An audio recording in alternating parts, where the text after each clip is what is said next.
Chapter 1 Encounter. Shall you wait for me? The young man called out, panting heavily as he chased after the agile figure ahead. Upon hearing his voice, Xiao Yu turned back, playfully sticking her tongue out at him, and teasingly exclaimed, How? Why are you so slow? At that moment, they found themselves amidst an expansive, boundless expanse of snow, where everything was blanketed in a pristine white, and the dazzling light reflected off the glistening snow seemed particularly striking. This old beast is incredibly difficult to handle even with a martial spirit. We are powerless against it. Xiao Yu frowned in frustration. As her words hung in the air, the ferocious old beast suddenly launched an attack. The young man swiftly raised his weapon to fend off its fierce assault, yet ultimately found himself outmatched. This old beast leapt with a sudden ferocity, evading his defense and pouncing upon him with lightning speed. Realizing the urgency of the situation, the young man wasted no time, vigorously thrusting his weapon towards the beast. In an instant, a dull thud echoed, followed by a brilliant flash of light, revealing a century-old soul ring. Faced with such a rare and precious opportunity, the young man unhesitatingly knelt down to absorb the immense power contained within the soul ring. Xiao Yu, witnessing the spectacle, gasped in astonishment. How, look, there's someone over there. How turned his gaze in the direction she pointed, puzzled. Who would be out here in this frigid weather? Xiao Yu blinked and replied, Look, he's absorbing the soul ring. How nodded and stepped towards the focused figure of the young M.A.S. How approached and scrutinized the individual. He remarked, He looks familiar. He must have just broken through his cultivation. Just then, Xiao Yu directed her attention to the lifeless body of the long-deceased soul beast on the ground, exclaiming, How, look. How focused his gaze and was instantly rendered speechless by the sight before him. Wow, a century-old soul beast. He single-handedly defeated it, and it's a century-old Qi Jinjia. The young man slowly opened his heavy eyelids, his vision gradually sharpening, only to be taken aback by the presence of two strangers. Xiao Yu gently waved her hand and smiled warmly. You're finally awake. The young man, confusion etched on his face, nervously inquired. Who are you? Xiao Yu quickly reassured him. Don't be afraid, we mean you no harm. I'm Jinyu, and this is Jiang Hao. What's your name? The young man relaxed slightly and replied, I'm Tang Xing. Oh, so you're Tang Xing. How did you end up here all alone? Jiang Hao inquired with curiosity. Taking a deep breath, Tang Xing explained, I just became a soul master and heard that there might be a suitable soul ring here, so I took the risk to come in search of it. Jiang Hao frowned, expressing his concern, but that's too dangerous. Don't you worry about encountering any accidents. Tang Xing, however, shook his head nonchalantly, resolutely stating, It's all right, I believe I can handle any challenges that come my way. Jinyu gazed at Tang Xing and suddenly inquired softly, What about your family? Are they aware of your presence here? A fleeting shadow of loneliness crossed Tang Xing's eyes as she replied in a hushed tone, I have no family. I've lived alone since childhood. Upon hearing this, Jinyu felt a pang in her heart and promptly apologized. I'm so sorry, I didn't mean to bring this up. I hope I haven't upset you. Tang Xing gently wiped away the tears from the corners of her eyes, crystalline droplets gliding down her delicate cheeks. Observing this, Jinyu felt a surge of compassion and comforted her in a tender, concerned voice. Why are you crying? Please don't weep, you are still just a child. Here, I have some delightful candies. A sweet treat will surely lift your spirits. Standing nearby, Jiang Haoyan watched the scene unfold, a wave of affection swelling within him. He stepped forward and softly addressed Jinyu. Jinyu, allow me to console her. Tang Xing, it must have been quite challenging for you to arrive here alone. If that is the case, why don't you join us? We will take good care of you. Jinyu and Jiang Hao led Tang Xing to a quaint little restaurant. Jinyu remarked, You must be hungry. Boss, 3 servings of fragrant fish rice, please. Certainly, Jiang Hao interjected, crossing his arms. Jinyu, why don't you ask her what she would like to eat? Tang Xing hurriedly waved her hand, a hint of embarrassment on her face. Anything is fine, I'm not picky. Then, her expression faltered. However, I have no money. Jinyu crossed her arms, a playful smile gracing her lips. All right, look at your pitiful state, it'll cover it. The boss approached with their meals. Here are your fragrant fish rice dishes, enjoy your meal. Jinyu smiled gently at Jiang Hao before turning to Tang Xing, softly asking, By the way, Tang Xing, why are you hunting soul beasts alone? Even if you have just awakened, it's rather reckless to seek soul rings this way. Has something happened? A flicker of pain crossed Tang Xing's eyes as she responded. 2 days ago, a group of villains broke into my home and slaughtered everyone, including my mother. I'm the sole survivor. I vowed that when I become a soul master, I will avenge this bloodbath. Upon hearing this, Jinyu sighed. Alas, the dead cannot return to life. Please accept my condolences. Do not be sorrowful. Allow me to provide you with something good. Let us eat first. After their meal, Jin Yu and the others ventured into a small grove. Turning to Tang Xing, Jin Yu said gravely, "You are now without a home, are you not?" Tang Xing nodded silently. Jin Yu continued, "Then why not join the Yun family? This way, you'll have a place to stay. Moreover, it will aid your growth additionally. You can learn the purple ultimate magic eye and the illusion of the soul." Upon hearing the proposal, Tang Xing's face brightened with joy. "Absolutely, I would love to join. I have nowhere to live anyway." Jin Yu replied, "That's the spirit. Come on, Jiang Hao." She then called out loudly, "Aunt Jiang, are you there?" Aunt Jiang responded warmly, "Oh, Jin Yu has arrived. Please sit down." "Jiang Hao, you should have announced her arrival. And who is this?" As she looked at Tang Xing, Aunt Jiang thought to herself, "This young one bears a striking resemblance to brother Tang Yun." Jin Yu spoke, "Aunt Jiang, this is Tang Xing." The door of his house was. Jiang Yu, upon hearing this, affectionately said, "Child, you shall reside with us from now on. Jiang Hao, you must protect Tang Xing well, understood?" Jiang Hao patted his chest and assured, "Mother, you can rest easy."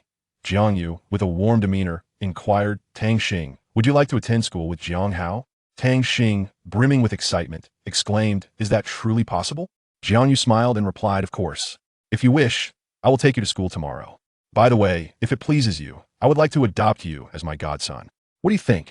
Overwhelmed with joy, Tang Xing knelt down with a thud, saying, "Thank you, godmother." Jiang Yu hurriedly helped him up, saying, "Rise, there's no need for such formality." Jiang Yu grasped Tang Xing's hand tightly, and suddenly, a mysterious yet familiar sensation surged within him. He couldn't help but display a look of surprise, murmuring, "This aura feels so familiar." "Tang Xing, what exactly is your martial soul?"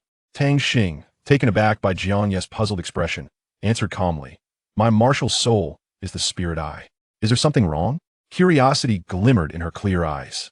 Jiang Yu furrowed his brow, pondering, "Is it merely the spirit eye? Yet, I can't shake the feeling that there lies another force within you." He then gazed intently at Tang Xing, seeking further clues. Upon hearing this, Tang Xing resolved to reveal her true strength. She gracefully raised her right hand, and a dazzling light erupted, followed by the emergence of a radiant golden soul ring.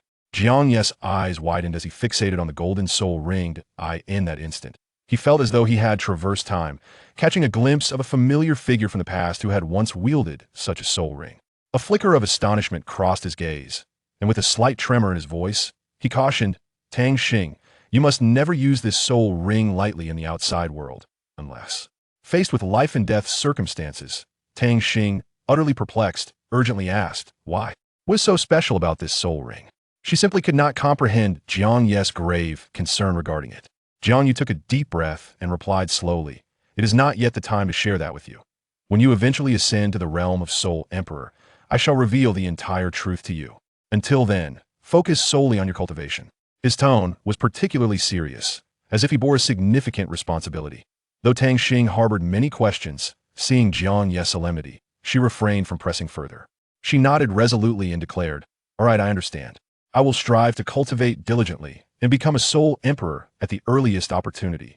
With that, she turned and departed, leaving Jiang Yu standing in solitude, lost in contemplation.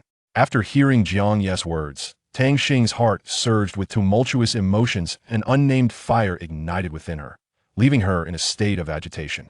As night fell and the lights illuminated the surroundings, Jiang Yu stood quietly on the balcony, his gaze lost and profound as he stared into the distant skyline, the echoes of his earlier conversation with Tang Xing resonating in his mind. "Tang Xing? Tang Yun," she whispered softly, as if to engrave the name deeply into her heart. They both share the surname Tang. Could it merely be a coincidence? Or is there some intricate connection between them? Recalling the moment when Jin Yu had revealed Tang Xing's background to her earlier that day, Jiang Yu could not help but furrow her brow, engulfed in contemplation. According to Jin Yu, Tang Xing was the sole survivor of a tragic massacre that decimated her family. What secrets and stories lay hidden behind such a sorrowful fate? The more Jiang Yu pondered, the more she felt that this matter was of great significance, with countless untold truths awaiting discovery. She secretly resolved to uncover the connection between Tang Xing and the Tang family, as well as the true cause behind that horrific massacre. As dawn broke, the sun gradually ascended from the horizon, resembling a colossal golden disk suspended in the sky. Rays of sunlight bathed the earth, illuminating the entire world. In this beautiful moment, Jin Yu embarked on a journey to Haishur with Tang Xing. Upon reaching the seaside, Tang Xing was awestruck by the boundless ocean before her and exclaimed, "Sister Jinyu, are we really going to take a boat across?" Jinyu smiled gently, replying, "Indeed, we shall traverse the ocean on this shuttle boat to reach Linghai Academy." She gestured towards a uniquely designed vessel nearby, her eyes sparkling with anticipation. Yet, doubts lingered in Tang Xing's heart, prompting her to ask, "But I recall that Aunt Jiang Yu was supposed to go to Linghai Academy. Why has it changed to us?" Just as their conversation unfolded, a voice interjected. It was Jiang Hao, who approached to clarify. "Hey, race the situation. My mother had intended to go personally, but she is unable to due to unforeseen circumstances. She entrusted me with an important card to pass on to you." Upon hearing this, Tang Xing hastily shook her head in refusal. No, this card is far too precious. I simply cannot accept it." She was acutely aware of the significance and value of this gift, feeling unworthy of such an honor. However, Jiang Hao's expression turned serious as he insisted, "If you do not accept this card, you will not gain entry to Linghai Academy. Moreover, with this card in your possession, even the principal will treat you with utmost respect." Tang Xing's eyes widened in disbelief as she queried, "Is it truly that powerful? Does that mean you hold a significant status at school, commanding the principal's respect?" Jinyu chimed in with a smile. "Certainly, Jiang Hao is quite a renowned figure at the academy." Tang Xing blinked. Her curiosity piqued as she turned to Jinyu, asking, "Sister Jinyu, what is your relationship with brother Jiang Hao?" A faint blush graced Jinyu's cheeks, her eyes glimmering with affection as she replied softly, "Jiang Hao and I are lovers." Upon hearing this, Tang Xing instantly understood, breaking into a knowing smile. Jinyu smiled gently and continued, "By the way, Tang Xing, this book contains the secrets of the Purple Extreme Demon Eye and the Soul Enchantment Phantom. You must keep it safe.as for the Yuan family's techniques. Hao will personally impart them to you." "All right." Tang Xing nodded obediently. At that moment, Jiang Hao interjected, "Tang Xing, pay close attention." Before his words faded, Jiang Hao's hands moved with the speed of an illusion, at times light and gentle, at others powerful and fierce, dazzling the onlookers.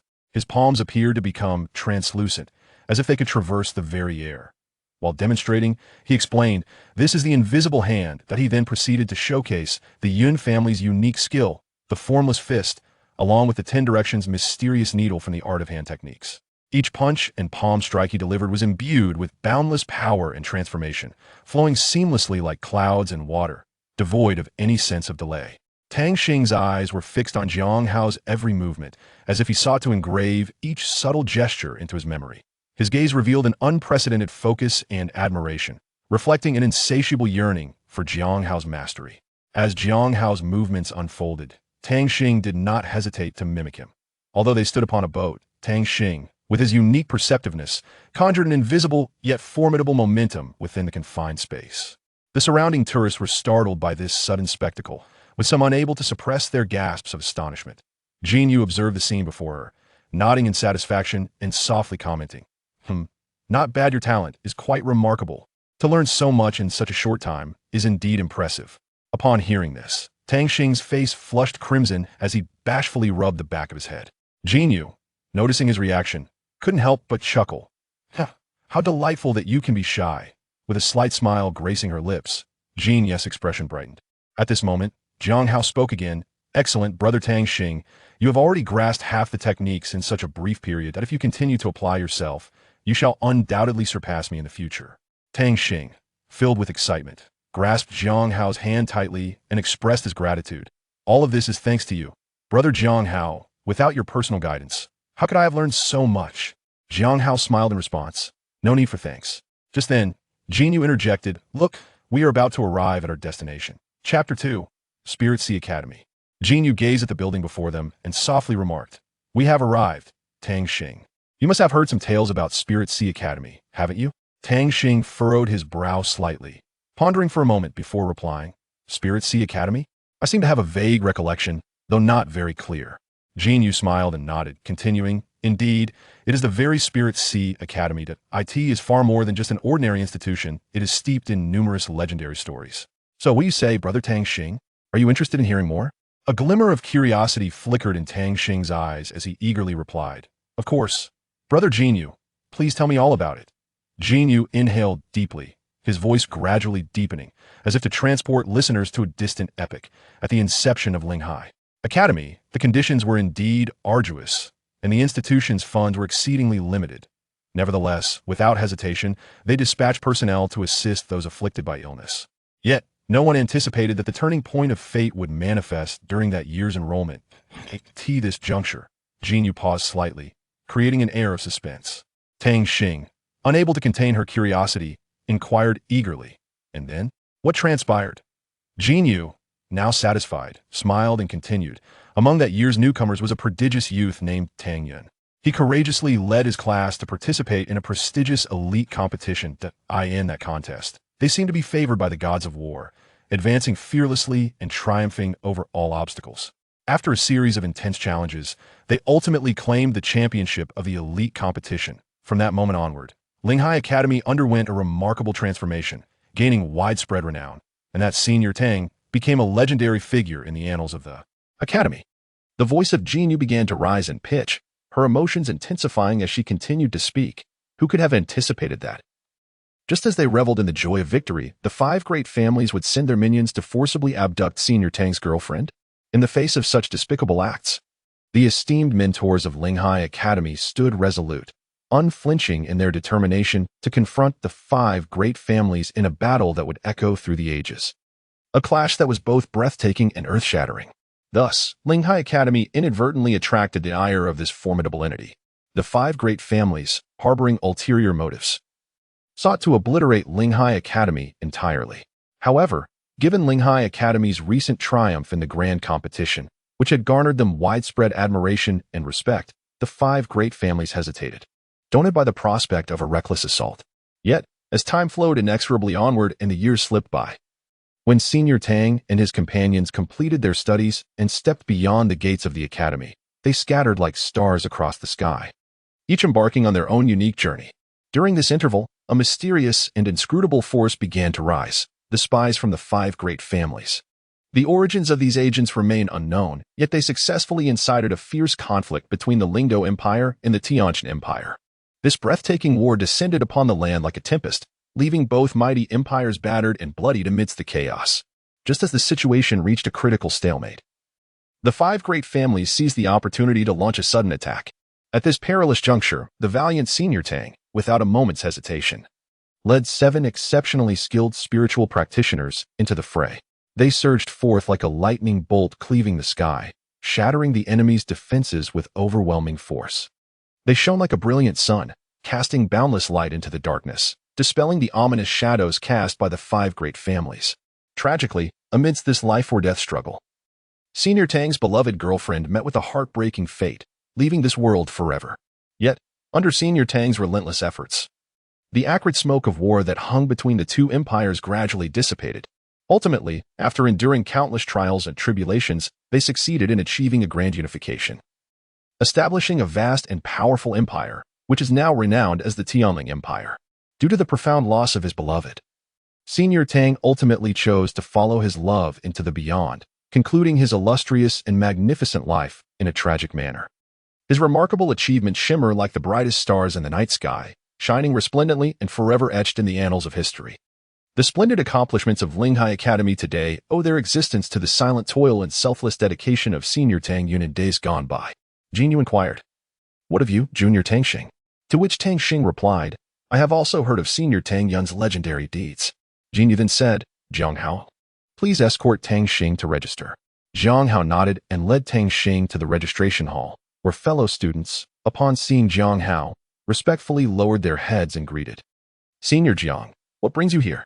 Jiang Hao responded, "I am here to assist my junior in registration." The students replied, "Very well, Senior Jiang, please hold on a moment." Jiang Hao continued, "Tang Xing, let us proceed. Your dormitory is in Building 2, Room 202. Remember this well. Here are the keys. Take good care of them." Tang Xing accepted the keys and said, "Thank you very much, Brother Jiang." Jiang Hao replied, "No need for such formality. We are like family, so let us not be so distant."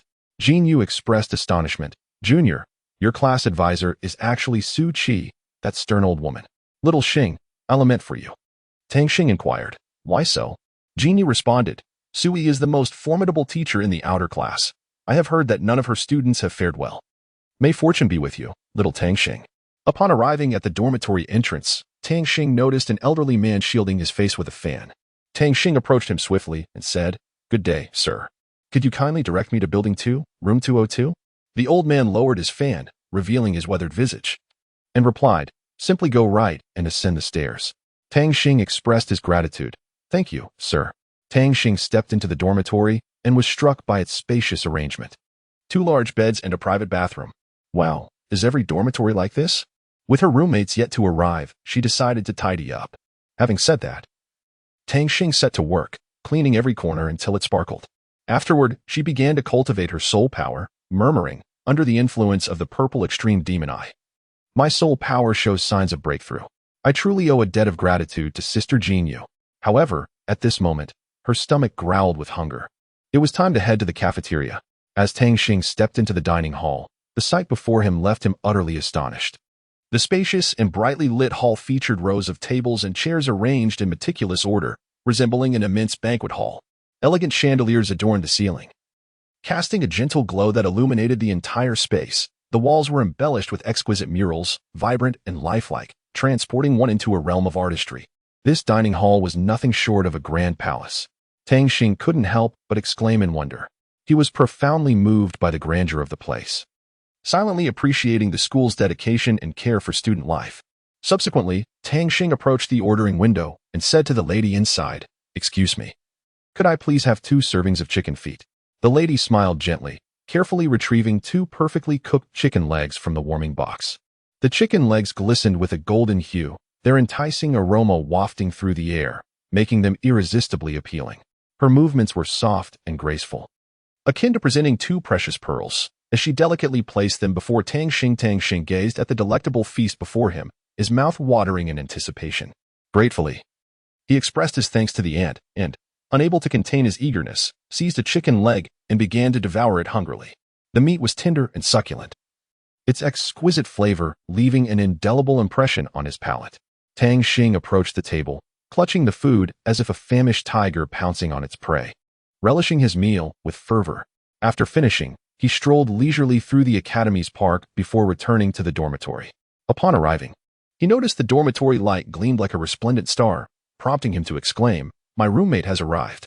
He dashed to the dormitory door, only to be taken aback to discover that his roommate was a girl, his jaw nearly dropping in astonishment as he stammered, "Did you perhaps come to the wrong place?" The girl, maintaining her composure, replied, "Are you not aware that the dormitory accommodates both a male and a female?" A look of bewilderment crossed Tang Xing's face as he muttered, "Oh, is it truly like that?" Unfazed by his confusion, the girl continued, "Listen carefully. I have 3 conditions. If you wish to reside in this dormitory, you must agree to all of them. Firstly, bringing any pets into the dormitory is strictly prohibited. Those little creatures would only turn our living space into chaos. Secondly, you are forbidden from undressing within the dormitory. Otherwise, I shall regard you as a rogue without hesitation. Lastly, all cleaning duties will henceforth be your responsibility. Is that acceptable?" Upon hearing this, Tang Xing instinctively scratched his head and retorted, "What if I refuse to accept these terms? What then?" Suddenly, the girl's demeanor shifted. Her previously gentle gaze transformed into a sharp and fierce glare, akin to that of a ferocious tiger as she menacingly fixed her stare on Tang Xing, her tone laced with threat. "What is this? Do you harbor discontent or wish to provoke me? Or do you genuinely intend to engage in a scuffle?" In the face of her fierce inquiry, Tang Xing exhibited no hint of fear. On the contrary, he straightened his neck defiantly, responding without a trace of retreat, "If it comes to a fight, then let it be. I shall not fear you." The 2 stood outside the dormitory, locked in a tense standoff, the atmosphere thick with anticipation as if a storm were about to break. At last, the call to battle was sounded, and they embarked on a thrilling contest. Lanqiu, her gaze resolute, exuded an aura of unwavering confidence and determination. Her voice rang clear and melodious, akin to a lark in flight. "Before we resort to blows, let us first become acquainted. I am Lanqiu, a level 20 strong attack soul master." Tang Xing nodded slightly in acknowledgement, his demeanor calm and composed, exuding an aura of unwavering stability. He then spoke in a deep and resonant voice, "I am Tang Xing, currently a level 12 control system soul master." Upon hearing Tang Xing declare his level, Lanqiu's eyes widened in disbelief, her expression a tapestry of astonishment. She exclaimed, "What? You have already reached level 12? Yet?" Before her astonishment could fully dissipate, Lanqiu unhesitatingly launched her assault. Her movements were as swift as lightning, her punches executed with extraordinary ferocity. Imbued with an unparalleled force as she charged at Tang Xing faced with such a sudden onslaught, Tang Xing appeared momentarily taken aback. Lan Qiu's fist rained down upon him like a tempest, each strike infused with immense power. Tang Xing was propelled backward by the overwhelming force, his body involuntarily soaring through the air. At the entrance of the dormitory, an elderly man with white hair and a kindly visage sat quietly on a worn chair, observing the unfolding events. He muttered to himself, "This child's physical prowess is indeed astonishingly lacking. However, one must admit, the cloud sex technique, the illusory phantom, is rather intriguing." Tang Xing was acutely aware that engaging in close combat with his opponent would be exceedingly disadvantageous. After much contemplation, he resolutely resolved to alter his battle strategy. Suddenly, Lan Qiu lunged at Tang Xing like a ferocious tiger, exuding an intimidating aura. In the face of such a fierce assault, Tang Xing did not hesitate to unleash his most formidable skill, the spirit gaze. However, to everyone's astonishment, Lan Qiu effortlessly countered Tang Xing's mental onslaught. He swiftly summoned the immense power contained within his martial soul, effortlessly withstanding the torrent of Tang Xing's psychic shockwave. A profound sense of defeat and loss surged within Tang Xing's heart. Could this truly end in failure? Absolutely not. I must give it my all. Rise up against the odds, and never concede. Once I yield, I would lose all dignity. At that very moment, a miracle unfolded as a brilliant golden light suddenly radiated from his forehead, revealing a mysterious and powerful eye. Concurrently, his already formidable spiritual martial soul erupted with an unprecedented wave of energy, creating an overwhelming and terrifying visual impact. This sudden and unstoppable force surged towards Lan Qiu like a tidal wave, leaving her utterly defenseless, retreating forcibly to the corner of the dormitory wall. The abruptness and intensity of the situation caused Lan Qiu to stumble, losing her balance, her body swaying precariously as if she might fall from great heights at any moment. In a critical instant, Tang Xing unhesitatingly extended his hands and, with all his strength, firmly grasped Lan Qiu's frail and helpless hand. At that moment, time seemed to stand still, enveloping them in an unusual silence. Lan Qiu gasped, "Why are you saving me?" Tang Xing, with unwavering resolve, replied, "We are classmates, not adversaries. My 3 conditions are not insurmountable. Please respect me. Mutual respect is the foundation of our relationship." Upon hearing Tang Xing's words, Lan Qiu felt as if she had received a sudden revelation, her temper gradually subsiding, and she softly said, "All right, I was wrong earlier. I apologize." Seeing Lan Qiu acknowledge her mistake, Tang Xing chose to remain silent, quietly returning to his dormitory and collapsing into sleep. The next day, the dormitory alarm rang. It was 7 o'clock, and there was only an hour until class. Only when it was nearly time did Tang Xing hurry to the classroom, taking his seat immediately upon seeing his designated spot. At that moment, a slender figure with a cold demeanor approached the podium and announced, "I am your homeroom teacher. Sui, those who have fought, stand up." Upon her command, only 2 students rose. "Is it just the 2 of you?" she inquired. "The rest of you, head to the playground and run 100 laps. At this, a young man questioned, "Teacher, we didn't fight, so why must we run?" Sui replied with authority, "Because in my class, I am in charge." With that, soul rings began to shimmer around Sui, revealing a 10,000-year black soul ring. She was a soul sage. The classroom erupted in gasps of astonishment, and the students hastily fled outside. Sui called Tang Xing and Lan Qiu over to inquire about the reason for their altercation. Tang Xing reported, "Teacher, we are roommates. We fought over a trivial matter." Sui responded, "Roommates fighting? That's quite splendid. Now, you 2 go run."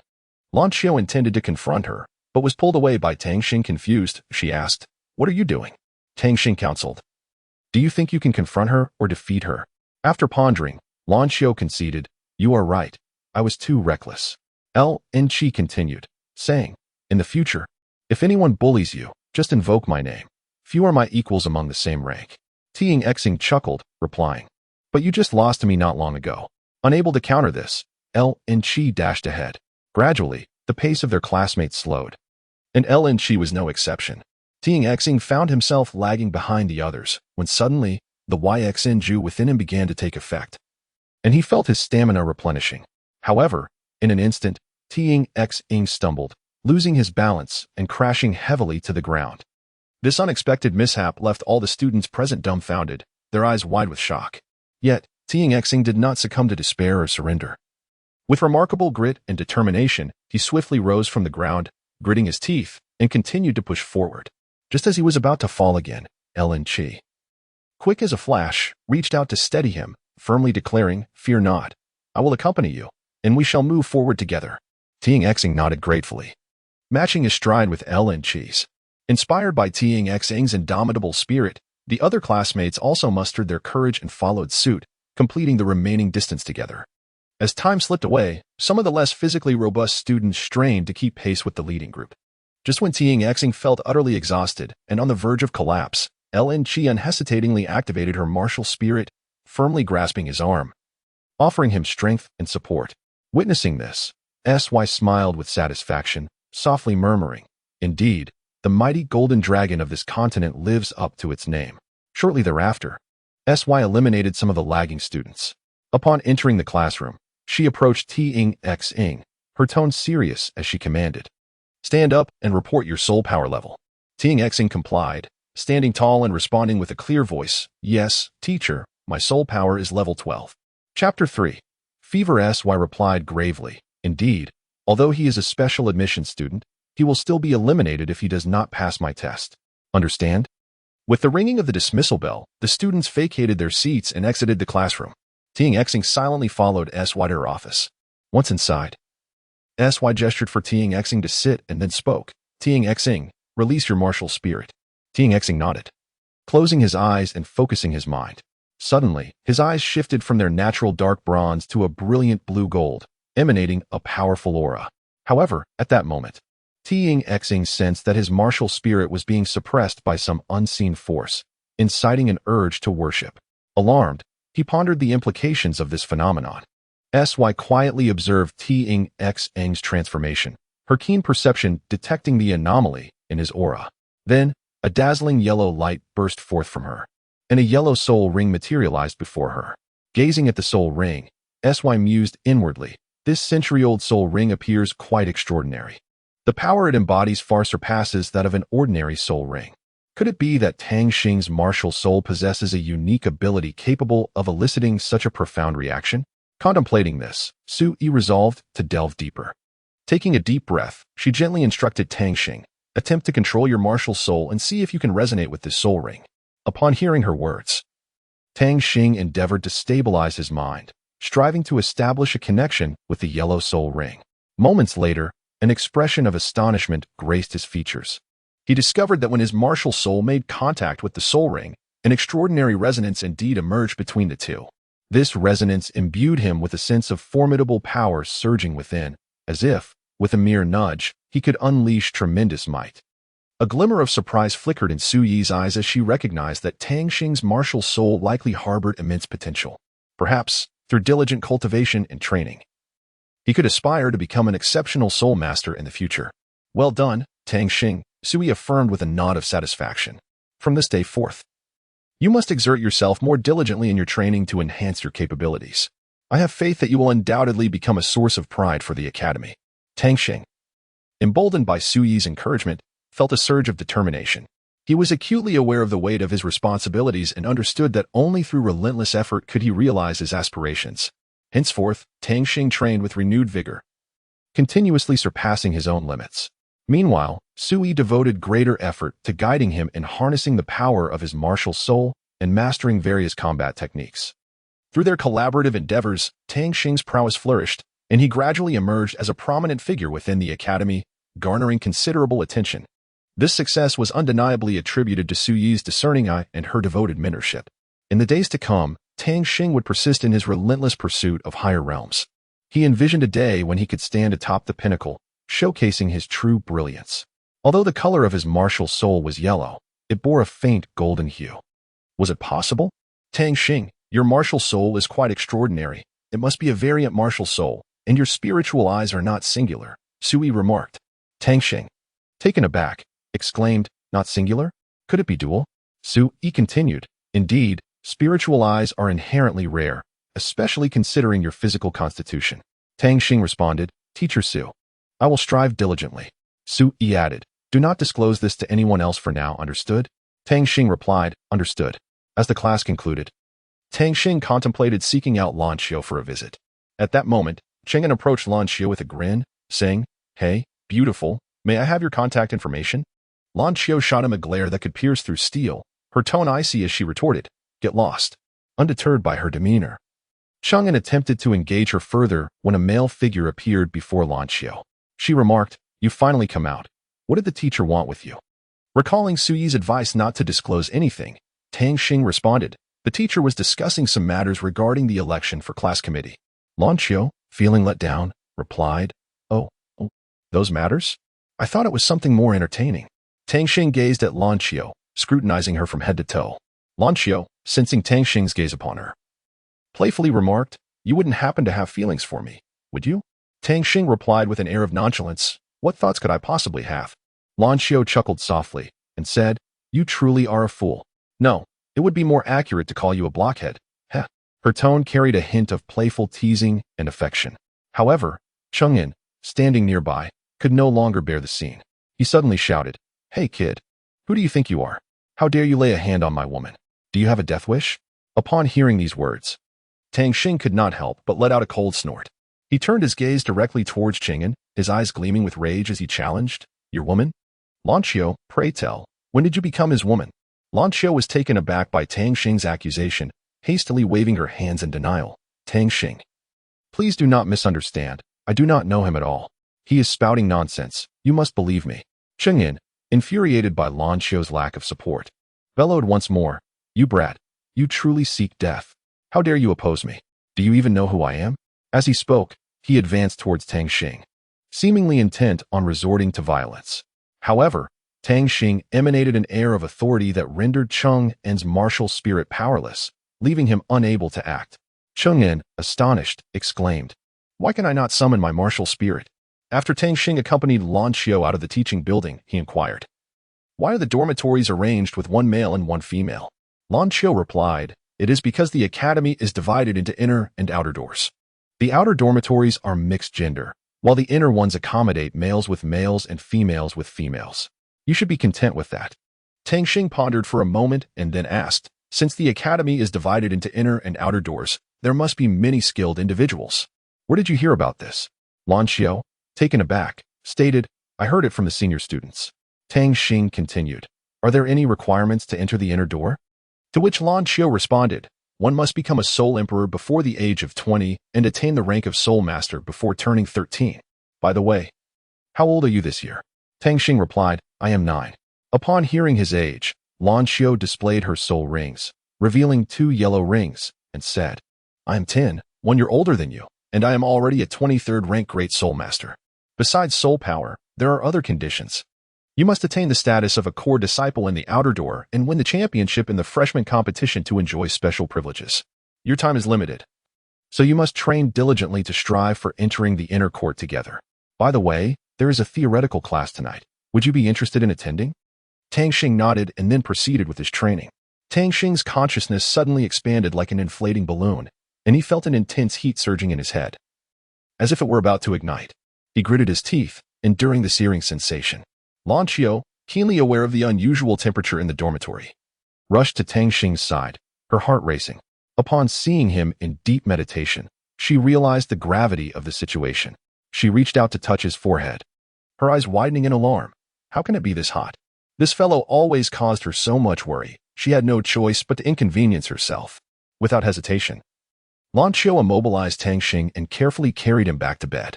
She pondered silently, "If I go to class now, who will look after him?" Resolutely, she murmured to herself, "It's just one class. A genius like me can afford to miss it. First, I must help this poor boy cool down." Lan Xiao hurriedly stepped into the courtyard and approached the well. She lowered the bamboo basket into the water, preparing to fetch some. Feeling strength in her hands, she effortlessly drew the basket back up. With hurried steps, she made her way back to the dormitory. Just then, someone called out, "Lan Xiao, what are you doing?" With a hint of exasperation, she replied, "Do I need to report my actions to you?" The person quickly retorted, "I don't care what you're doing. Have you forgotten about tonight's theory class?" Lan Xiao looked at him, unfazed, and said, "I have other matters to attend to. Tonight can be skipped." His eyes widened in shock as he exclaimed, "Skipped? You dare to let my master down. Today, I shall teach you a lesson." Lan Xiao, brimming with confidence, replied, "You? Teach me a lesson? Even if your master were here, he would have to show me some respect. You're not worthy." Leave before I lose my temper. How arrogant. Tonight, I will test just how formidable you are. Martial spirit, manifest. He shouted angrily. Yet, Lan Shou merely scoffed. Isn't that courting death? With that, she conjured a spear in her hand and lunged at him. A resounding explosion echoed, capturing the attention of everyone in the academy. He gazed at the weapon in Lan Shou's hand, astonished. That's the golden dragon spear. No wonder. Hua Xin, hearing the commotion, rushed over and quickly said, Miss Lan, I sincerely apologize. It is my failure to manage him properly. Please, show mercy and do not hold this against him. Rebellious disciple, apologize to Miss Lan at once. Hua Xion's apprentice said respectfully, I'm sorry, I acted impulsively. Please forgive me. Lan Shou looked at Tang Xing's handsome yet pale face, shaking her head helplessly. She softly said, All right, let us end this matter here. With that, she picked up the bamboo basket filled with various herbs and ingredients and headed toward the dormitory. Upon reaching, she gently placed the basket on the ground. Carefully, she took out a soft handkerchief and soaked it in a basin of clear water for a while. Once thoroughly wet, she gingerly lifted it and pressed it against Tang Xing's forehead. Quietly sitting by his bedside, she silently watched over him, her eyes betraying a hint of worry and concern. She whispered softly, Tang Xing, you truly know how to trouble me. You always leave me in a state of worry. But I understand you are also at the mercy of circumstances. I hope you recover swiftly this time. Lan Shou's voice was barely audible, as if only she could hear it. Her gaze never wavered from Tang Xing's face, as though she were attempting to decipher the thoughts buried deep within him. As time ticked away, Lan Shou remained motionless, fervently praying for Tang Xing's swift return to health. Yet, he appeared so solitary, it must be mere coincidence. How could he possibly be of divine lineage? The teacher had mentioned that those skilled in mental control were extraordinary, possessing formidable mental acuity. This individual's martial spirit must be exceptional. That evening, when I awakened my martial spirit, he managed to push me back several meters. My martial spirit is a golden dragon. What kind of spirit could possibly intimidate a dragon? It seems implausible. He is so small. How could he possibly be divine? This individual harbors many secrets. Nevertheless, pondering will yield little. I should instead see how he is faring in his recovery. With her right hand clutching a white handkerchief, Lan Shou gently pressed it against her forehead, only to retract it swiftly upon contact, exclaiming, So hot. Why does the temperature keep rising? She furrowed her brow and murmured to herself, This is dire. I must hurry to the inner courtyard and seek the teacher's assistance. With that, she rose unsteadily and staggered towards the inner courtyard. With each step, her head felt heavy and her legs light, as if the entire world were spinning around her. Yet, she summoned her resolve and quickened her pace. At last, she arrived at the door of the inner courtyard, where she spotted her busy teacher. Lin Qing, what brings you here tonight? Inquired a woman clad in a red dress, with an oval face and icy eyes. Lin Qing replied, Am I not welcome? Yi Yusen. You shouldn't always wear such a stern expression. Just as they were about to speak further, a voice interrupted. Teacher, please help my friend. Lan Shou exclaimed urgently. Lin Qing approached to assess the situation, exclaiming, So hot? What on earth has happened here? Lan Shou recounted the entire ordeal to Lin Qing, who pondered for a moment before responding. This seems to be a result of overexertion during training. However, he must remain here for a while for observation. With that, Lin Qing activated her spirit rings to provide treatment. Suddenly, Lin Qing was taken aback, thinking to herself, This is not good. Is he absorbing my spirit power? It was truly peculiar. Why did it feel as if my spirit power were being drawn by an invisible force completely beyond my control? Lin Qing quickly summoned her own martial spirit, attempting to break free from the binding force, only to find that the mysterious energy still enveloped her tightly. What a formidable technique! Lin Qing couldn't help but marvel, realizing that this individual was certainly not ordinary. Even with my strength, I am unable to easily escape his control. It appears he must possess an extraordinary background or a remarkable fate. I cannot remain passive. I must devise a means to counterattack. As Lin Qing contemplated, he focused intently, summoning all the soul power within him, preparing to engage in a fierce confrontation. Chapter 4. Healing after a moment of thought. Yi Yusen's eyes sparkled with inspiration as she proposed. What if we place him in the Spirit Sea Lake to try? Upon hearing this, Lin Qing erupted with fervor, responding vehemently, What? You intend to throw him into the Spirit Sea Lake? Are you out of your mind? We cannot jump to conclusions before clarifying the situation. Yi Yusen, undeterred by Lin Qing's reaction, calmly turned her gaze to the side and addressed Jian Qiu, Lan Qiu. Please return to school and inform your teacher that your classmate needs to take a leave of absence. If necessary, I can personally visit your class. She then inquired. By the way, who is your homeroom teacher? Lan Xiu replied softly, it's Teacher Su Yi. Upon hearing this name, a relaxed smile graced Yi Yusin's face as she nodded in satisfaction. Ah, it is Teacher Su Yi. That makes things much easier. Clearly, Yi Yusin possessed a certain level of familiarity and trust in Teacher Su Yi. Perhaps it was her understanding of Teacher Su Yi's character that allowed her to feel at ease, permitting Lan Xiu to ask for leave. With a sense of helplessness, Lin Qing remarked, he truly is an enigma. I am exceedingly curious about how he cultivates, to the point where I must call for assistance. Yi Yusin, taken aback, inquired. How many people did you summon? Who are they? Lin Qing replied with a mysterious smile. Hee, I won't tell you just yet. You'll find out soon enough. Before long, two figures approached slowly, eventually halting at Lin Qing's side before entering the room together. Upon recognizing the newcomers, Yi Yusin exclaimed in astonishment. The ones who have arrived are from the Spirit Sea Pavilion. It's Elder Shu and Ling Jia. Seeing this, Lin Qing hurriedly called out, Teacher, come quickly and take a look at this young man. Upon hearing Lin Qing's shout, Elder Shu promptly walked over, swiftly channeling his soul power to examine Tang Xing's condition. Unexpectedly, Tang Xing began absorbing Elder Shu's soul power. Elder Shu immediately sensed something amiss and exclaimed, this young man continues to absorb my soul power. He is truly remarkable. Consequently, Elder Shu decisively halted the flow of his soul power, and Tang Xing ceased his absorption. Anxiously, Lin Qing asked, Teacher, what is happening? What does this mean? Elder Shu, maintaining a calm demeanor, replied, this young man is no ordinary case.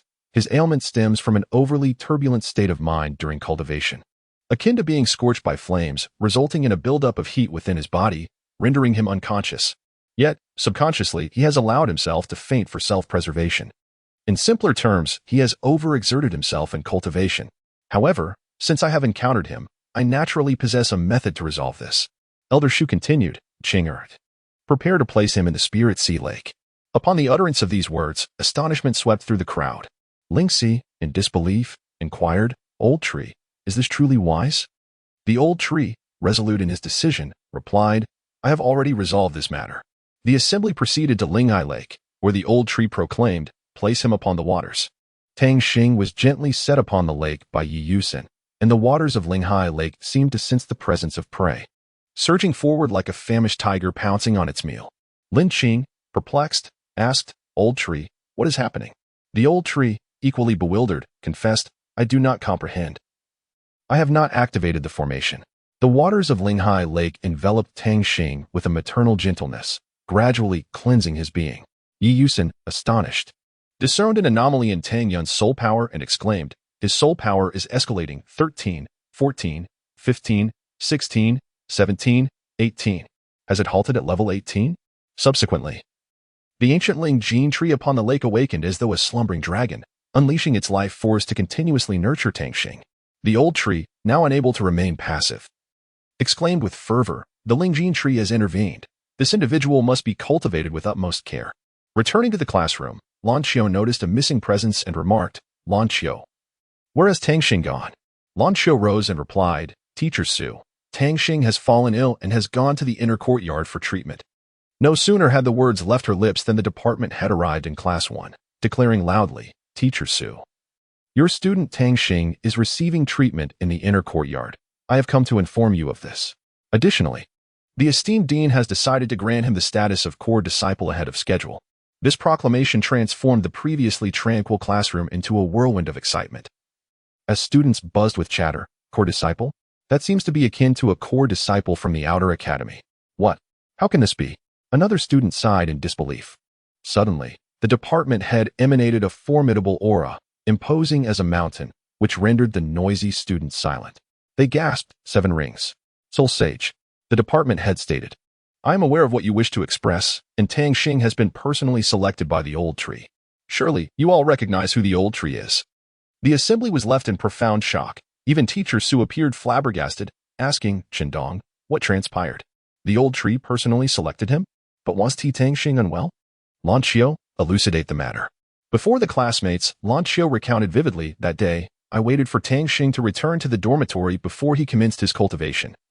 While I went to bathe, After my bath, he was still immersed in his practice, so I sat on the bed for a while.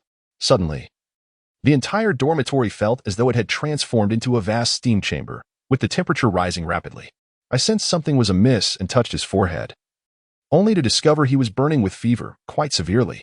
I intended to cool him down with cold water, yet instead of alleviating his fever, it exacerbated the condition. Consequently, I hastened to the inner courtyard to seek assistance from a teacher. As fate would have it, I encountered teacher Lin Qing on my way back. Sui, hearing that someone had fever due to cultivation, found it a most unusual occurrence in her extensive experience. Even the department head, Chen Dong, wore an expression of astonishment. Tang Xing was absorbing the life fruit of the ancient spirit gold tree when, suddenly, a brilliant light flickered upon his forehead, akin to a resplendent star. A peculiar soul bone gradually emerged, seemingly sprouting from Tang Xing's brow.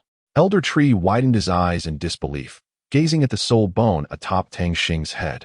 Murmuring to himself, "A soul bone? How can this be? He is merely 10 years old." The soul bone appeared almost sentient, swiftly merging with Tang Xing's form. Witnessing this scene, Elder Tree was profoundly astonished. Even as a super Douluo, he found himself momentarily disoriented, unsure of how to respond. It was indeed a rare occurrence for Elder Tree to encounter someone he could not easily surpass. An elderly man, fanning himself with a feathered fan and holding a gourd, remarked, "Well, it seems there is someone beyond your grasp, Elder Tree." Elder Tree respectfully replied, "You have arrived, Elder Su." To his surprise, this young lad possesses a soul bone. That familiar aura feels as if it has been encountered before. With a sigh, Elder Su tossed the gourd towards Tang Xing's head, from which 3 drops of liquid descended, nourishing Tang Xing's entire being like exquisite nectar. Tang Xing felt the searing sensation within him gradually recede like the ebbing tide. Now, it was time to witness his destiny. Su Lao spoke in a tone that was devoid of embellishment. In an instant, Tang Xing merged with the soul bone, experiencing a profound sense of comfort during this process. "You have nearly been here for 4 days, Tree Lao remarked. Lan Xiu replied, "I am merely concerned for him."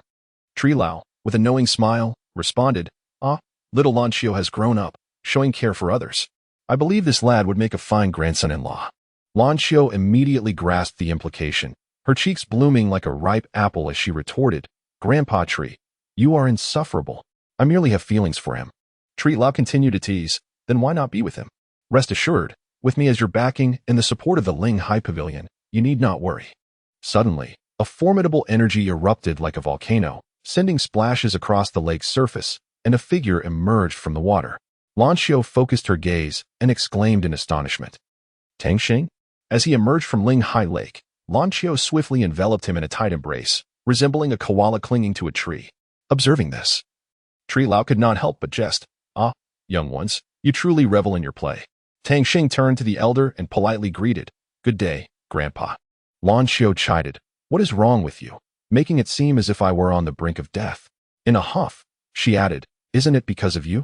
Who told you to practice like a madman and overheat yourself?" Suddenly, Tang Xing recalled, "Right, when I was cultivating, it felt as if my head was on fire, making me quite uncomfortable." At that moment, a commotion erupted outside Ling Hai Lake, prompting Tang Yunqing and Lan Xiu to investigate. Jiang Hao, filled with fury, shouted, "Stand aside, or I shall cause a ruckus at Ling Hai Pavilion." The guards responded, "No one is permitted to enter Ling Hai Lake without Tree Lao's command." Just as Jiang Hao prepared to act, Tang Xing and Lan Xiu emerged. Upon seeing Tang Xing, Jiang Hao exclaimed, "Tang Shitty, it is truly a relief you are unharmed. If anything had happened to you, I would have caused an uproar at Ling Hai." Jin Yu interjected, "As long as you are fine, you can participate in the freshman competition." Tang Xing inquired, "What is the freshman competition?" Chapter 5, Su Yan makes her entrance. Jin Yu explained. The freshman competition is specifically organized for newcomers. This competition also serves as a test for the outer sect divisions. If you perform well, you could become a core disciple of the Outer Institute. Tang Xing respectfully responded, "Thank you, Sister Jin Yu." Jin Yu replied, "You are welcome. I hope you all achieve excellent results in the freshman competition. By the way, Jiang Hao may face disciplinary action today. Farewell." Tang Xing and Lan Xiu returned to the classroom, where Sui was conducting a lesson. Tang Xing called out, reporting in, interrupting her. Sui glanced at Tang Xing and replied, "Quickly take your seat. The freshman competition is approaching in a few days, Tang Xing, so be prepared. And you too." Lancio, I have 3 spots available here. Anyone interested may come forward. As long as you pass my test, the spot is yours. At that moment, a girl stood up and said, Teacher Sue, I would like to give it a try. Sui observed her determined demeanor and responded, Very well. But I must remind you, there is only one chance. The girl replied, I understand, Teacher Sue. Sui promptly led her into the simulation chamber, stating, This time, I will project the visuals onto the classroom screen. Suyin, so think carefully. Suyin flicked her hair and dashed towards the first challenge. Upon reaching the entrance of the first challenge, Suyin closed her eyes slightly, attuning herself to the flow of the air. Suddenly, a flurry of flying knives struck like a gale. With a swift turn, Suyin deftly evaded the attack. Tang Xing, watching the screen, was astonished by Suyin's quick reflexes. Subsequently, an onslaught of knives descended like rain, yet Suyin executed her exquisite footwork, gracefully evading all assaults like a phantom. Suddenly, a prompt sounded, signaling her success in the first challenge. Tang Xing marveled at Suyin's agility, exclaiming, Could this be the illusory phantom? No, it is a soul technique. How formidable she is to integrate her soul technique into her movements. Truly terrifying. Upon entering the second challenge, Suyin observed a small sphere darting about like a sprite.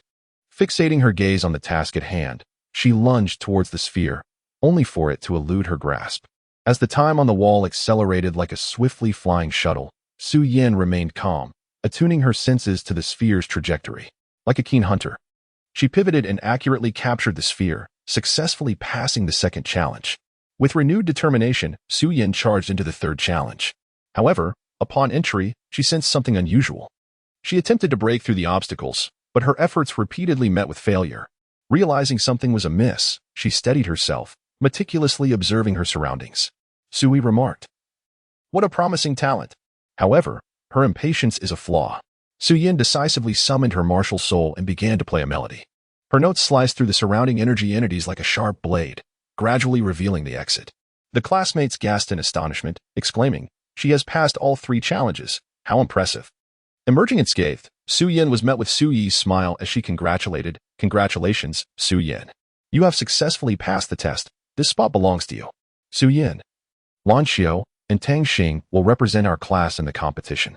Victory is the only option. Failure is not permissible. Understood? Tang Xing will serve as the captain. So take the time to familiarize yourselves with one another. Class dismissed.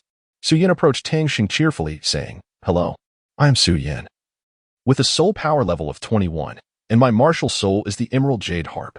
Tang Xing, upon hearing Suyin's soul power, smiled and replied, Greetings.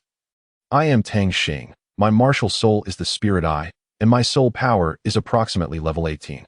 Suyin exclaimed in astonishment, Level 18? Tang Xing continued, Indeed. I just broke through yesterday. Suyin pondered to herself, Teacher Su, that formidable powerhouse, must have her reasons for appointing Tang Xing as the captain at level 18. I shall witness your prowess. Curiously, Tang Xing inquired, Suyin, what are your first and second soul skills?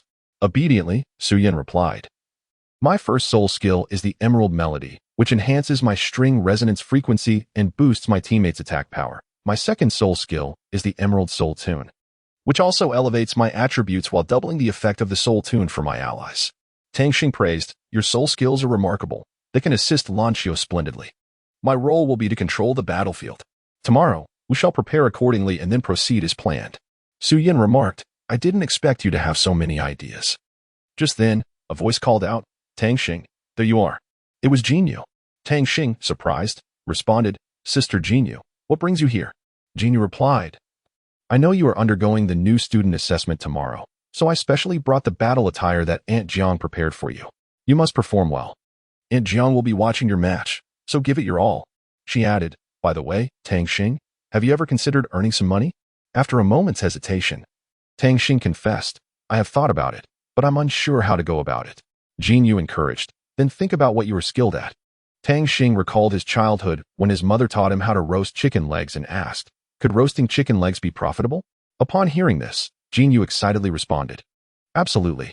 The assessments are held in the morning, and in the afternoon, how about you join me to sell chicken legs? Tang Xing beamed with joy. What a splendid idea. Jinyu then asked, Tang Xing, since you can roast chicken legs, why not showcase your skills first? That way, we can ensure a good price. Tang Xing responded, All right. Sister Jinyu, I will prepare the ingredients right away. However, I still lack the necessary tools.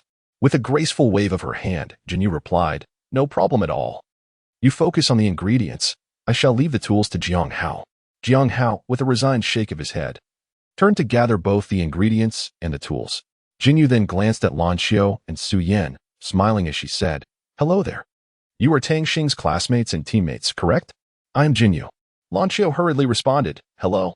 Not only are we classmates with Tang Xing, but we are also roommates. Jinyu replied, I am aware. The dormitory in the foreign languages department is co-ed. She continued, the boy who was walking behind me earlier is my boyfriend. Rest assured, I would never compete for a man, especially since Tang Xing is my brother. As soon as the words left her lips, a rosy hue appeared on Lan Xiao's cheeks. Observing her shyness, Jinyu teased, I didn't expect you to be so easily embarrassed. Just then, Jiang Hao finished setting up the grill, and Tang Xing returned with the ingredients. He placed the chicken legs on the grill, and soon, a tantalizing aroma filled the air.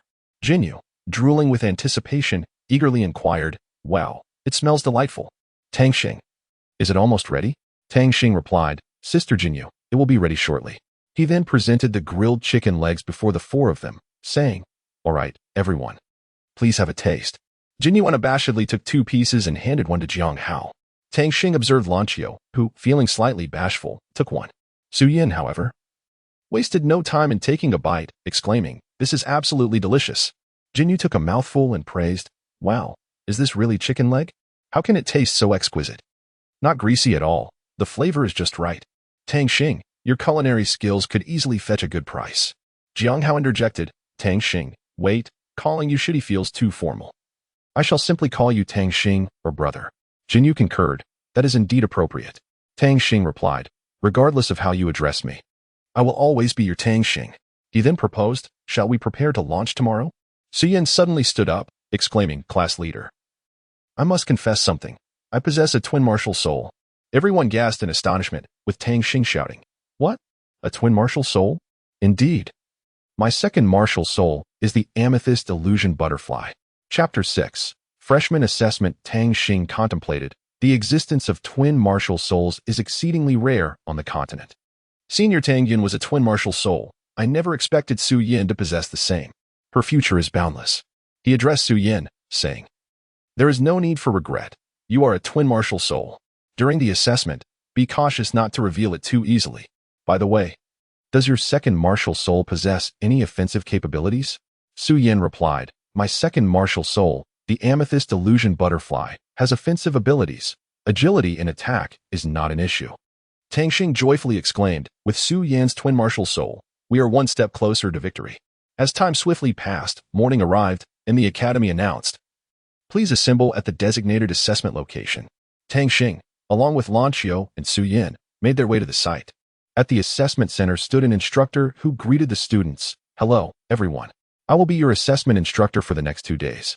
You have been assigned to Group 13, consisting of 6 teams. Now that everyone is present, I will explain the rules before we commence. This assessment will be conducted in teams of 3, engaging in group battles. First-year students are not permitted to use customized soul-guiding devices, though other weapons are unrestricted. While the assessment demands that all students exert their utmost effort, malicious harm is strictly prohibited. Failure to comply will result in disqualification, even if you defeat your opponent. Is that understood? The students responded in unison, understood. The instructor continued, all right, let us officially begin the assessment. In the first round, the first match features first-year Class 1, Tang Xing, Lan Xiao, and Su Yan against first-year Class 3, Huangchen, Mengyi, and Tong Go. Step forward. As Tang Xing and his companions approached the arena, the instructor announced, the assessment begins now. The atmosphere buzzed with excitement as Tang Xing activated his yellow soul ring. Summoning his spirit martial soul, Lan Xiao also displayed her 2-century-old soul rings, evoking a dragon's ethereal silhouette, while Su Yan revealed her 2-century-old soul rings. Conjuring her martial soul, the emerald jade harp, Huangchen and Mengyi exhibited their 2-century-old soul rings, unleashing the silver wind blade.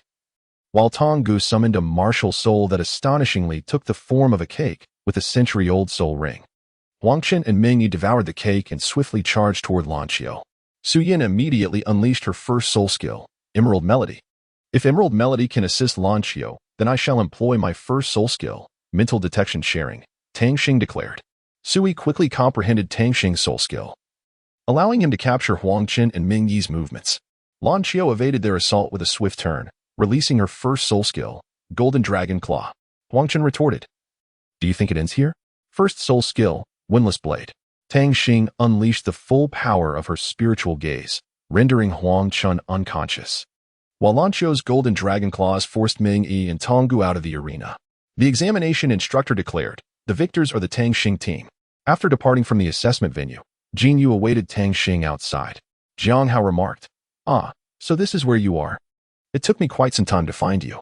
Tang Xing, upon seeing Jiang Hao, responded, "Brother Jiang Hao, what brings you here?" Jiang Hao smiled and replied, "I came to find Jin Yu and you. Weren't you both planning to sell chicken legs? I can protect you." Tang Xing respectfully replied, "Thank you, Brother Jiang Hao." Tang Xing and Jin Xiu collaborated to position the vehicle favorably, after which Tang Xing commenced grilling chicken legs. Jin Yu and Jiang Hao began distributing flyers, while Jin Xiu produced a large megaphone. Upon pressing it, silence ensued. Jin Yu then seized the megaphone, gave it a shake, and adjusted it, resulting in a beep. He casually tossed it aside and placed the price tag in front of the grill.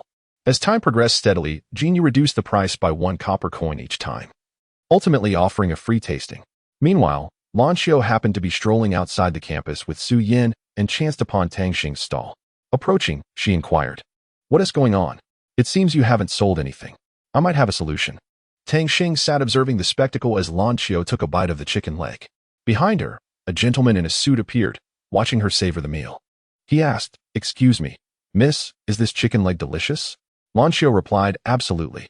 This chicken leg is incomparable to those from other vendors. Sir, you should give it a try. Currently, we are in the tasting phase. If you miss out today, it won't be available again.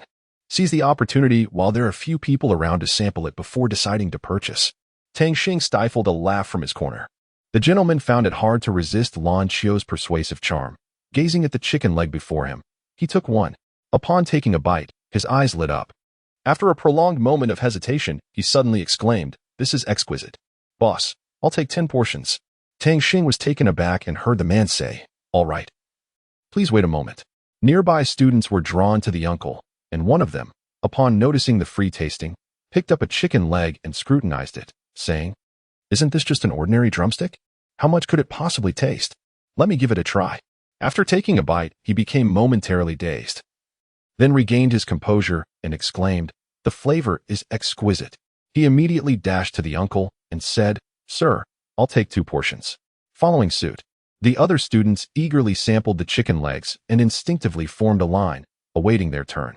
Meanwhile, Lan Qiu assisted Tang Xing, and upon seeing the crowd, Jin Yu and Jiang Hao promptly joined in to help until the last piece was sold. Afterward, Lan Qiu grumbled, "We worked so hard this morning to win the first round, and now we have to sell chicken legs together with him. It hardly seems fair."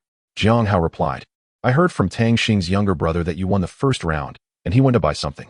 Upon arriving at the stall, Tang Xing encountered the first customer, and the uncle remarked, "What a coincidence." He tossed an object to Tang Xing, who opened it in astonishment, revealing a golden spirit coin. When he looked up, the uncle had vanished without a trace. Tang Xing returned to his stall, holding the items he had purchased.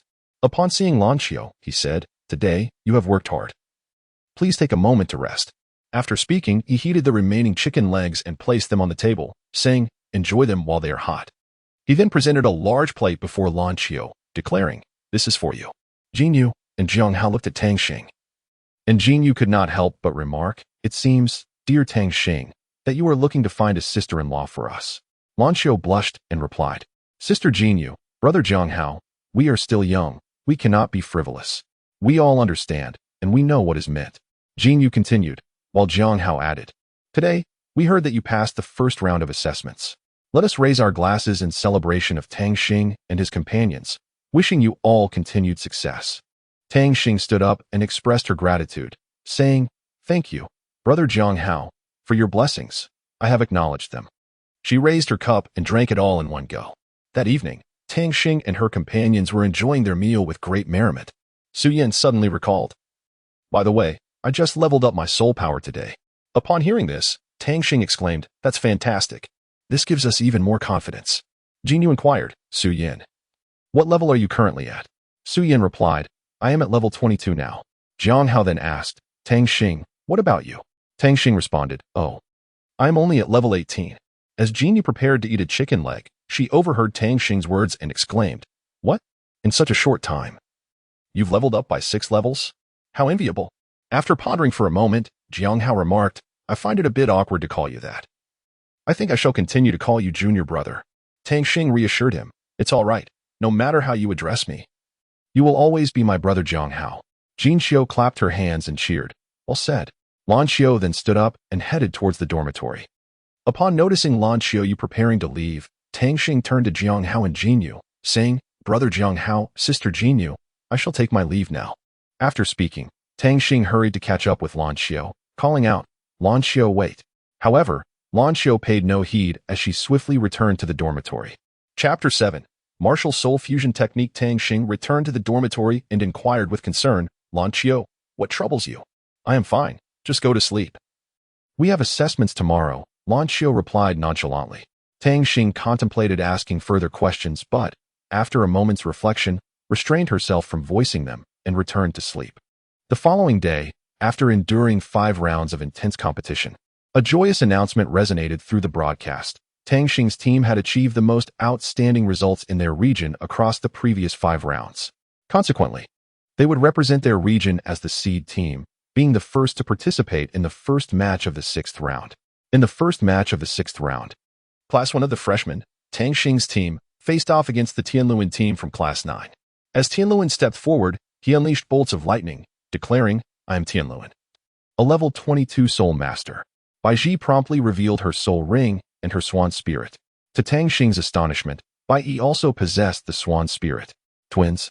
This could prove challenging, Tang Xing thought, remaining poised as he introduced himself. Class 1, Tang Xing, Lan Xiu, Su Yin, I look forward to your guidance. The assessment commenced as the instructor confirmed both teams were ready. Bai Ji swiftly released her spirit, initiating an interference. First soul skill, sound wave. This formidable sound wave significantly impacted Tang Xing's team. We must interrupt her, Su Yin. Tang Xing commanded decisively. Su Yin immediately summoned her Emerald Jade Harp. First soul skill, Emerald Melody. Su Yin's skill was on par with Bai Ji's, and she confidently stated, my Emerald Melody not only enhances attack power, but also counters sound-based skills effectively. Seeing her sister at a disadvantage, Bai Yi hastily declared, Sister, I shall assist you. First soul skill, sound wave. Instantly, sound waves reverberated across the arena, with neither side yielding. Su Yin pressed forward again. Second soul skill, Emerald Soul Tune. The sudden surge of power from Su Yin struck like a tidal wave, forcing the Bai sisters back. In that breathtaking moment, Su Yi gazed at Su Yin's performance in awe, exclaiming, her spirit must be extraordinary. Tianluan charged forward with fierce determination, intent on defeating Su Yin. Tang Xing swiftly activated his spiritual eyes, restraining Tianluan's movements. Lan Xiu prepared to deliver a decisive blow, but at that critical moment, Bai Yi transformed to shield Tianluan from Lan Xiu's attack. Bai Ji then unleashed her second soul skill, White Feather. Protect Su Yin, Tang Xing exclaimed. As countless feathers surged towards him, Lan Xiu promptly activated her second soul skill, Golden Dragon Body, asserting, is that all?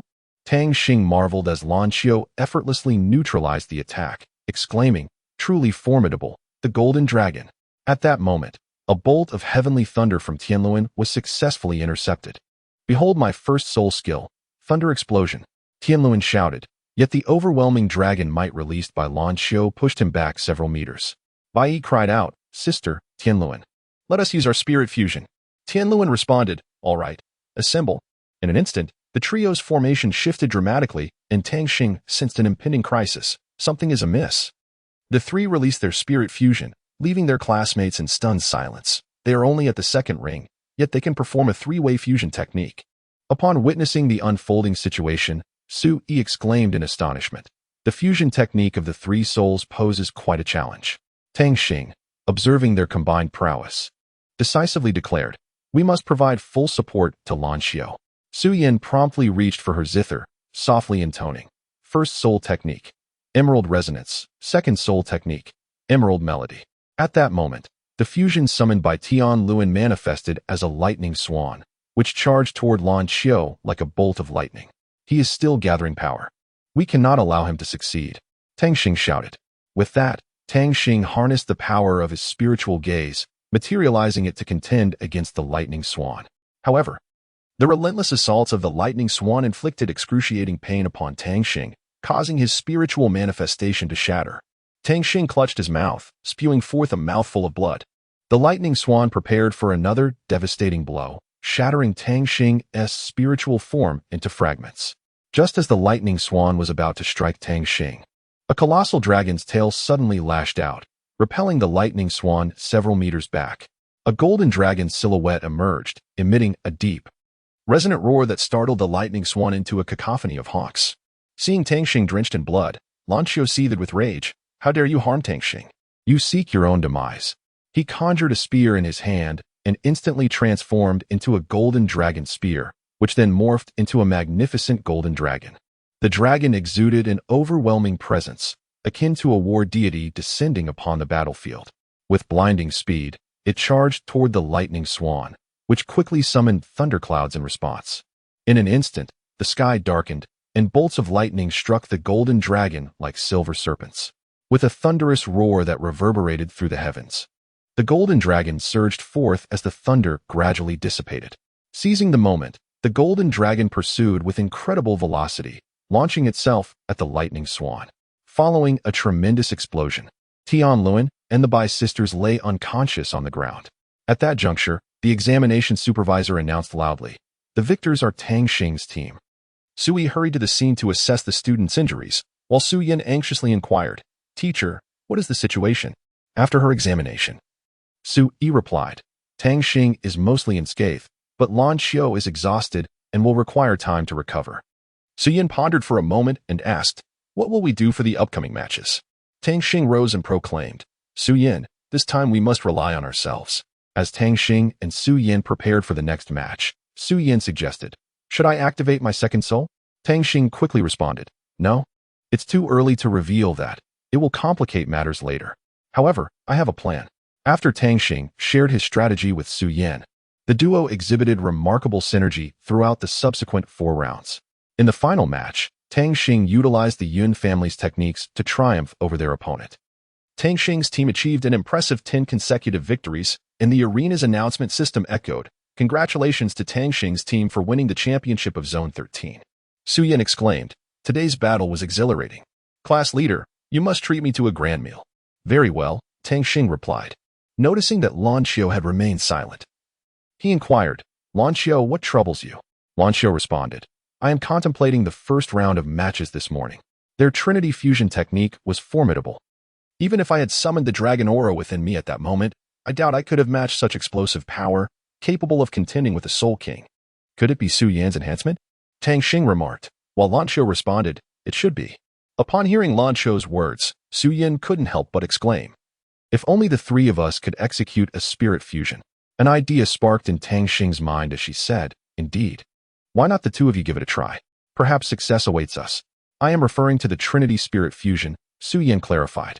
Tang Xing was taken aback, stating, "The spirit fusion technique necessitates an exceptionally high degree of compatibility, and the synergy cannot be lacking. It is not so easily achieved." However, Su Yin remained unconvinced and continued, "How can we ascertain the outcome without attempting it?" Tang Xing and Lan Xiu nodded in agreement. The 3 then settled on the ground, sitting cross-legged, and began to circulate their soul energy. Tang Xing invoked the Jade Sky technique to summon her soul power, and suddenly, all 3 spirits revealed themselves. In quick succession, the 3 distinct spirits began to merge, gradually coalescing into a vague silhouette that flickered in and out of visibility. Tang Xing opened her eyes in astonishment and exclaimed, "We succeeded." Su Yin and Lan Xiu also opened their eyes, both gazing at Tang Xing with an unspoken connection. Their cheeks inadvertently flushed. Su Yin, feeling a surge of potent energy coursing through her, remarked, "I sense an immense force within me." Tang Xing affirmed, "This must be the power of spirit fusion. We can leverage it to expedite our cultivation." "Does this mean that our spirit fusion will be even more attainable?" Su Yin asked excitedly.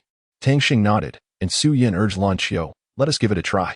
Taking a deep breath, Su Yin and Lan Xiu cautiously summoned their soul energy, attempting to intertwine and converge it. Yet, as time passed, they found themselves unable to grasp the anticipated fusion energy. Su Yan furrowed her brows, casting a puzzled glance at Lan Xiao, and inquired, Tang Xing, what is happening? Why is our soul energy failing to merge smoothly? Her voice bore traces of anxiety and confusion. Lan Xiao, equally troubled, fell into contemplation. After a moment, he shook his head and replied, I am uncertain as well. Logically, our soul energy attributes should complement one another, yet this situation is rather perplexing. Su Yan pondered for a while and suddenly recalled having heard reasons for failed soul energy fusion. She suggested, could it be that our mental states are not sufficiently aligned? Or is there some external factor disrupting our soul energy? Lan Xiao nodded in agreement with Su Yan's hypothesis, saying, it is possible, but the exact cause requires further investigation. Perhaps we should adjust our mindsets and attempt it once more. Thus, Su Yan and Lan Xiao closed their eyes, casting aside distractions, and endeavored to calm their minds. They once again summoned their soul energy, feeling the subtle connection between them. This time, they distinctly sensed the flow of soul energy becoming much smoother. But at a crucial moment, an invisible force seemed to obstruct their further fusion. Su Yan and Lan Xiao exchanged glances, both surprised by what they saw in each other's eyes. Su Yan resignedly stated, all right then, Tang Xing, let us give it a try. Tang Xing grasped Su Yan's hand, embarking on an attempt at martial soul fusion. Suddenly, their respective martial souls emerged behind them. Tang Xing's spirit eye martial soul drew closer to Su Yan's purple crystal illusion butterfly, as if destined to unite. The fusion transpired seamlessly, resulting in a martial soul that resembled a butterfly awakening, radiating an enigmatic glow. Once the two disengaged from their fused state, Lan Xiao approached slowly and remarked, Tang Xing, let us also give it a try. Hand in hand, they commenced another fusion. Lan Xiao's golden dragon martial soul manifested instantaneously, while Tang Xing's spirit eye martial soul darted like lightning to the dragon's forehead. The dragon's eyes and the spirit eye on its brow activated their skills simultaneously, a spectacle that left onlookers astounded. Lan Xiao, utterly taken aback, promptly disbanded the fusion. Supporting Tang Xing, Lan Xiao inquired, are you all right? To which Tang Xing waved his hand reassuringly, saying, I am fine, Lan Xiao. Let us name this fusion technique Might of Gold. Lan Xiao nodded in agreement, while Su Yan playfully interjected, what shall we call ours? After a moment's contemplation, Tang Xing replied, let us name it Transformation of the Purple Spirit Butterfly Dragon. Chapter 8. Assessment and Advancement. Tang Xing exclaimed joyfully, marvelous. We possess 3 martial soul fusion techniques. These are our 3 trump cards. Su Yan nodded in agreement. Lan Xiao gazed at Tang Xing, seemingly having made a certain decision. The following day, the announcement echoed throughout the freshman assessment area. Class 1 of the first year, please enter. The elimination round is about to commence. Participants, remember, friendship comes first, competition second. Class 1 will face Class 8. Both sides, please take the stage. Tang Xing was the first to step onto the stage, announcing loudly, Class 1, Tang Xing. Level 18 Control System Battle Spirit Master.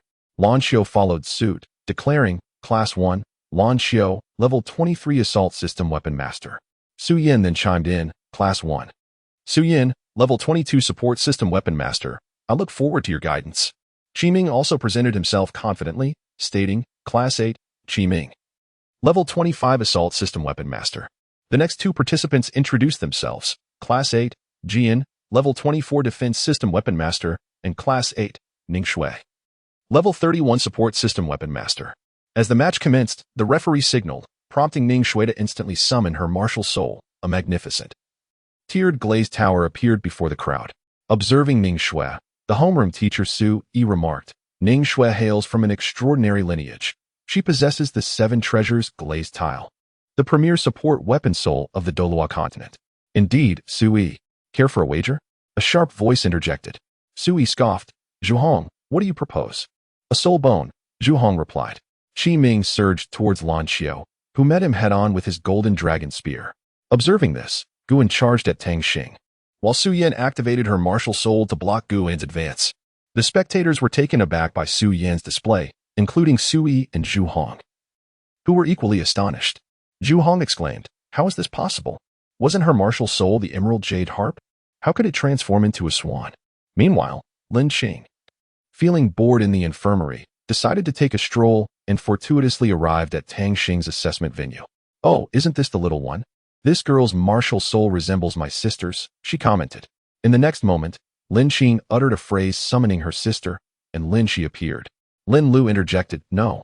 Her martial soul is quite unique. Even my martial soul, the Azure Wave Swan, feels somewhat subdued in its presence. Lin Qing inquired, sister, are you returning home today? Lin Lu nodded. Yes, I just came back today. I must secure that girl. Su Yan unleashed her first soul skill, Emerald Protection. Seizing the opportunity, Tang Xing activated his purple extreme demon eye and spirit eye to immobilize Guan. Subsequently, Tang Xing utilized the Yun family technique to send Guan flying. Fortunately, Guan's defensive attributes prevented him from being launched out of the ring. Tang Xing, astonished by Su Yan's martial soul, remarked, isn't she a twin martial soul? Could she possibly possess a triple martial soul? First soul skill, Starfall. Qi Ming elegantly wielded his Star Will spear and bellowed. Second soul skill, Golden Dragon Body. Lan Xiao, witnessing this, immediately released his skill to defend himself. As Lan Xiao activated his second martial soul, Qi Ming smirked, are you finally getting serious? First soul skill, Golden Dragon Thrust, Qi Ming declared, followed by a cheerful remark, just as I wished. First soul skill, Starfall. First soul skill, Heaven Shield Array. Guan shouted. Ning Shui chuckled lightly, let us conclude this. 7 treasures glazed tile. First, strength. Second, speed. Third, soul. In an instant, Qi Ming's soul power surged, allowing him to repel Lan Xiao. Qi Ming laughed. Lan Xiao, you are formidable, but this is where it ends. Second soul skill, Starfall Heaven Slash. Lan Xiao, having suffered a setback, roared, do you think I lack teammates? Second soul skill, Emerald Light. Second soul skill, Emerald Melody. Su Yan exerted her strength, breaking through Gu En's defensive formation with a single blow. Second soul skill, Golden Dragon Slash. Lan Xiao swiftly executed a strike, directly nullifying Qi Ming's second soul skill. Guan quickly regained his composure. Second soul skill, Celestial Shield. Following a resounding explosion, Guan sustained injuries and shouted, Qi Ming, use that technique. Qi Ming and Guan commenced their fusion. Tang Xing instantly comprehended their intention. They were about to employ a martial soul fusion technique. Lan Xiao, act quickly. We shall do the same. Second soul skill, Emerald Melody. Su Yan immediately unleashed her soul skill, while Ning Shui swiftly recited, 3 days soul. Both parties completed their fusion at an astonishing speed. Zhu Hong was taken aback to witness the martial soul fusion technique from Class 1, exclaiming, wow, your class actually possesses a martial soul fusion technique. However, regarding the quality of martial souls, Qi Ming's Star Wheel Spear is the successor of the legendary Star Gun from the Nine Ning family, dating back 10,000 years. Although the Star Wheel Spear is merely the initial form of the Star Gun, its quality is indisputable. Similarly, Guan's Celestial Shield also traces back to the shield Douluo of a millennium past. Do you truly believe that a mere juvenile golden dragon can withstand this? Sui chose to disregard her remarks, turning her gaze to the core area, addressing Qi Ming and Guan. Martial Soul Fusion, Spear and Shield, Advance. Tang Xing and Lan Xiao shouted in unison. Martial Soul Fusion, the Might of Gold. The two martial soul fusion techniques collided fiercely. The dragon eyes of the golden dragon activating its skill, emanating a radiant golden light. In an instant, it immobilized the opposing martial soul fusion technique, with Ning Shui being no exception. The officiating teacher proclaimed, congratulations to Class 1's Tang Xing team for their victory. Tang Xing urged, quickly restore your soul power. We have another tough battle this afternoon. Su Yan nodded in agreement, while Lan Xiao suggested, how about we experiment with the power of our cultivated martial soul fusion? Tang Xing pondered briefly before proposing, let us call it the power of the celestial spirit. Lan Xiao instinctively touched her abdomen, nodding in agreement. And then the three of them settled into a meditative posture to recuperate their soul power. As afternoon approached, the sun shone brightly, and a gentle breeze caressed the surroundings. The crisp voice of the referee, Ding Xin, resonated across the playground. Class 1's Tang Xing team will face Class 6's Sun Xiaokong team. Both teams, please take the stage. Upon hearing this, Ding Xin, standing nearby, furrowed her brow in concern and remarked to Sun Xiaokong, Brother Xiaokong, the opponents are quite formidable. However, Sun Xiaokong merely smiled faintly, exuding confidence, and comforted Ding Xin by patting her shoulder. Do not fret. I will handle Lan Xiao, and the other two can rely on you. Rest assured, we will surely emerge victorious. With that, a glimmer of determination and confidence flickered in his eyes. He took a deep breath and rallied his comrades. All right, team. It is our turn to showcase our prowess. Let us give our all and bring glory to our class. Upon finishing, he led his teammates onto the arena with a vigorous stride. As both teams entered the arena, Tang Xing, a level 18 control system battle soul master from class 1, Lan Xiao, a level 23 assault system weapon soul master from class 1, and Su Yin, a level 22 support system weapon soul master from class 1, stood ready for the challenge. Tang Xing introduced class 1 year 6, Sun Xiaokong, a 24th level assault spirit master, class 1 year 6, Ling Feng, a 25th level assault spirit master, class 1 year 6, Ding Xing, a 23rd level support spirit master. As the assessment commenced, the instructor announced the start. Ding Xing stepped out from the crowd, taking a deep breath, and softly chanted an incantation. First soul skill, power of the 7 stars. As her words resonated, a powerful wave of spirit energy surged forth from her being. Empowered by this force, Sun Xiaokong immediately summoned his martial soul and fearlessly launched an attack towards Lan Xiao. Seeing this, Lan Xiao did not hesitate and brandished his long spear, engaging in a fierce battle with Sun Xiaokong. The two exchanged blows, neither yielding to the other. And for a moment, the outcome was uncertain. Sun Xiaokong, aware of the formidable opponent before him, did not retreat. Instead, he bellowed, truly worthy of being Lan Xiao. But if you think you can defeat me solely with that golden dragon spear, you are sorely mistaken. Prepare to receive my first soul skill, Purple Gold Frenzy. With that, Sun Xiaokong swung his staff, launching a torrential assault towards Lan Xiao. However, faced with such an intense onslaught, Lan Xiao did not evade but instead unleashed his second soul skill, Golden Dragon Body. Instantly, a layer of golden radiance enveloped Lan Xiao, rendering him akin to a war god descending upon the earth. Despite the tremendous force behind each of Sun Xiaokong's strikes, they were skillfully dodged by Lan Xiao. Sun Xiaokong, puzzled, thought to himself, why is it that my ferocious attacks are always evaded with such precision? Just as he was lost in thought, he caught sight of Tang Xing, who was signaling to Ling Feng from the sidelines. In an instant, Sun Xiaokong experienced a revelation. Ling Feng let out a soft command, summoning his martial soul, revealing a sword emanating a fierce aura in his grasp. Su Yi gasped in astonishment. It is indeed the heavenly spirit sword. This individual must have an extraordinary background. As Ling Feng chanted an incantation, he executed his first soul skill, Spirit Sword Strike. The heavenly spirit sword transformed into a dazzling beam of light, hurtling directly towards Tang Yun. Confronted with such a fierce attack, Tang Yun dared not delay and immediately activated his first soul skill, Emerald Shield. A layer of green light materialized, providing him with steadfast protection. Yet, Ling Feng smirked, your luck is commendable, but I wonder if you can evade my assault this time? As he spoke, he channeled his spirit energy once more, unleashing his second soul skill, Spirit Sword Slash. In an instant, countless beams of sword light rained down upon Tang Yun, the overwhelming onslaught instilling fear in the hearts of onlookers. Tang Xing swiftly activated his purple extreme demon eye, the purple glow flickering in his eyes.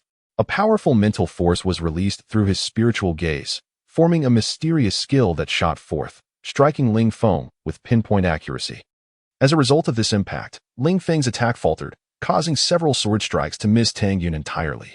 Meanwhile, Su Yin, witnessing the tense situation, could no longer contain her fury and boldly unleashed her second soul skill, Emerald Radiance. A vibrant green light surged forth from her, resembling an unparalleled green moon, crashing down towards Ling Feng with immense might. In a sudden turn of events, Ling Feng was forcefully pushed back several meters. Simultaneously, Sun Xiaokong seized the opportunity to swing his long staff, striking Lan Xiao with great force, causing him to stagger backward repeatedly. Without delay, he fiercely flicked his wrist, launching the staff like a javelin aimed directly at Tang Xing's back. Chapter 9. The semi-finals of the assessment. A sudden shout erupted from Lan Xiao. Tang Xing, be careful. Tang Xing, quick on his feet, immediately dodged the attack. However, the staff relentlessly pursued him, as if harboring a peculiar animosity towards Tang Xing. Tang Xing's mind raced as he devised a clever plan. He deliberately led the stick to follow him, dashing towards Ding Xing. Upon witnessing this, Ding Xing regarded Tang Xing with disdain, contemplating inwardly, what tricks could you possibly conjure? At that moment, Tang Xing mischievously made a face at Ding Xing before turning and running away. Ding Xing, relieved, assumed Tang Xing was merely posturing. Little did she realize, the stick suddenly changed direction and hurtled straight towards her, just as the stick was about to strike Ding Xing. Ling Feng decisively swung his sword to block the lethal blow. Meanwhile, Sun Shukong hastily retracted the stick into his grasp. Fuming with anger, Ding Xing resolved to take action. She summoned all her strength, unleashing her second soul skill, 7-star blessing, as well as her first soul skill, 7-star power. In an instant, both Sun Shukong and Ling Feng felt their soul power and attributes double, an inexhaustible surge of strength flowing within them. Unfazed by such formidable opponents, Su Yin and Lan Xiao coordinated seamlessly, executing their martial soul fusion technique, Swan Dragon Transformation. This technique, imbued with astonishing power, surged forth towards Sun Shukong and his allies with unparalleled momentum. Ultimately, this overwhelming strike successfully sent Sun Shukong and his companions flying out of the arena. Victory belonged to their brave and indomitable team. The venue erupted with thunderous applause and cheers, celebrating Tang Xing's triumphant advancement to the semifinals. Tang Xing exclaimed, "Well done. Let us go. Tonight we shall indulge in roasted chicken legs to celebrate." With that, Tang Xing led Lan Xiao and Su Yin to his humble stall. Upon arriving, he spotted two familiar figures and, upon closer inspection, shouted, "Brother Jiang Hao, Sister Jin Yu, you have come." Jiang Hao replied, "Jin Yu and I are here to congratulate you on reaching the semifinals. Little junior brother, my mother will be attending the semifinals specifically to watch you. You must perform splendidly." Jin Yu cautioned, "Brother Tang Xing, as you enter the semifinals, exercise caution. I have heard that Sidiyu, Xie Qian, and Li Fei from your cohort are formidable opponents, and they too have made it to the semifinals. Be wary of them, particularly of Li Fei and Xie Qian." Tang Xing acknowledged with a smile, "I remember, Sister Jin Yu. Since we're here, let us enjoy a chicken leg before we leave." Jin Yu, filled with delight, exclaimed, "How wonderful! I can finally savor the culinary skills of my younger brother Tang Xing." Thus, Tang Xing proceeded to ignite the grill and prepare roasted chicken legs. They joyfully shared a meal together. As the sun rose on the following day, during the semifinals, a woman clad in a red dress approached the competition stage. Suddenly, a sheep appeared, prompting those outside the arena to gesture respectfully. "Ladies and gentlemen, there is no need for such formalities. Please continue." Her voice resonated throughout the left arena. As she completed her transformation, Tang Xing instantly recognized her. The lady in red spoke, "Greetings, I am Yi Yusin, the Dean of Linghai Academy. The talents of this year's newcomers are quite impressive. I shall be observing your competition and hope you will surprise me." The drawing of lots then commenced. Tang Xing pondered, why did the dean choose to honor his godmother? Was it merely a prelude to the grand competition? As the colossal screen for the contest began to rotate and eventually settled, it revealed the matchup between Tang Xing's team and C2U's. Yi Yuxian remarked that upon C2U's entrance, a sense of familiarity washed over Tang Xing suddenly. He recalled that it was indeed C2's family that had once wronged the Tang family. C2 Feng must be one of them. This vendetta, he vowed, would not go unavenged. The competition commenced. The assessment instructor announced the participants. Year 1, Class 5, C2U, a level 25 Assault Soul Master. Year 1, Class 5. Mengya, a level 23 Control System Soul Master. Year 1, Class 5, Xie Qian, a level 24 Agility System Soul Master. In contrast, Year 1, Class 1 featured Tang Xing, an 18-level Control System Soul Master, Lan Xiao, a level 23 Assault System Soul Master, and Su Yin, a level 22 Support System Soul Master. At C2U's command, Mengya surged forward, unleashing her first soul skill, Foxtail. A massive foxtail materialized, successfully shielding Tang Xing's team. Lan Xiao scoffed. "Isn't it just a tail? Watch me." Just as Lan Xiao prepared to unleash her soul skill, C2U's technique swiftly intercepted Tang Xing and Lan Xiao. Reacting instantly, Su Yin activated her first soul skill, Emerald Protection. Faced with relentless assaults, in a fleeting moment of defense, Lan Xiao thrust her spear towards C2U. Observing the attack, C2U retracted his soul skill, narrowly evading the spear's strike. "Lan Xiao," he taunted, "do not presume that your connections shield you from my wrath. This is an assessment, and I will show no mercy." First soul skill, Skyward Blades. Unfazed, Lan Xiao countered with her own first soul skill, Golden Dragon Stab. A fierce exchange ensued between them. Meanwhile, Mengya lunged at Su Yin once more, invoking her second soul skill, Enchantment. Under its influence, Su Yin succumbed to a stupor. Seizing the opportunity, Xie Qian unleashed his first soul skill, Multi-Rings, followed by his second soul skill, Locking Rings, effectively ensnaring Su Yin. Mengya, eager to repeat her success, directed her enchantment towards Tang Xing. However, Tang Xing activated his spirit eye martial soul, unleashing the purple extreme demonic eye, reflecting Ming Ye's enchantment back upon her. Dazed, Ming Ye collapsed to the ground, while Tang Xing deftly evaded Xie Qian's attack. At that moment, a vivid image of the mesmerizing purple extreme demonic light flashed in Tang Xing's mind. He instantly grasped the formidable nature of Xie Qian's soul skill, which could directly immobilize Lan Qiu. Just then, CTU executed a swift sidekick, initiating his second soul skill, Circular Slash. As Lan Qiu realized she could not evade the strike, a wave of despair surged within her. Yet, in that critical instant, Tang Xing dashed forward without hesitation.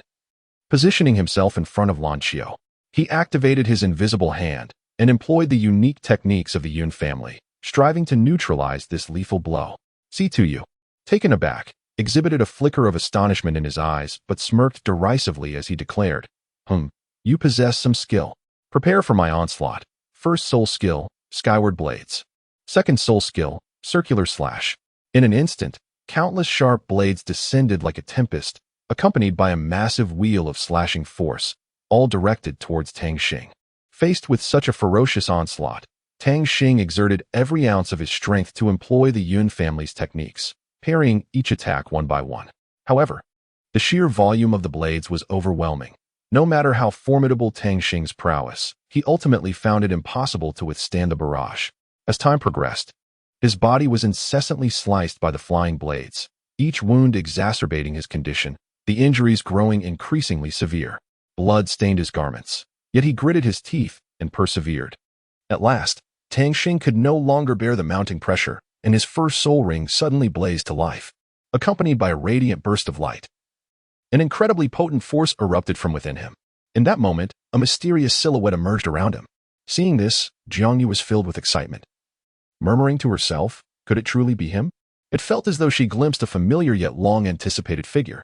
Lan Qiu's eyes widened in horror at the multitude of grievous wounds adorning Tang Xing's body, her heart swelling with anger and sorrow.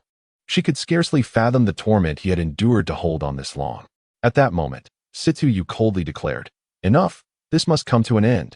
Second soul skill, Wheel Slash. Everyone gasped. They all understood the immense power of this technique, and it seemed Tang Xing would struggle to withstand it. Beside them, Xie Qian asserted, With this strike, Tang Xing is doomed to either perish or be gravely injured. Just as Situ prepared to unleash his attack, a mysterious and powerful dragon suddenly manifested before Xie Qian. The magnificent golden dragon roared ferociously, its presence shaking the very air and sending shockwaves through the crowd. The roar resonated like thunder, leaving all in awe and disbelief, particularly Situ, whose ears rang violently, nearly rendering him deaf. Observing this, Lan Qiu wasted no time in activating the long-dormant power of her ultimate light, executing her signature move, Golden Dragon Domination. With a fierce cry, a cataclysmic surge of energy erupted forth. This force swept in like a storm, sending both Situ and Xie Qian hurtling backward, their bodies battered and bruised, hardly intact. Upon witnessing this, Lan Qiu immediately reverted to her original form and rushed to Tang Xing's side, carefully lifting him. At that moment, Tang Xing had succumbed to unconsciousness. Though he still breathed, the assessment teacher stepped forward, announcing, Tang Xing's team is victorious.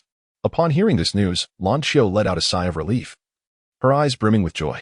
Though the battle had been brutal, they had ultimately triumphed. Nearby, Li Fei concluded his own match. And Ziyin remarked, They actually defeated Situ, though he is gravely injured.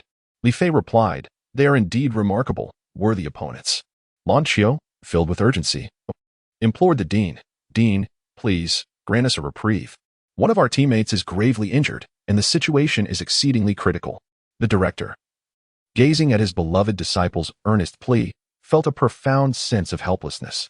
Just as he was about to speak, Jiangyu interjected, saying, Director, if my memory serves me right, there is typically a 30-minute rest period reserved during the finals. Let us grant them this half hour, and allow me to attend to the injured. At that moment, Lin LV, standing nearby, concurred, Why not allow me to accompany you? Jiangyu nodded slightly in agreement. Subsequently, she and Lan Qiu made their way to the lounge. In the lounge, one could witness the extraordinary soul master Jiangyu at the pinnacle of level 99, alongside Lin LV, who was at the zenith of level 97. Together, they unleashed their soul power, dedicating their utmost efforts to heal the wounded Tang Yun. In the blink of an eye, a miraculous transformation occurred, and Tang Yun's severe injuries were astonishingly mended. Tang Yun slowly opened his eyes, and upon seeing Jiang Yu before him, he exclaimed, "Godmother." His voice was imbued with an overwhelming sense of warmth and gratitude. Chapter 10. The final assessment. Lin Lu was taken aback when she heard Tang Xing address Jiang Yu as Godmother. Jiang Yu replied, "You should rest and recover your soul power. There is still a match ahead." She added, "By the way, you seemed unable to withstand it earlier. Why did you persist?" Tang Xing responded, "Because the situation was dire, I had no choice." Jiang Yu gently patted Tang Xing's head and said, "No matter what, you must prioritize your own safety. Only by safeguarding yourself can you protect others. Do you understand?" Tang Xing nodded and replied, "I understand." Jiang Yu held out a bottle of water to Tang Xing, saying, "Drink this. It will not only heal your injuries but also restore your soul power swiftly." At that moment, the dean entered the lounge and approached Lan Qiu. Observing her as she recuperated without intruding, he then turned to Lin Lu and inquired, "How is he faring? Is his injury severe?" The voice of Dean Yi Yusin was laced with concern. Lin Lu responded, "Dean, Tang Xing's injuries have healed. The time is drawing near." Dean Yi Yusin remarked. Tang Xing opened his eyes and said, "All right, Dean." He arrived at the competition venue, where Li Fei spoke up, "Brother Tang, it seems your injury has nearly healed. I hope you can unleash your full strength for our match. However, I value friendship more, with competition being secondary. Allow me to introduce myself. My name is Li Fei, a level 25 Agile Attack Soul Master from Class 1, Year 7. Wang Yang then introduced himself, Wang Yang, also from Class 1, Year 7. A level 25 Strong Attack Soul Master. Following suit, Ziyin proclaimed, Ziyin, Class 1, Year 7, a level 31 Control Soul Sovereign. Tang Xing was taken aback, thinking to himself, "What? Level 31? Ning Shui was also level 31. I cannot afford to be careless." He introduced himself and his teammates. "I am Tang Xing from Class 1, Year 1, a level 18 Control Battle Soul Master. This is Su Yin, a level 22 Support Soul Master, and Lu Ming, a level 23 Strong Attack Soul Master." The competition commenced. At the instructor's command, Tang Xing immediately activated his first soul skill, Mental Detection Sharing. Li Fei gaped in astonishment. He unleashed a soul skill right at the start? Tang Xing felt a surge of pride, thinking, this soul skill is quite extraordinary. Li Fei signaled Ziyin, who promptly began to release her martial soul and soul skill. First soul skill, Starry Sky Binding. The surrounding starlight shot towards them like arrows, yet they easily evaded it. Wang Yang charged forward with a roar. First soul skill, Fiery Slash. Blue Qiu also joined the fray, shouting, First soul skill, Golden Dragon Sting. The battle was lively, with both sides exchanging blows. At that moment, Li Fei swiftly moved behind Tang Xing, a glint of cunning in his eyes as he secretly gathered soul power, preparing to launch a deadly ambush. However, Su Yin had already sensed Li Fei's intentions. Without hesitation, she activated her second martial soul. In an instant, a powerful aura erupted from her, akin to the rise of a radiant sun. Li Fei felt the pressure emanating from Su Yin, but did not falter.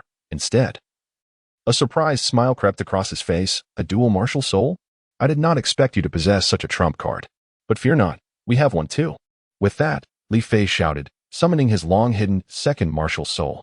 This martial soul radiated a mysterious and potent light, as if it contained boundless power. He then recited an incantation and unleashed his second soul skill, Blinding Storm, Shadow Moonstorm. As he spoke, two terrifying energy whirlwinds erupted from his two martial souls. The blinding storm shot upwards like a brilliant beam of light, illuminating the entire battlefield, while the shadow moonstorm spread rapidly like a dark shadow, exuding an aura of devouring everything in its path. These two opposing forces intertwined and collided, creating a breathtaking storm spectacle. Suddenly, two formidable emerald soul strikes surged towards Su Yin, whipping up fierce winds as if they aimed to tear her apart. Faced with such a fierce onslaught, Su Yin displayed no sign of fear. She took a deep breath, and the soul power within her surged forth instantaneously. Second soul skill, Purple Butterfly's Light, Emerald Light. As Su Yin uttered these words, a formidable aura erupted from her being. The resplendent purple radiance and the verdant emerald light intertwined, dazzling like the brightest stars in the night sky. These two powerful waves of soul energy surged forth like tumultuous ocean waves, crashing violently against the two emerald soul melodies. In an instant, the heavens and earth shifted hues, and the entire space was enveloped by violent energy fluctuations. The soul skill unleashed by Li Fei was utterly overwhelmed by this terrifying force, disintegrating into nothingness in an instant. Seeing the precarious situation, Ziyin understood that he could no longer conceal his true strength. With a flicker of thought, he decisively activated his second martial soul. Instantly, a mysterious and profound crimson light burst forth from within him, burning with an intense brilliance akin to flames. First soul skill, Rain of Red Leaves, Healing. Ziyin called out softly, swiftly forming hand seals. Countless blood-red maple leaves cascaded from the sky, fluttering gently as they fell upon his teammates. These leaves, imbued with a rich essence of life, healed their wounds in the blink of an eye, revitalizing their spirits. Tang Xing and his companions were left utterly astonished upon witnessing this scene. Their team possessed not one, but two twin martial souls. It is well known that individuals with twin martial souls are exceedingly rare, each one a prodigious talent of remarkable caliber. The mere emergence of two such extraordinary beings within a single team was nothing short of astonishing. However, Su Yin was not daunted by the prowess of her adversaries. Instead, it ignited a fiercer spirit within her. With a cold gaze fixed upon her opponents, she gritted her teeth and declared, "What if there are two twin martial souls? Let us fight. Behold my second soul skill, Emerald Soul Melody." No sooner had she spoken than Su Yin summoned her soul power once more, and an exhilarating and resounding Emerald Soul Melody erupted forth. This enchanting and melodious tune resonated like a celestial symphony, yet it was infused with boundless intent to kill and overwhelming might, instilling a profound sense of dread in all who heard it. As Lan Xiu felt the surge of power and prepared to give her all, she was taken aback to see Wang Yang abruptly turn and dash back. With a puzzled expression, she turned to Tang Xing and inquired, "What on earth are they planning to do?" Tang Xing shook his head. A hint of confusion etched on his face, indicating that he too was at a loss. He immediately called out loudly for Lan Xiu and Su Yin, rushing to their side and declaring, "We must unleash the martial soul fusion technique." This proclamation resonated like thunder in the ears of all present, leaving everyone astonished and speechless. The crowd could not help but exclaim, "Heavens, are they not mere mortals? How could they possibly execute such a formidable skill as the Trinity Martial Soul Fusion?" At that moment, Sui felt a surge of joy and relief. She fervently exclaimed, "This is truly remarkable. You have successfully performed the Trinity Martial Soul Fusion technique. Truly deserving of being my exceptional students." Her eyes sparkled with pride and satisfaction as she spoke. Subsequently, Tang Xing, Su Yin, and Lan Xiu collaborated closely, initiating the process of martial soul fusion. They concentrated intensely, channeling their soul power with perfect harmony, as if connected by an unspoken bond.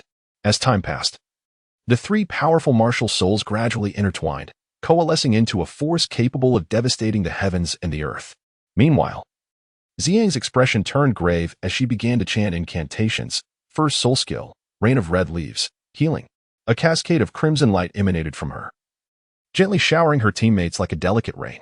Then, she unleashed her next skill, second soul skill, Blooming Rain of Red Leaves. A more vibrant red radiance illuminated the battlefield, akin to a flower in full bloom. Finally, Ziyang executed her ultimate technique, third soul skill, Embodiment of the Rain of Red Leaves. She and her teammates became tightly interconnected, their soul power flowing with remarkable fluidity. Li Fei and Wang Yang, meanwhile, were amassing their strength nearby. Observing this, Tang Xing suddenly realized and shouted, "Bad news. They are about to perform the martial soul fusion. We must act swiftly." The onlookers gasped in awe at the scene unfolding before them. The Trinity Martial Soul Fusion technique? Such a potent skill left everyone in a state of shock. Tang Xing and Li Fei stood poised, emanating an aura as formidable as towering mountains, as if boundless strength was on the verge of erupting. In this critical moment, Tang Xing suddenly bellowed, "Martial Soul Fusion, Purple Spirit Butterfly Dragon Transformation." His voice resonated like thunder, deafening and imbued with unparalleled might. Meanwhile, Li Fei, although visibly flustered, gritted his teeth and proclaimed his own martial soul fusion technique, Martial Soul Fusion, Radiant Shadow Moon. As their voices reverberated, two immense waves of soul power surged forth, colliding with the urgency of shooting stars. In an instant, the heavens altered their hue, and the winds and clouds roiled, as though the very fabric of space was being torn asunder.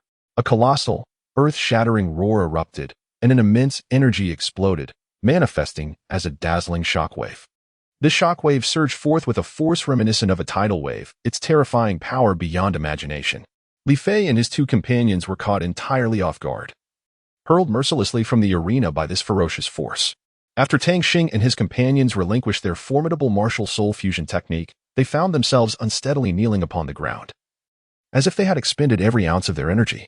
Yet, amidst this fatigue, Tang Xing remained resolutely upright at the center of the arena, his gaze unwavering and imbued with confidence. At that moment, the Academy's president approached them, his countenance radiating satisfaction and admiration. With a solemn and resonant voice, he proclaimed, "Congratulations! The Tang Xing team from Class 1 has achieved the remarkable distinction of being the champions of this year's freshman assessment." This announcement reverberated throughout the campus like a thunderclap, followed by the school's broadcasting system echoing with jubilant congratulations. "Congratulations! Class 1, Tang Xing's team has triumphantly secured the title of champions in the freshman assessment through exceptional prowess and a spirit of unity." The entire faculty and student body were captivated by this exhilarating moment, erupting into applause and cheers. Tang Xing felt the fervent atmosphere around him, his heart swelling with pride and joy. He understood that this accolade was not merely a personal triumph, but a testament to their collective effort. Amid the cheers, Tang Xing cast a grateful glance towards his teammates. They had endured countless training sessions and challenges together, fostering trust and mutual support, which ultimately led to today's victory. At this moment, they collectively reveled in this hard-earned honor, further solidifying their resolve to pursue greater heights in the future. The president, with a serious demeanor, summoned all those who participated in the assessment and declared with authority, "I hereby announce the successful conclusion of this freshman assessment. The reward for securing first place is an invaluable soul bone. Please follow me to receive this well-deserved honor." He extended heartfelt congratulations once more to the Tang Xing team. Subsequently, the president began to read aloud the list of core disciples from the external academy. They were Lan Qiu, Su Yin, Sitiu, Meng Ye, Xie Qian, Li Fei, Wang Yang, Ziyin, Sun Xiaokong, Ling Feng, Ding Xian, Qi Ming, Ning Shui, and Guan. As for those who did not make the core disciples list, you may still temporarily enjoy the privileges of core discipleship. Upon hearing this, a wave of intense dissatisfaction and disdain surged within Tang Xing. He silently pondered. Why is this so? I participated in the assessment as well, yet I am relegated to a mere temporary core disciple status. Perhaps it is due to the peculiarity of my martial soul. Just as he was lost in contemplation, the president added, regarding the temporary enjoyment of core disciple privileges. Please note that this status will conclude at the end of this academic year. At that moment, Lan Qiu was perplexed by the earlier decision to designate Tang Xing as a core disciple. She could not comprehend the rationale behind such a change and gently tugged at Tang Xing's sleeve. Observing this, Su Yin quickly reached out to grasp Tang Xing's hand, hoping to alleviate his spirits. Following this, the highly anticipated class assignment segment commenced. The homeroom teacher for Class 1 is Ms. Wu Xian Hung, and the list of students is as follows: Tang Xing, Su Yin, Lan Qiu, Li Fei, Wang Yang, Ziyin, Sitiu, Meng Ye, Xie Qian, Qi Ming, Ning Shui, Guan, Sun Xiaokong, Ling Feng, and Ding Xian. All right, everyone, based on the latest class allocation, please return to the teaching building in an orderly manner under the guidance of your respective homeroom teachers. Tang Xing, could you three come over here? The dean personally addressed them. Consequently, Tang Xing and the others followed the dean to his office. Upon entering, the dean retrieved a soul bone from his drawer and said, "Children, this is a special reward prepared for you. Behold, this is the soul bone of the left leg of Kong Ming. You three may discuss its allocation among yourselves." At that moment, Tang Xing suddenly spoke up, "Dean, I would like to request a leave to go out. Now that I have reached level 20, I need to obtain a soul ring." The dean nodded in agreement, replying, "Very well. However, I will arrange for a teacher to accompany you for safety." Yet, Tang Xing hastily waved his hand in refusal. "No need, Dean. I have already arranged for someone to accompany me. Rest assured." Upon hearing this, the dean chose not to elaborate further. Meanwhile, Lan Qiu silently speculated, "It's likely that Tang Xing has arranged for Jiang Hao and Jin Yu to accompany him." After the matter was settled, Lan Qiu returned to the classroom alone. At that moment, Su Yin was in need of the soul bone to enhance her strength, and without hesitation, she claimed it for herself. Tang Xing stepped out of the academy's gates, venturing alone into the soul-hunting forest. After taking just a few steps, he stumbled upon a soul beast lying on the ground, its breath faint. Without hesitation, he struck it down and immediately sat to absorb the soul ring. Meanwhile, in her dormitory, Lan Qiu was suddenly overwhelmed by an inexplicable sense of restlessness. She hurriedly rushed to inquire with Jiang Hao and Jinyu, asking whether Tang Xing had accompanied them to hunt soul beasts. Jiang Hao replied that this was not the case. Upon hearing this, Lan Xiu's mind spiraled into chaos. She anxiously exclaimed, Tang Xing is already at level 20 and should be out honing his skills, yet he mentioned a prior arrangement. I assumed he was with you. Could it be that he ventured forth alone? Without delay, Jiang Hao resolved to seek his mother's assistance, while Jinyu took the lead to accompany Lan Xiu in search of Tang Xing's whereabouts. After Tang Xing successfully absorbed the spirit ring, a mysterious figure suddenly appeared, clutching Tang Xing tightly and fiercely questioning him. You audacious brat, how dare you unilaterally absorb my spirit beast? You are courting death. Before the words had fully escaped his lips, this individual infused Tang Xing with an extremely malevolent force. Tang Xing, overwhelmed by agony, could not suppress his piercing screams. At that moment, Tang Yin sensed the unusual circumstances and swiftly rushed over. Lan Xiu also arrived just in time, witnessing the mysterious figure abandon Tang Xing, leaving behind a chilling remark. You can await the aftermath for this boy.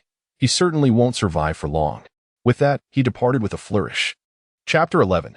Spirit Marshal Soul. Lan Xiu, upon witnessing Tang Xing's woeful state, felt her world darken as if everything was spinning around her.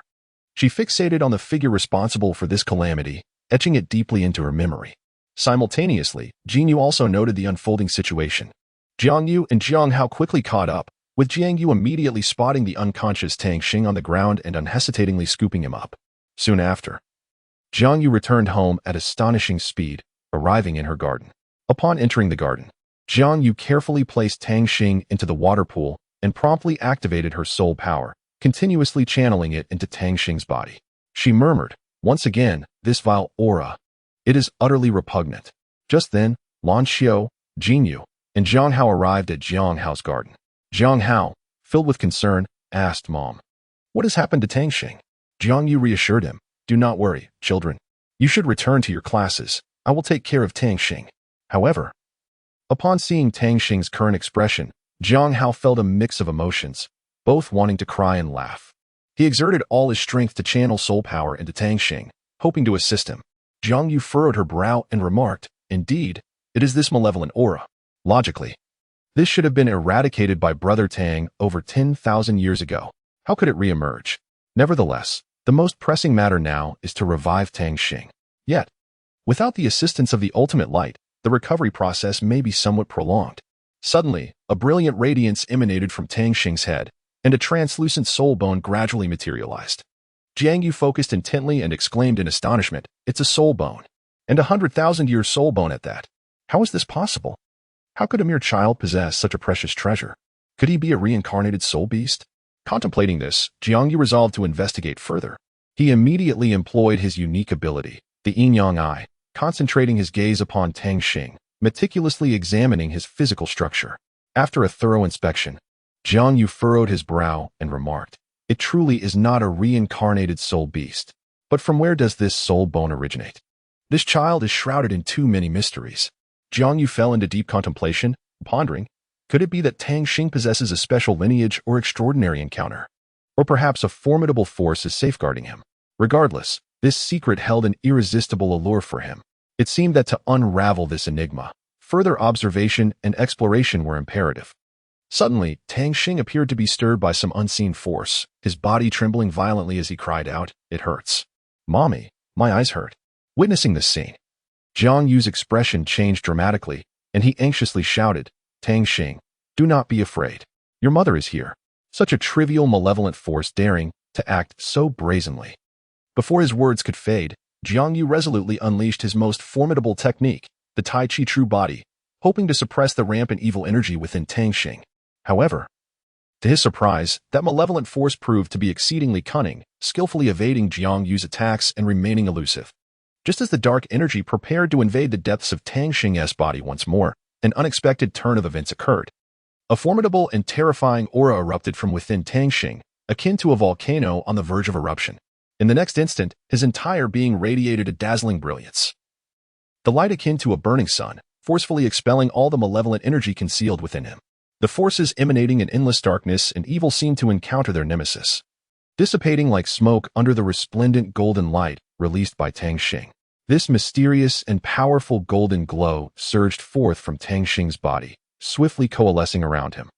With the passage of time, the golden light gradually took on a unique form, resembling a magnificent suit of armor, shimmering with an enchanting brilliance. It also resembled a vibrant creature, brimming with life and vitality. Jiang Yu's eyes widened in disbelief as he gasped, "Could this be the legendary martial soul? My heavens! It is an exceedingly rare twin martial soul. Moreover, judging by its appearance and aura, it seems to be an entirely unprecedented spirit martial soul." An indescribable shock and exhilaration surged within him. What lay before him was utterly astonishing, transcending all previous realms of understanding. Tang Xing opened his eyes, shimmering with a golden light, and gratefully exclaimed, "Mother, thank you. Without you, I would have perished long ago." He sobbed softly. Jiang Yu gently stroked Tang Xing's head, soothingly replying, There, no more tears. It's all right now, be good." She then produced a soul power sphere and said, "You have just awakened your martial soul. Let us measure your soul power." As Tang Xing placed his hand upon the sphere, an astonishing number, 33, emerged. In disbelief, Tang Xing's mouth fell agape, level 33? Could there be an error? Encouragingly, Jiang Yu urged, "Try releasing your spirit martial soul. Summon it forth, and see if you can manifest a soul ring." Tang Xing swiftly manifested his spirit, and the soul rings materialized with 2 yellow and 1 purple configuration in the next moment. Filled with confusion, Tang Xing inquired, "Mother, is it not unusual for me to have soul rings immediately upon awakening my spirit?" Jiang Yu chuckled and replied, "It may seem unusual for an ordinary person, but you are different. Do you recall the first time you showcased your soul rings to me? Those were not ordinary soul rings, but rather unique to spirits. This means that when you awakened your Lingmu spirit, they appeared. You might wonder why they did not manifest initially. That is because they existed in an energy form without a vessel. Only after you obtained the soul rings did they take physical form. Thus, you were inherently endowed with full soul power, and coupled with your cultivated soul energy, you have achieved level 33 today. There is no need for astonishment. Furthermore, your spirit does not require deliberate training. It will naturally augment its soul rings. You should focus on your Lingmu. Now, come along, dear. Let us venture forth to hunt for soul rings." Jiang Yu led Tang Xing to the southern region of the soul-hunting forest.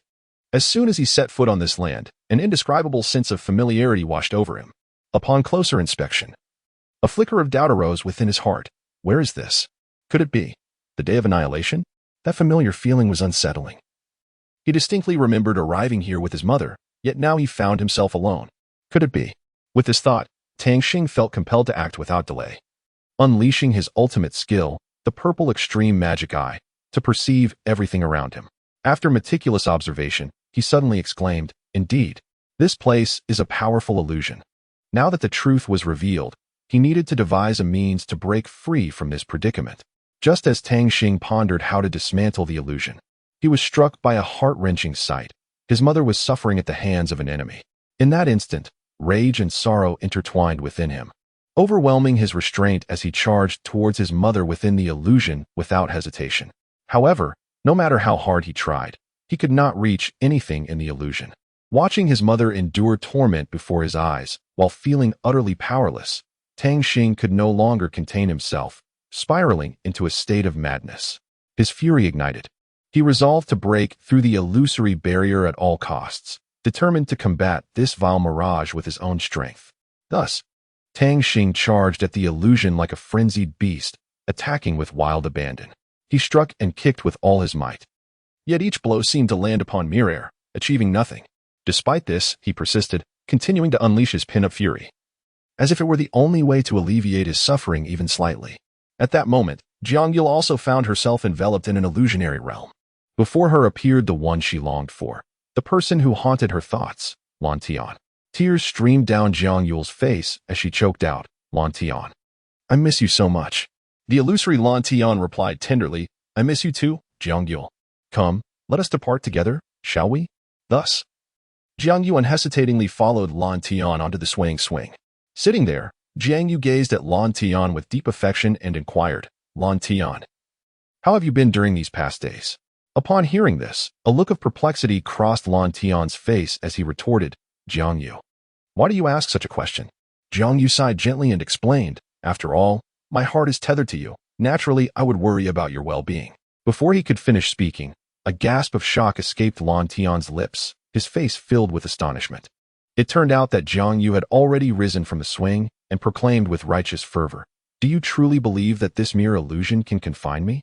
A faint smile crept upon Lan Tian's lips as he chuckled. "I did not expect you to see through it, but that is of no consequence. If so, you may simply enjoy your twilight years here." However, unfazed by Lan Tian's provocation and threat, Jiang Yu suddenly radiated an unparalleled aura of strength. The unique pressure of a tidal Douluo. In an instant, the once mighty soul beast crumbled beneath this force, easily captured by Jiang Yu. Subsequently, with a mere wave of her hand, Jiang Yu effortlessly shattered the illusion. When she regained clarity of her surroundings, she found Tang Xing staring at her with wide, furious eyes, displaying a countenance of indignation. Observing this, Jiang Yu stepped forward and gently stroked Tang Xing's head. Remarkably, Tang Xing's anger dissipated in an instant, replaced by tranquility and serenity. Jiang Yu fixed her piercing gaze upon the soul beast and coldly stated, "You have two choices. Either perish immediately or become his soul ring." The soul beast seemed to comprehend Jiang Yu's words, bowing repeatedly before her, indicating its willingness to become Tang Xing's soul ring.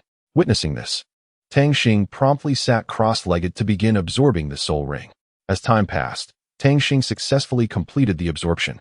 Jiang Yu then inquired, "What exactly is your third soul skill?" Tang Xing smiled faintly and replied, "My third soul skill is called Eye of Data, which can precisely analyze the weaknesses, skills, and personality traits of every individual." Upon hearing this, Jiang Yu nodded in realization, praising, "I see. No wonder you were able to simulate so vividly within the illusion." However, Tang Xing appeared somewhat puzzled by Jiang Yu's compliment, yet he refrained from probing further, patiently awaiting her next words. After gathering her thoughts, Jiang Yu returned to the main topic, looking at Tang Xing earnestly and asking, "Tang Xing, now that you have obtained a soul ring, may I be so bold as to ask you a few questions?" Tang Xing nodded lightly in agreement.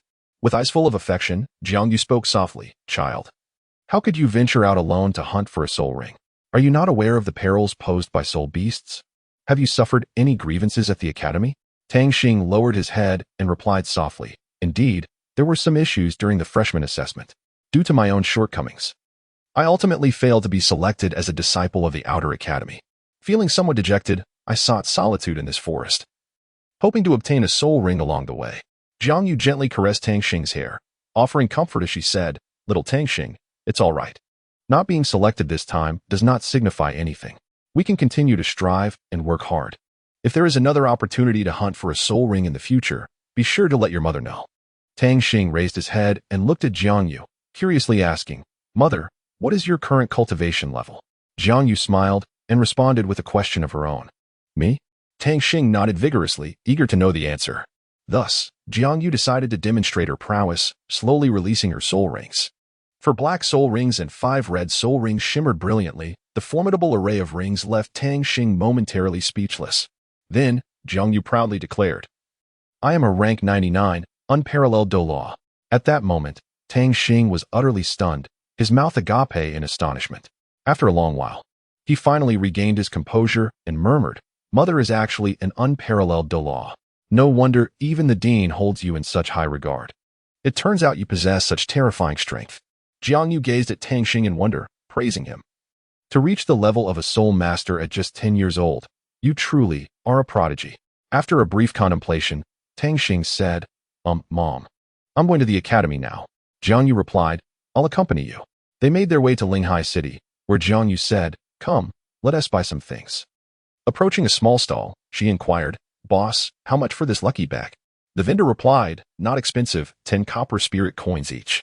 After paying, Jiang Yu handed the lucky bag to Tang Xing and then took him to Linghai School. Upon their arrival, the dean immediately approached Jiang Yu, bowing respectfully, "Senior, welcome." Jiang Yu spoke, "I brought my son to school. Is that all right?" The dean quickly waved his hands. "No problem at all." Jiang Yu smiled at Tang Xing, encouraging him, "Make sure to attend your classes diligently." Tang Xing nodded in agreement, responding, "Okay." As he stood outside the classroom, he called out, reporting in. Wu Xinhing softly said, "Come in." Once Tang Xing settled into his seat, Wu Xinhing began his self-introduction. "Hello, classmates. My name is Wu Xinhing. Before we proceed, I must establish a rule. Everyone must acknowledge those I deem worthy. Otherwise, do not blame me for my ruthlessness." Chapter 12. Core Disciples of the Inner Academy. With a smile, Wu Xinheng elegantly inscribed the names of the candidates for class monitor on the blackboard: Lan Qiu, Tang Xing, Situ Yu, and Li Fei. However, when Situ Yu caught sight of Tang Xing's name on the list, a wave of confusion and discontent surged within him. He stared incredulously at Wu Xinheng, unabashedly voicing his skepticism. "Teacher, what are you thinking? Why does Tang Xing have the right to run for class monitor?" Before her words could fully dissipate, Lan Qiu immediately slammed the table, her voice laced with indignation as she interrogated, "What do you mean by that, Situ Yu?" Her gaze was piercing, fixated on Situ Yu as if she sought to unearth his very essence. Soon after, Qiming chimed in, "Indeed. Who is Tang Xing, anyway? He is merely a soul master of the first ring. If you possess the ability, let us engage in a duel and see who prevails." With that, he defiantly waved his fist. Wu Xianheng bellowed in anger, "Silence. Tang Xing, you shall address how this matter ought to be resolved." Tang Xing abruptly rose, his gaze unwavering as he declared, "Teacher, I am willing to accept his challenge." Subsequently, Tang Xing and Qiming proceeded to the soul fighting arena. Upon their arrival, the entire first class had already gathered. Qiming called out loudly, "A level 25 powerful attack system weapon soul master." Yet, in the face of his provocation, Tang Xing remained resolute. Confounded by Tang Xing's demeanor, Qiming inquired, "Why have you yet to summon your martial soul?" A faint smile graced Tang Xing's lips, exuding an aura of unshakable confidence as he retorted with a commanding tone, "Against you, there is no need to wield my martial soul." No sooner had he spoken than Qiming, armed with a long spear, lunged at Tang Xing with lightning speed. In that critical moment, Tang Xing swiftly conjured a uniquely designed firearm from his grasp. The spectators were left utterly astounded, and Qiming, in sheer disbelief, exclaimed, "Star will gone. His martial soul is clearly not the spirit eye. How can this be possible?" Tang Xing's lips curled into a disdainful smile as he remarked, "What is there that is impossible? Prepare yourself." Gripping his spear, he moved with a grace reminiscent of flowing clouds, each thrust imbued with a fierce momentum, methodically targeting Qiming's limbs. In response to Tang Xing's onslaught, a flicker of anger ignited in Qiming's eyes as he bellowed, "Humph, you fool. Since you have chosen this path, do not blame me for being ruthless." Second soul skill, Starfall Sky Slash. As his words echoed, a colossal spear shadow materialized, radiating an unparalleled might as it lunged fiercely toward Tang Xing. The spear's silhouette appeared capable of rending the very fabric of space, instilling an overwhelming pressure. Yet, Tang Xing merely cast a casual glance before retorting with a cold smirk. "Do not become too complacent. The victor remains to be seen." In the next moment, a startling transformation occurred. Tang Xing's seemingly ordinary star will spear erupted in a dazzling brilliance, swiftly morphing into a mysterious weapon, aglow with golden light and resembling a long spear. With a deft flick of his wrist, Tang Xing effortlessly dismantled Qiming's second soul skill. Taken aback, Qiming's heart raced, yet he did not falter. Instead, he brandished his spear once more and charged at Tang Xing. The two became entangled in a fierce exchange, each refusing to yield. At this juncture, Qiming was consumed by rage, gritting his teeth as he shouted at Tang Xing, "Do not revel in your triumph, Tang Xing. My background far surpasses yours. You are but a weakling." Upon hearing Qiming's words, Tang Xing refrained from engaging in excessive dialogue. He slightly closed his eyes and began to recite an ancient and enigmatic incantation.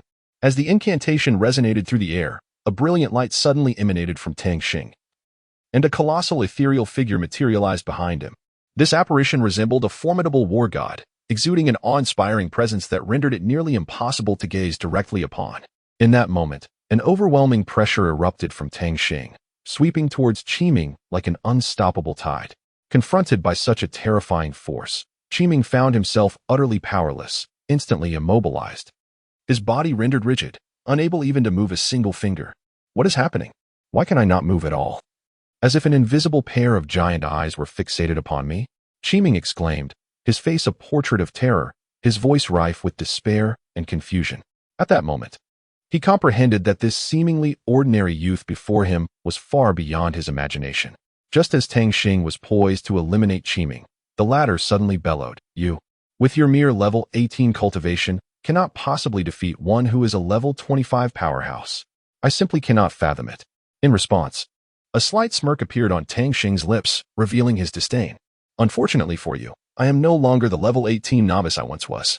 It is worth mentioning that, through dedicated training, I have successfully ascended to level 33. No sooner had he spoken than Tang Xing abruptly opened his eyes, a piercing gaze shooting forth. Without hesitation, he unleashed all of his soul rings. In an instant, the entire arena was illuminated by the resplendent array of his soul rings, 2 yellow and 1 purple. This opulent configuration left everyone present in sheer astonishment, murmuring amongst themselves, wasn't he just level 18? How has he transformed into such a powerful soul master in the blink of an eye? This is utterly incredible. Has he been concealing his true strength all along? Standing nearby and having observed for a considerable time, Su Yin was equally astounded. Her wide, beautiful eyes fixed on Tang Xing as she murmured, Lanqiu, look. Our class leader has actually attained the rank of soul master. How impressive. Amidst the crowd's astonishment and skepticism, Tang Xing paid little heed.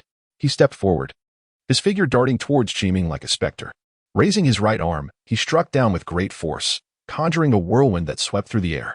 With a resounding thud, Qiming was sent hurtling backward, crying out in agony as he flew several meters before crashing heavily to the ground, rendered unconscious by the impact. With a grave demeanor, Wu Xinheng guided the class back to their classroom and solemnly declared, I have previously emphasized that the choices made by the teacher are beyond question. Now, I officially announce that our class leader is Lan Qiu, and the vice class leader will be Tang Xing. Upon hearing this news, Siti was the first to voice his discontent, his eyes wide with disbelief as he demanded, Teacher, what is the basis for this arrangement? Why has Lan Qiu been appointed as class leader? Before his words had dissipated, Xie Qin chimed in, Indeed, teacher, we fail to comprehend the rationale behind your actions. Following closely, Guan, unwilling to be outdone, added, And what about Tang Xing? What qualifies him to be the vice class leader? On what basis is this decision made? In an instant, the classroom erupted in chatter as the students' gazes converged upon Wu Xinheng, eagerly awaiting a cogent explanation. However, Wu Xinheng merely regarded the assembly of students with a quiet demeanor, seemingly lost in contemplation. Suddenly, a whip appeared beside Situyu, mercilessly striking him, producing a sharp crack. Xie Qian and Guan endured the same fate, their bodies contorting in agony, yet they dared not retaliate. Wu Xinheng stood impassively nearby, his gaze icy enough to freeze the world. He spoke with a chilling indifference. You are presented with 2 choices, either leave class one of your own accord, or wait to be expelled by my hand. Situyu, suppressing his pain, boldly questioned, Is this not corporal punishment? What kind of teacher treats students in such a manner? Yet, Wu Xinheng coldly retorted, It appears you wish for me to take action personally. At these words, Situyu's composure faltered. He understood that this teacher was not to be trifled with. Consequently, he hastily acquiesced. If we must leave, then we shall depart from class 1 at once. At that moment, Wu Xinheng turned his gaze toward Qiming, seated in the corner, and icily instructed, Qiming, you should also vacate class 1. He then addressed Ning Shui. Your 2 esteemed brothers have departed. Do you believe you can remain here? Ning Shui clenched her teeth, tears welling in her eyes. Silently, she rose. Each stepped toward the door laden with unbearable sorrow, yet she resolutely exited class 1. Wu Xinheng stood, his voice resonating, Excellent. I must reiterate, should anyone dare to clash with the class leader or vice leader again, they shall face my wrath, and I will not show leniency. Let this be crystal clear. The classroom echoed with a unified response, understood. Subsequently, Wu Xinheng took his seat and casually announced, class dismissed. He then began to gather his belongings in preparation to leave. Lan Qiu regarded Tang Xing with a glimmer of curiosity, softly stating, Did you know? Teacher Wu was just defending you. She then inquired, By the way, how did you suddenly become the soul master? Do share your story with us. Beside her, Su Yin enthusiastically echoed, Yes, class leader, please don't keep us in suspense. Tell us everything. Faced with their eager inquiries, Tang Xing inhaled deeply and began to recount his extraordinary experience. In truth, after the freshman assessment concluded, I discovered that my soul power had reached level 20. Consequently, I resolved to venture into the forest in search of a suitable soul ring. Yet, upon entering that enigmatic realm, I unexpectedly encountered a soul beast, gravely injured and on the brink of death. At that time, I did not ponder much and simply absorbed it into my being. However, at that moment, a soul master exuding malevolent energy appeared. With astonishing speed, he subdued me and began to erode my body with that sinister power. As he spoke, Tang Xing's voice became somewhat somber, as if recalling that painful memory. He continued, Fortunately, at a critical juncture, my godmother arrived just in time to save me. Moreover, she employed a unique method to assist me in enhancing my soul power, which ultimately allowed me to attain my current level of mastery. However, there is a secret regarding this matter that I hope you will keep confidential. Lan Xiao and Su Yan exchanged glances, nodding in agreement as they spoke in unison. Rest assured, class leader, we shall remain tight-lipped. With their assurances, Tang Xing finally exhaled in relief and, in a hushed tone, revealed the secret that had long been buried within his heart. Tang Xing took a deep breath and, after a moment of contemplation, spoke. The reason I have been able to attain the rank of Soul Master is significantly attributed to my possession of a second martial soul. Moreover, what makes it even more extraordinary is that I possess a unique twin martial soul. This matter is of great importance, and currently, only the three of us are privy to this information, so I implore you to keep this secret. Upon hearing this, Su Yan's eyes flashed with surprise, but she quickly regained her composure and confidently patted her chest, assuring, "Rest assured, my lips are sealed. I will not divulge a single word." Beside her, Lan Xiao eagerly concurred, vowing to keep Tang Xing's secret under wraps, assuring that it would never be disclosed. With a smile, Wu Xinheng approached Tang Xing and said, "Tang Xing, please come here for a moment. The other students may return to the classroom." Tang Xing felt a twinge of confusion but obediently followed Wu Xinheng into the office. Once inside, Wu Xinheng stood tall, her expression turning serious as she addressed Tang Xing. "Tang Xing, after careful observation and evaluation, I am now officially announcing, in my capacity as both your homeroom teacher and a Soul C practitioner, that you have been selected as a core disciple of the Inner Academy. From this day forward, I will personally mentor you, and you shall no longer have to endure any bullying." At that moment, Tang Xing felt a profound warmth emanating from Wu Xinheng and thought to himself, "So, Teacher Wu also has such a kind and approachable side. She is not always so stern." Curiosity piqued. Tang Xing inquired, "But I have not yet entered the Inner Academy. How can I suddenly be designated as a core disciple?" Wu Xinheng smiled gently and explained, "This is because once you pass the entrance examination, you will naturally become a core disciple of the Inner Academy. It is worth noting that even among the Inner Academy, many students have yet to be selected as core disciples. This valuable position is determined collectively by the elders of the Spirit Sea Pavilion. Therefore, you must strive diligently in your cultivation." Tang Xing nodded in response and continued to inquire, "Can Lan Xiao and Su Yan accompany me into the inner courtyard?" Wu Xianheng replied, "Certainly. But the prerequisite is that they must also meet the corresponding requirements." Tang Xing, with a face full of skepticism, inquired, "Teacher Wu, what precisely are the conditions that need to be met?" Wu Xinheng slightly furrowed her brow and replied with a grave tone, "According to the regulations of the External Academy, your cultivation must be elevated to level 20 by the next semester. Unexpectedly, these children actually managed to achieve this, yet it still falls short of my expectations." Upon finishing her statement, Wu Xinheng gently waved her hand, signaling Tang Xing to proceed to class, while she would linger for a moment before joining. Observing Tang Xing's retreating figure, Wu Xinheng could not help but sigh inwardly, a surge of anxiety and concern swelling within her heart. Tang Xing slowly entered the classroom, casting a sweeping glance before finally settling on an empty seat, which he approached with measured steps. Once he was seated, he noticed that Lan Xiao was sitting beside him. Sensing Tang Xing's arrival, Lan Xiao turned her head, her eyes glimmering with curiosity as she inquired, "What does Teacher Wu want from us?" In response to Lan Xiao's question, Tang Xing's lips curled into a slight smile, revealing an air of mystery, yet he refrained from providing a direct answer, teasingly stating, "Hee, don't be in such a hurry. I'll tell you shortly." At that moment, Wu Xinheng strode into the classroom with a steady gait, making her way directly to the podium. Once she stood firm, she spoke in a serious tone, "Classmates, the final exams are approaching. I hope that during this holiday, you can elevate your soul power to level 20. If anyone fails to achieve this, they need not return to class anymore. Additionally, Lan Xiao and Su Yan, please come to my office after class. Now, let us commence our lesson." As Wu Xinheng's words echoed in the room, the atmosphere grew somewhat tense. However, amidst her lecture, two individuals stood out for their diligence, Li Fei and Ziyan. They listened intently to the explanations, frequently jotting down notes, as if they wished to engrave every word from the teacher into their minds. Meanwhile, hidden in the shadows, Sui also took note of Li Fei and Ziyan's determination and diligence, nodding to herself with a flicker of admiration in her eyes. At last, when the bell rang for class to end, Lan Xiao and Su Yan were summoned to the office together. Upon entering, Wu Xinheng regarded them with a stern expression, declaring, You too must elevate your soul power to level 30 during this holiday. This is not merely a casual suggestion, but an important assignment I have entrusted to you. I will be monitoring your progress regularly. Is that clear? Faced with Wu Xinheng's grave inquiry, Lan Xiu and Su Yin dared not show any sign of negligence. Responding in unison, understood. They then exited the office to find Tang Xing waiting for them outside. Upon seeing them, he hurriedly approached and asked, "What did Teacher Wu say to you?"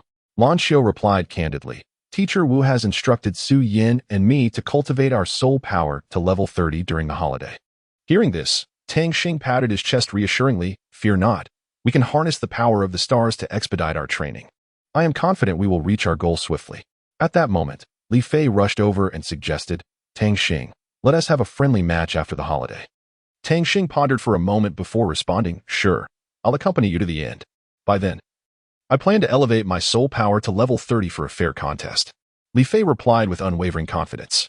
Lan Xiu then asked, "Where do you plan to go during the holiday? If you have nowhere to go, come back home with me." Tang Xing quickly interjected, "No need. I will be visiting Brother Jiang Hao's place, so don't worry." Su Yin commented, "You two, class monitor and vice class monitor, see you next semester." After bidding farewell to Su Yin, Tang Xing and Lan Xiu made their way to the bus station. With a heavy heart, Lan Xiu said, "I'm leaving." After speaking, she boarded the vehicle and waved goodbye to Tang Xing, only to succumb to tears and solitude. Chapter 13, The Auction House in the Early Hours of Dawn. Before the sun had risen, its light seeped through the windows, illuminating the 18th floor of the building. Lan Xiu slowly opened her eyes, her stomach growling in protest. She quickly rose and made her way to the kitchen. Upon entering, her gaze fell upon the cake placed on the dining table. Eagerly, she seized the cake and indulged in it voraciously. Having satisfied her cravings, Lan Xiu meandered around the house, only to be astonished by its emptiness. Seizing the opportunity, she decided to commence her cultivation. However, as Lan Xiu immersed herself in her practice, a sudden and excruciating pain gripped her abdomen. She was compelled to halt her training, clutching her belly tightly in an attempt to alleviate the suffering. It hurts so much. How can it be this painful? Could it be the cake? She moaned in anguish, her hands instinctively caressing her abdomen, yearning for relief. At that moment, Yi Yusin, who had hurried back, heard the commotion and rushed to Lan Xiu's side, inquiring, "Lan Xiu, what has happened? Why do you appear so distressed?" Struggling to endure the pain, Lan Xiu replied, "My stomach is in unbearable agony." With a look of skepticism, Yi Yusin pressed on, "What could possibly cause such sudden and intense abdominal pain?" The image of the expired cake flashed in her mind, prompting her to exclaim, "Could it be that you consumed that cake?" Lan Xiu nodded slightly in affirmation. Just then, a mysterious and peculiar green energy surged into her abdomen like a bolt of lightning. In an instant, she felt a significant alleviation of the pain, and a semblance of comfort began to return to her being. Before long, a familiar figure appeared before her. "Hey, little Lan Xiu, we meet again," Lin Qing waved, smiling. "Sister Lin Qing, what brings you here?" Lan Xiu asked joyfully. Lin Qing chuckled, "Your master has summoned me to the Tianling auction house.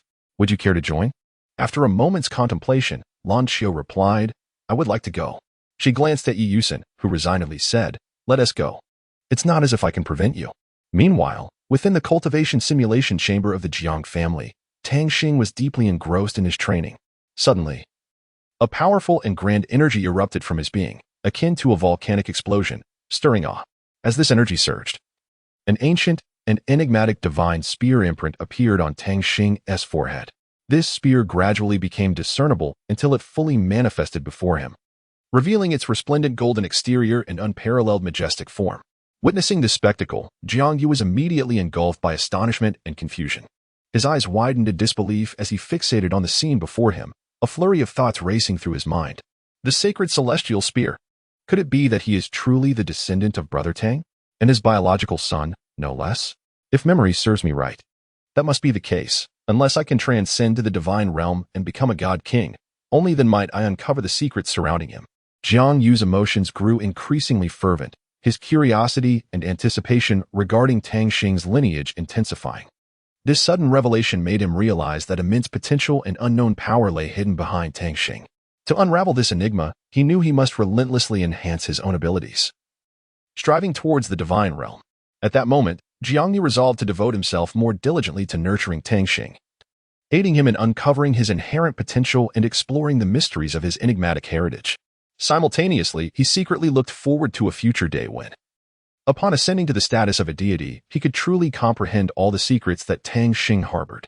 As time quietly passed, approximately the duration of a cup of tea later, Tang Xing successfully completed this arduous yet significant journey of cultivation. Just then, Jiangyu approached gracefully and inquired softly, "Xinger, would you accompany me to the Tianling marketplace?" Upon hearing this, Tang Xing nodded without hesitation, expressing his eagerness to join. He then smiled and replied, "Coincidentally, I had the same intention. I wish to purchase some items for future needs. Moreover, I would like to acquire a communication device for you. This way, our connection will be all the more convenient and seamless." Jiangyu felt a warm surge of appreciation and gratitude for Tang Xing's thoughtful consideration. Thus, the two of them set off hand in hand towards the Tianling marketplace, engaging in cheerful banter along the way, envisioning a beautiful future ahead. Upon arriving at the Tianling marketplace, Jiangyu first took a careful look at Tang Xing before entering a boutique and addressing the shopkeeper. "Good sir, do you have any small-sized garments suitable for him?" As he spoke, Jiangyu gestured towards Tang Xing. The shopkeeper, understanding immediately, promptly retrieved a small-sized outfit from the shelf and gestured for Tang Xing to try it on in the fitting room. Tang Xing accepted the clothing and stepped into the fitting room to change. Before long, Jiangyu had selected 5 or 6 different styles of clothing and shoes for Tang Xing to try on one by one. After each fitting, Jiangyu attentively observed and offered his opinions. Ultimately, when Tang Xing donned a blue and white jacket, Jiangyu's eyes lit up, and he nodded in satisfaction, proclaiming, "This one is perfect. Please wrap it along with the others I have tried." The shopkeeper smiled and replied, "Certainly, madam." The total for these garments comes to 300 golden spirit coins. Jiangyu casually produced a red card and handed it over, saying nonchalantly, "Please charge this." Upon seeing the card, the shopkeeper became visibly excited and stammered, This is the supreme red card. Fewer than 3 individuals in the entire Tianling Empire possess such a card. Could it be that you are one of them? I shall fetch the manager immediately." With that, the shopkeeper hurried off to find the manager. Before long, a well-dressed gentleman approached briskly, his face beaming with a smile as he greeted Jiangyu. "Esteemed lady, it is a great honor to meet you.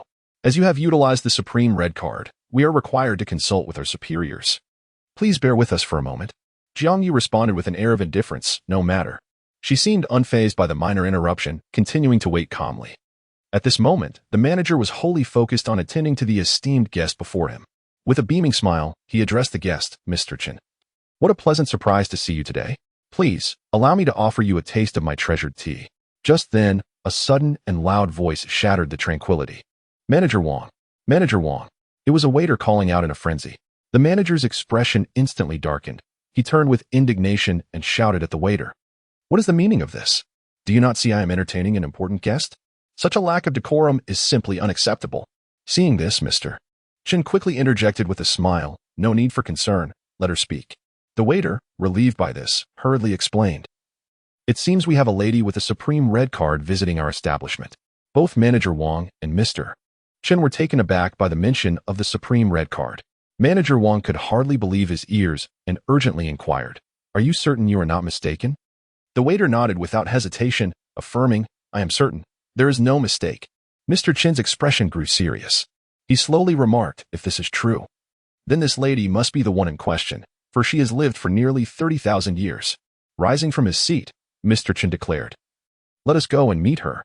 With that, he and Manager Wang proceeded towards the shop, followed closely by the waiter, who led them to the location of the mysterious lady. The atmosphere was eerily quiet, as if time itself had frozen, filled with curiosity and anticipation. "Mom, I'm so hungry. How much longer do we have to wait here?" Tang Xing lamented, rubbing her already rumbling stomach and gazing up at her mother, Jiangyu, with a pitiful expression. Jiangyu, charmed by Tang Xing's adorable demeanor, chuckled softly, then gently ruffled her daughter's hair, replying, "Just a little longer, dear. If your hunger becomes unbearable, you may go nearby to buy something to eat, but please do not wander too far. Understood?" At that moment, an elderly gentleman approached them slowly. As he drew near, the crowd could finally discern his features. The old man looked at Jiangyu and exclaimed, "Indeed, it is you. I am Chun Xin, the descendant of Chun Ming. To have the honor of meeting my ancestor today is truly a stroke of fortune." Upon hearing this, everyone present was taken aback. They knew that Chun Xing was a renowned figure of great virtue, one of the most significant shareholders in the business world, even earning respect from the head of the Heavenly Spirit Hall. The fact that such a distinguished individual addressed Jiang Yu as ancestor spoke volumes of her esteemed status and extraordinary capabilities. In that moment, everyone began to speculate about Jiang Yu's true identity, simultaneously realizing that she was undoubtedly an exceedingly formidable and unfathomable presence. With a slight smile gracing her lips, Jiang Yu addressed Chen Xing, inquiring, "Could it be that you are a descendant of Qin Ming?" Chen Xing trembled slightly, his voice quivering as he replied, "Indeed. But Qin Ming is actually my grandfather." Jiang Yu, with a reassuring smile, comforted him. "There's no need to be anxious. I merely came here to select a few garments. But unfortunately, my card won't go through. What do you suggest we do now?" A hint of awkwardness crossed Chen Xing's face as he softly responded, "You need not worry. Esteemed guest, Manager Wang, please promptly grant this distinguished guest a black level card and ensure that she enjoys a 50% discount every time she visits our mall in the future. Allow me to treat her today, so you need not incur any expenses." Jiang Yu coldly remarked to Chen Xing, "Then I must trouble you, Director Chen. I also need your assistance in purchasing a communication device for my son." Chen Xing assured her that it would be no trouble. Before long, all the items that Jiang Yu required were procured. Manager Wang, while handing over the items, said, "This model is the pinnacle of communication devices this year. I sincerely hope you will accept it." Jiang Yu examined the device closely and immediately recognized it as an exceptional product, gratefully accepting it. She then suggested, "Shall we proceed to the auction house?" Chen Xing nodded and personally escorted Jiang Yu and Tang Xing to the auction venue. On the way, Tang Xing curiously asked, "Mother, why are we going to the auction house?" Jiang Yu smiled and explained, "Today is the day for bidding on rare treasures. And the place we are heading to is the largest auction house in the Tianling Empire, known as the Tianling Auction House." Shortly thereafter, Chen Xing reminded, "Ms. Jiang, we have arrived at our destination." With a smile, Chen Xing added, "I have arranged a VIP room for you. Please follow me." With an elegant gesture, he guided Jiang Yu and Tang Xing towards the VIP room. At that moment, Lan Qiu's gaze was irresistibly drawn to a young boy in the VIP room. She stared at him, a sense of inexplicable familiarity washing over her, though she could not pinpoint the source of this feeling. Sensing Lan Qiu's unusual demeanor, Yi Yusin turned to her with curiosity, asking, "What is the matter, Lan Qiu? Do you know that boy?" Lan Qiu slightly shook her head and softly replied, "It's nothing. Perhaps it's just my imagination." Yet, her eyes remained fixated on the boy, as if she were desperately searching for some answer. Observing this, Yi Yusin refrained from pressing further, choosing instead to quietly accompany Lan Qiu as they entered the VIP room together. "Greetings, everyone. Welcome to today's auction event. I am your host, Meow Meow, and it is my honor to stand before you and guide you through this splendid auction. Now, I present to you our first item for bidding, the 9-star lantern. This lamp is indeed crafted by a level 6 artifact master. It is said that this exquisite piece possesses a miraculous detection ability, capable of dispelling fog within a 100-meter radius and revealing any concealed objects. Moreover, it can serve as a delightful ornament for one's enjoyment and admiration in everyday life. The price has been set at a reasonable 1,000 gold spirit coins. Naturally, each subsequent bid must exceed 100 gold spirit coins. Now, esteemed guests, let the bidding commence. 1. 500 gold spirit coins. 1. 600 gold spirit coins. 1.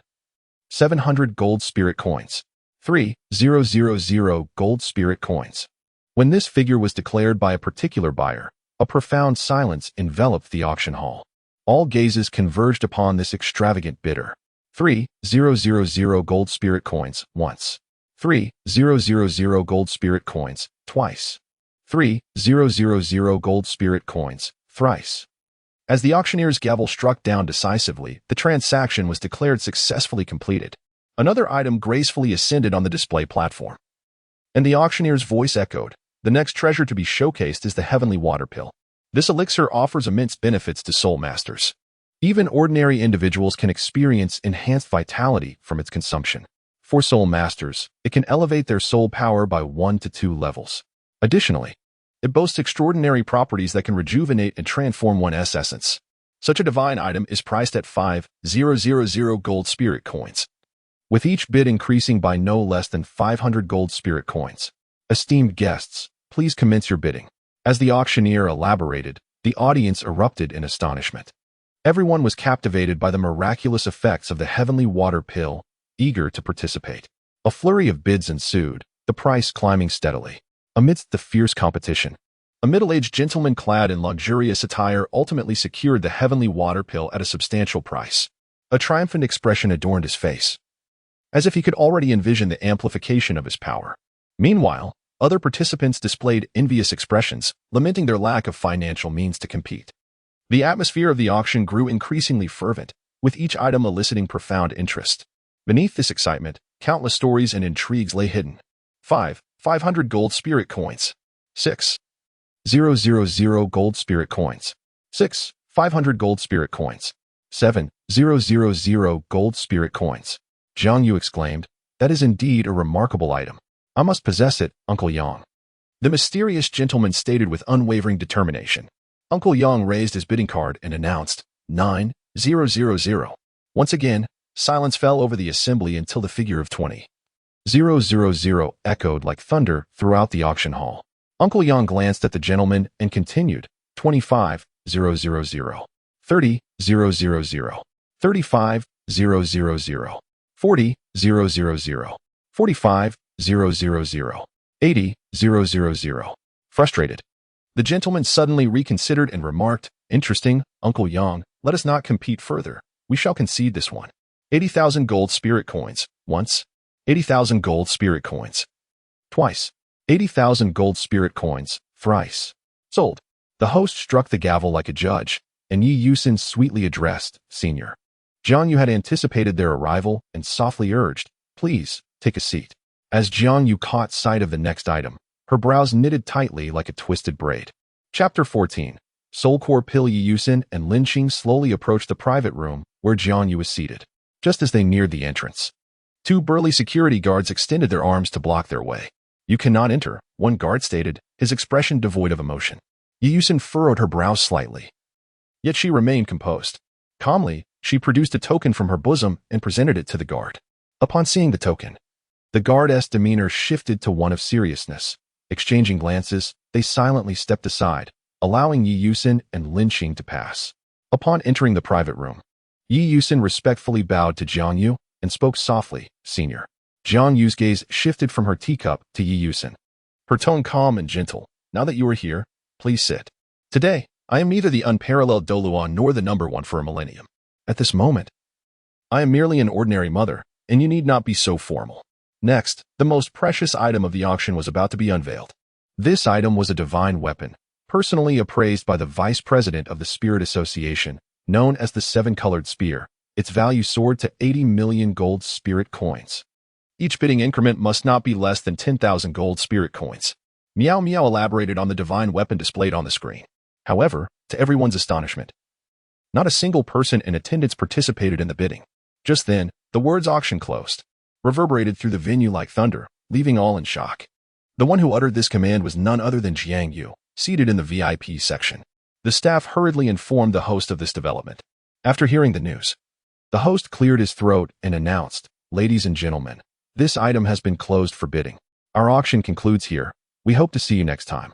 As his words fell, an uproar ensued in the hall.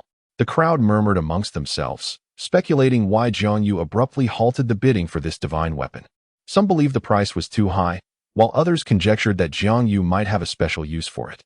Many were filled with curiosity about this enigmatic Jiang Yu, wondering what identity allowed such immense power and wealth to directly halt the auction of such a precious artifact. As the crowd gradually dispersed, this extraordinary auction drew to a close. Yet, the tale of the seven-colored spear and Jiang Yu became a topic of lively discussion among the attendees. Perhaps, in the near future, these mysteries shall be unveiled. Having concluded his remarks, the host proceeded to the VIP area with the auction item. He hurried to the guest section, and before Miao Miao could speak, Jiang Yu inquired, "The seven-colored spear, from where did you acquire it? I kindly ask you to disclose the truth." Suddenly, a man clad in black approached Jiang Yu and said, "Your Excellency, she is unaware of the circumstances. I am here to address any inquiries you may have." Jiang Yu pointed towards the screen and inquired, "From where does the seven-colored divine spear originate?" Tang Xing was witnessing her godmother in such fiery glory for the first time, left utterly astounded as she gazed upon her. The manager, trembling with trepidation, stammered, This seven-colored divine spear was unexpectedly acquired from the ruins. Ruins? Are you referring to the southern wilderness? Jiang Yu's eyes brightened, and she hurriedly pressed for more information. Upon noticing her eagerness, the manager hastily nodded, responding, "Your Highness, indeed. It is the enigmatic southern wilderness." He then attempted to curry favor with Jiang Yu, quickly adding, "Your Highness, if you take a liking to this artifact, I would be more than willing to present it as a gift." However, upon hearing this, Jiang Yu erupted in fury, her aura surging dramatically. She shouted, "Gift? Humph. 1,000 years ago, the seven-colored Douluo and the Taiji Douluo became one, and later, the seven-colored Douluo ascended to the divine realm wielding the seven-colored divine spear. I am the Taiji Douluo of that era." As she spoke, Jiang Yu unleashed her martial soul, unabashedly emanating an overwhelming pressure. In an instant, the attendees were nearly suffocated by the terrifying aura. Faced with Jiang Yu's inquiry, beads of cold sweat trickled down the manager's forehead as he stammered, "Your Highness, please quell your anger. This should naturally be returned to you." Just then, the president of the auction house rushed in, his face a mask of respect. "Esteemed elder, please do not be upset. This seven-colored divine spear was fortuitously discovered in the southern wilderness, and before we could properly handle it, it was taken for auction without our consent. We shall impose severe penalties for this misconduct. It is indeed fortunate that we can return this artifact to its rightful owner today. To express our sincerest apologies, I present you with 2 soul core pills. A vial containing 10 heavenly water pills, and this ultimate radiance left arm bone. These are my personal treasures. I hope you will accept them." Jiang Yu reflected that Lan Xiu seemed not to have fully integrated yet, and giving the ultimate radiance left arm bone to Tang Xing's spirit martial soul would be quite fitting. Thus, she replied, "Very well, I accept." With that, she naturally took possession of the seven-colored divine spear. Jiang Yu looked at the 2 soul core pills in her hand and, with unwavering resolve, said to Yi Yusin, "Yusin, please give these 2 soul core pills to Lan Xiu and Su Yan. They will be in need of them. I have urgent matters to attend to, so I shall take my leave." Upon hearing Jiang Yu's words, Yi Yusin regained her composure, astonished as she exclaimed, "So these 2 soul core pills were specially prepared by you for Lan Xiu?" A wave of gratitude surged within her. At that moment, Tang Xing, sensing her mother's emotional shift, quickly offered comfort, saying, "Mom, please don't be upset. We will all be fine." Jiang Yu smiled and gently patted Tang Xing's head, saying tenderly, "Yes, my little Tang Xing is the most understanding." However, just as they were about to depart, a voice suddenly called out, "Please, ladies, wait." Jiang Yu's heart tightened. Sensing ill intentions from the newcomer, she furrowed her brow and gravely inquired, "May I ask what you need?" A mysterious man appeared before them, a barely perceptible smile gracing his lips. He spoke slowly, "Are you interested in the seven-colored divine spear? If you wish to discover more about it, then follow me." Jiang Yu was somewhat skeptical, yet her curiosity about the seven-colored deity compelled her to accompany the man and uncover the truth. The man in black noticed Jiang Yu's presence, and a flicker of surprise and admiration danced in his eyes as he spoke. "Ah, quite impressive. You are truly remarkable. Befitting of being his wife. Now listen closely, for I am about to reveal something of utmost importance. The divine realm has ceased to exist, yet the seven-colored deity, in a valiant effort to protect this land, bravely ventured into the chaotic currents of time and space alongside the Dark Legion. However, his divine spear remains here upon this continent. I have been entrusted with the duty of safeguarding this place under his command, by virtue of our lineage. Perhaps I should address you as Aunt Jiu." Upon hearing this, Jiang Yu's heart quivered with astonishment as she inquired, "Who exactly are you?" The man in black slowly removed his hat, revealing a familiar visage as he turned towards Jiang Yu. As she focused her gaze, she exclaimed in disbelief, "Heavens! It is you, Jin Lin, you rascal. It has been ages. I never imagined you've grown so tall." Her voice was imbued with surprise and nostalgia. Jin Lin, with a smile adorning his face, spoke warmly, "Aunt Jiang, it seems rather inappropriate for us to converse here. Shall we find a more suitable place to discuss matters in detail?" No sooner had he spoken than Jiang Yu shimmered and instantly transported herself to her home. Jin Lin surveyed the surroundings before inquiring, "Aunt Jiang, how has my sister been faring lately?" Jiang Yu smiled softly and replied, "Rest assured.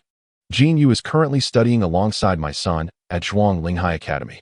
Upon hearing this, Jin Lin nodded thoughtfully and remarked, "My sister has always gotten along splendidly with your son, Jiang Hao. They played so well together. By the way, who is this young man beside you?" With a smile, Jiang Yu followed his gaze and explained, "Oh, he is my newly adopted godson." Jin Lin gasped in astonishment. "Aunt Jiang, you have taken in a godson." However, before he could finish his sentence, he was met with Jiang Yu's piercing gaze, prompting him to hastily close his mouth, refraining from uttering another word. Tang Xing looked at the stranger before her with a puzzled expression and couldn't help but ask, "Mom, who is this person? How do you know him?" Jiang Yu smiled gently as she stroked Tang Xing's head and explained, "Darling, I do know him. His name is Jin Lin, and he is the child of my fourth brother. Moreover, he is quite an extraordinary warrior." Upon hearing this, curiosity sparkled in Tang Xing's eyes. At that moment, Lan Xiao was wholly absorbed in merging with the power of the golden dragon spear, seemingly isolated from the outside world. Suddenly, Yi Yusin entered, her gaze falling upon Lin Qing as she softly said, "Lin Qing, I need to step out for a while. Please watch over Lan Xiao and ensure his safety until I return." As soon as she finished speaking, Yi Yusin turned and dashed in a certain direction, her figure vanishing from sight in an instant. Lin Qing nodded, acknowledging her task, and quietly approached Lan Xiao, silently guarding him while paying close attention to his progress and merging with the power of the golden dragon spear. As time passed slowly, the atmosphere around them felt exceptionally tranquil, the only indication of Lan Xiao's significant undertaking being the faint energy fluctuations emanating from within him. Meanwhile, Su Yin sat quietly at home, wholly focused on stabilizing her cultivation level. Just then, a gentle and rhythmic knocking echoed from outside the door.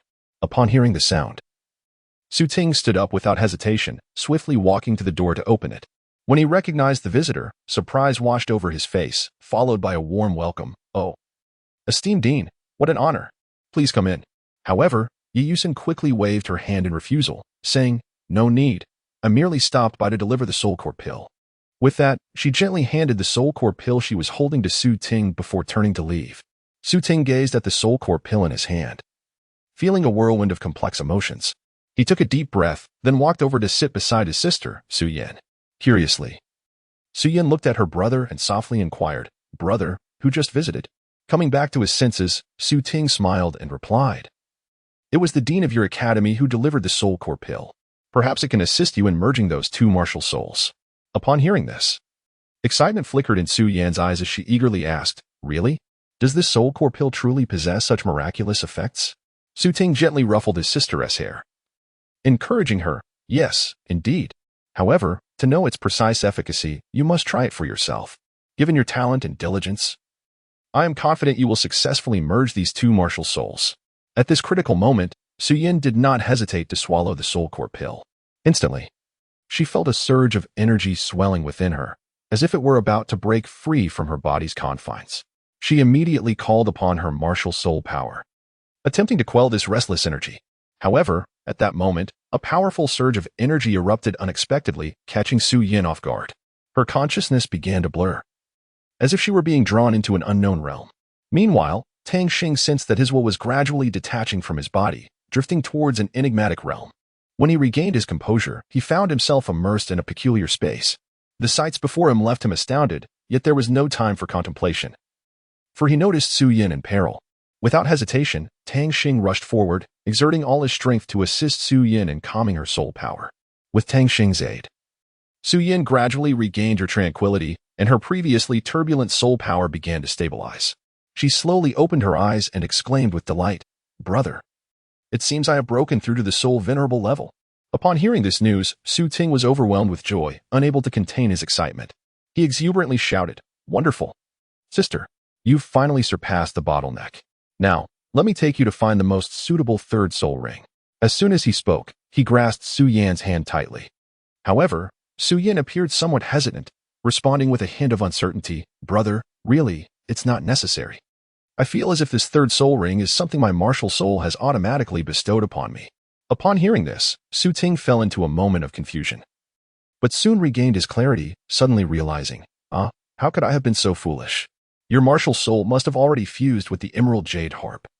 So what cultivation level does this third soul ring truly represent? Su Yan promptly unleashed her soul ring, revealing a dazzling combination of 2 yellow and 1 purple. Su Ting then inquired, "What is the skill of your third soul ring?" Su Yan swiftly replied, "It is the emerald protection." Su Ting was taken aback, exclaiming, "It can actually directly attach a soul skill to another martial soul. Chapter 15. The friendship match. After uttering this statement, Su Ting was left in a state of shock. Realizing the implications of his words, it was a terrifying, unimaginable existence.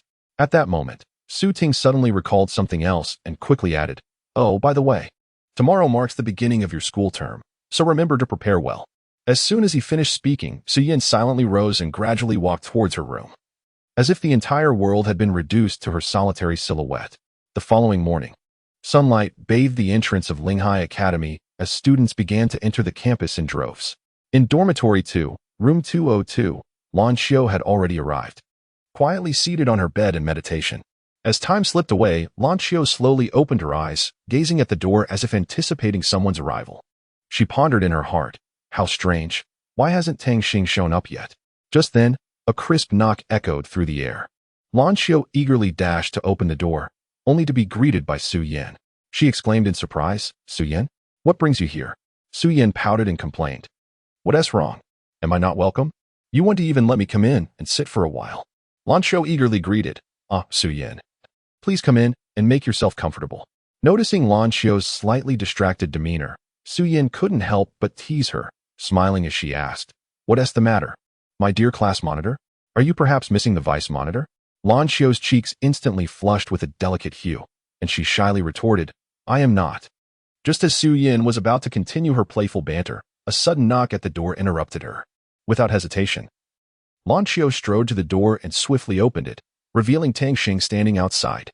With a smile, Tang Xing announced, "Lan Xiu, I'm back." Eagerly, Lan Xiu pulled Tang Xing into the dormitory. Upon entering, Tang Xing was surprised to find another person present and exclaimed, "Su Yin, what are you doing here?"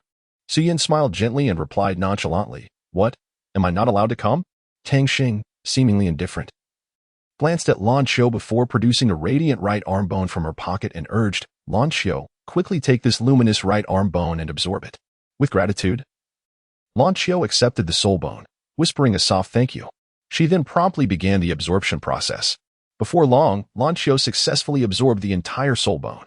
Su Yin, witnessing this, pouted and murmured, "I'm so jealous."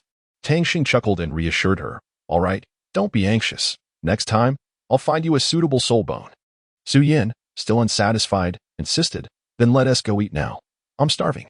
Tang Xing turned to Lan Xiu and inquired, "Lan Xiu, what do you think? Are you hungry?" Lan Xiu placed a hand on her stomach and replied honestly, "Yes, I am a bit hungry." Therefore, Tang Xing firmly took hold of Lan Xiu's hand, and together they meandered towards the cafeteria. Su Yin shook her head helplessly but quickly caught up, and the three of them walked towards the cafeteria, ready to indulge in a delightful meal. Upon arriving at the cafeteria, Tang Xing handed the menu to Su Yin and Lan Xiu. Lan Xiu took the menu and meticulously perused the dishes, selecting several of her favorites, while Su Yin enthusiastically ordered multiple homestyle dishes, clearly intrigued by the offerings. Tang Xing observed the manner in which they placed their orders, a subtle smile of composure gracing her lips, while her heart silently rejoiced. "Fortunately, I have my mother's card. Otherwise, today would have been quite a financial strain." Just then, Tang Li's gaze fell upon them, his eyes reflecting a hint of contemplation, as if he were recalling something of great significance. Before long, the waiter began to serve the selected dishes one by one. The three of them gathered around, ready to indulge in this sumptuous luncheon. Tang Xing, seated nearby, also began to savor the meal with great delight. However, just as they were relishing their feast, a sudden flash of cold light pierced through the air as a sharp blade hurtled towards Tang Xing. Quick to react, she instinctively raised her hand to deflect the blade away. At that moment, a figure strode in through the doorway. It was Li Fei. He approached Tang Xing and said, "Tang Xing, do you recall the matters we discussed previously?" His voice bore a note of seriousness, instantly thickening the atmosphere with tension. Tang Xing gazed at Li Fei, her eyes resolute as she declared, "Of course I have not forgotten. Once they finish their meal, we shall spring into action immediately." Li Fei responded without hesitation, "Very well. Then I shall indulge in the exquisite delicacies first." At that moment, Lan Xiu gently tugged at Tang Xing's hand. Her curiosity piqued as she inquired, "So, what shall we do next?" Tang Xing replied with a smile, "In a while, we will engage in an intense showdown. Do you remember? It is the match we agreed upon last semester, the three of us against Li Fei and his companions." Lan Xiu, with a proud lift of her chin, confidently proclaimed, "In this contest, victory is surely within our grasp." After all, your second martial soul possesses a quality far superior to his dual martial souls. I once read in an ancient tome that the spirit is a martial soul unique to the elven lineage. Yet those who can successfully awaken such a spirit are exceedingly rare. Remarkably, over 30,000 years ago, Senior Tang exhibited a similar elven bloodline. Furthermore, he harnessed this unique lineage to its fullest potential, ultimately ascending to the divine realm. Upon hearing this, Tang Xing could not help but express her awe. I have indeed heard of Senior Tang's remarkable deeds. However, each time you mention them, I am left profoundly astonished. Just then, the sound of hurried footsteps echoed, and a figure appeared before them. It was none other than Li Fei, who, with a serious expression, called out, "Tang Xing." Tang Xing lifted his head and nodded slightly at Li Fei, indicating his readiness. Subsequently, the two companions behind Li Fei joined Tang Xing's allies as they advanced towards the center of the battle arena. Once they came to a halt, Li Fei cleared his throat and proclaimed, "Tang Xing, for today's battle, I hope you will give it your all. I must inform you that during the summer break, I dedicated myself to rigorous training and have successfully elevated my soul power to level 30. Upon hearing this, a flicker of surprise crossed Tang Xing's eyes. But he quickly regained his composure. He replied, "Very well. In that case, I promise to fight with all my strength. However, to ensure fairness, how about we both refrain from using our martial soul fusion skills?" Before he could finish, he was interrupted by Li Fei. "What do you mean? Do you look down on me?" Tang Xing promptly understood and hurriedly clarified, "That's not my intention. If you find it inappropriate, let us do this instead. Both sides may utilize martial soul fusion techniques, but my side shall have a limitation. No triad martial soul fusion techniques will be permitted. Would that be agreeable?" After pondering for a moment, Li Fei eventually nodded in agreement. With his consent, a transparent defensive barrier rose around the battle arena, enveloping everyone within. Li Fei was the first to declare, "I am Li Fei, a level 32 agile attack soul master." Following him, Ziyan added, "And I am Ziyan, a level 34 control type weapon soul master." Wang Yang chimed in, "And I, too, am a level 31 powerful attack soul master." Upon hearing this, other classmates rushed over in excitement. Lanqiu quickly grasped Tang Xing's intention and shouted, "I am Lanqiu, a level 32 powerful attack soul master." Su Yin, not to be outdone, activated her martial soul and announced loudly, "Su Yin, reporting as a level 32 agile attack soul master." At this moment, a subtle smile graced Tang Xing's lips, and he spoke with a calm yet confident voice, "I am Tang Xing, a level 36 control type soul master, ready to stand alongside all of you." The crowd was taken aback, especially when they witnessed Ziyan unleash his formidable third soul skill, Starry Sky Mark.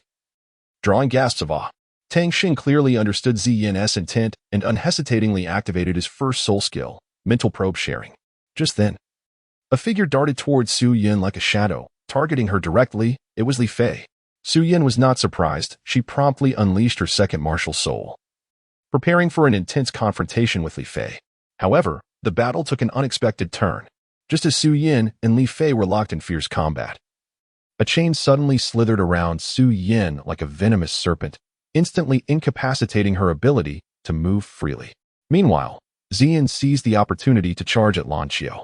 Upon noticing this, Lanqiu swiftly summoned his golden dragon spear and thrust it fiercely towards Ziyan. However, an astonishing event unfolded. Just as the golden dragon spear was about to strike Ziyan, his form inexplicably vanished into thin air. It was then that Lanqiu realized he had been deceived. Suddenly, a figure materialized before Tang Xing. It was Wang Yang. With a powerful shout, Wang Yang exclaimed, "Third soul skill, Blazing Slash." As his voice resonated, a wave of searing heat enveloped the air, as if the very space itself had ignited.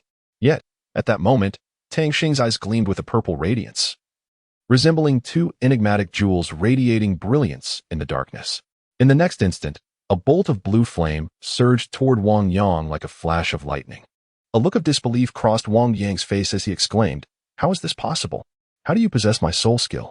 His eyes widened as he struggled to comprehend the unfolding events, but the blue flame approached too swiftly for him to evade. At that moment, time seemed to freeze, and everything around them fell into an eerie silence. Tang Xing and Wang Yang locked eyes, both filled with confusion and astonishment. They realized that this battle had surpassed their expectations, and the ensuing developments would ultimately determine the trajectory of their fates. Tang Xing smiled faintly and softly remarked, "This is due to the activation of my second and third soul skills. As she spoke, Lan Xiu, wielding a dragon spear, lunged towards Wang Yang with astonishing speed. Simultaneously, he unleashed his first soul skill, the Golden Dragon Strike. Wang Yang did not falter. He brandished his flame blade, engaging in an intense confrontation with Lan Xiu's Golden Dragon Spear. Just as the two were locked in a stalemate, Tang Xing surreptitiously gathered her strength, preparing to deliver a fatal blow to Wang Yang. However, just as her attack was about to descend upon him, Li Fei suddenly appeared, swiftly intercepting Tang Xing's onslaught. With a smile adorning his face, Li Fei called out to Tang Xing, "Let us settle this once and for all." Utilizing his unique dual martial souls, Li Fei instantaneously divided the battlefield into two realms. At that moment, Tang Xing found herself in a predicament and had no choice but to summon her second martial soul. Sensing Tang Xing's transition, Li Fei immediately unleashed an overwhelmingly potent aura that bore down upon her like Mount Tai crushing an egg. Tang Xing dared not show the slightest hint of negligence. He swiftly coalesced a dazzling sphere of light and hurled it fiercely towards Li Fei. However, Li Fei's reaction speed surpassed all expectations. He almost instantaneously devised a countermeasure, promptly unleashing his first soul skill, Radiant Slash. This skill was astonishingly powerful. Imbued with a fierce momentum and resplendent brilliance, akin to a peerless sword, hurtling towards Tang Xing with a fierce howl. Faced with such a formidable onslaught, Tang Xing did not dare to underestimate the threat. He summoned every ounce of energy within him and immediately released his second soul skill, Spirit Overlord Body. Concurrently, Li Fei, resolute and unyielding, recognized Tang Xing's extraordinary prowess and knew he must exert himself to the utmost to have any chance of victory. Thus, he unhesitatingly activated his skill once more, unleashing an even more formidable second soul skill, Radiant Tempest. This maneuver descended upon the battlefield like a tempest, carrying boundless might and destructive power, causing the entire arena to tremble in its wake. In a moment of sheer terror, Li Fei shouted hoarsely, "Ziyin, quickly grant me an enhancement." Without a moment's hesitation, Ziyin immediately executed her third soul skill, Rain of Crimson Leaves, followed by her second soul skill, Blooming Rain of Crimson Leaves. Empowered by this formidable augmentation, Li Fei swiftly initiated his martial soul fusion skill. Witnessing this scene, Lan Xiu was consumed by urgency and cried out, "Hurry, Tang Xing. We must commence the martial soul fusion at once." Tang Xing, not daring to delay for even a moment, immediately unleashed his first soul skill, Sacred Light Wave of the Spirits. This powerful radiance instantaneously shattered Su Yan's restraints. Tang Xing then called out, "Bestow upon me your enhancement." Su Yan, understanding his intent, promptly activated her third soul skill, Emerald Light, followed by her second soul skill, Emerald Soul Melody. Simultaneously, Tang Xing began to unleash his third soul skill, Transformation of the Spirit Light God. At this moment, the atmosphere of the battlefield was taut to the breaking point, as if the very air had solidified. Both sides exerted their utmost efforts, striving for victory in this fierce confrontation. Chapter 16, The Culprit. Tang Xing recalled the words spoken by Jiang Yu. "Mother, what level of cultivation can I contend with now?" Jiang Yu scrutinized Tang Xing carefully and replied slowly, "With your current strength, you can easily handle opponents within the 30th level. Your cultivation has reached a point where you can compete with a Soul King. Of course, if you encounter some exceptional circumstances, do not be fearful. You can engage with all your might. Should you face a formidable adversary like a Soul Emperor, you also possess the capability to fight back. Therefore, your limit for challenging higher ranks is the Soul King. Moreover, if the opponent is merely an ordinary Soul King, they are certainly no match for you. However, if you come across a prodigious Soul King, you must exercise caution. Do you understand?" After Tang Xing received a formidable enhancement, Li Fei had also completed the accumulation of his strength and unleashed his ultimate move towards Tang Xing, the Radiant Shadow Moon. Unyieldingly, Tang Xing countered with the Elven Sacred Light Wave. Under the immense force of Tang Xing's attack, even Li Fei could no longer withstand it, and his martial spirit fusion was consequently broken. Observing this, Tang Xing promptly retracted his soul skill. At that moment, Li Fei profoundly recognized the disparity in strength between himself and Tang Xing. He stood up and sincerely proposed, "Class leader, from this day forward, let us interact as friends. You shall lead, and I shall follow, adhering to your guidance henceforth." Tang Xing gladly accepted, replying, "Very well, it is settled." Li Fei regarded Tang Xing thoughtfully, as if coming to an understanding. After a moment's hesitation, he inquired, "By the way, boss, How prepared are you for the upcoming entrance examination? With unwavering confidence. Tang Xing responded, as for me, I am already assured of success. Li Fei hesitated once more before voicing his concern, however. Lin Xian and Huang Quan from Class 2 are truly formidable adversaries. Yet, Tang Xing wore a cheerful smile as he replied, Understood, Li Fei. I would appreciate it if you could gather detailed information on both of them. Upon hearing this, Li Fei nodded and promptly turned to prepare the necessary materials. Standing nearby, Lan Xiao was filled with confusion, unable to comprehend Tang Xing's intentions. Unable to restrain herself, she asked, Tang Xing, what exactly are you planning? Tang Xing did not directly respond to Lan Xiao's inquiry. Instead, she smiled and took her hand, leading her into the CAF adjacent to the cafeteria. Once inside, Tang Xing found a vacant seat for Lan Xiao and gently reassured her, There's no need to rush, just take a seat and remain calm. After saying this, she settled into the seat opposite her. As time flowed by, and the years slipped away, Li Fei finally completed the compilation of detailed information regarding Lin Xian and Huang Quan, personally presenting it to Tang Xing. Upon receiving the documents, Tang Xing quickly began to peruse them, while Li Fei elaborated on the circumstances of the two individuals beside her. Lin Xian, merely 13 years of age, had already attained the formidable realm of a level 33 defense soul master, showcasing extraordinary prowess. He hailed from a mysterious and reclusive sect, his background profoundly influential. On the other hand, Huang Quan, at the tender age of 12, possessed the cultivation of a level 32 support soul master, as Li Fei introduced to Tang Xing. As Tang Xing listened to Li Fei's introduction, a flicker of doubt arose within her. She furrowed her brow and inquired, however, I recall not encountering them during the previous freshman assessment. What is the explanation for this? Li Fei hastily elucidated. The situation is as follows. Within our Linghai Academy's outer school, there exists a genius ranking.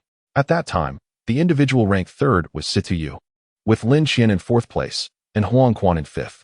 A person named Xie Qian occupied the sixth position. During the final elimination round of the freshman assessment, Situ happened to cross paths with Lin Xian and Huang Quan. However, Situ is notoriously ruthless, employing exceedingly cruel tactics. He even injured Lin Xian and Huang Quan's sister, thereby forging an irrevocable enmity between them. As he spoke, Li Fei's tone was imbued with a sense of regret and helplessness. Tang Xing seemed to comprehend the words spoken by the other party, and his mind began to race. Quickly formulating a plan, he then spoke up, I have a solution, Lan Xiao. You all should return and rest. I shall be back shortly. Meanwhile, on the other side, Lin Xian was keeping company with Yi Xian. Lin Xian gently inquired, Does it still hurt?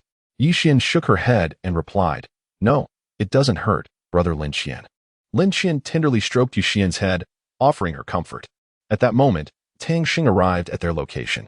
Huang Quan slowly emerged, surveying Tang Xing from head to toe.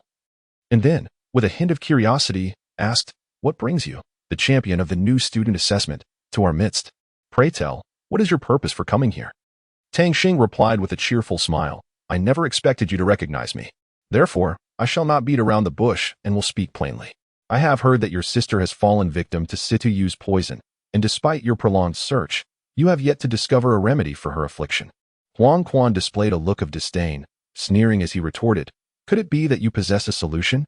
Tang Xing responded with unwavering confidence, Indeed, I do have a method. Just as the words left his lips, Lin Xian suddenly dashed forward from the side, urgently inquiring, Is what you say truly the case? Tang Xing confidently declared, Of course. If you don't believe me, then I shall take my leave. Just then, Yi Xian slowly emerged from within and called out, Wait a moment. When Tang Xing turned to face Yi Xian, his mind suddenly went blank, and he marveled inwardly. Wow, her eyes are so large, and her face has such a round shape. In particular, her visage is strikingly similar to that of my childhood companion. However, as Yi Xian gazed at Tang Xing, an intense pain suddenly surged through her mind. Observing this, Lin Xian and Huang Quan quickly rushed to support Yi Xian. Lin Xian turned to Tang Xing and said, All right. Come inside swiftly. Tang Xing observed the profound suffering of Yi Xian, his heart brimming with anxiety and concern. Without hesitation, he softly began to sing a familiar melody, hoping to alleviate her anguish through the power of music. As Yi Xian heard his voice, the tension that had gripped her began to ease. The enchanting melody transformed into a soothing stream, flowing deep into her soul, alleviating her pain.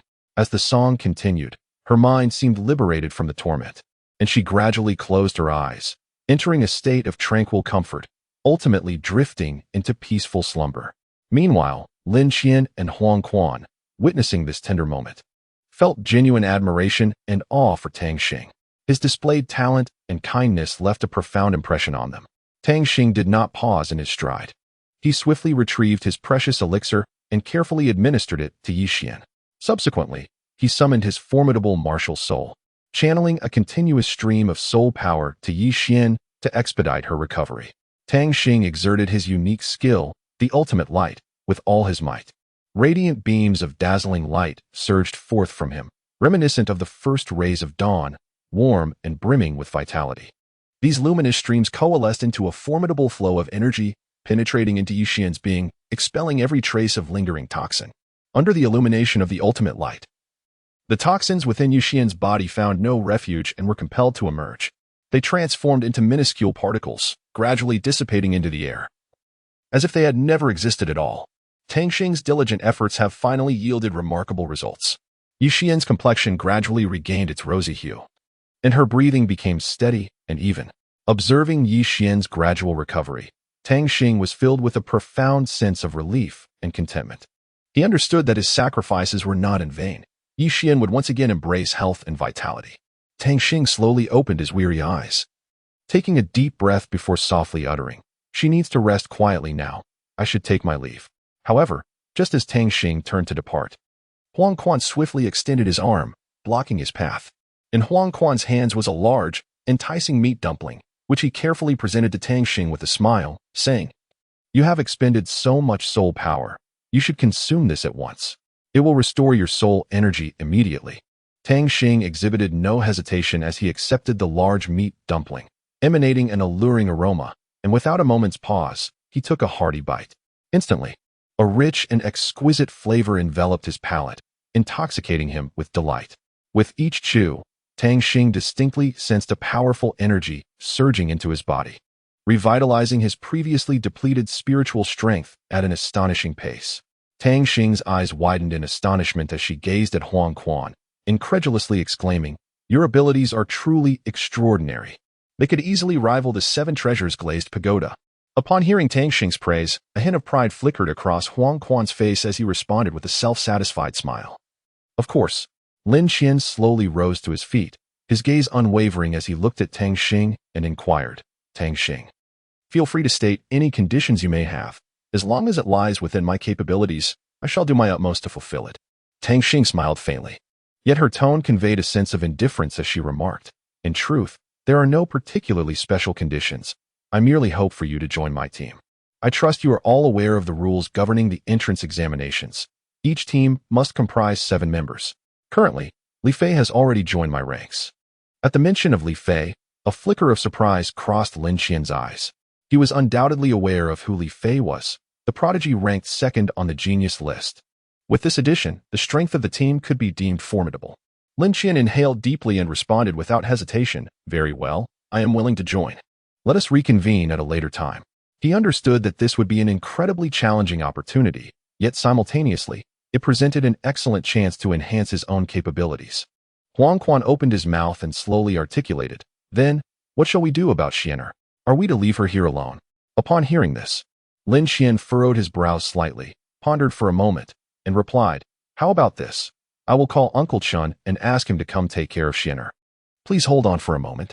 With that, Lin Qian turned and departed, dialing a number. Huang Quan remained in place, lost in contemplation. After a brief moment, he thought to himself, it would be beneficial to have Uncle Chun come as well. He then shifted his gaze to one and said, "Since he has agreed, I shall join too. However, the benefits must not be lacking." A smile graced Wen's lips as he readily replied, "Rest assured, with me around, your share is guaranteed. We shall split it evenly." Tang Xing, exuding confidence, patted her chest in assurance. Suddenly, a figure appeared silently behind Tang Xing. Sensing an unusual presence, she spun around sharply, only to find an elderly man, his face etched with weariness and a profound sense of life as trials, silently watching her. Tang Xing could not help but feel a flicker of astonishment as he scrutinized the enigmatic elder before him, yet his mind offered no recollection of their past encounters. However, Uncle Chun gazed at Tang Xing with an unmistakable sense of familiarity, as if they had crossed paths at some pivotal moment in time. In a soft whisper, Uncle Chen mused, "Have we met somewhere before?"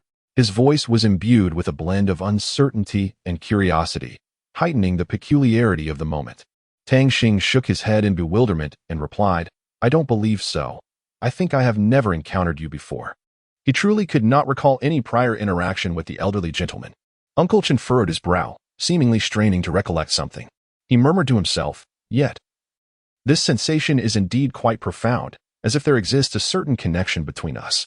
Tang Xing felt a sense of bewilderment, beginning to question whether the old man had mistaken him for someone else or was perhaps experiencing a delusion. Yet, judging by Uncle Chen's sincere expression, it did not seem as though he was jesting or rambling nonsensically.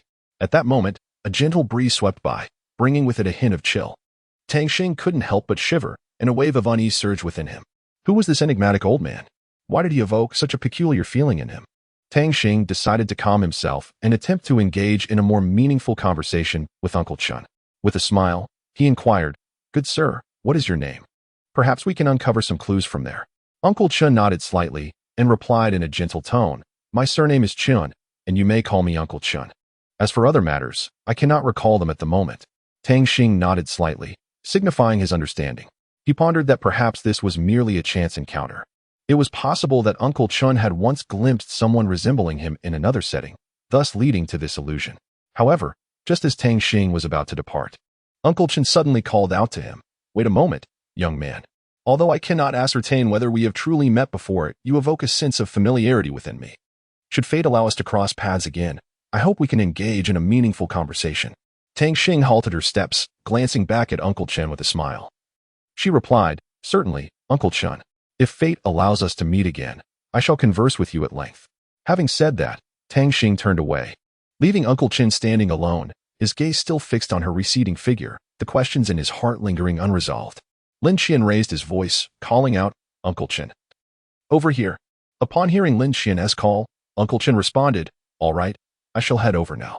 Tang Xing gave a slight nod in agreement. She felt an inexplicable oddity in the air, though she could not pinpoint the source of her unease. Lin Qian ushered Uncle Chen into Yi Xian's room, lowering his voice as he said, "Uncle Chen, I entrust you with taking care of Yi Xian." Uncle Chen's brow furrowed in confusion as he inquired, "And where are you headed?" Lin Qian replied, "I must go with Huang Quan to attend the entrance examination." Before he could finish, Tang Xing suddenly burst into the room as if a thought had struck her. Lin Qian hurriedly added, "Besides, you have raised Xianer since childhood, in matters of her care. You possess far more experience than I." Tang Xing turned to Uncle Chen and tentatively called out, "Butler Chen?" Those words struck Uncle Chen like a thunderclap, leaving him wide-eyed and incredulous. In this world, only 4 individuals had ever addressed him in such a manner: the late master, the deceased mistress, Yi Xian, and now Tang Xing. Trembling, Uncle Chen scrutinized the young man before him, his gaze filled with confusion and shock, as if he were trying to ascertain whether he was hallucinating. When he finally recognized Tang Xing's features, a wave of excitement surged within him, and with a quivering voice, he exclaimed, "You are Xing, young Master Tang Xing." Upon hearing this, tears cascaded uncontrollably from Tang Xing's eyes, akin to a dam bursting forth. Choking back his emotions, he asked, "It is I, Butler Chen. Who was the perpetrator that took my family from me?" Each word pierced Tang Xing's heart like a dagger, filled with anguish and fury, as he yearned desperately to uncover the truth. Butler Chen inhaled deeply, striving to calm the tempest within his soul. Gritting his teeth, he spoke deliberately. It was, indeed, the Sidu family and the Qianfeng family. How could they be so merciless as to slay the master, the mistress, and over 130 members of our clan? Uncle Chen lamented, his grief rendering him almost speechless. Tang Xing stood frozen, as if struck by lightning upon receiving this harrowing news, his fury erupting like a volcano. He could not fathom the brutal reality that his beloved parents and so many innocent kin had met such a tragic end at the hands of their enemies. Anguish and rage intertwined, causing his body to tremble uncontrollably. And when he learned that the culprits were the Sidu family, one figure immediately surfaced in his mind, Situ Yu. Tang Xing harbored a deep-seated animosity towards Situ Yu, fully aware of his insidious nature and ruthless methods. Their past was marred by numerous frictions and conflicts, and now, both old grievances and new grudges surged forth within him. Tang Xing silently vowed to ensure that Situ Yu would pay dearly for his transgressions. seeking vengeance for his deceased relatives and kin. At that moment, his eyes blazed with boundless hatred and resolute determination. A fiery wrath that seemed capable of incinerating his foes to ashes, leaving them utterly dismembered, would hardly quell the fury raging within his heart. Standing beside him, Lin Qian was taken aback by this scene, filled with astonishment and awe. He cautiously stepped forward, gently placed a reassuring hand on Tang Xing's shoulder, and spoke in a deep, resolute tone. Tang Xing, as the saying goes, a gentleman's revenge is not too late even after 10 years. We must exercise patience and await the opportune moment to ensure that those vile individuals pay for their misdeeds.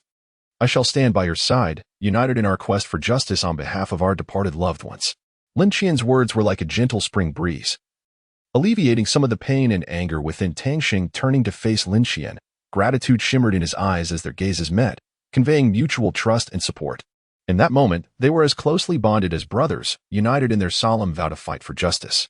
Tang Xing cast a grateful glance at Lin Qian, yet his heart had already been consumed by the flames of vengeance. Gritting his teeth, he resolutely declared, "Thank you, Lin Qian. However, this deep-seated enmity must be avenged by my own hand. I shall personally send these scoundrels to hell." With that, he clenched his fists tightly, his eyes shimmering with unwavering determination.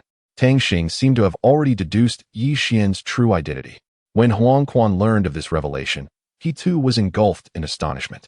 Turning to Lin Qian, Tang Xing proposed, "Then let us convene at the meeting point tomorrow." Lin Qian nodded slightly in agreement before departing with Huang Quan to return for some rest. Tang Xing then made her way back to the CAF, where she found only Lan Xiu present.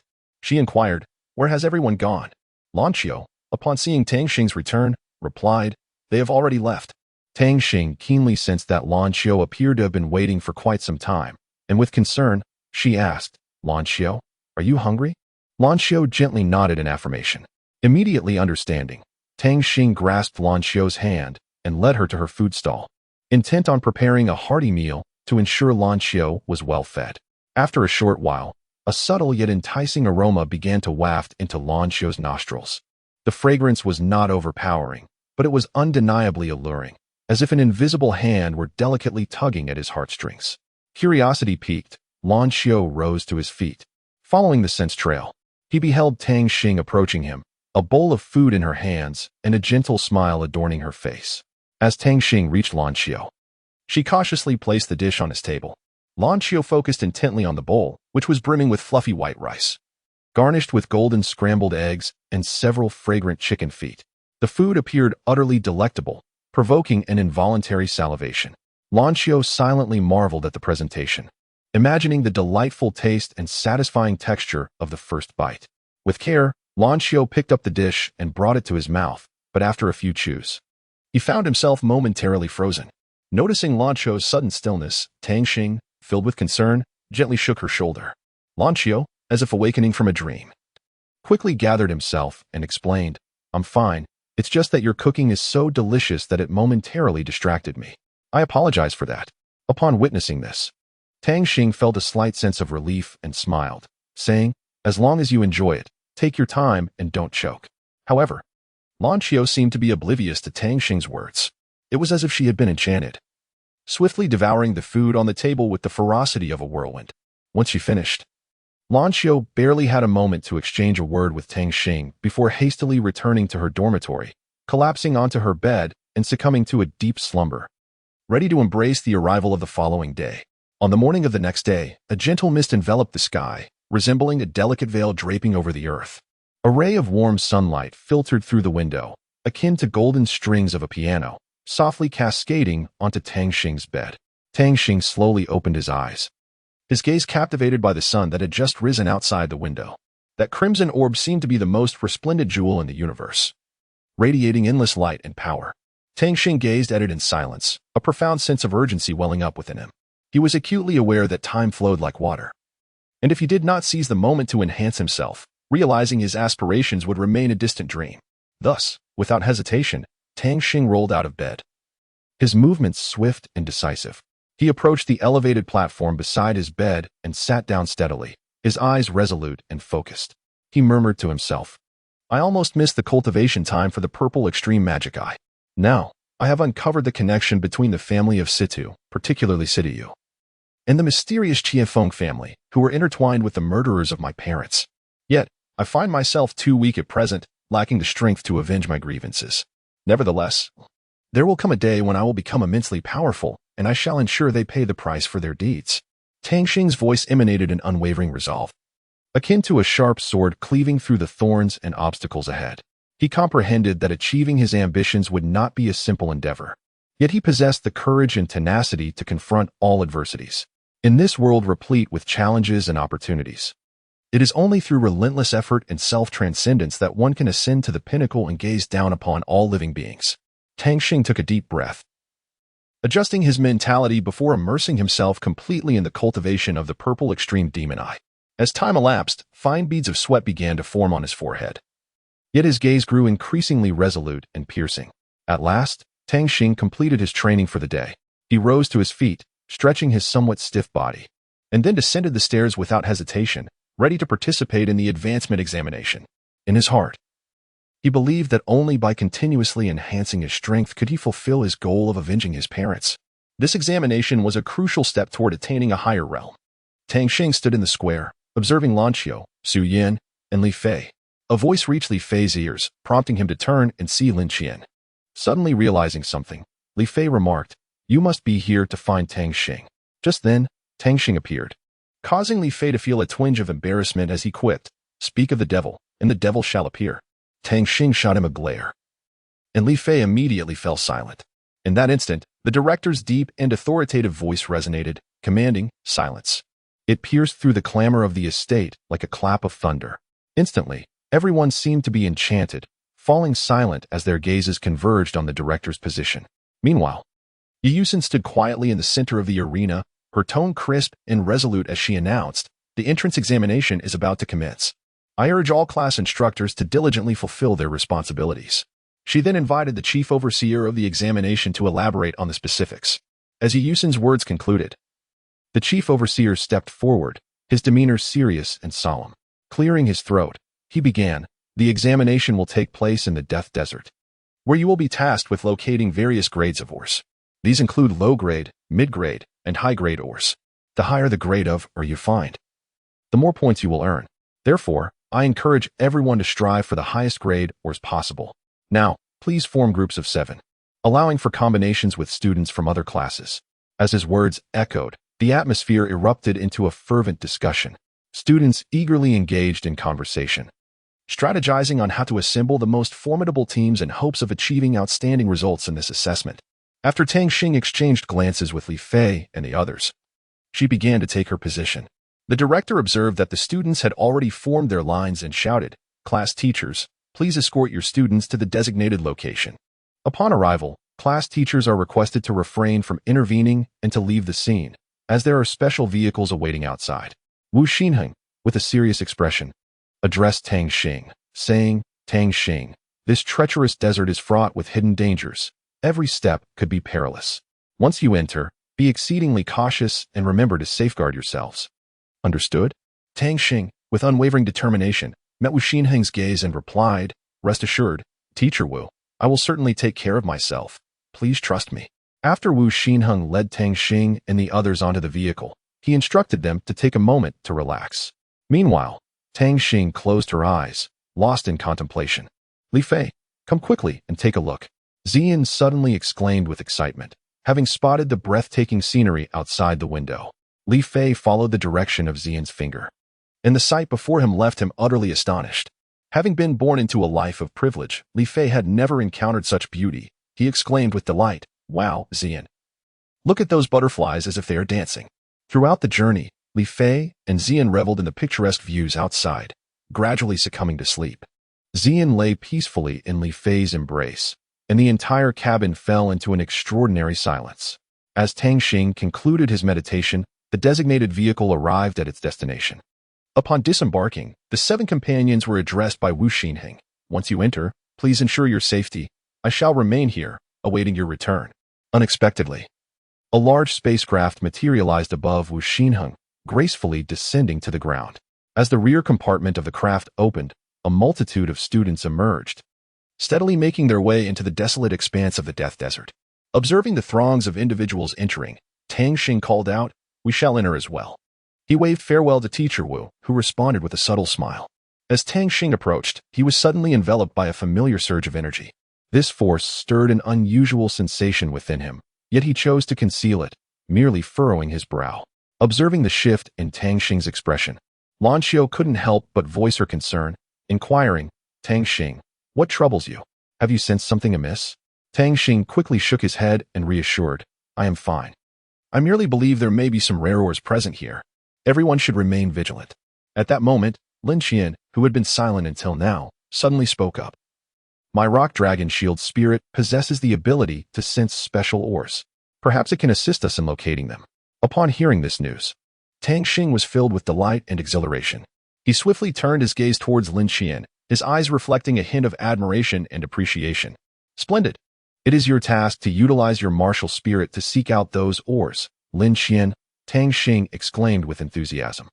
He then directed his attention to Li Fei and the others, issuing a command. "Li Fei, along with the rest of you, maintain vigilant surveillance towards the flanks, and be on the lookout for any approaching soul beasts.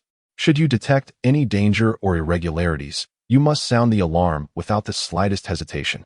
Simultaneously, Tang Xing turned his focus to Ziyin and advised, "Ziyin, you must closely follow Lin Qian. As soon as you identify any special ores, commence the excavation without delay. Remember, speed is of the essence. We cannot afford to miss any opportunity." After laying out these directives, Tang Xing took a deep breath. Fully attuned to his surroundings, prepared to respond to any eventualities. Upon hearing Tang Xing's arrangements, everyone nodded in understanding. At that moment, Huang Quan spoke up, inquiring, "What about me? What should I do?" Tang Xing pondered for a moment and replied, "Huang Quan, your responsibility is to ensure the auxiliary work is executed efficiently, safeguarding everyone's safety and the supply of resources. Should anyone be injured or in need of assistance, you must provide timely help." After hearing Tang Xing's arrangements, Lan Xiao couldn't help but interject, "Tang Xing, what about me? I wish to contribute in some way as well." Tang Xing gazed at Lan Xiao, a smile gracing his lips as he said, "Lan Xiao, remain by my side. Your healing spirit can provide vital support for everyone, just in case. Furthermore, should danger arise, you will be able to protect yourself without delay." Once the tasks were assigned, the group sprang into action. Lin Qian inhaled deeply, then closed his eyes, standing still as he began to unleash his spirit. His spirit manifested as a petite, exquisite squirrel, shimmering with a faint luminescence. As he released his spirit, Lin Qian cautiously extended his hands, gently placing his palms upon the ground, meticulously attuning himself to the essence of the surrounding minerals. His expression was one of utmost concentration, as if the entire world had narrowed to just him and the hidden ores beneath the earth. Simultaneously, the other team members remained vigilant, armed and alert. They scanned their surroundings, ready to respond at the slightest hint of movement, ensuring the safety of Lin Qian and their fellow comrades. Meanwhile, Tang Xing and Lan Xiao closely followed behind Lin Qian, ever prepared to provide support. Both seasoned warriors, their eyes were sharp and steady, exuding an aura of formidable confidence. In this perilous cavern, they understood the necessity of unwavering focus to guarantee the successful completion of their mission. Tang Xing gently caressed her soft hand, softly uttering, "Come. Let us proceed to the left front together and pave the way for everyone." However, Su Yin displayed a look of disdain, letting out a series of tisk-tisk sounds in response. Huang Quan, with a wry smile, remarked, "I seem to catch a whiff of sour dumplings. Yet I truly feel the sourness." Tang Xing, with a sense of resignation, sighed and said, "Enough of this. Stop dawdling and let us move swiftly." As Tang Xing stepped into the periphery of the vast desert of death, Lin Qian abruptly halted, his senses heightened. "Wait," he cautioned. "It seems there is something here." Upon hearing this, Ziyin and Huang Quan immediately began to excavate. Halfway through their endeavor, a cluster of luminescent ores gradually came into view.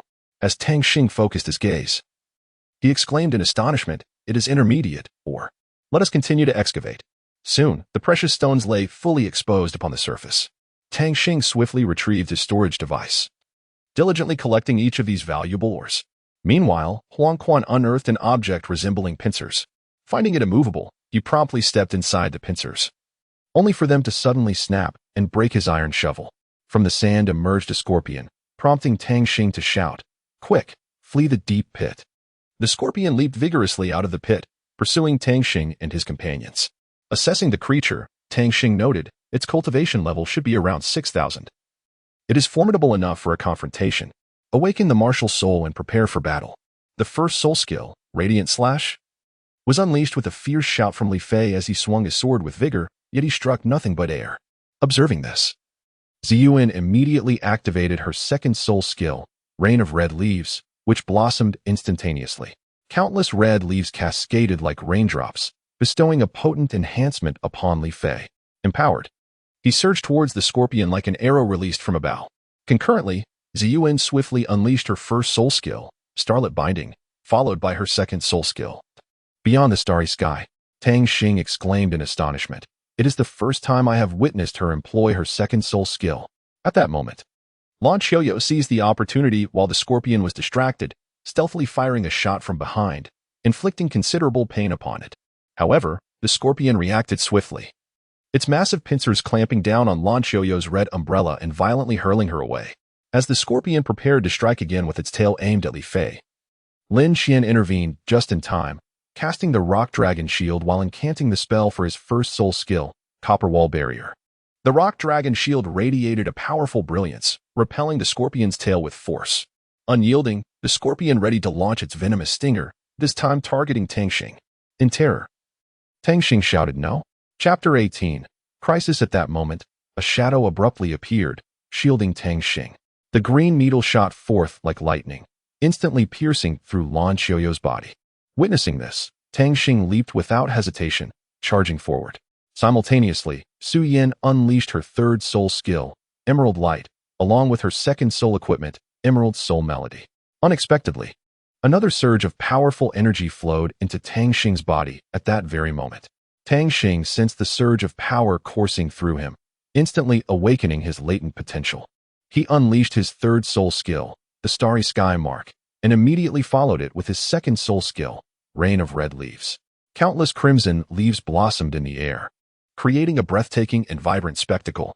Subsequently, Tang Xing fully channeled his light element, employing his third soul skill, Elven Divine Transformation, as well as his third soul skill, Elven Holy Wave. The radiant light shone like the stars, illuminating the entire space, showcasing Tang Xing's prowess in its fullest glory. Under the relentless assault from Tang Xing, the scorpion was ultimately vanquished. He held Lan Qiu tightly, while Huang Quan swiftly crafted a detoxifying shrimp dumpling. Without hesitation, Tang Xing summoned his utmost radiance to heal Lan Qiu's injuries. As he concentrated intently on her recovery, the sky began to darken ominously, shrouded in an unsettling haze. As if foreboding something dire was about to unfold, Su Yin keenly sensed the anomaly and cautioned, "The air around us seems to have shifted. Everyone, please be vigilant." Just then, Lan Qiu suddenly coughed twice and slowly opened her eyes. Upon realizing she was nestled in Tang Xing's warm embrace, her cheeks flushed with a shy hue. Despite her embarrassment, Lan Qiu chose to remain quietly cradled in Tang Xing's arms. Meanwhile, Su Yin remained steadfast at her post, alertly observing the surroundings. However, unexpected events often strike without warning. Just as everyone was momentarily distracted, Li Fei silently appeared behind Su Yin and softly called, "Su Yin." Upon hearing his voice, Su Yin turned around and instantly grasped his intentions. Understanding the cue, she descended to the ground for a brief respite. Li Fei sat quietly on a large stone, seemingly lost in distant thoughts. At that moment, a clear voice rang out from behind him, "Li Fei." Turning to see that it was Ziyin, he displayed no surprise. As if her arrival had been anticipated, he smiled and graciously made room for her to sit. Ziyin eagerly settled down and exclaimed, "Li Fei, that was a close call today." Her tone carried a hint of relief and reflection. Li Fei nodded thoughtfully, gently stroking his own hand as he replied, "Indeed. We are fortunate that everyone is safe." As Ziyin recalled the earlier events, a significant thought suddenly struck her, prompting her to gaze at Li Fei with curiosity and ask, "Li Fei, do you remember what you once said in front of my parents?" Her eyes revealed a blend of anticipation and concern. Li Fei smiled slightly and replied affirmatively, "Of course I remember. I will fulfill the words I spoke." His gaze was resolute and confident, instilling trust in those around him. Yet, just as their conversation unfolded, Li Fei's expression shifted to one of seriousness as he suddenly looked ahead and shouted, "Wake up. A sandstorm is approaching." His voice echoed through the air, awakening those who were still at rest. Lin Qian dared not hesitate for a moment. He immediately raised his shield high, forming a formidable fortress. With a grave expression, he shouted to the crowd, "Everyone, this fortress can withstand only for 2 hours at most." Yet, before his words could fully resonate, a tempestuous metal storm descended upon them without warning. The metallic gale surged forth like a raging tide, mercilessly crashing against the barrier Lin Qian had painstakingly erected. Amidst the heart-stopping impacts, the fortress began to creak ominously, and the once solid walls gradually manifested cracks. Each fissure appeared as a grotesque wound, instilling a sense of dread. As time wore on, these cracks widened, threatening to shatter at any moment, exposing those within to peril. Lin Qian's eyes widened in alarm, fixated on the precarious structure, beads of sweat forming on his brow. Inside the spacecraft, Director Chen and Yi Yusen were closely monitoring Tang Xing and his companions through the surveillance screen. Director Chen's eyes widened in astonishment as he exclaimed, "2 types of storms." Yi Yusen promptly began to enlighten him. The reason the Death Desert is so named is due to the myriad of storm types it harbors, alongside the exceedingly terrifying soul beasts. These soul beasts possess formidable strength, and their mere presence is enough to instill fear without the need for confrontation. However, this situation presented an opportune moment for Tang Xing and his team to experience the significance of teamwork and to hone their ability to cope in extreme conditions. Director Chen nodded in agreement, recognizing the veracity of Yi Yusen's insights. He understood that under such dire circumstances, only a united and cooperative team could survive. Whether Tang Xing and his companions could overcome the challenges ahead would hinge on their capacity for teamwork. At this moment, both Director Chen and Yi Yusen hoped fervently that Tang Xing and his team would emerge from this trial even stronger. Tang Xing addressed Lin Qian, inquiring, "Lin Qian, can your martial soul actually create tunnels?" Upon hearing Tang Xing's question, Lin Qian felt a twinge of uncertainty, but nonetheless ventured a tentative reply, "Let me give it a try." No sooner had the words left his lips than he directed his focus towards the ground beneath him. It was as if the rock dragon shield sensed its master's intention, for it immediately commenced its excavation efforts. Observing this, Lin Qian exclaimed with exhilaration, "Ha! It truly worked." After a brief pause, he called out again, "3 people can come down now." Tang Xing turned to the 3 girls behind him and said, "Lan Xiu, Su Yan, and Ziyan, you may descend first." Upon hearing this, Ziyan shouted defiantly, "Why should we go down first? Don't underestimate us." However, Tang Xing did not afford her the opportunity to finish her protest. Interjecting with commanding authority, "This is an order. If you refuse to comply with my arrangement, I shall not concern myself with you." Ziyan was taken aback by Tang Xing's assertiveness. Reluctantly, she complied and began to descend the rope. Next, Tang Xing turned to Huang Quan and said, "Huang Quan, it is your turn." Huang Quan gritted his teeth against the stinging wind and nodded in acknowledgement, "All right." At that moment, Lin Qian shouted once more, "One more person." Before he could finish, Huang Quan leaped without hesitation into the swirling vortex below. Simultaneously, Li Fei glanced at Tang Xing, anxiously suggesting, "Boss, perhaps you should go down first. I feel that my soul skill might have some effectiveness against this storm." Upon hearing this, Tang Xing immediately shouted, "No. This is far too dangerous. It absolutely cannot be done. You must descend at once." Frustrated, he realized that he had no choice but to resort to the spirit light transformation. However, just as Li Fei was about to leap down, Tang Xing's transformation unexpectedly dissipated, leaving him unsteady and on the verge of collapse. In a moment of crisis, Lan Xiu swiftly intervened, catching Tang Xing and preventing him from falling to the ground. Suddenly, a deep and authoritative voice resonated, "Light and shadow storm." The voice thundered like a clap of lightning, deafening in its intensity. Immediately, a surge of formidable energy erupted like a torrent, colliding violently with the metal storm.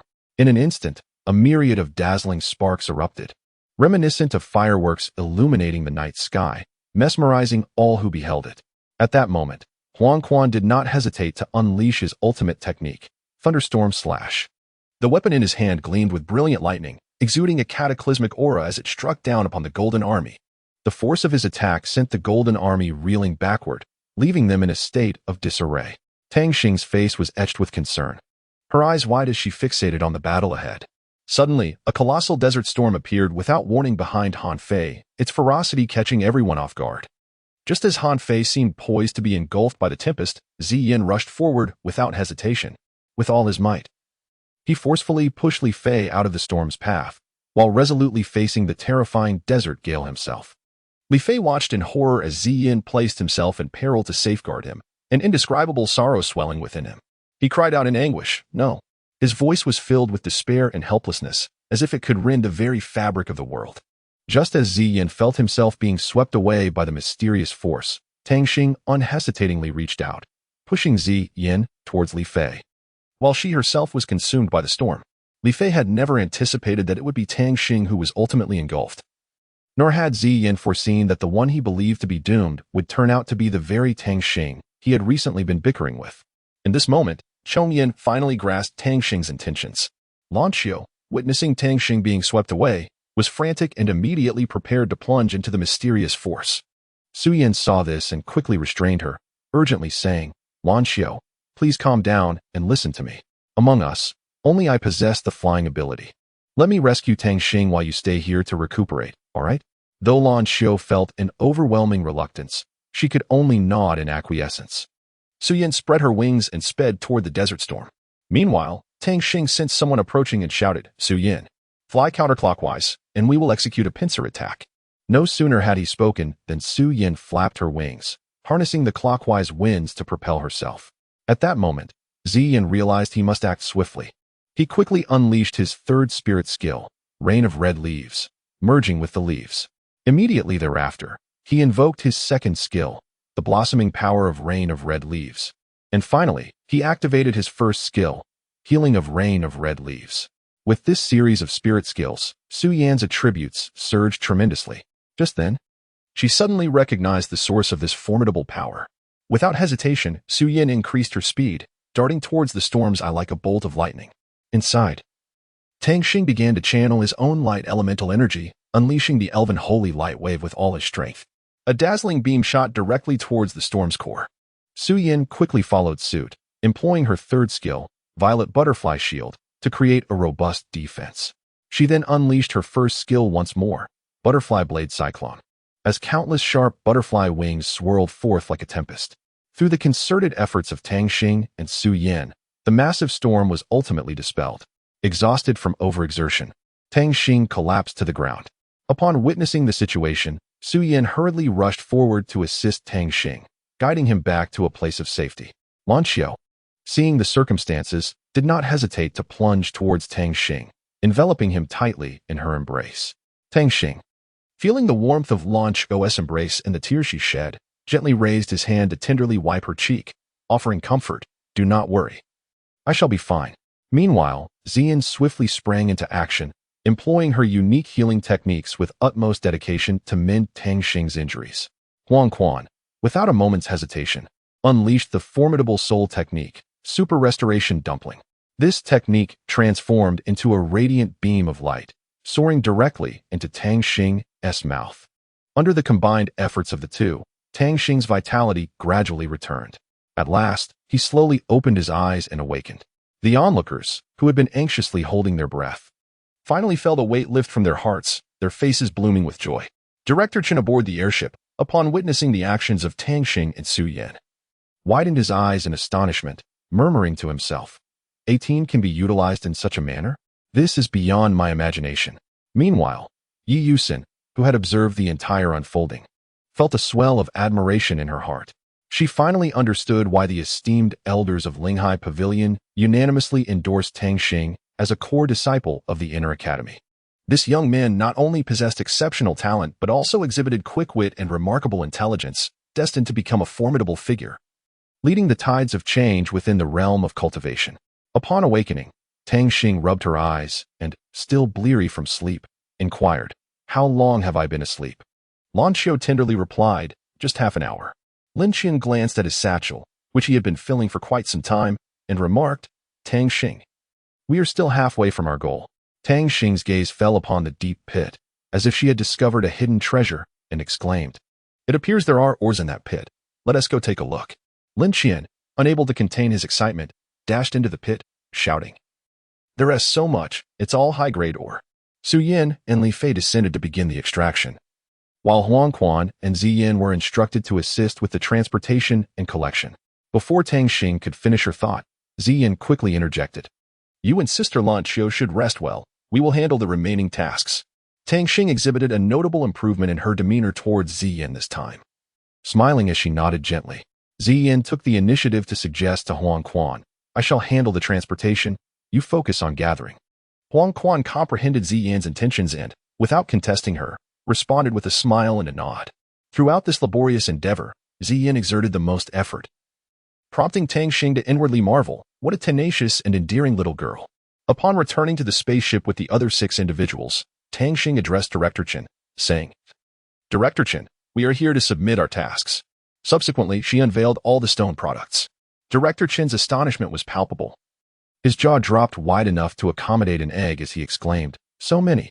After all the students submitted their tasks, they received corresponding evaluations. The classmates, akin to eager fledglings awaiting nourishment, looked forward to Tang Xing's results. Just as Director Chen was about to announce that Tang Xing would not be evaluated, the students present expressed their bewilderment at his statement. Chapter 19. Class 1. The students buzzed with chatter regarding Director Chen, yet he maintained a stoic expression as he remarked, "Since you are so eager to know, allow me to clarify." With that, Director Chen activated the replay, showcasing the metallic clang that ensued after the metal storm struck the fortress. "Li Fei, hurry down. This is bad. The transformation time is about to end." In the depths of the cave, Lan Xiu had already dissolved into tears. Her voice choked as she implored, "We cannot lose him." Tang Xing gazed at the scene before him, a profound sense of gratitude swelling within his heart. However, his classmates were engulfed by an overwhelming bitterness. Suddenly, a most unexpected occurrence transpired. The individuals within the cave soared into the air. Li Fei shouted, "Enough. Let us confront this head-on." Martial spirit fusion, light and shadow storm. Simultaneously, Huang Quan unleashed a formidable strike, thunderstorm slash. At long last, through their combined efforts, the metallic tempest was successfully dispelled. Yet, none could anticipate that in the next moment, a desert storm would assail Li Fei from behind. In a critical instant, Ziyin swiftly propelled Li Fei away. As the storm threatened to engulf Ziyin, Tang Xing unhesitatingly pushed her to safety and signaled Su Yin to initiate a rescue operation. Ultimately, through their seamless coordination, the desert storm was quelled. At that moment, the students fell into deep contemplation. From these 2 harrowing events, they gained a profound understanding of why Tang Xing and his companions refrained from issuing ratings. Had anyone else ventured forth, it would have been nearly impossible to escape the clutches of death. Yet, Tang Xing ensured the safety of all, a testament to the responsibility and capability that commanded the admiration of everyone present. Sun Shekong approached Tang Xing earnestly, stating, "Class leader, we were in the wrong. We should not have questioned you. I hope you can find it in your heart to forgive our previous transgressions and accept me once more." His words were laden with sincerity and contrition. Tang Xing gazed intently at Sun Shekong, resolutely declaring, "All right, let us strive together, but you must first apologize to Director Chen." Her words resonated like a thunderclap, leaving all present in a state of astonishment. Sun Shaokong inhaled deeply and gradually approached Director Chen. His steps were somewhat heavy, yet each stride brimmed with determination and courage. Upon standing before Director Chen, he lifted his gaze, sincerity and earnestness reflected in his eyes as he spoke. "Director Chen, I sincerely apologize. I recognize my error. Please forgive my impulsiveness and ignorance." This statement swept through the tense atmosphere like a gentle spring breeze, dissipating the unease. The classmates echoed in unison, "Director Chen, we are sorry." Their voices reverberated throughout the space, as if to eradicate the misunderstandings and discontent of the past. Director Chen's eyes widened in disbelief. He had not anticipated Tang Xing would steadfastly support Sun Shaokong and lead their classmates in a collective apology. At that moment, a profound sense of emotion surged within him. Subsequently, Director Chen smiled and patted Sun Shaokong on the shoulder, signaling his acceptance of the apology. He then guided the students aboard the spacecraft, preparing to embark on their journey back to school. The spacecraft navigated through the cosmos, carrying this group of young scholars homeward. On board, the students excitedly recounted the events that had just transpired. They held Tang Xing's actions in high regard, and their camaraderie deepened as a result. This experience taught them not only the importance of acknowledging one's mistakes, but also the strength of unity. After witnessing the performance of Tang Xing and her companions, Wu Xinhing felt a surge of impulse. He resolved to personally visit Class 2 to uncover the secrets that lay therein. Thus, he hastily departed from his office, making his way toward Class 2. Upon arriving at the entrance, he fortuitously encountered the homeroom teacher, Jilan. He quickly called out to her, his tone tinged with urgency. Teacher Jilan, please hold on. Jilan paused at the sound, her long, lustrous black hair cascading as she turned, her gaze landing on Wu Xinheng. What is it? Teacher Wu, is there something you need? As Wu Xinheng beheld Jilan's captivating visage and her eyes, clear as water, he suddenly felt flustered, his heart racing involuntarily. He took a deep breath, striving for composure, and replied, Well, Teacher Jilan, I have a matter I would like to discuss with you. Could you please accompany me to my office? Jilan nodded slightly in agreement. Wu Xinheng promptly opened the door to his office, courteously inviting her inside. They entered together, and he closed the door behind them, ushering in an instant of tranquility. Wu Xinheng hurriedly fetched a chair for Jilan, who graciously took a seat and inquired, Teacher Wu, what is the purpose of your summons? Wu Xinheng got straight to the point, stating directly, I would like to request the transfer of Lin Xian and Huang Quan from your class to mine. Is that possible? Upon hearing these words, Jilan slightly furrowed her brow and inquired, Could you provide me with a reasonable explanation? Wu Xi and Hang seemed to have anticipated Jilan's question, responding with calm composure. The reason is quite simple. They are all exceptionally talented students. Moreover, considering the content of today's live broadcast, I trust you have some understanding of the situation. I would never leverage my position to suppress others, so I hope you will give this due consideration, Teacher Jilan. Jilan was acutely aware of Wu Xi and Hang's intentions, and with a resolute tone, she stated her conditions. Very well, but I have a request. I need you to approach Director Chen and propose the establishment of a specialized class. This way, we can directly bypass the merging process. And when it comes time for the third grade, there will be no need for further consolidation. After all, merging is inevitable. It is better to resolve it sooner rather than later. Do you understand my point? Wu Xi and Hang immediately grasped Jilan's intentions and readily replied, No problem. I will take care of it and communicate with the director. With a light step, Wu Xi and Hang approached the door of Director Chen's office and gently knocked. Come in. Came a deep yet gentle voice from behind the door. Wu Xi and Hang pushed the door open and entered the room. There sat Director Chen at his desk, engrossed in the task of grading an essay. Upon noticing Wu Xi and Hang's entrance, he smiled and inquired, Teacher Wu, what brings you here? Observing Director Chen's busy demeanor, Wu Xi and Hang hesitated momentarily, yet mustered the courage to speak. Director Chen, I would like to apply to join the specialized class. At these words, Director Chen's hand suddenly halted, his pen suspended midair. He questioned whether he had misheard or if his ears were deceiving him. Pausing his work, he fixed his gaze on Wu Xi and Hang and asked, What did you say? I didn't quite catch that. Could you repeat it, please? Taking a deep breath to stabilize his emotions, Wu Xi and Hang clearly reiterated, I wish to apply to join the specialized class. A flicker of surprise and confusion crossed Director Chen's face. He set down his pen, leaned back in his chair, and scrutinized Wu Xi and Hang as if considering the rationale behind such a request. After a moment, he slowly inquired, Teacher Wu, what prompted this idea? Could you provide me with a detailed explanation? Upon hearing Wu Xi and Hang's request, Director Chen suddenly felt his legs weaken, and in a trembling voice, he exclaimed, Wu Xi and Hang, are you absolutely certain you are not out of your mind? Do you realize what qualifications are necessary to become a teacher in the specialized class? You must possess an excellent teaching certificate. Do you have one?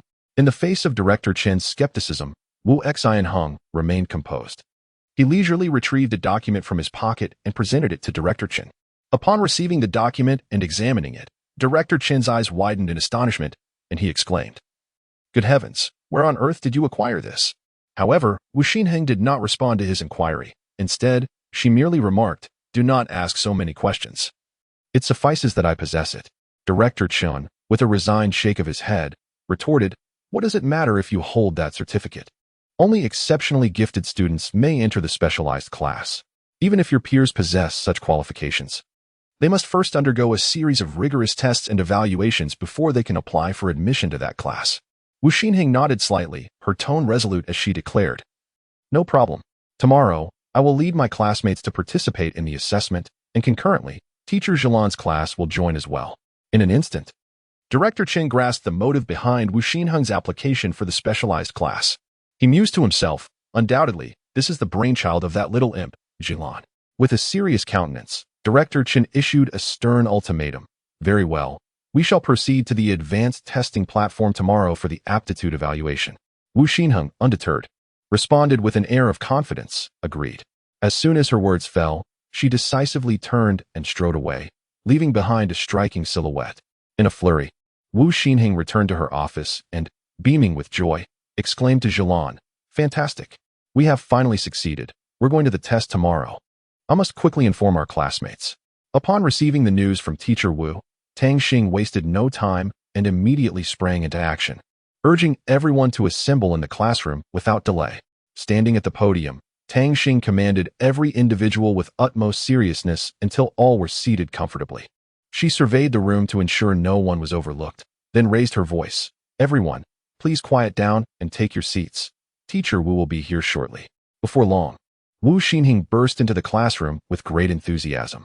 Her face radiated excitement and anticipation, and without hesitation, she proclaimed, "Classmates, tomorrow we will utilize the advanced testing platform to assess your talents. This evaluation is of utmost importance, as it will determine your eligibility for the specialized class. It is a rare opportunity and a test of your capabilities, so I hope each of you will give your all and showcase your best performance." As her words echoed, the once quiet classroom erupted into a flurry of chatter, students whispering and exchanging thoughts. Silence. Wu Xinheng's voice rang out suddenly, striking like thunder across the room. The cacophony faded into oblivion as every student fell silent, daring not to utter another sound. Observing the now quiet classroom, Wu Xinheng nodded in satisfaction and continued. "I understand that everyone has been under considerable academic pressure lately, so I am granting you a day of rest to properly adjust your states." Upon hearing this announcement, the students' faces immediately lit up with delight. They exchanged glances, their eyes brimming with excitement and anticipation. Some students could not contain their excitement, and the entire classroom was enveloped in an atmosphere of joy. Wang Xinheng smiled as he observed his classmates, fully aware of how precious this break was for everyone. He hoped they would make the most of this day, relaxing and recharging their energy to face the upcoming academic challenges with renewed vigor. Lan Xiu cautiously inquired, "Tang Xing, do you have some free time now?" Without a moment's hesitation, Tang Xing replied, "Of course. What is up?"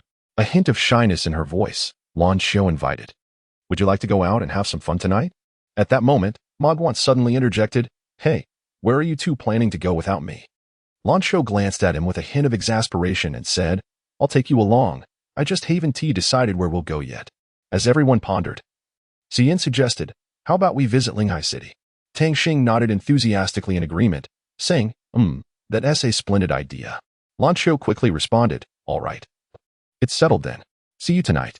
Later that evening, the trio arrived at Linghai City. As they stepped into the city, Su Yin excitedly remarked, "By the way, do you know the history of Linghai City?" Lan Xiu replied, "I know a little, but not everything." Su Yin cleared her throat and began, "Listen closely. Linghai City was once an independent entity 30,000 years ago. However, due to the shifts in the continent, a new land emerged in the Douluo continent, known as the Stardust Continent, which is now the Stardust Empire. The Stardust Empire sought to unify the continent, but a powerful entity from a millennium ago repelled the invaders. And it was here that war reached its conclusion. After the reconstruction by Linghai Academy, this place became the property and territory of Linghai School, thus making it the domain of Linghai Academy."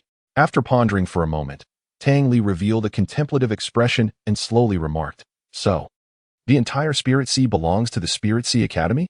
At that moment, Lan Xiu returned with some refreshments.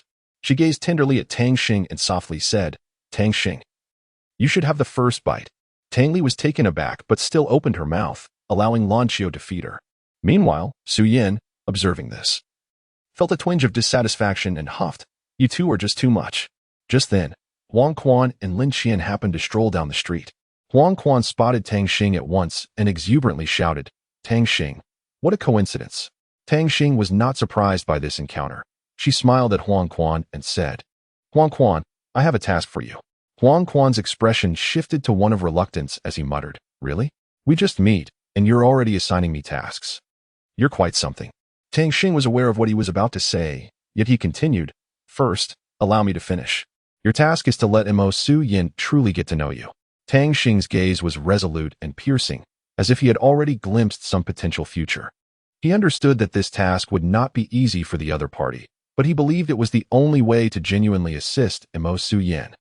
In the ensuing moments, Tang Xing elaborated on his thoughts and plans in great detail, hoping to gain the understanding and support of his companion. Chapter 20. Night Market Su Yin and Huang Quan were both struck dumb with astonishment. Huang Quan could not help but exclaim, you must be mistaken.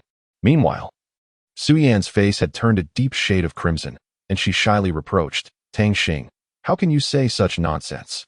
However, Tang Xing merely chuckled, unfazed, and continued. I am not speaking in jest, Su Yin. Do you not find Huang Quan exceedingly handsome?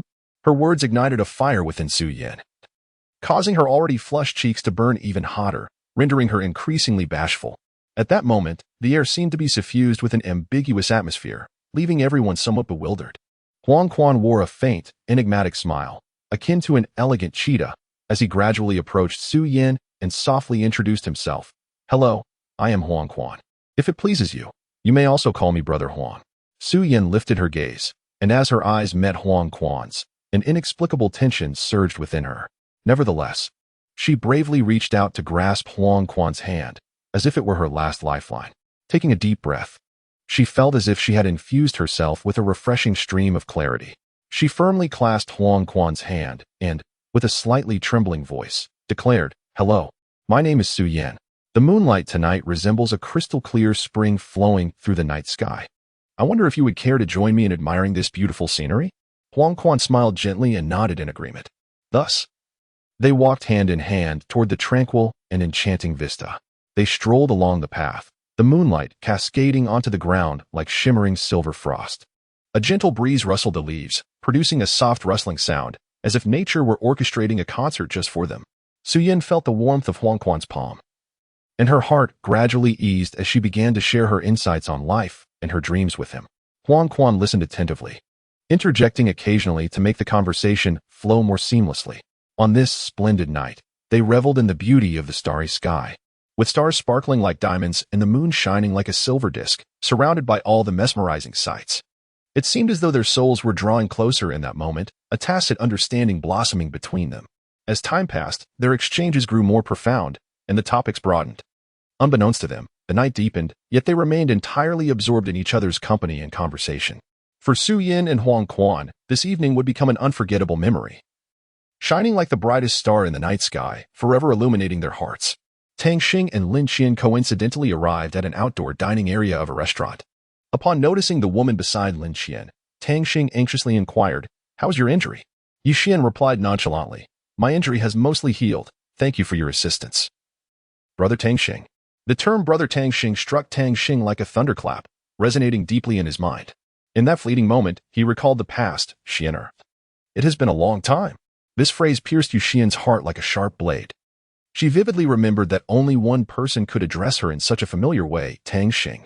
Yi Xian finally recognized that the individual before her was none other than the Tang Xing with whom she had once played.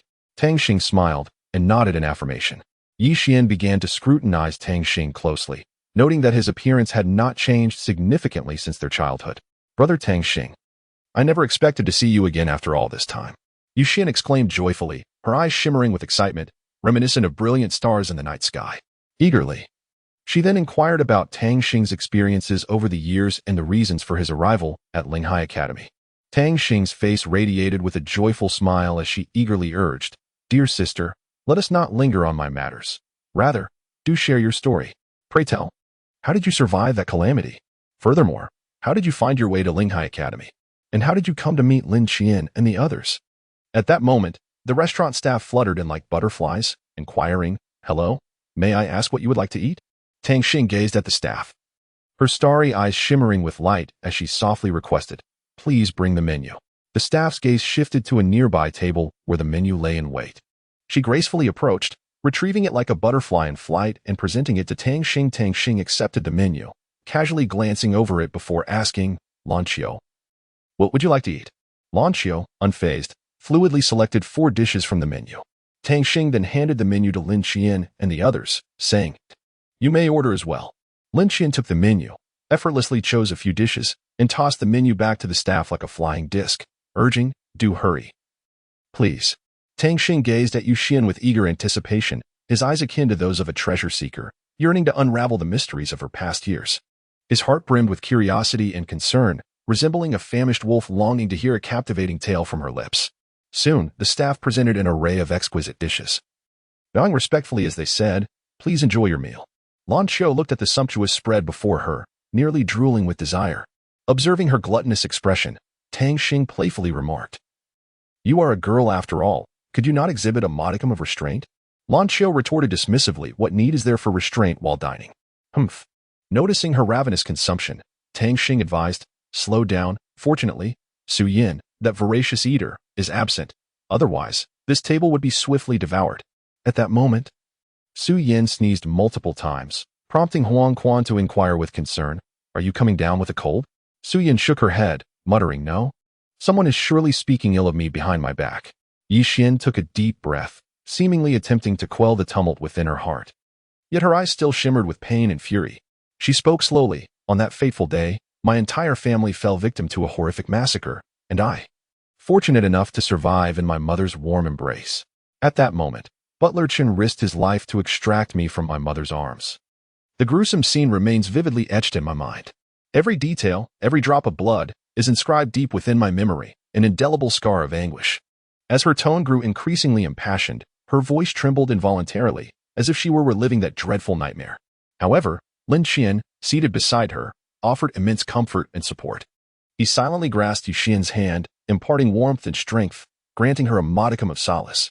Once she regained her composure, she inhaled deeply and continued, "What transpired next still haunts me.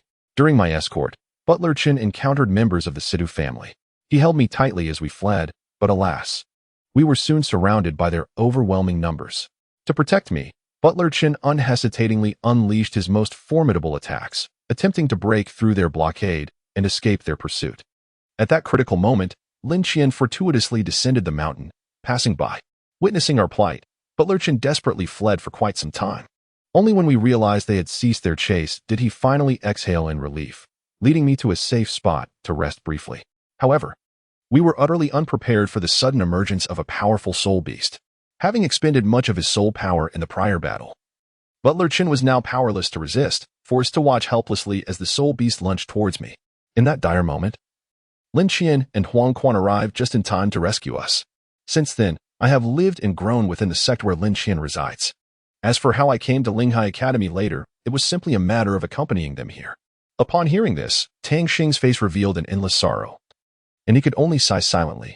His thoughts gradually drifted away. Recalling another significant matter, he murmured, "Tomorrow, I must head to the advanced inspection platform." Just then, Su Yin and Huang Quan approached, smiling as they said, "I told you, not a single shadow in sight." Upon seeing Su Yin come over to inquire, Tang Xing quickly asked, "Su Yin, are you aware of the matters concerning Class 1? Su Yin lifted her chin, exuding confidence as she replied, "You have indeed come to the right person. Listen closely. The history of Class 1 can be traced back to the Linghai Academy over 30,000 years ago. It is said that this class was established specifically to cultivate exceptional talents, and can be regarded as a second inner academy. Once students enter Class 1, they will undergo training in accordance with the requirements of the inner academy." Upon hearing this, Tang Xing's lips curled slightly in a disdainful smile as he nonchalantly remarked, "What is there to fear?" He appeared to regard this so-called elite class with indifference, as if he were already prepared to confront any challenge that lay ahead. Tang Xing confidently proclaimed, "Rest assured, everyone, as long as you follow my arrangements, I will shoulder any burden that arises." At this moment, the sky gradually darkened, prompting Tang Xing to suggest that everyone return to rest. Su Yin nodded in agreement, saying, "All right then, let us enjoy the lanterns for a while before heading back." Upon hearing about the lanterns, Tang Xing couldn't help but exclaim, "It has been ages since I last saw lanterns."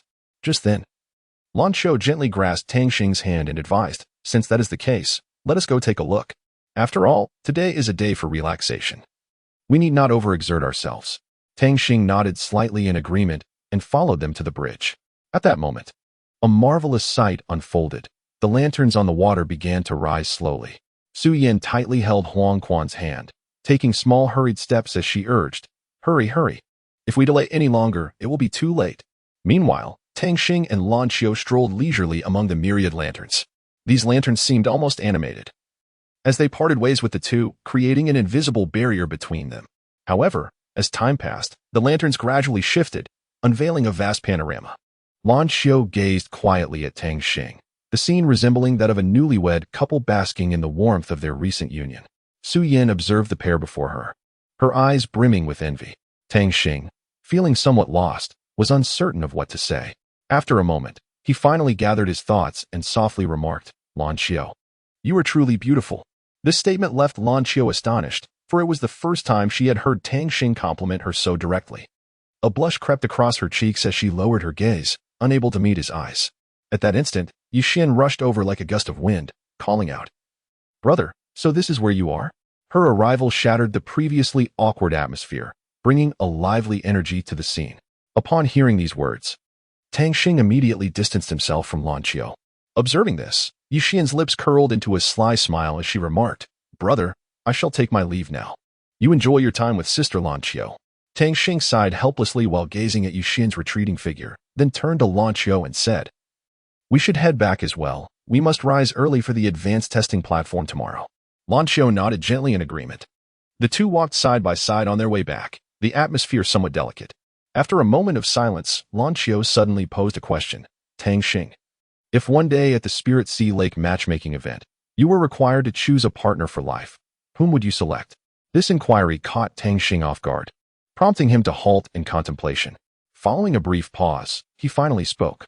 "Well, regarding this question, I'm not entirely certain.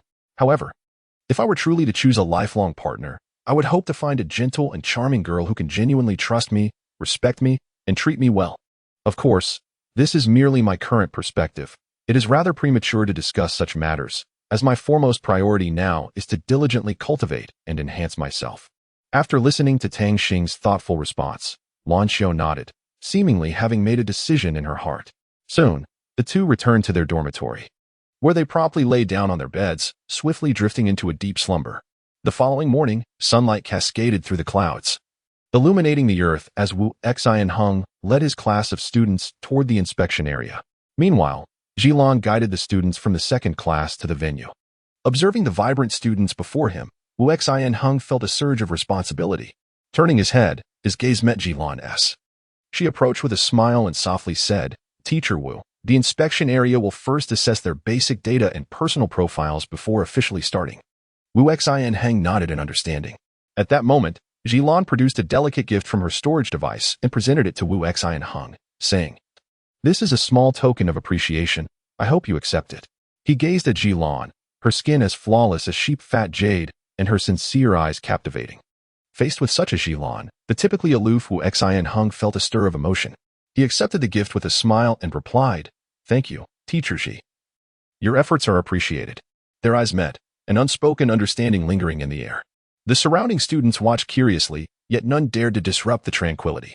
In that moment, time seemed to freeze, with only the exchange between Wu Xianheng and Jilan akin to the first rays of morning sunlight, warm and gentle. Wu Xianheng offered Jilan a slight smile, while she felt her heart race, thinking, "Surely, I am not mistaken." He smiled at me, a rare sight considering his usual aloof demeanor. Jilan immediately interrupted her own thoughts, admonishing herself, Jilan, what are you thinking? How could you possibly have feelings for Wu Xianheng? No, absolutely not." At that moment, a young man wielding a dark fan remarked, "Teacher Jilan, having feelings for someone is as natural as cherishing the blossoms of spring. If you like someone, pursue them boldly. Do not wait until they are lost to learn to appreciate them." A woman adorned with a gourd at her waist chimed in, "Brother, you are right. Teacher Jilan, do not worry. I will speak to my grandfather about this. You need not concern yourself." The young man with the fan was currently undergoing an evaluation by Tang Xing. Observing Tang Xing's assessment report, the boy pondered aloud, "Is this truly the aura of a champion in the freshman competition? Quite intriguing." Chapter 21. Siblings recognize Tang Xing stands at a height of 1.67 m and weighs 52 kilograms. Apart from these parameters, all other data appears to be perfectly normal. Once the physical statistics of all students from classes 1 and 2 had been compiled, Wu Xinheng led the students from class 1 toward the advanced testing station. Upon encountering such sophisticated equipment, the students displayed expressions of astonishment. These devices not only possessed a stunning aesthetic but also exuded a futuristic essence. As if they hailed from another realm, they stood silently, radiating an air of mystery and power, igniting an anticipatory excitement for the impending assessments. Wu Xinheng called out loudly, "Everyone, gather around. Form an orderly line and proceed for testing one by one. Teacher Ji, please hold on a moment. Let my class finish their evaluations before yours follows closely behind." As his words settled, He gestured for Ziyuan to come forth. Ziyuan, appearing as if awakened from a dream, hurried to the testing apparatus and took her position. With Ziyuan's alignment, the device activated and began a comprehensive evaluation of her. Moments later, a series of data appeared on the screen.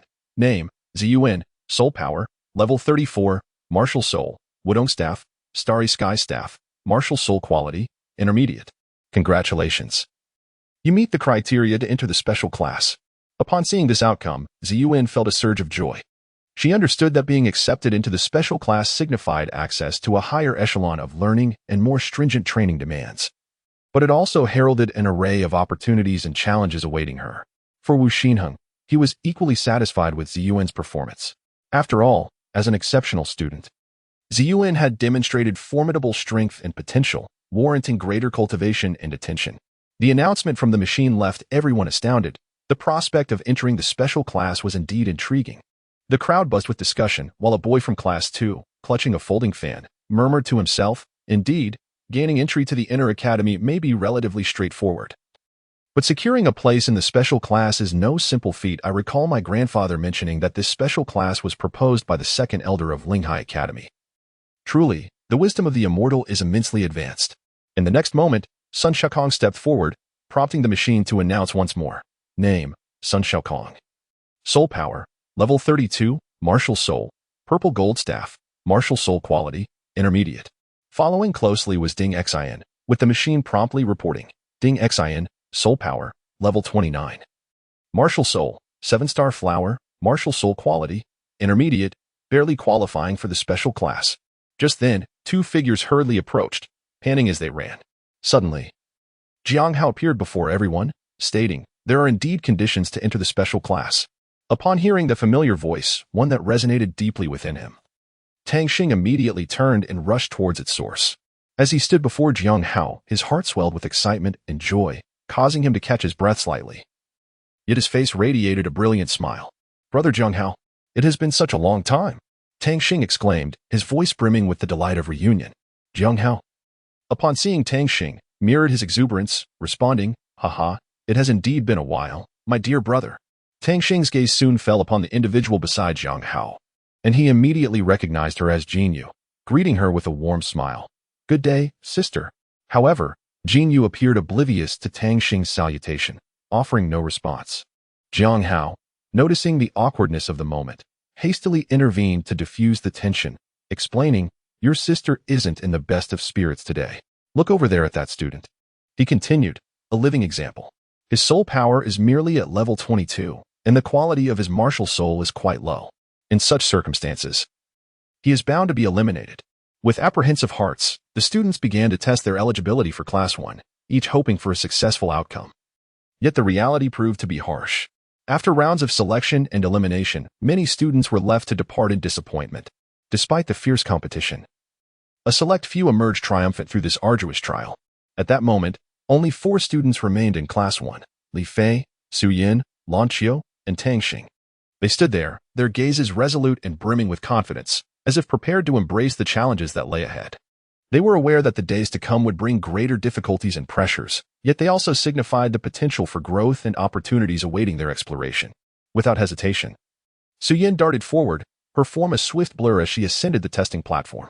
As she took her place, the massive and enigmatic detector began to emit a low, resonant hum, accompanied by a clear announcement. Su Yin, Soul Power Level 32. Martial Souls, Emerald Jade Harp, Amethyst Illusion Butterfly, Martial Soul Quality, Intermediate. At that moment, Li Fei, caught up in the atmosphere, felt a surge of excitement as his eyes sparkled.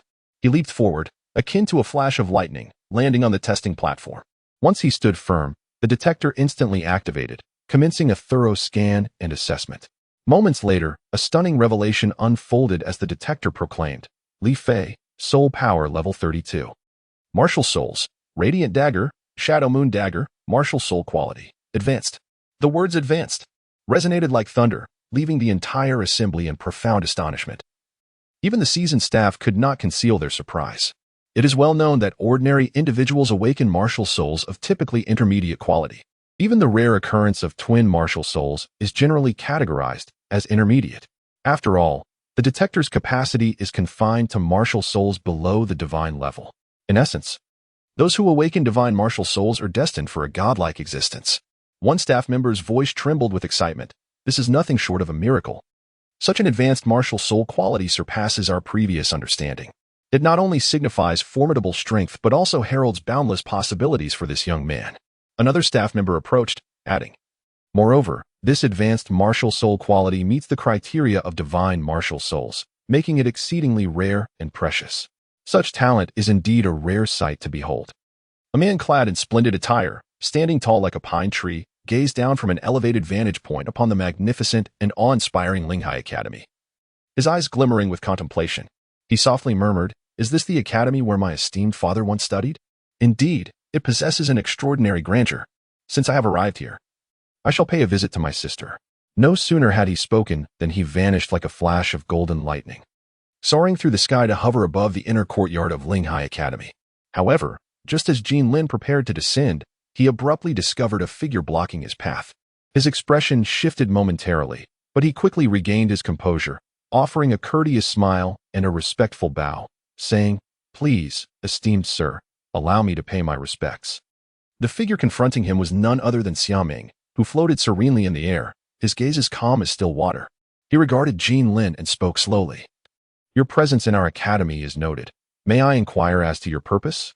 Internally, Xiaoming pondered the formidable aura exuding from Jin Lin, realizing he was a divine-level martial artist, with a cultivation that seemed to surpass his own significantly. It struck him as peculiar that this individual would deliberately suppress his own powers. In response to Xiaoming's inquiry, Jin Lin exhibited utmost respect. Slightly bowing as he earnestly articulated, "I have come to your esteemed academy to visit family and friends. I would be immensely grateful if you could assist me in this regard. Additionally, if it is not too much trouble, might I inquire your honorable name?" Xiaoming introduced himself. "I am Xiaoming, the head of Linghai Pavilion. If you seek someone, please follow me." Together, Jin Lin and Xiaoming descended to the ground. Where Xiaoming inquired further, "Whom do you wish to find? I can guide you to their precise location." Jin Lin, without hesitation, replied, "Jin Yu." Upon hearing this, Xiaoming promptly dispatched someone to gather relevant information. In a brief moment, the vice pavilion master, Bo Xian, approached and informed them. "Jin Yu is at the advanced testing station." Jin Lin responded, "Then I kindly ask you to lead me there." Thus, the vice pavilion master personally escorted him to the testing station. Along the way, Jin Lin contemplated the myriad secrets that seemed to shroud Linghai Pavilion, pondering why Jin Yu would be present in such a place. His curiosity and anticipation for their impending meeting grew. At long last, they arrived at the location of the advanced testing station.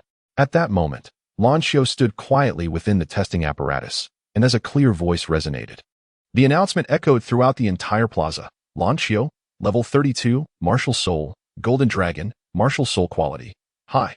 Upon hearing this proclamation, the crowd erupted with disbelief, questioning whether their ears had deceived them, for this marked the second high-quality martial soul they had encountered that day. Gasps and chatter filled the air, creating an atmosphere of excitement. Meanwhile, Jin Lin hastily approached the edge of the testing station and quietly addressed Bo Xian, saying, "I kindly request that you bring her out." The keen-eyed staff, upon noticing Bo Xian's arrival, immediately greeted him with respect, exclaiming, "Greetings, Vice Pavilion Master." Bo Xian acknowledged them with a slight nod, and then turned to issue his command, "Please summon Jin Yu." As soon as the words left his mouth, the staff member dashed into the testing room like an arrow released from a bow, inquiring loudly, "Is there a Jin Yu here?" Upon hearing her name called, Jin Yu promptly raised her hand in response. Before long, the staff found her and escorted her out of the testing chamber. The moment Jin Yu stepped outside, her gaze fell upon a man standing before her. For reasons unknown, a wave of inexplicable familiarity washed over her, prompting Jin Yu to softly ask, "Have we met before?" Jin Lin regarded the woman before him with a serene expression and slowly replied, "You are Jin Yu, correct? Your surname is Jin, and by coincidence, mine is also Jin. Do you believe this is merely a coincidence? However, the truth is far more intricate. At this moment, you should feel the phoenix power within you stirring restlessly, causing you considerable discomfort. But fret not, for I shall assist you in calming this force." His voice was calm and resolute, as if everything lay within his command. Upon finishing his words, Jin Lin began to channel his energy, continuously infusing the phoenix power into Jin Yu's body. Simultaneously, he gently urged, "Do not resist this power. Try to embrace it. Trust in yourself and do not be afraid. for your brother will always be by your side. As the phoenix power flowed into her, Jin Yu distinctly sensed a potent and pure energy coursing through her veins. Gradually, her previously tumultuous aura began to stabilize, and miraculously, she recalled fragments of memories long forgotten. Jin Yu slowly opened her eyes, rising to her feet, her gaze shimmering with surprise and emotion. She softly addressed Jin Lin, "Brother, it has been so long." Though her voice was faint, it brimmed with genuine feeling. Seeing his sister restored to her former self, Jin Lin's face lit up with uncontainable joy, and he nodded vigorously in response. He then approached the control panel to examine Tang Xing's data. Tang Xing, Soul Power Level 36, Martial Soul, Spirit Eyes, Elemental Spirit. And remarkably, the martial soul quality is super. A wave of confusion and astonishment swept over those present as they exchanged bewildered glances, struggling to grasp the significance of super. Suddenly, a staff member exclaimed with excitement, "Super! It is indeed super! This signifies the mysterious power he is developing. This young man is nothing short of a prodigy." It is worth noting that a higher level already represents the threshold of divine martial souls, while super indicates an existence that transcends even divine martial souls.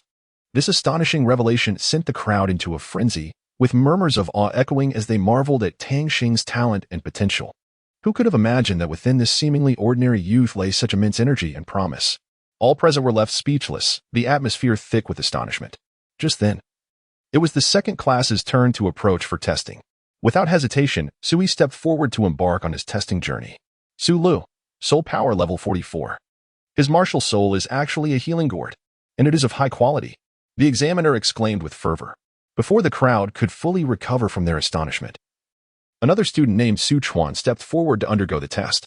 Su Chuan possessed an impressive soul power of level 45, and his martial soul was the Windbell Fan, which was also of high quality. The testing official's voice resonated once more, seemingly intent on relaying this astonishing news to everyone present. Yet, at that moment, no one could maintain their composure any longer. All were profoundly shaken by the events unfolding before them, their hearts brimming with admiration and envy for these two prodigious youths. Jiang Hao approached the testing device, and as a beam of light flashed, the device announced, "Jiang Hao, Soul Power, Level 46, Martial Soul, Rainbow Spirit Horse. Martial Soul Quality, High." Upon hearing this result, Su Chuan felt a pang of emotion, quietly lamenting, as expected of the number one from the outer academy. At that moment, Jin Yu slowly made her way to the testing device. After a brief pause, the device chimed again. "Jin Yu, Soul Power, Level 45, Martial Soul, Fire Phoenix. Martial Soul Quality, High." Observing this achievement, Jin Lin stepped forward to take a look, a satisfied smile gracing his face. However, all of this did not escape the keen gaze of the Vice Master, who immediately turned and dashed off toward the Master's location. Upon encountering the Master, the Vice Master spoke rapidly. "Master, we cannot allow Jin Yu to leave the academy. She is an exceptionally rare talent. We must ensure she remains and is cultivated properly." His tone was urgent, as if fearing that the Master might overlook this once-in-a-lifetime opportunity. Chapter 22. Who is your father? The Master frowned upon hearing this. His curiosity piqued. "Why? Is there some hidden truth behind this?" The Vice Master hastily explained. "Jin Yu's brother is a divine-level powerhouse. We cannot let her slip away easily. We must find a way to retain her. Only in this manner can we potentially leverage her brother's strength to elevate our academy's power." However, before he could finish, a shadow flickered into view like a wraith. Upon closer inspection, it was Jiang Yu. He spoke bluntly. "Vice Master, you might as well save your breath. You cannot keep her here. Moreover, if we are to discuss lineage, he is not merely your junior. To put it bluntly, he is akin to your ancestor. Remember, he is mine. No one is to harbor any ulterior motives." Jiang Yu's words resonated with authority, echoing like thunder in the ears of the two masters. In an instant, the atmosphere became exceptionally tense. Both masters stood in stunned silence, their faces reflecting disbelief. Xiaoming then recalled something and said, "Pu Xian, go summon the elder and the members for a meeting." Pu Xian immediately set off to gather them. Jiang Yu interjected once more, "Xiaoming, I know you are usually meticulous, but your affairs with her should also be handled delicately." Xiaoming, looking innocent, replied, "I too wish to expedite our wedding arrangements. But she has taken offense and gone to the outer academy to pursue her dream of becoming a chief physician." Jiang Yu teased him. "Who told you not to coax her?" At the detection platform, Wu Xinheng has completed the application process for a specific class and has successfully qualified to serve as the class's head teacher. Unsurprisingly, Jillian has also smoothly ascended to the role of vice head teacher for this class. Subsequently, Wu Xinheng personally led them to their brand new classroom. The vice leader summoned everyone to the meeting hall in the inner courtyard, where Xia Ming, seated at the center, spoke first. The reason for gathering you all here is to discuss an important matter. The vice leader opened the files of all the members of the specific class, and upon review, the attendees were left astounded. Elder Shu spoke up. Since they have become part of the specific class, we should impose training constraints on them in accordance with the inner courtyard disciples regimen. For instance, we could have them challenge the Spirit Sea Tower. Upon hearing this suggestion, Xiaoming nodded in agreement. In that case, let us proceed as Elder Shu has advised. Are there any further suggestions from anyone? If there are none, we shall proceed accordingly. Just as he finished speaking, Wu Xinheng hurriedly entered the room, holding a recently received directive from the higher authorities. His expression was grave as he glanced at everyone, then swiftly approached Xia Ming to hand him the directive. Wu Xinheng took the document and began to read it carefully. As time passed, his brow furrowed deeper, and a hint of worry appeared on his face. Wu Xinheng solemnly addressed the students. Attention, everyone. The upper leadership of the academy has mandated that you challenge the Spirit Sea Tower. As soon as the words left his mouth, an uproar erupted in the classroom. With shock evident on the faces of the students, Lan Qiu and Li Fei exchanged glances, their minds racing with doubt. Is the academy attempting to pressure us? However, amidst the sea of astonished gazes, only Tang Xing remained remarkably composed. He suddenly raised his hand, and Wu Xinheng nodded in acknowledgement, inviting him to speak. Tang Xing stood up and directly inquired, Teacher Wu, may I ask what the purpose of the Spirit Sea Tower is? Tang Xing's inquiry pierced through the previously boisterous atmosphere like a sharp blade, plunging the entire class into an abrupt silence. All eyes were fixed upon Wu Xinheng, eagerly awaiting his response. Yet, under the collective gaze, Wu Xinheng exhibited a remarkable composure. He slowly began to elucidate. The Linghai Tower is a significant trial ground of our Linghai Academy, steeped in the legacy of countless generations, boasting a history that spans millennia. Now, let us proceed there together. With that, he stepped out of the classroom, leading the students toward the direction of the Linghai Tower.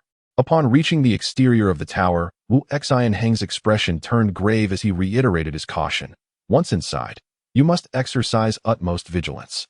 The interior is fraught with uncertainty and peril. You must remain alert at all times and cannot afford to be complacent. Remember, safeguarding yourselves is of paramount importance. Subsequently, they commenced the search for their respective Linghai towers. Meanwhile, Tang Xing found himself standing before the legendary tower that had been passed down through the ages. This scenario sent waves of anxiety through Wu Xinheng, and even those observing from the shadows, the members of Linghai Pavilion, were taken aback. Zhang Ruing widened her eyes in disbelief, exclaiming, he has chosen to challenge the storied tower. Does he not comprehend the dangers it harbors? It is sheer madness. Her voice resonated with astonishment and confusion. Beside her, Xiaoming quietly scrutinized Tang Xing's figure, his gaze reflecting a hint of contemplation. He seemed to be pondering something, yet did not exhibit the same level of shock as Zhang Ruing. Perhaps, he harbored a unique expectation or perspective regarding Tang Xing. Tang Xing cautiously stepped into the first layer of the tower, and suddenly, the surroundings began to undergo strange transformations. His nerves instantly tightened, and he vigilantly observed his environment. At that moment, a voice reached his ears. Do not be alarmed. I am the guardian of the first layer of this tower. As the words faded, a lady adorned in resplendent attire reminiscent of purple crystal appeared before Tang Xing.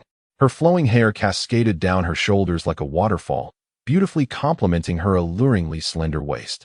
However, when the guardian beheld Tang Xing's visage, she was taken aback, exclaiming, how can it be you? Her eyes were filled with disbelief and astonishment, as if she had encountered an unforeseen individual. Tang Xing, perplexed by this unexpected reaction, sensed a peculiar recognition or connection that the guardian held towards him. He endeavored to glean further insights from her expressions and tone, while simultaneously feeling an insatiable curiosity about this enigmatic realm. Tang Xing gazed blankly at the woman before her. Puzzled as she inquired, Sister, have we met before? I seem to have no recollection. The guardian of the tower stared intently at Tang Xing. Her brow furrowed as she endeavored to recall.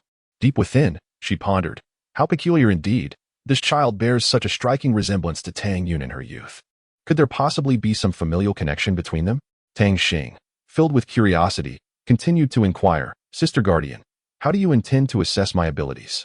The Guardian, somewhat impatient, replied, I am Su Mo. As for the assessment, it is quite simple. If you can defeat me, I shall grant you passage to the first level. Upon hearing this, Tang Xing wasted no time and immediately activated her martial soul. However, Su Mo suddenly sensed something amiss and exclaimed, Wait. Your martial soul should be elemental or the spirit abyss sword. How could it be the spirit eye? Tang Xing, perplexed by the question, retorted. Why would my martial soul be any of those? I am just as confused. Su Mo widened her eyes in bewilderment and asked, Who exactly is your father?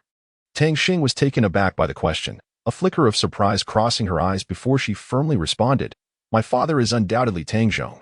Is there any doubt about that? Su Mo shook her head in disbelief, her tone resolute as she said, That is absolutely impossible. You two bear such a striking resemblance. How could Tang Xing be your father? Could it be that you were actually adopted? Tang Xing's expression darkened, and she bit her lip, striving to suppress her emotions. After taking a deep breath, she said, Senior, please refrain from making baseless conjectures. It may simply be a coincidence. We merely happen to bear a slight resemblance. If you must seek a rationale, then surely the notion of adoption is a ludicrous explanation. Her voice carried a hint of anger, yet she endeavored to maintain her composure. Su Mo seemed oblivious to Tang Xing's discontent, persistently pressing, Then can you provide me with a plausible explanation? Why is there such an astonishing similarity between you? Tang Xing furrowed her brows tightly, feeling a wave of helplessness at his stubbornness. However, she suppressed her rising ire and coldly retorted, Senior, I have already made myself abundantly clear. I am indeed the child of Tang Xing, an indisputable fact. If you insist on pursuing this matter relentlessly, then I am more than willing to engage. With that, she resolutely vowed to ensure that he would not triumph. Su Mo, filled with frustration, exclaimed loudly, Very well. If that is your wish, then let the starlight transform into the sea. As his words echoed, a dazzling array of colors erupted beneath Tang Xing's feet, as if the entire space was illuminated by an infinite glow of starlight. Standing amidst this vast ocean of stars, Tang Xing closed her eyes tightly, her hands clasped together, and a powerful energy surged forth from within her. In the blink of an eye, a resplendent golden orb of magic coalesced between her hands, radiating a blinding golden light and emanating a heart-stirring aura. At that moment, a mysterious and indistinct figure suddenly materialized behind Tang Xing. Though only a vague silhouette was discernible, Su Mo recognized at once that the figure was none other than Tang Yun. Without a moment's hesitation, Tang Xing cast the golden orb of magic forward. In an instant, the orb emitted a searing brilliance, akin to the dawn's first light, piercing directly through Su Mo's sea of starlight. Su Mo sighed inwardly, fully aware that he could no longer withstand this formidable force. Thus, with resolute determination, he declared, I concede, you must leave at once. With that, he waved his hand, unveiling a passageway to the outside world.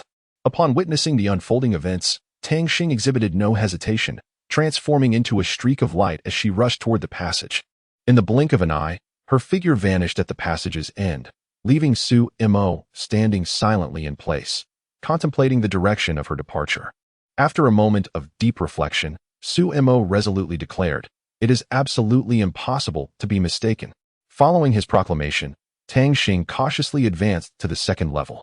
As she entered this new realm, a powerful aura of darkness enveloped her, as if she were immersed in an infinite night. A sudden tightness gripped her heart, prompting her to activate her martial spirit in an attempt to perceive the movements around her. At that moment, a pair of enormous black hands surged forth from the shadows, lunging toward Tang Xing with a swiftness that was nearly imperceptible. Reacting with remarkable agility, she swiftly sidestepped, deftly avoiding the assault of those ominous hands. However, to her astonishment, the owner of those hands was a formidable adversary known as Mo Tan. Realizing his strike had missed, Mo Tan immediately unleashed his second soul skill, Abyssal Maw. In an instant, a swirling vortex of darkness materialized before Tang Xing, emanating a chilling presence. Faced with such a potent ability, Tang Xing dared not display any carelessness. Without hesitation, she activated her first soul skill, Spirit's Holy Light Wave.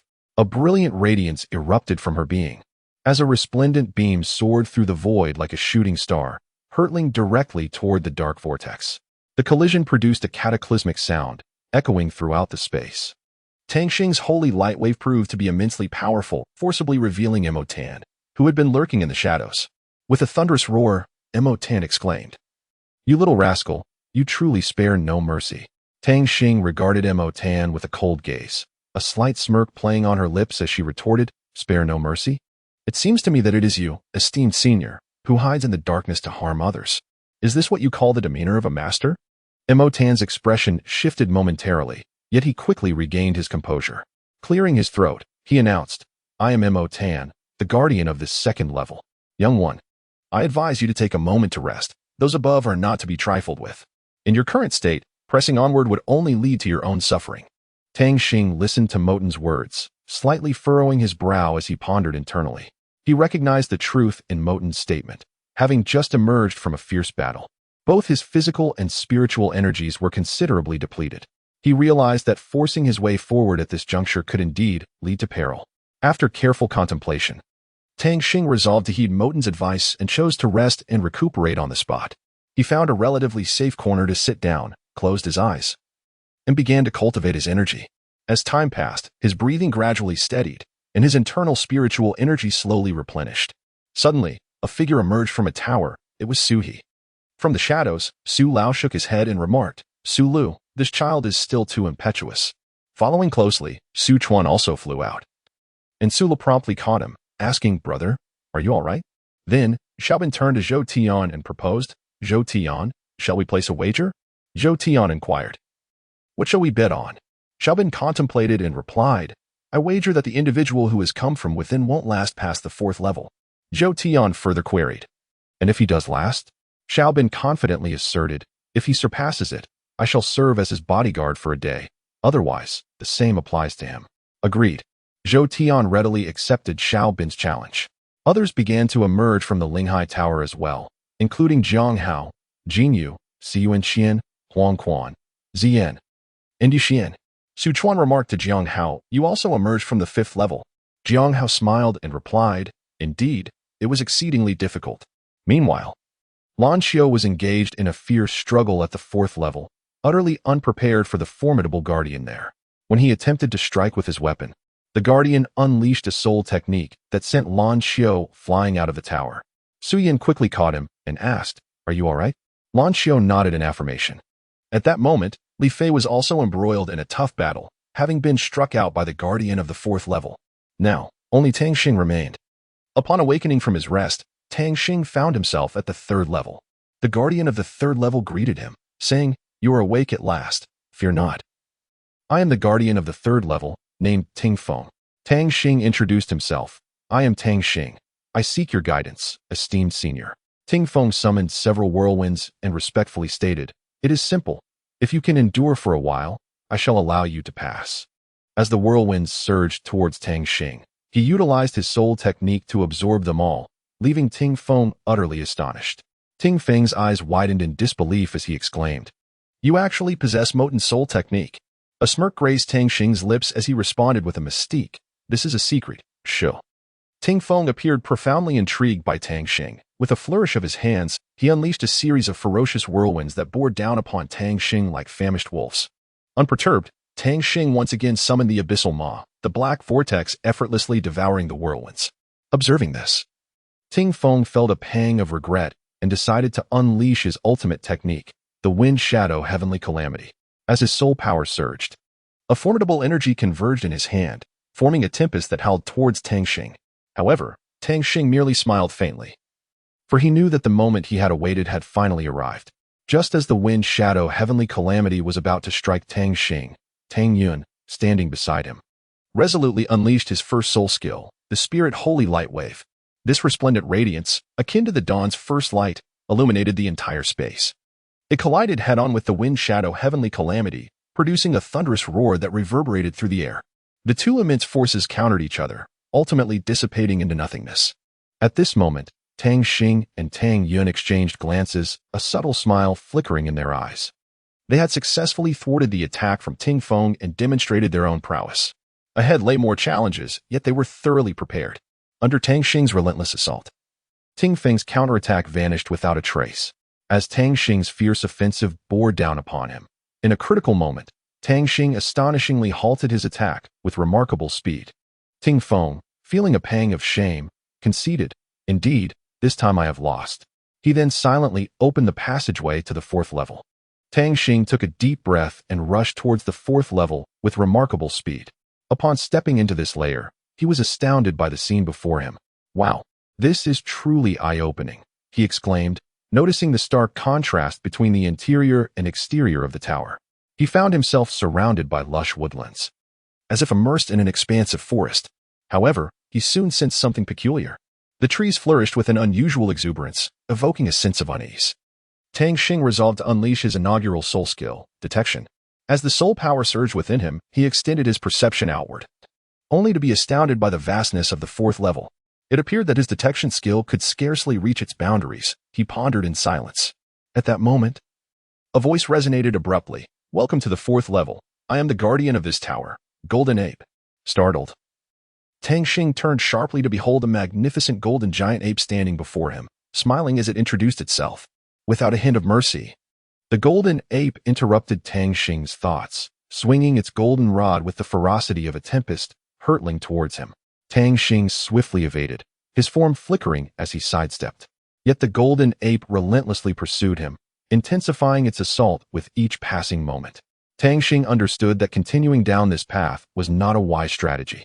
With a decisive resolve, he unleashed his most esteemed skill, the Wind Shadow Heavenly Calamity. A tempest surged around him, coalescing into a formidable cyclone, endeavoring to thwart the golden monkey's relentless pursuit.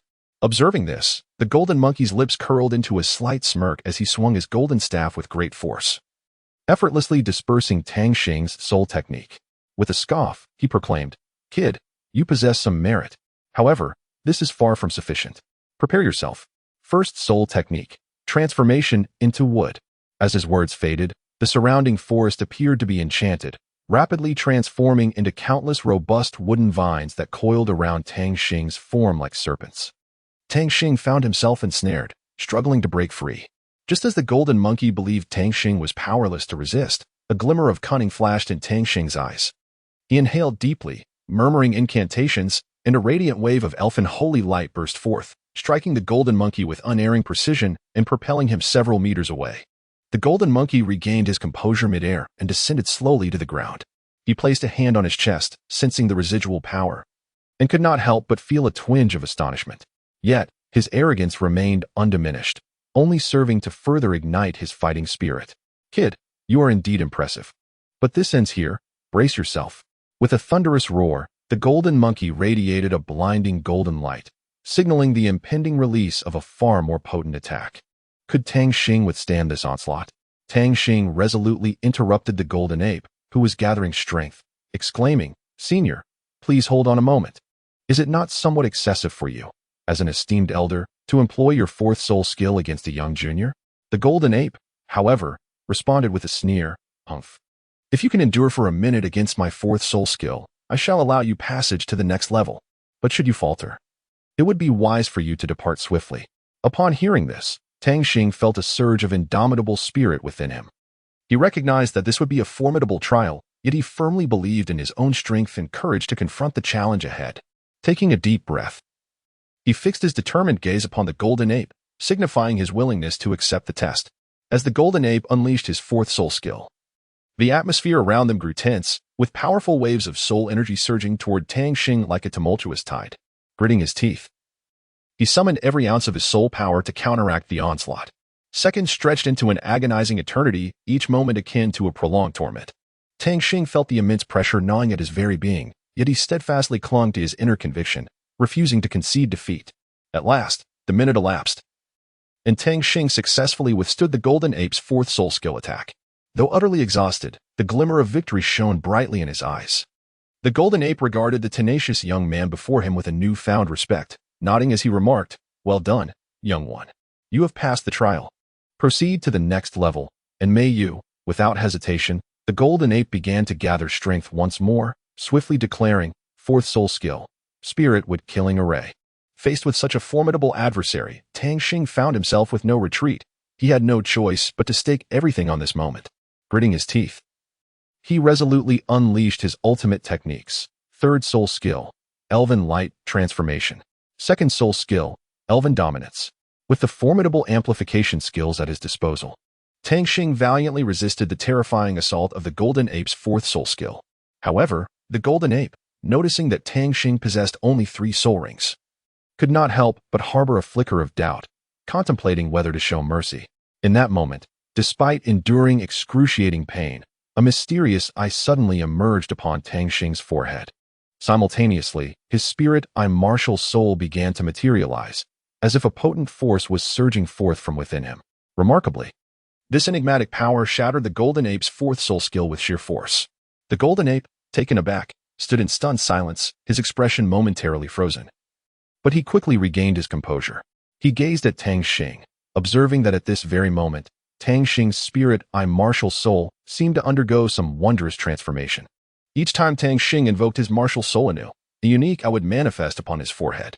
The Golden Ape, unperturbed, spoke, "You have won. Depart." His voice carried an unspeakable sense of admiration and emotion. Upon hearing this, Tang Xing felt a profound sense of relief, inhaling deeply before slowly retreating, his weary form dragging behind him.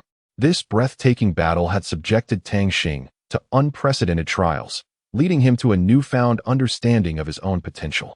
Tang Xing dashed into the room without a moment's hesitation. The Golden Ape pondered for a moment, murmuring to himself, "What an extraordinary talent indeed. Yet, the power emanating from him seems eerily familiar, as if I have encountered it somewhere before." As the light of the fourth lighthouse extinguished, the fifth lighthouse illuminated immediately, signifying that Tang Xing had successfully passed the trial of the fourth level. Xiaobin, with a crestfallen expression, conceded, "Very well, I admit defeat. I shall honor the wager." As Tang Xing ascended to the fifth level, he was suddenly engulfed by a tumultuous surge of ocean waves. Reacting swiftly, he adopted a frog swimming posture and exerted himself to return to the water's surface. Upon finally reaching a relatively calm area, he discovered a patch of land across from him that was suitable for standing. Elated, Tang Xing prepared to leap ashore, only to be unexpectedly yanked back into the depths by a formidable force. The frigid sea water relentlessly battered his body, leaving him disoriented and ultimately succumbing to unconsciousness. In Tang Xing's mind, the words echoed repeatedly, "Tang Xing, reflect upon your memories." Suddenly, a resonant and clear voice penetrated his ears. Tang Xing awakened swiftly. This voice seemed to possess a mystical power, cutting through the layers of fog and striking deep within his heart. In the realm of his consciousness, Tang Xing silently responded to the voice, "I have already exerted my utmost." Yet, the voice persisted, continuing to inquire, "Tang Xing, ponder once more. What is the true purpose of your existence? Before the final moment arrives, do not relinquish your resolve so easily. You must perceive the latent strength within you and strive to unleash it to its fullest potential." Tang Xing began to ponder, reminiscing about the cherished moments spent with his parents and the affection and protection he felt for his sister. Gradually, his gaze grew resolute as he murmured to himself, "Indeed, I must avenge my parents and safeguard my sister. I cannot falter here." At that moment, a surge of fierce determination welled up within him, and he sensed a latent power awakening inside. He resolved to face challenges without fear, pressing forward to demonstrate his worth through action. Lan Ming gazed into the water, softly murmuring, "It seems he can no longer hold on. Perhaps it is time to bring him out." Just as she prepared to teleport Tang Xing, the surface of the water began to churn violently, a faint glimmer of light flickering. In the next instant, Tang Xing shot forth from the water like an arrow, his eyes scanning the surroundings with keen intensity. Upon spotting others nearby, he wasted no time unleashing a powerful move, the holy light wave of the elves. This formidable beam of energy surged directly toward Lan Ming, who quickly reacted by concentrating her focus to manipulate the surrounding seawater into a solid shield. However, to Lan Ming's astonishment, the skill Tang Xing unleashed was imbued with an overwhelming force, effortlessly shattering her meticulously crafted shield. With a cold, piercing gaze, Lan Ming directed her attention to Tang Xing and unhesitatingly activated her fifth soul skill, the Water Spirit Shadowless Sword. A streak of blue water shot forth like lightning, carrying a formidable sword aura, hurtling directly towards Tang Xing. Tang Xing did not dare to be negligent and promptly activated his third soul skill, "I have spiritual data." Simultaneously, he initiated the transformation of the Spirit Light God, accompanied by the holy light wave of the Spirit.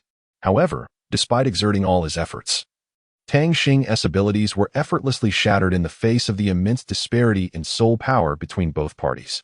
In desperation, he resorted to his second soul skill, Eye of Compound Eyes, the spirit-would-killing array.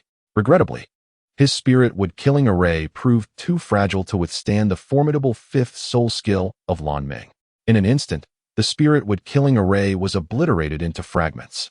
Tang Xing remained undeterred, swiftly conjuring a colossal halberd in his grasp. With a vigorous flourish, he unleashed a formidable strike known as the Elven Sky Slash. The impact was astonishing, severing Blue Dream's fifth soul skill with sheer force. In quick succession, Tang Xing wielded the halberd once more, executing a dazzling technique that radiated brilliant light, nearly blinding Blue Dream. When Blue Dream finally reopened her eyes, she found Tang Xing, the halberd pointed directly at her. A peculiar sensation surged within her, as though the scene before her was eerily familiar. Just as she prepared to inquire, she abruptly realized that this individual was not the person she thought she knew. Taken aback, Blue Dream asked with curiosity, "Pray tell, what is your true name?" "I am called Tang Xing," he replied succinctly. However, due to his compromised physical state, he faltered and began to tip backward. Quick as a flash, Blue Dream reached out, steadying him. In that moment, she gazed at Tang Xing, a wave of astonishment washing over her. It was indeed remarkable how closely he resembled Tang Yun in his youth. Perhaps even more handsome. Furthermore, the halberd he had used seemed hauntingly familiar, yet she could not quite recall its origins. Tang Xing slowly opened his eyes, awakening from his stupor, feeling a powerful force surging within him. As he meticulously sensed this energy, he was astonished to discover that his soul power seemed to have undergone a monumental transformation. "My soul power appears to be on the verge of reaching the level 40 threshold," Tang Xing murmured, his eyes gleaming with delight. He had never imagined that he could achieve such a breakthrough in such a brief span of time. At that moment, a gentle voice floated into his ears. "Congratulations, Tang Xing," Lan Meng said, having approached him at some unknown time, her smile radiant. Tang Xing suddenly rose to his feet, bowing deeply to Lan Meng with an expression of profound remorse. "I apologize, esteemed senior, for my inability to control my strength just now," he spoke, lowering his head with a somber tone. Lan Meng gently patted Tang Xing's shoulder, offering words of solace. "It is quite all right. You have performed admirably. However, you must remember that when you find yourself unable to reign in your power once more, do not forcefully suppress it. Instead, allow your inner instincts to guide you. At the same time, learn to identify your opponent's weaknesses, ensuring a decisive strike." Tang Xing lifted his head, earnestly nodding to signify his understanding of Lan Meng's teachings. He gazed at her with gratitude, silently vowing to diligently elevate himself and not to disappoint her expectations. "Thank you, esteemed mentor. I shall cherish your guidance and continuously refine myself," Tang Xing declared resolutely. Lan Meng smiled and nodded, a flicker of admiration gleaming in her eyes. She recognized that Tang Xing was a promising talent. With a little guidance, he would undoubtedly evolve into an exceptional soul master in the future. Tang Xing smiled faintly and said, "I understand. Thank you for the reminder, sister." A hint of pride appeared on Lan Meng's face as she softly replied, "My name is Lan Meng, remember it well." Upon hearing this, Tang Xing unhesitatingly rushed into the rear. Once inside, he was astonished to discover an array of oddly shaped stones, piled together in a remarkably peculiar manner. Tang Xing curiously examined the peculiar stones, pondering to himself, how strange. Just then, those previously motionless rocks suddenly sprang to life, charging directly at him as if animated by some unseen force. Observing this, Tang Xing felt a surge of urgency and promptly activated his defensive techniques. As time passed, the number of stones increased, and he began to feel the strain. However, he remained composed, swiftly calming his thoughts to devise a countermeasure. After a brief moment of contemplation, a spark of inspiration flickered in his eyes. He suddenly conceived a plan. He began to manipulate the elemental light within him, channeling it into a formidable force, which he then unleashed upon the oncoming stones with great ferocity. The light elements surged like a torrent, colliding with the stones and producing a cacophony of sound. Under the impact of the light, some stones were shattered into countless fragments. Yet many continued to advance towards him. Undeterred by this onslaught, Tang Xing relentlessly released more light energy, engaging in a fierce confrontation with the stones. Zheng Tai, eyes wide with fury, summoned an enormous boulder and, with all his might, hurled it towards Tang Xing, witnessing the colossal stone barreling towards him like a meteor. Tang Xing felt a blaze of anger ignite within him as he shouted, "What an incessant nuisance! Observe how I shall respond." First soul skill, Elven Holy Light Wave. As he uttered the incantation, a resplendent wave of elven holy light erupted forth, hurtling with astonishing force towards the massive boulder. In an instant, the stone disintegrated under the overwhelming impact, scattering debris across the ground. Yet, Zhang Tai was undeterred. He swiftly closed the distance to Tang Xing like a bird in flight and unleashed a powerful punch aimed directly at him. To Zhang Tai's astonishment, Tang Xing stood resolute, unwavering as a mountain. Zhang Tai marveled, what a resilient physique.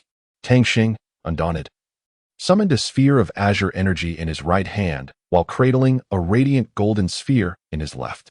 With unwavering determination, he faced Zhang Tai and unleashed both formidable energies simultaneously. Tang Xing's dual assault struck with the ferocity of a tempest, unerringly impacting Zhang Tai and forcefully slamming him against the wall. Tang Xing gasped for breath, contemplating to himself, surely this time it must succeed. However, as he focused his gaze, his eyes widened in shock, and he exclaimed in terror, "What?" Chapter 24. The soul-sending ring. Zhang Tai emerged from the swirling smoke, a confident smile gracing his face. He remarked, "Well, young lad, your calculations are indeed astute. Yet, alas, my defenses are as solid as rock and as impenetrable as a fortified city. How could you possibly breach them with ease?" Tang Xing was not daunted by Zhang Tai's words. He slightly squinted his eyes and employed his unique spiritual gaze to scrutinize Zhang Tai's defenses meticulously. After a brief moment, Tang Xing could not help but smirk internally, for he discerned that Zhang Tai's so-called impenetrable defense was not without its flaws. At that juncture, Tang Xing suddenly spoke up. "Senior, how about we engage in a wager?" Zhang Tai, intrigued by the proposition, inquired with curiosity, "Oh, what do you have in mind?" Tang Xing took a deep breath and boldly articulated his terms. "If I can withstand your onslaught for the duration of a single incense stick, you shall allow me to depart. What do you say?"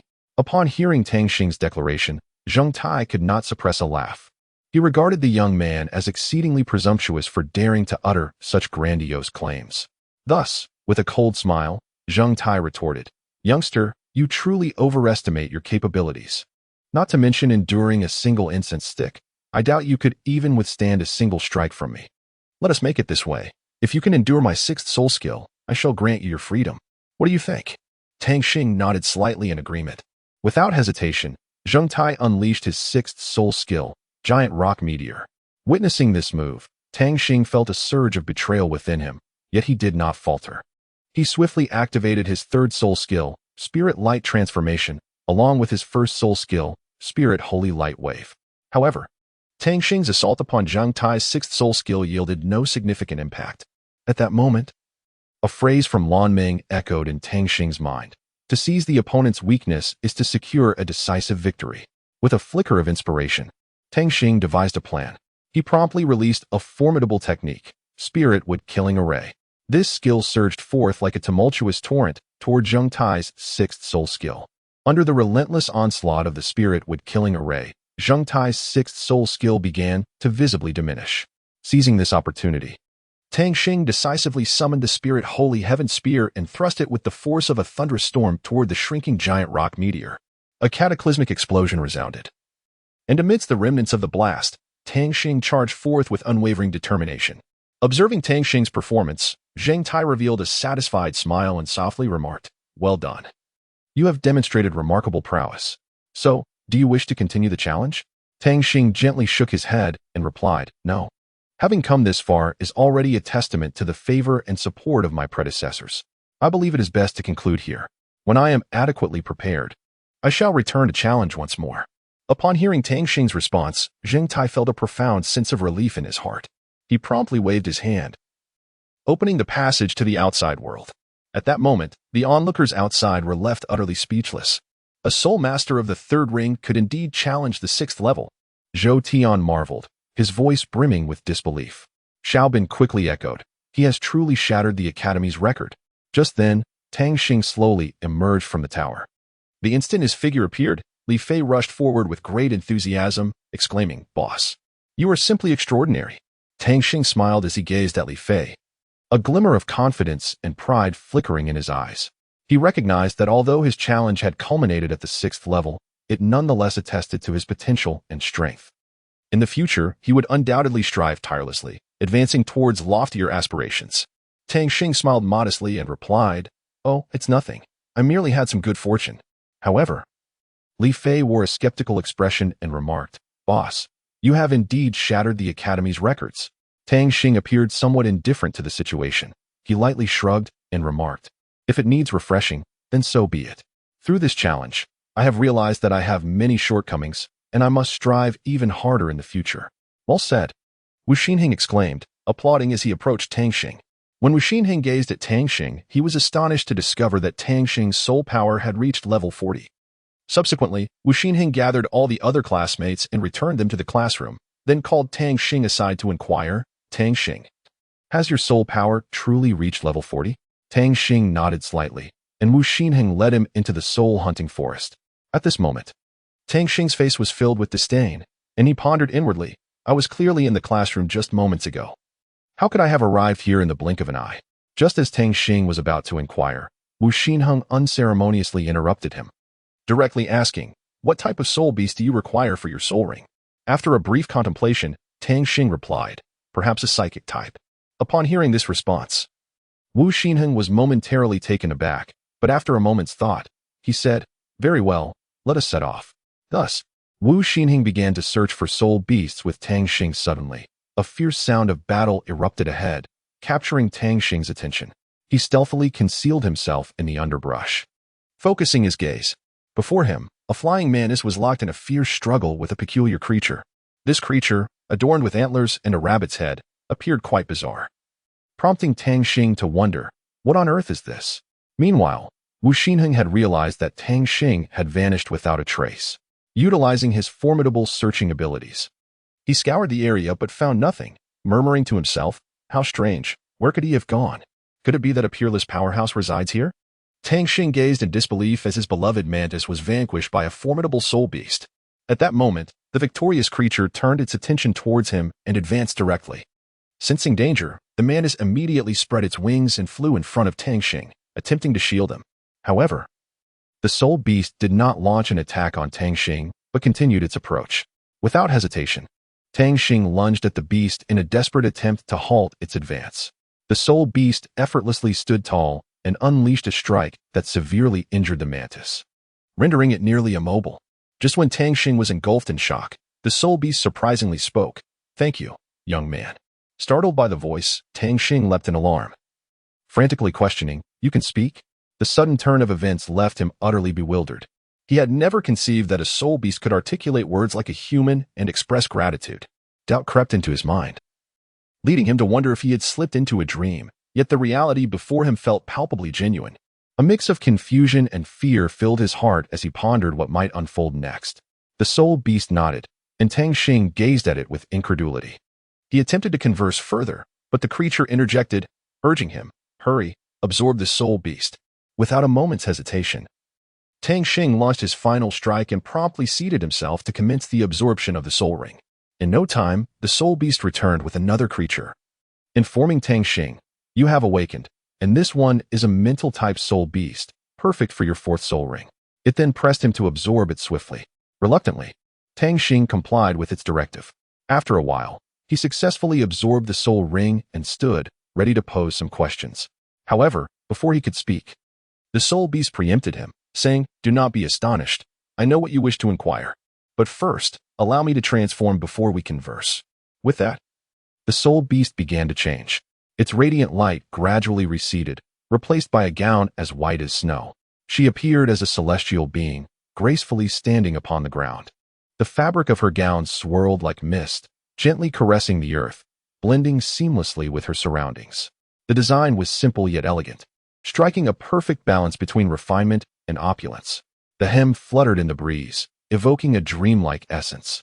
Most captivating was her slender waist, its contours exquisitely graceful and subtly alluring, whispering tales of endless tenderness and charm.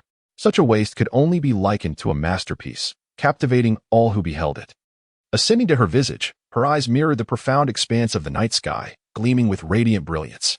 Each blink appeared as if countless stars were twinkling within her gaze.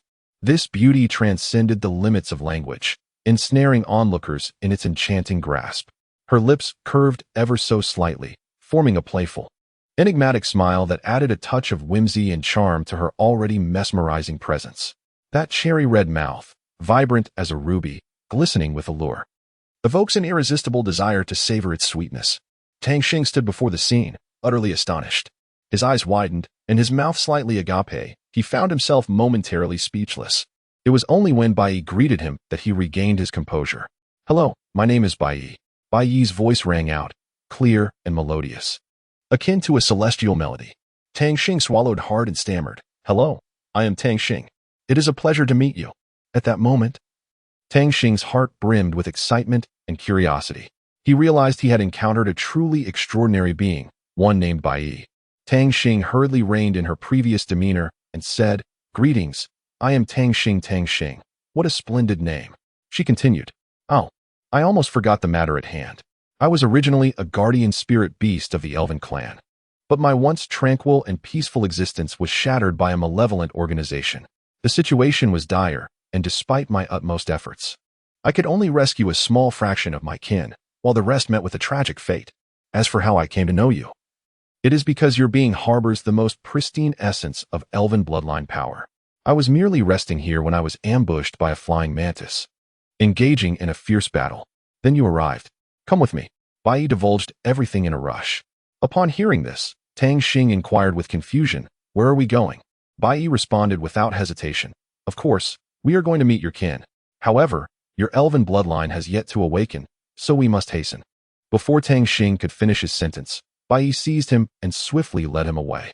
Bai Yi guided Tang Xing to the innermost depths of the soul-hunting forest, where Tang Xing stood in astonishment, evidently unable to grasp the unfolding events. Meanwhile, Wu Exine Hung was already in a state of frantic urgency. He could no longer afford to wait and launched an attack without hesitation. At that moment, two soul beasts appeared before them, issuing a warning, "Human, what do you intend to do?" However, Wu Exine Heng merely uttered two terse words, "Release him." These words ignited the fury of the two soul beasts as if they were a lit fuse. One of the soul beasts quickly regained its composure and replied, "Are you referring to that young man? Fear not. He is currently safe and poses no immediate danger to his life." Upon hearing these words, Wu Exine Heng felt a slight sense of relief, yet his worry compelled him to inquire further. "How can you be so certain?" Before he could complete his question, a deep and authoritative voice resonated, "Human, Feng Shui speaks true. The young man you are concerned about is indeed unharmed, so there is no need for alarm." Upon hearing this, Wu Exine Hung exhaled a long sigh of relief and said, "Since your majesty has spoken so, I shall refrain from further discourse. However, should you dare to harm him, our Linghai Academy will not let this matter rest." With that, Wu Exine Hung turned to depart. As Wu Exine Hung left, the emperor succumbed to slumber once more. Feng Shui, with a troubled expression, murmured to himself, "Ever since that harrowing battle concluded, the emperor's health has deteriorated, growing increasingly frail. His heart is laden with worry and unease, as if he foresees the multitude of challenges that lie ahead." Tang Xing forcefully shook off Bai Yi's hand. Anxious as she exclaimed, "I can't. My teacher is looking for me. If I disappear for too long, he will worry." Bai Yi hastily reassured her, "Do not fret. I have already asked someone to explain the situation to your teacher. Everything will be fine." With that, Bai Yi took Tang Xing's hand and led her into the clan. Upon entering, the clan members displayed indifferent expressions upon noticing a stranger's presence. Confused, Tang Xing inquired, "Why do these people seem so upset to see me?" Bai Yi sighed and explained, "Do you remember what I mentioned earlier?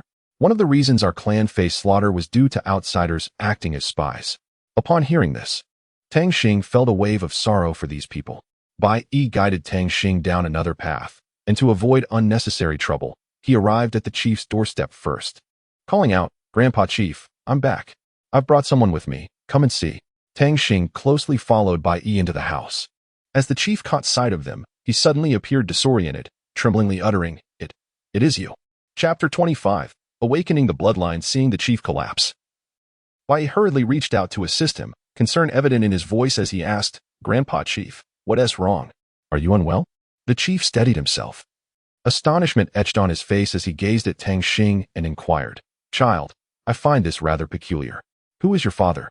Upon hearing the chief's question, Tang Xing's face lit up with excitement as she eagerly replied, "Do you know my father?" The chief smiled faintly, his tone brimming with confidence as he responded, "Of course, Although we have only met once, I remember him vividly. His name is Tang Xing. Am I correct? Upon hearing these words, Tang Xing was momentarily taken aback, his mind swirling in chaos. He pondered inwardly. The Linghai Tower? The elders had mentioned it before. Indeed, there exists a father-son relationship between myself and Senior Tang Yun. But how could this be possible? Tang Xing composed himself, then respectfully addressed the clan leader, saying, "Grandfather clan leader, I fear you may be mistaken. My father is named Tang Zhong, not Tang Yun." However, the clan leader widened his eyes in disbelief, shaking his head vigorously, exclaiming, "Impossible. Absolutely impossible. The elven bloodline coursing through your veins is the most compelling evidence. This bloodline is unparalleled, and the fact that you have even awakened your martial soul. Haha, little Bai.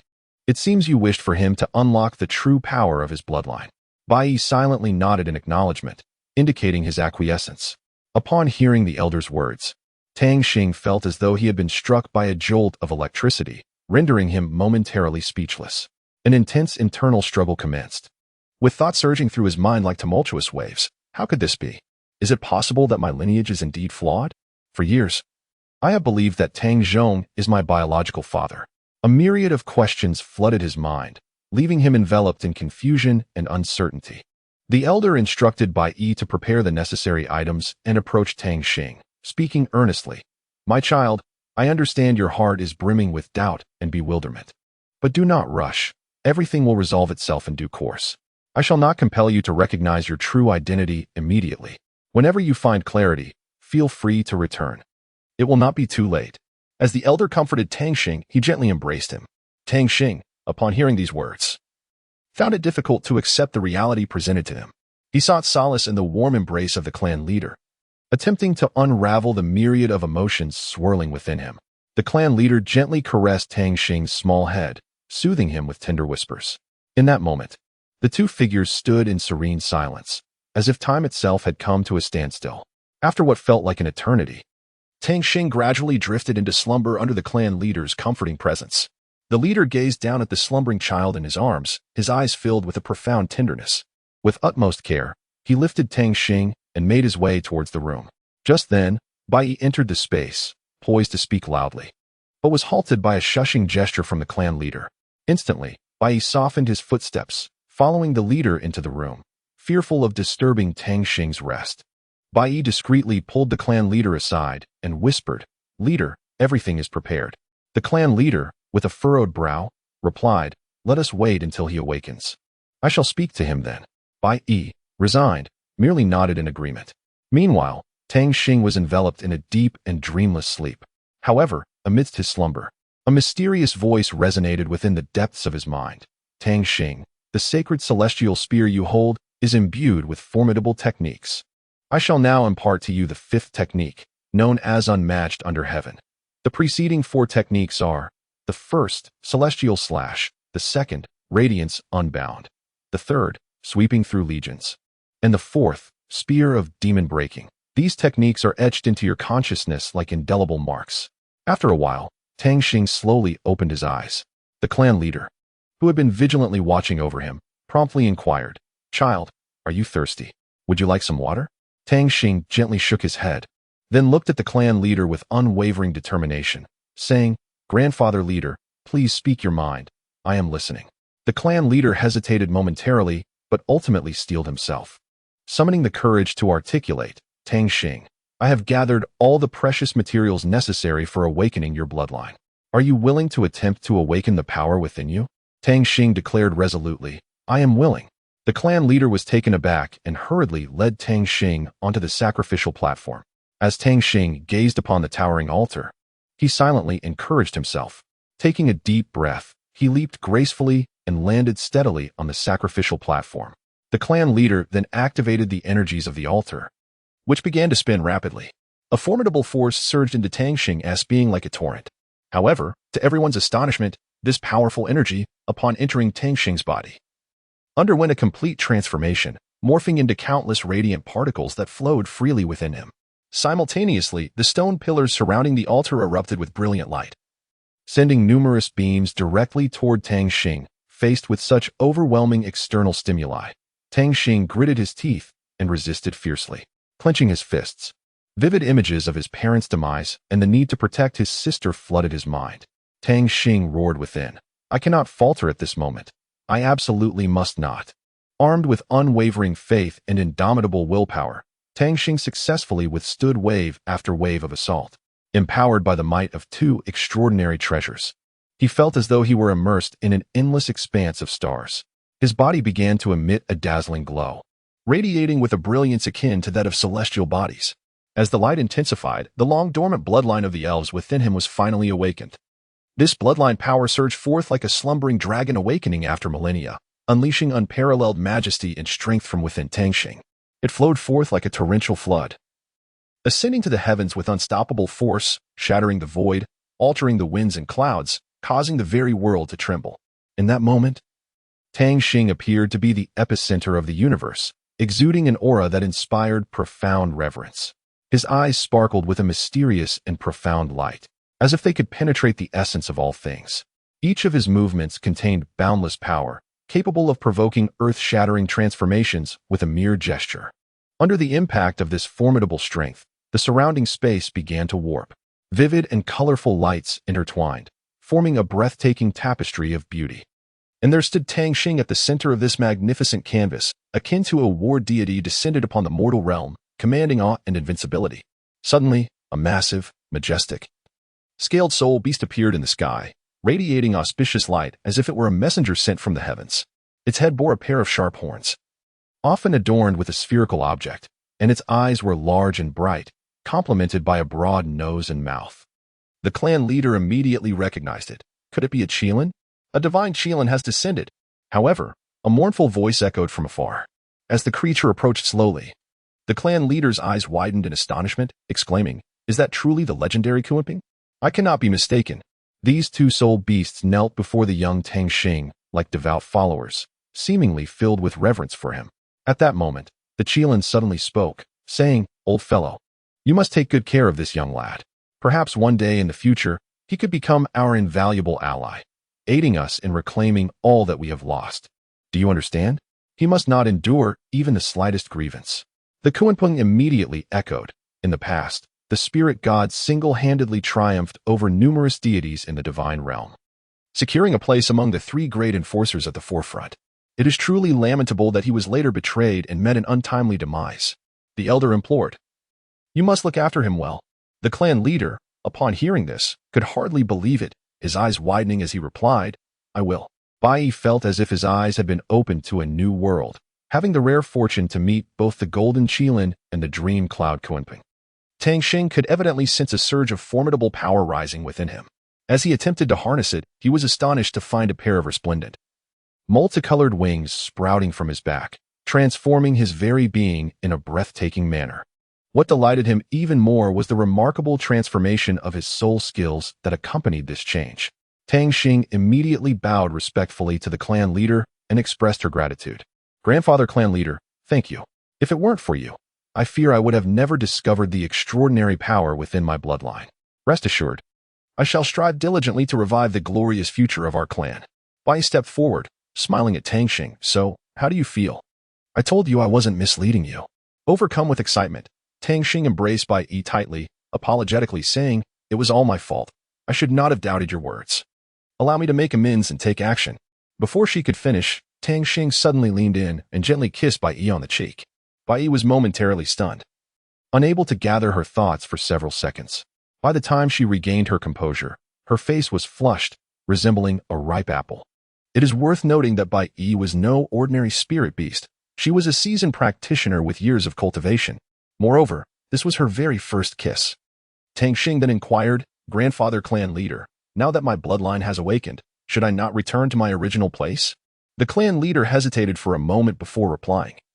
"Indeed, Xiaobai, please escort her back. By the way, Xiaobai, you may also seize this opportunity to venture out and explore the world beyond." Tang Xing looked at Bai with a perplexed expression and inquired, "Bai, do you truly intend to return to the academy with me?" Bai remained silent, merely nodding slightly. Upon witnessing this, Tang Xing understood in his heart. Yet, he could not help but caution, within the academy there are hidden dragons and crouching tigers, and the strong abound. If your true identity were to be inadvertently exposed, the consequences could be unimaginable. Nonetheless, Bai Yi appeared calm and composed, gently reassuring, "Do not worry. I have my own means of protection." After hearing this, Tang Xing felt somewhat relieved, though a lingering sense of unease still enveloped him. At that moment, a deafening explosion suddenly resounded, shaking the very air around them. Tang Xing and Bai Yi exchanged glances and without hesitation, sprinted towards the source of the noise. Upon arriving at the scene, the sight before them made both of them gasp in astonishment. Amidst the chaos lay a gaping, bottomless pit. Bai Yi stared into the abyss. Utterly amazed, what kind of formidable being possesses such terrifying explosive power? Tang Xing cast his gaze towards another deep pit, where he discovered an injured monkey lying helplessly. Anxious and distressed, he immediately leaped into the pit, carefully cradling the monkey in his arms. He then employed his newly acquired healing technique, exerting all his efforts to save this unfortunate creature. Bai Yi closely observed Tang Xing's every move, and just as he prepared to assist in the monkey's rescue, he suddenly sensed a formidable presence looming behind him. Without a moment to spare, he swiftly turned around and unleashed a fierce attack aimed directly at Tang Xing's back. Unbeknownst to them, a ferocious soul beast had stealthily emerged, poised to pounce on the unsuspecting Tang Xing. Fortunately, Bai Yi's quick reflexes averted disaster. But the battle had only just begun. Tang Xing observed Bai Yi launching an attack towards him. His eyes were tightly shut, but soon he opened them and exclaimed, "Bai Yi, are you doing this on purpose?" Yet, Bai Yi shouted back, "Foolish Tang Xing, look behind you." Upon hearing those words, Tang Xing hastily turned around, only to behold a colossal soul beast looming before him. Terrified, he instinctively recoiled and let out a piercing scream. "Bai Yi, you must hold it off for now. I need to revive the monkey swiftly, and then I shall return to assist you." Bai Yi readily acquiesced, responding, "Understood." Tang Xing hastened the treatment of the monkey with fervor, while Bai Yi engaged in a fierce battle with the soul beast. This particular soul beast, endowed with remarkable intelligence, understood that direct confrontation with Bai Yi would be unwise.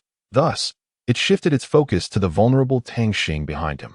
In that critical moment, Tang Xing was consumed by urgency, aware that he must expedite the healing process lest Bai Yi find himself in peril. He poured his concentration into his medical skills, yearning for the monkey's swift recovery. Meanwhile, Bai Yi valiantly defended against the soul beast's relentless assaults, safeguarding Tang Xing's safety. Suddenly, the beast opened its mouth, releasing a torrent of azure mist that enveloped Bai Yi instantaneously. This toxic fog was exceedingly potent, seemingly capable of corroding one's very soul, plunging Bai Yi into a dire predicament. At that moment, without hesitation, Bai Yi unleashed his soul technique, channeling formidable power into a radiant beam that swiftly dispersed the surrounding azure mist. However, the venomous creature, sensing its target had been revealed, lunged towards Tang Xing with unrelenting fervor. As the poisonous creature advanced upon Tang Xing, Bai Yi darted forward, positioning himself before her like a bolt of lightning. Tang Xing, stricken with terror, cried out, "No." Her voice reverberated with worry and fear, dreading the possibility of Bai Yi sustaining injury. Bai Yi fixed his gaze intently upon the venomous beast, a glimmer of resolve flashing in his eyes. He understood that at this juncture, he must shield Tang Xing from harm at all costs. Drawing a deep breath, he braced himself to confront the impending attack from the serpent. Chapter 26. A short respite. In that precarious moment, the venomous snake lunged towards Bai Han with lightning speed, sinking its fangs deep into him. Bai Han let out a piercing scream before collapsing to the ground. Witnessing this, Tang Xing acted without hesitation, securing the monkey into her grasp while swiftly retrieving the sacred celestial spear. With a decisive flourish of her ultimate technique, she swung the spear fiercely at the serpent. A swift whoosh echoed as the sacred celestial spear soared through the air like a radiant rainbow, instantly severing the venomous snake in its tracks. Tang Xing, consumed by anxiety, rushed to Bai Yi's side, only to find him pale and gravely injured. Without hesitation, Tang Xing activated the sacred light eye, attempting to heal his wounds. Yet to his astonishment, it proved utterly ineffective. Desperation surged within him as his gaze fixated on Bai Yi's injured hand, prompting an immediate decision to tend to the wound himself. However, to his horror, Tang Xing discovered that the injury was spreading at an alarming rate, rendering the situation dire. Time was of the essence. Without a moment's thought, he opened his mouth and began to suck forcefully at the wound. Each time he drew out the venomous blood, a piercing pain coursed through him, yet he gritted his teeth and persevered. Inch by inch, Tang Xing managed to extract the toxic blood, and gradually, his efforts seemed to bear fruit as Bai Yi's wound ceased its relentless deterioration. Tang Xing dared not relent. continuing to draw out the poison until the last trace of venom was entirely eradicated.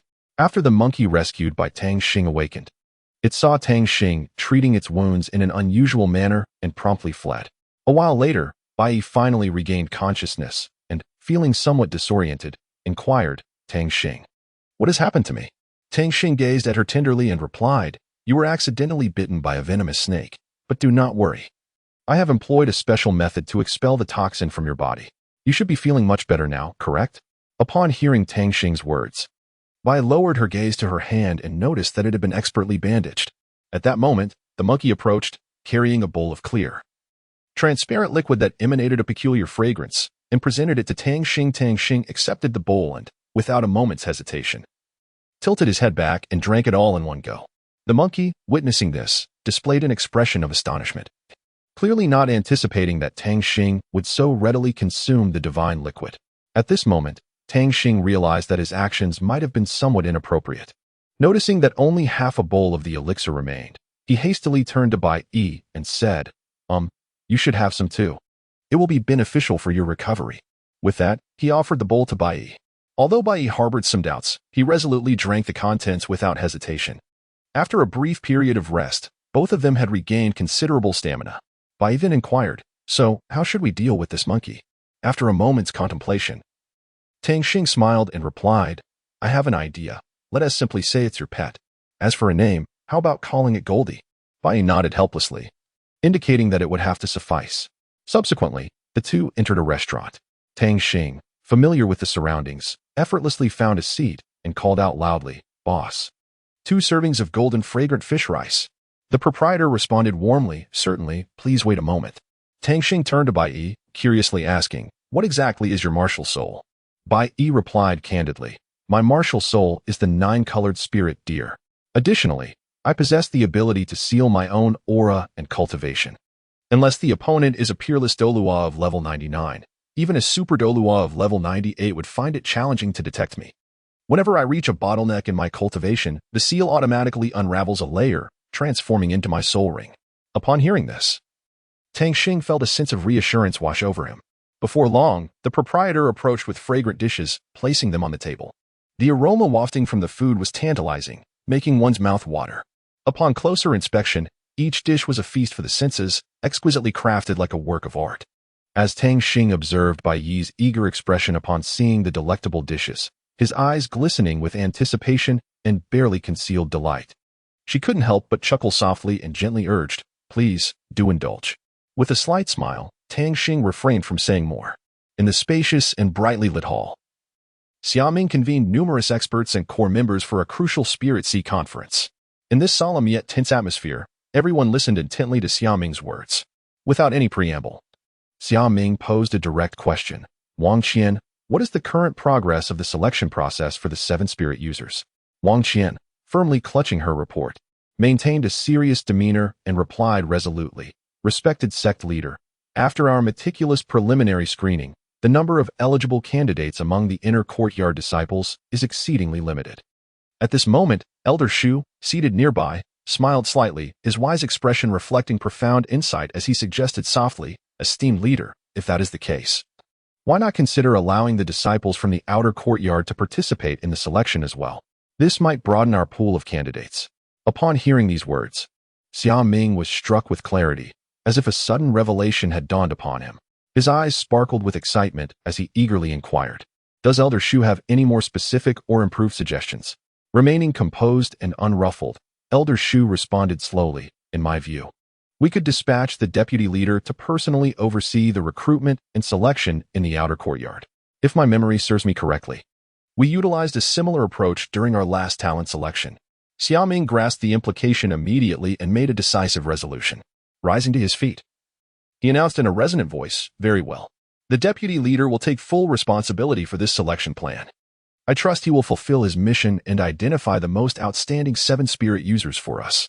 His firm and powerful voice echoed throughout the hall, and the assembly echoed their agreement, filled with anticipation for the future. Tang Xing and Bai Yi strolled leisurely to the entrance of the academy when they unexpectedly collided with someone. Upon closer inspection, Tang Xing realized it was Teacher Wu Xianhong. With great enthusiasm, he exclaimed, "Teacher Wu, I'm back. Wu Xianheng glanced at the girl beside Tang Xing. His expression filled with curiosity as he inquired, "Who is she?" Sensing the moment, Tang Xing quickly interjected, "She is my distant relative, named by Yi. I brought her here in hopes that you could assist her in gaining admission to Class 1. Wu Xianheng, after considering Tang Xing's words and observing Bai Yi attentively, nodded and replied calmly, "Very well, I understand. For now, you may return. I shall discuss her admission with the director." At that moment, the director happened to pass by. Overhearing Wu Xianheng's conversation about him, he approached with a somewhat stern demeanor and remarked, "Oh, do you still recognize me as the director? Well, since she is someone you desire, I shall leave it in your hands. However, the necessary procedures must be followed, so do not create any complications." With that, the director turned and walked away. Tang Xing and Bai Yi exchanged a glance, both exhaling in relief. They understood that, despite the twists and turns along the way, the matter had ultimately been resolved. Now, it remained to be seen whether Bai Yi could seamlessly integrate into this familial atmosphere of Class 1. Wu Xinheng gently beckoned to Tang Xing, "Follow me." Upon noticing Wu Xinheng's approach, an employee who was attending to some affairs immediately stood up and exclaimed, "Teacher Wu, what procedures are you here to complete?" Wu Xinheng gestured to Bai Yi, who promptly walked over. Addressing the employee, Wu Xinheng stated, "Indeed. I am here to assist her with her enrollment procedures." The employee paused for a brief moment upon hearing this, but quickly regained composure and began to busily attend to the necessary tasks. Shortly thereafter, he looked up at Wu Xinheng and announced, "All set, Teacher Wu. The enrollment has been successfully completed." Tang Xing pulled Bai Yi toward the dormitory when suddenly she recalled that the dormitories in the Foreign Languages Institute typically housed one male and one female student together. She halted her steps and turned to Wu Xinheng, inquiring, "Teacher Wu, are there any special arrangements for the dormitories in our designated class?" Before Wu Xinheng could respond, an employee interjected eagerly, "Yes, Teacher Wu. Why didn't you mention it sooner? Every student entering the designated class is allocated a specific room, and it accommodates 4 individuals." Wu Xinheng nodded and then addressed Tang Xing, "Let us proceed with the arrangements. Tang Xing, please compile a list of the residents for their dormitory." Tang Xing entered the classroom to inquire about everyone's opinions regarding the selection of personnel for the new dormitory. After gathering the suggestions, she proceeded to the office of Wu Xinheng with the proposed list of candidates in hand. Upon receiving the list, Wu Xinheng cast a quick glance over it, particularly noting the members of Tang Xing's group, Lan Xiu, Su Yan, and Bai Yi. A sense of admiration surged within him as he thought, "What a wonderfully clever arrangement." Subsequently, Wu Xinheng addressed Tang Xing, stating, "The allocation of dormitories must adhere to the principle of pairing male and female students." Upon returning to the classroom, Tang Xing shared the news with her classmates. After an animated discussion, they ultimately reached a final dormitory allocation plan. This time, Tang Xing presented the meticulously organized results to Wu Xinheng, who appeared particularly composed. After reviewing the document, Wu Xinheng nodded in satisfaction and remarked, "Well done this time. Today, you shall have a day off to rest. From tomorrow, prepare yourselves for the special training." Once Tang Xing conveyed the message to her classmates, they eagerly returned to their new dormitories. Meanwhile, Wu Xinheng gazed at the information in hand, softly reciting, "In 1 week, the recruitment of the 7 spirit bearers will commence. In 1 week, I shall demonstrate just how remarkable the students I have guided truly are." At that moment, as Lan Xiu was about to pose a question to Tang Huang, Bai Yi burst forth like a whirlwind, tightly grasping Tang Xing's hand and exclaiming, "Tang Xing, I'm so hungry." Tang Xing gently caressed Bai Yi's small hand and softly replied, "All right, my dear, let me take you to find something delicious. Oh, by the way, Lan Xiu, what were you about to say?" Lan Xiu endeavored to suppress the turmoil within and maintained a calm demeanor. "I just wanted to ask if you have some free time now." However, before she could finish her sentence, an untimely growl emanated from her stomach. Tang Xing, ever perceptive, quickly understood the implication and said, "All right then, let's go, Lan Xiu. First, let's fill our stomachs." Meanwhile, the monkey, who had been quietly resting on Tang Xing's shoulder, let out a long sigh and comfortably settled down, soon drifting into slumber. Lan Xiu's gaze remained fixed on Bai Yi, pondering, "Who is this girl? What is her relationship with Tang Xing? This feels unusual. Why am I suddenly so concerned about him?" Just as Lan Xiu found herself ensnared in self-reflection, Tang Xing caught sight of Jin Yu and Zhang Hao busily engaged at a nearby stall. He immediately dashed over, exclaiming joyously, "Sister Jin Yu, Brother Zhang Hao, Brother Jin Lin, you are all here. Jinyu, somewhat surprised, remarked, "Little brother, you actually know my brother?"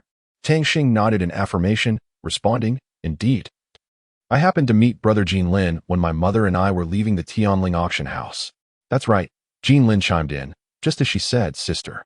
However, I must say, your chicken legs are absolutely delicious." Jinyu shot Jinlin a disapproving glance, prompting him to wisely fall silent. Tang Xing smiled gently at Jinyu, saying, "Sister Jinyu, allow me to take over." Jinyu willingly stepped aside, and Tang Xing swiftly assumed the stall. In an astonishing display, he conjured 5 or 6 chicken legs in the blink of an eye. Then, with hands that seemed to blur like phantoms, he deftly transformed 4 or 5 limbs, completing half of the preparation steps at an astonishing speed. Jiang Hao, witnessing Tang Xing's technique, couldn't help but exclaim, as expected of Tang Xing. To wield the methods of the cloud sect with such finesse, wow, the aroma is simply irresistible. Jinlin stood on the left, unable to restrain his drooling, captivated by the enticing aroma that wafted through the air like an invisible enchantment, drawing the crowd towards its source. Suhi remained stationary, mumbling, "Brother, why didn't you bring me along to savor the delicacies?" However, at that moment, another rich fragrance invaded Su Li's nostrils, prompting him to exclaim, "Wow, it smells delightful." Even Su Chuan, who had been playing nearby, was irresistibly lured by the scent and instinctively followed the throng. Yuxian clutched her 2 brothers' hands tightly, bubbling with excitement as they ventured towards the mysterious origin of the fragrance. As they approached, they discovered a newly opened food stall, where the vendors skillfully prepared an array of delectable dishes. The irresistible aroma made one's mouth water, transforming the world into a realm of delight. After a flurry of activity, Tang Xing finally completed her tasks and looked up in astonishment to find such a crowd gathered around her. At that moment, Yuxian, following the scent, arrived at the scene. When she beheld the spectacle before her, she was utterly captivated, as it unfolded like an extraordinary painting. Chapter 27, The Wealthy? Yuxian exclaimed in surprise, "So many people." Her gaze fell upon Tang Xing at the front, who was apologetically explaining to the crowd, "I sincerely apologize, dear friends, but our shop is not open today. I hope for your understanding."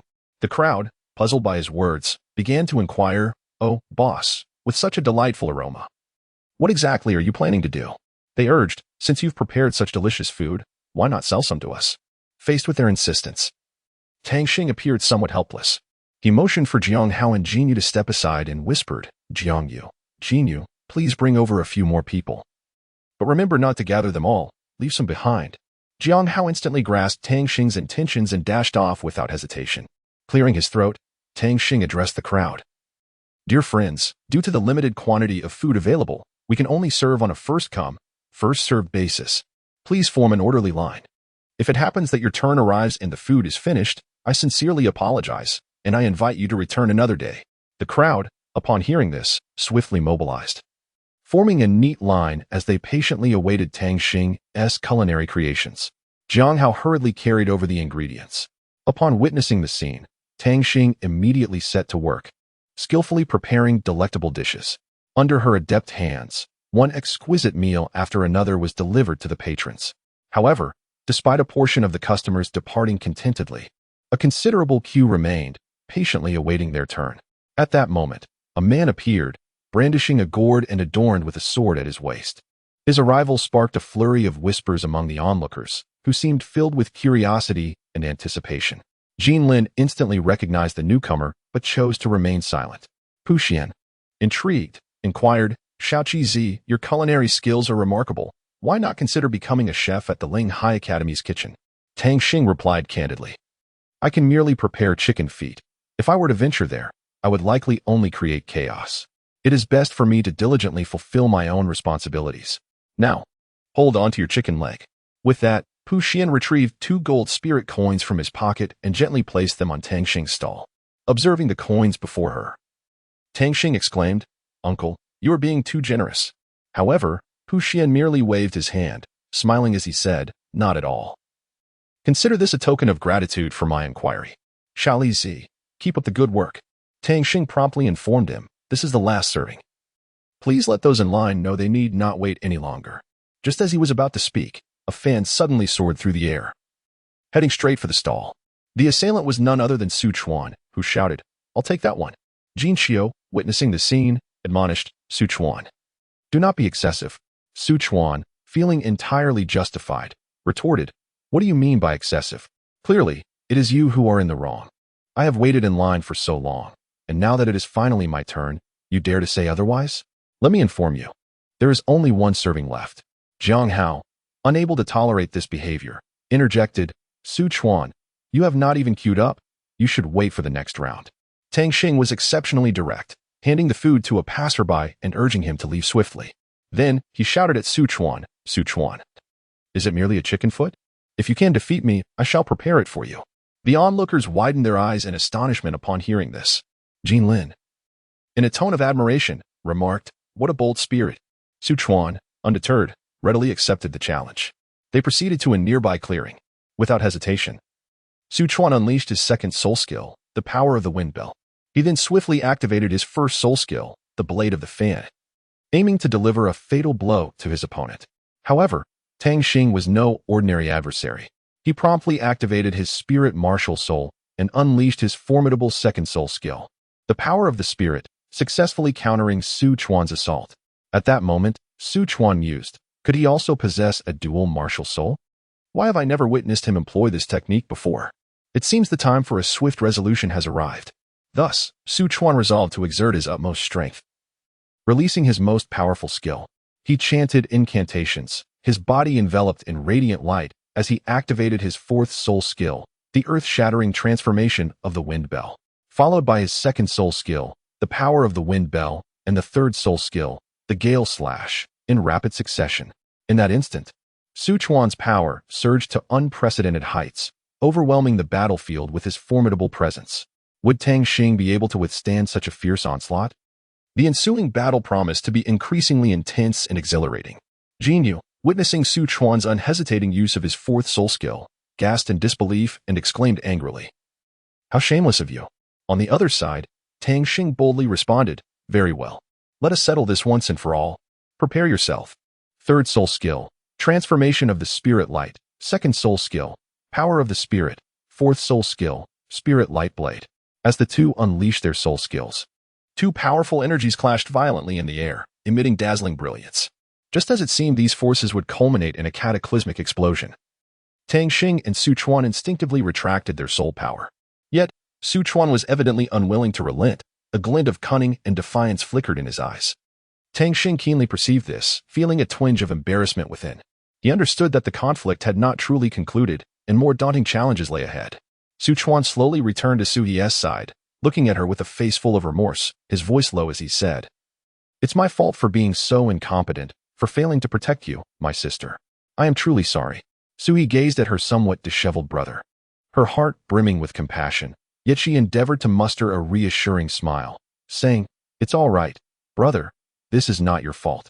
Meanwhile, Tang Xing, through her spiritual perception, sensed the depths of Su Chuan's thoughts and emotions.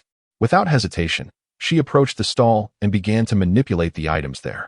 After a flurry of activity, Tang Xing cradled a perfectly ripe chicken foot and swiftly approached Su Chuan, gently saying, here, take this. I now understand the lengths you would go for your sister. This is just a small token of my appreciation. Please accept it.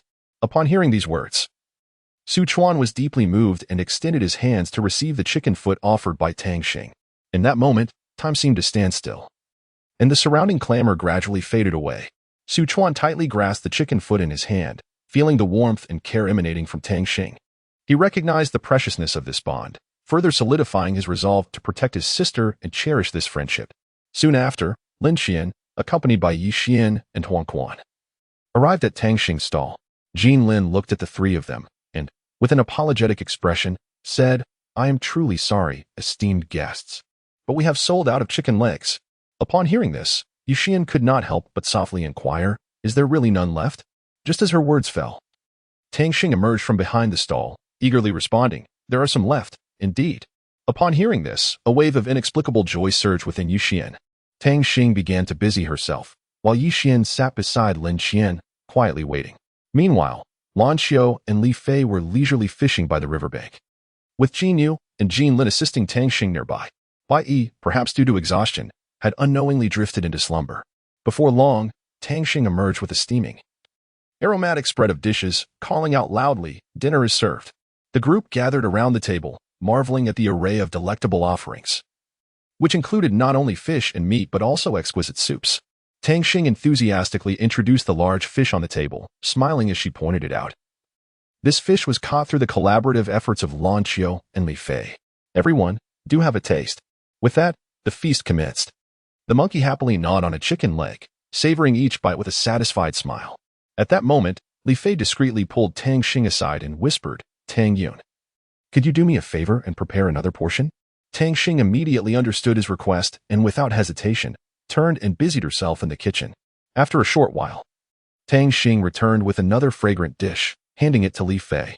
Gratefully accepting the meal, Li Fei hastily departed. Yi Xian then suggested, "How about we all head to the auction house?" Upon hearing this, Tang Xing stepped out from the crowd and replied, "Sure, I want to go too." The others expressed their agreement, and together they made their way to the Linghai auction house. On their journey to the auction house, Su Yan suddenly recalled something and remarked, "As far as I know, this Linghai auction house is actually a property of Linghai Academy." Upon hearing this, Tang Xing could not help but display a look of skepticism. Playfully jesting, "Su Yan, I am beginning to wonder if your family operates a history museum, given your profound knowledge of historical matters." Su Yan's lips were tightly pressed together, her eyes wide open, and her hands firmly planted on her hips, clearly embodying an attitude of indifference towards anyone. Tang Xing observed Su Yan's silence and gently patted her shoulder, yet Su Yan remained unresponsive. Tang Xing was acutely aware that she had undoubtedly landed herself in a significant predicament. Subsequently, Tang Xing and the others proceeded towards the auction venue. However, as they attempted to enter, they were halted by the security personnel at the entrance. In a flurry, Tang Xing produced her student identification, presenting it to the guard, which ultimately allowed them passage into the premises. Tang Xing and the others found their seats, their gazes fixed upon the items displayed on the auction house's screen. Sun Yan stood on the stage, her voice resonating as she announced, "Ladies and gentlemen, behold the renowned Tian Shui Dan." However, after meticulous refinement by our esteemed alchemists, this Tian Shui Dan has been transformed into an extraordinary treasure. It not only possesses the remarkable ability to cleanse the meridians and refine the marrow, but also harbors two noteworthy special effects. The first grants eternal youth, albeit for a limited duration of 2 years, during which it cannot be consumed again. The second, particularly for ordinary individuals, stimulates latent soul power for soul masters. It not only elevates their soul power by 1 or 2 levels but also enhances the quality of their martial souls. Such a precious item is priced at merely 5,000 golden spirit coins. Each bid must exceed the previous by no less than 500 golden spirit coins. A minute is allocated for this bidding, and the highest bidder shall prevail. The auction officially begins now. As Sun Yan's words echoed, a clamor erupted throughout the auction house. Whispers of intrigue regarding the miraculous Tian Shui Dan filled the air, with some eager to participate in the bidding while others pondered the implications of their decisions. In this brief minute, the atmosphere grew tense and fervent, heralding the onset of an intense competition. 70,000 golden spirit coins. When this figure escaped the auctioneer's lips, a stunned silence enveloped the attendees. Expressions of astonishment adorned their faces, soon followed by a flurry of higher bids. 75,000, 80,000, 85,000, 90,000. Bai, taken aback by the escalating numbers, couldn't help but exclaim to Tang Xing, "Tang Xing, these individuals are truly affluent." Just then, a woman's voice beside Tang Xing interjected, "Such is the nature of these people. No need for astonishment. 500,000. As the final minute approached, the price settled precisely at 500,000 golden spirit coins. Sun Yan presented 5 soul bones, showcasing them before the crowd as she began her detailed exposition. Pointing to one of the soul bones, she declared, "This is the right leg bone of the clear bright leopard, ideally suited for agile attack-type soul masters." She then unveiled a massive screen displaying comprehensive information on each soul bone. The second was the left arm bone of radiance. The third, the left arm bone of rock barrier. The fourth, the right arm bone of rapid grasp. And the final piece was the head bone of luminescence. All 5 soul bones originated from formidable soul beasts of 30,000 years. The starting bid is set at 500,000 golden spirit coins, with each subsequent bid needing to exceed the last by no less than 100,000. Please proceed with your bids. Sun Yan's clear and vibrant voice resonated throughout the auction venue. Tang Xing closed his eyes, deep in contemplation. Suddenly, he opened them wide and, without a moment's hesitation, raised his bidding paddle, exclaiming boldly, 5 million. His voice reverberated through the auction hall like a thunderclap, rendering the audience speechless. The once boisterous atmosphere fell into an immediate hush, as everyone was taken aback by Tang Xing's audacious offer. The price set by Tang Xing rendered others speechless, their eyes wide with disbelief as they gazed at him. In stark contrast, Tang Xing remained remarkably composed. He swiftly paid the deposit and subsequently distributed the precious soul bone among his companions. Let us return and fuse with it. Tomorrow we shall face the assessment from our homeroom teacher, Tang Xing said calmly, his eyes gleaming with resolute determination. He understood the significance of this evaluation. It was imperative that they exert their utmost efforts. His companions nodded in agreement, comprehending the gravity of his words. They accepted the soul bone, their hearts brimming with anticipation and trepidation. After all, the soul bone harbored immense power, and their ability to successfully integrate it and harness its full potential would directly impact their performance in the morrow's examination. Tang Xing gazed at the departing figures of his companions, silently cheering them on within his heart. He firmly believed that as long as everyone united in purpose, they would undoubtedly succeed in this assessment, revealing their true capabilities. Chapter 28. The special training of the old class Lan Xiao tightly clutched the soul bone in her hand, her gaze somewhat dazed, as if she had lost her very essence. Meanwhile, Yi Xian remained utterly perplexed, unable to comprehend where Tang Xing had acquired such a substantial amount of money. Was he still the brother she had always known? The events of the previous night left her in a state of profound confusion. After Tang Xing and the others returned to their dormitory, they fell into a deep slumber. The following morning, Tang Xing rose early and roused the still slumbering Li Fei and the other two. Wake up, it's time for class. The four of them arrived at their classroom, and shortly after taking their seats, Wu Xi and Hung approached them, beckoning them to the small forest. Upon reaching the small forest, they were met with the sight of various weighted items. Wu Xi and Hang stood at the forefront and called out loudly, "Put on these items and run 10 laps around this grove. If you don't complete the run, don't expect to have lunch. Remember, you must not use your martial spirits or soul skills at any point. Prepare yourselves. We shall commence immediately. Do not harbor any illusions. I will be watching you closely." At Wu Xi and Hang's words, Tang Xing and his companions couldn't help but gasp in dismay. They exchanged glances, internally lamenting their predicament. However, faced with such a daunting task, they had no choice but to acquiesce. After all, Wu Xi and Hung was renowned in the academy for his strictness, and none dared to easily defy his commands. Thus, Tang Xing and the others swiftly donned the weighted gear, bracing themselves for the arduous challenge ahead. Tang Xing, without a moment's hesitation, unleashed his mental probing. Yet the conclusion he reached left him utterly astonished. Li Fei, sensing the unusual expression on Tang Xing's face, hastily inquired, "Boss, what has happened?" Tang Xing revealed to the group, "This vast and boundless forest cannot be traversed in less than a full day." Upon hearing this, the others felt the daunting nature of the task ahead, realizing it to be a nearly insurmountable challenge. However, Su Chuan paid little heed to this, resolutely dashing forward, with Sula promptly following suit. As Tang Xing observed Su Chuan's departing figure, an inexplicable sensation surged within him. With no time to ponder further, he called upon everyone to advance together.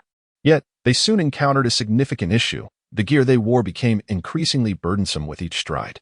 As a soul master specializing in offensive techniques, he remained oblivious to this concern, while the agile and control-type soul masters acutely perceived the growing weight of their burdens.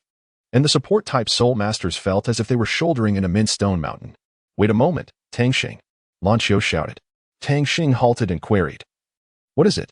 Lan Xiao responded, "They all claim that their burdens are too heavy." Tang Xing touched his armor and nodded. "Indeed, it is quite heavy. Time is of the essence. I will now teach everyone a technique, so please listen closely." Wu Xinhing was taken aback that Tang Xing would impart a technique to them. Tang Xing then asked, "Have you all understood?" In unison, the group replied, "We understand." Just as Lan Xiao was about to speak, Tang Xing interjected, "Rest assured. If I were to cheat, I would lead the way. Otherwise, Teacher Wu would have intervened by now." He continued, "Moreover, did not Teacher Wu explicitly forbid the use of techniques? Let us proceed swiftly." Teacher Wu observed this scene with a wry smile, remarking, "You certainly know how to exploit loopholes." With that, Tang Xing led the group onward once more. Su Qiu called out from behind, "Brother, slow down." Su Chuan surged ahead, accelerating wildly, while Sui continued to shout after him. Witnessing this, Wu Xinhing took action, striking Su Chuan lightly and saying, "I have told you not to use your martial souls. Su Chuan's face immediately reflected a sense of grievance, prompting Su Lu to step protectively in front of Su Chuan. Addressing Wu Xinheng, "Teacher Wu, we acknowledge our mistake." Wu Xinheng let out a soft huff, responding, "It is good that you recognize your error." In a lush garden, sunlight filtered through the leaves, casting dappled shadows that illuminated a scene of tranquility and vitality.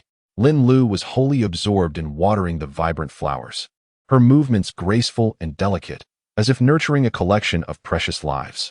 However, at that moment, an unusual aura crept in, heightening Lin Lu's alertness. She slightly turned her head, her keen gaze capturing the figure concealed among the blossoms. Without hesitation, Lin Lu softly declared, "Since you are here, come forth."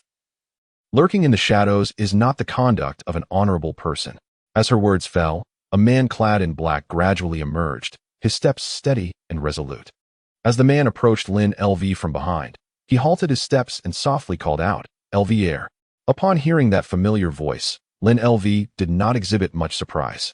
She calmly turned around, meeting the gaze of the man before her, and inquired with a hint of aloofness, "What brings you here?" "I believe our relationship has not yet reached such intimacy, Your Excellency." Xiaming's expression instantly shifted to one of awkwardness. The words he had meticulously prepared became lodged in his throat, rendering him unable to articulate his thoughts smoothly. Observing his flustered demeanor, Lin LV's lips curled into a slight smirk, and with a cold laugh, she continued, "If you have no further matters to discuss, I kindly ask you to leave. After all, this is but a modest garden, ill-suited to accommodate one as esteemed as yourself." A flicker of anguish and helplessness crossed Xiaming's eyes, yet he did not retreat. Suddenly, he stepped forward and enveloped Lin LV in a tight embrace. Taken aback by his unexpected action, Lin LV attempted to extricate herself from his hold, only to discover her own strength was rendered insignificant before him. "Your Excellency, this is inappropriate. It undermines your dignity." Lin LV began, but was swiftly interrupted by Xiaming. "LV Air, do not call me Your Excellency any longer. Refer to me as Xiaming, or your fiancé. I acknowledge that my past actions were wrong, and I caused you pain, but I genuinely regret it, LV Air." His voice trembled, revealing a deep-seated sense of guilt and remorse. Lin LV listened quietly to Xiaming's heartfelt confession, and a tumult of emotion stirred within her. Taking a deep breath, she endeavored to regain her composure before responding, "The Lin LV you once knew is no more. I now go by Lin Jean. However, in light of your sincerity, I shall grant you forgiveness this time."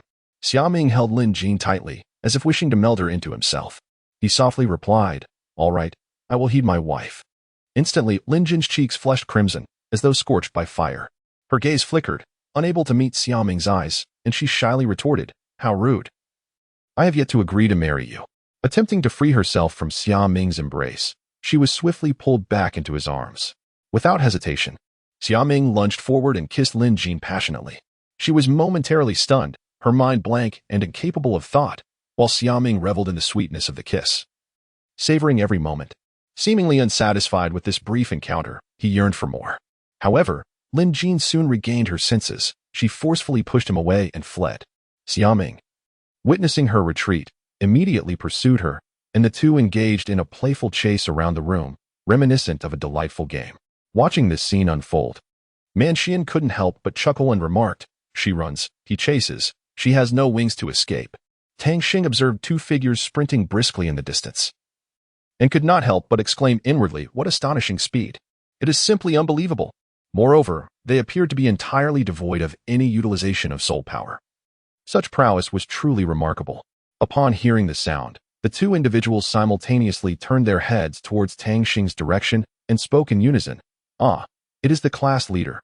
Tang Xing was taken aback to discover that they were aware of his name.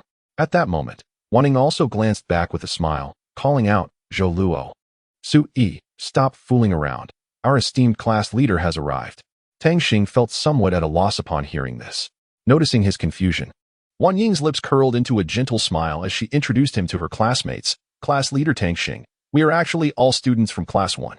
Previously, we belonged to two distinct classes, but we have now merged into one big family. My name is Wan Ying, and the classmates standing behind me are Nian Shui, Qingyu, Chuhao, Meng Yin, Zmo, and Nanxing. The two who greeted you just now are Su Yi and Douluo." Tang Xing politely extended his right hand, saying, "Greetings. It appears you are also here to carry out the task assigned by Teacher Wu." They all nodded in acknowledgement. And then Tang Xing led them onward. As they continued walking, Tang Xing suddenly halted, his gaze fixated on a scene not far ahead. He saw Sui trapped in a swamp, his body gradually sinking, while Su Chuan was exerting every effort to rescue him. Just as Su Chuan was about to lose his grip and fall into the mire himself, Tang Xing swiftly reached out and firmly grasped Su Chuan. At that moment, the name Nian Shui, which he had heard during the introductions, flashed through his mind. Her soul essence seemed to possess an ice attribute. Tang Xing shouted anxiously, Nian Shui, quickly unleash your martial spirit and freeze the swamp. I must go over and pull her up. Upon hearing Tang Xing's urgent call, Nian Shui unhesitatingly activated her martial spirit. And a powerful surge of soul force instantly emanated, transforming the swamp into solid blocks of ice. Tang Xing observed that the marsh had succumbed to frost.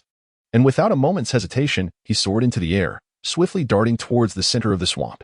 He firmly grasped Suhi and exclaimed loudly, Suhi, quickly seize my hand.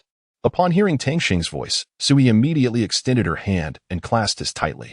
Tang Xing exerted all his strength to pull Su Lu out of the marsh. Once Suhi was rescued, she gazed at Tang Xing with a face full of terror. Momentarily rendered speechless, Tang Xing quickly offered her words of comfort, urging her to compose herself. Subsequently, he resumed his journey, but at that moment, the weight of Xian's burden suddenly increased.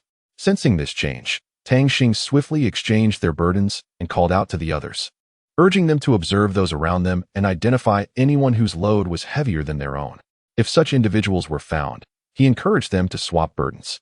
With that, Tang Xing, accompanied by Lan Xiu and Bai Yi, forged ahead with unimpeded momentum, while Li Fei cautiously supported Chong Yan, as they all lent each other strength in their collective advance. However, an unexpected incident occurred when someone stumbled and fell to the ground. Without hesitation, Tang Xing halted, hoisted the fallen individual onto his back, and continued forward. Tang Xing encouraged everyone, saying, you must persevere. Once we complete this stretch, I shall treat you all to a sumptuous feast. Upon hearing these words, the crowd was instantly invigorated, igniting their inner determination. They swiftly unleashed their inherent powers, wholeheartedly immersing themselves in this contest of speed and fervor. Douluo and Chu Hao surged ahead like arrows released from a bow. Tang Xing followed closely, demonstrating remarkable explosive strength. Meanwhile, Li Fei, unwilling to be outdone, matched Douluo's pace, racing forward with equal vigor. In this atmosphere of fierce competition, each individual exhibited extraordinary levels of performance. They released their energies with abandon, pushing limits and transcending themselves. The very air around them seemed ignited, brimming with boundless vitality and passion. Jiang Hao charged forward without hesitation as they circled the small forest a total of 8 times. Tang Xing, filled with excitement, exclaimed, only 2 laps remain, brothers. Let's give it our all. Jiang Hao, already drenched in sweat, gasped, since there are only 2 laps left. Why don't we have a race to see who can reach the finish line first? Li Fei immediately nodded in agreement. Absolutely, I concur. The others echoed their approval. At that moment, Wu Xi and Heng suddenly appeared and declared, allow me to serve as the referee. Get ready, the race begins. With Wu Xi and Heng's command, everyone surged forward like arrows in flight. Initially in the lead was Zhou, closely followed by Jiang Hao. Just as they were running at full throttle, Tang Xing attempted to employ a clever shortcut. However, his devious maneuver did not escape the keen eye of Teacher Wu, who caught him red-handed. Tang Xing had no choice but to obediently return to the racecourse, though he was now perilously close to the finish line of the second lap. Without hesitation, Tang Xing accelerated, swiftly overtaking Su Yan like a shooting star. Su Yan watched in bewilderment as the figure flashed past her, filled with confusion and disbelief. Class leader, how is it that you are behind me? Su Yan could not help but inquire, her voice tinged with astonishment. She simply could not comprehend how, given the class leader's prowess, he could possibly fall behind her. Tang Xing, upon hearing Su Yan's question, displayed a hint of bashfulness in his smile. He scratched his head and, somewhat shyly, replied, haha, in fact, I have already completed my second lap. I noticed you were running with great determination, so I thought I would follow behind and observe. However, I must continue running now. I'll take my leave. Goodbye. With that, Tang Xing accelerated once more, darting away like an arrow released from its bow, leaving Su Yan in a state of astonishment. She widened her eyes, gazing at his receding figure, momentarily at a loss for words. After a considerable pause, Su Yan regained her composure. She shook her head, striving to restore her tranquility. Yet, as she turned around, she suddenly sensed an unsettling presence watching her from behind. Feeling a surge of caution, she swiftly glanced back, only to find nothing amiss in the empty space behind her. Furrowing her brow, Suyin muttered to herself, could it be an illusion? Yet, that feeling of being observed was undeniably strong. As she pondered this, she continued to run forward, remaining vigilant to her surroundings. In Chapter 29, the second phase commenced. To her astonishment, Suyin beheld a colossal serpent. Her body shuddered violently, and she instinctively turned to flee. Meanwhile, the others had already arrived at the scene, witnessing Suyin charging towards them with all her might. Just as she was on the brink of losing control, Huang Quan, quick on his feet, stepped forward to catch her. The monkey nearby shook his head in resignation and nonchalantly began to eat a banana. Frowning, Huang Quan pushed Suyin away and, with a hint of impatience, exclaimed, "Suyin, what on earth are you doing?" It was only then that Suyin snapped back to reality. Glancing over her shoulder to find the serpent that had been there moments ago had vanished without a trace. Confusion washed over her as she murmured, "Where did the serpent go? How peculiar." Tang Xing called out to Suyin several times, and she finally responded, "I'm coming," before stepping towards the group. At that moment, Wu Xinhing appeared before them and declared, "You have all completed today's task. Return home and rest well. We shall resume tomorrow." With that, he turned and departed, leaving the others exchanging bewildered glances, uncertain of what had transpired. Tang Xing led the entire class to the largest restaurant in Linghai City. Su Yi gazed in astonishment at the magnificent structure before him, struggling to fathom the wealth of the class leader. After all, this establishment was renowned as the most bustling and extravagant in all of Linghai City, reputed for its top-quality ingredients. Upon entering the restaurant, Tang Xing and her companions were greeted with warm hospitality, as the staff busily attended to their needs. They swiftly found their seats, and soon, an array of delectable dishes began to arrive at their table. The menu featured an assortment of fish and shrimp, each dish more tantalizing than the last. Tang Xing exclaimed, "Everyone, indulge in the exquisite delicacies today." As soon as his words echoed, the students immediately began to feast, and the food on the table was swiftly devoured. Tang Xing was aware that they had just completed a marathon and were ravenously hungry, which explained their rapid consumption. With concern, he inquired, "Lan Xiu, have you had enough to eat?" Lan Xiu nodded, indicating that she was satisfied. Then, with curiosity, she asked, "Tang Xing, where did you procure such a considerable sum of money?" Tang Xing discerned Lan Xiu's apprehensions and smiled as she elucidated. "I owe my gratitude to that esteemed gentleman for bestowing upon me the golden token. That coin of ethereal essence is indeed of considerable worth, valued in the trillions. Aware of my inability to transport such a vast sum of cash, I entrusted my mother with the task of procuring 30 black grade cards for me." Lan Xiu gazed at Tang Xing with sheer astonishment. Unable to contain her curiosity, she inquired, what kind of golden token could possibly be worth such an extraordinary amount? Her eyes widened in disbelief at the staggering valuation. Tang Xing smiled gently and explained, "I visited the Tianling appraisal shop, where the staff informed me that this golden spirit coin was used 30,000 years ago, possessing immense historical value and significance for research. Therefore, its worth is undoubtedly considerable." He spoke with ease, yet a hint of apprehension lingered in his heart, for he was uncertain whether such an explanation would truly convince Lan Xiu. Upon hearing Tang Xing's words, a look of realization dawned on Lan Xiu's face. She comprehended the origins of Tang Xing's considerable fortune, and her doubts gradually dissipated. Simultaneously, she felt a deep admiration for Tang Xing's adventurous spirit and cleverness. "So that's how it is," Lan Xiu exclaimed. "It seems you truly have an eye for value. However, do refrain from such reckless endeavors in the future. What if something were to go awry?" She cautioned Tang Xing with genuine concern, her eyes betraying her worries. Tang Xing nodded gratefully, indicating his intention to proceed with caution.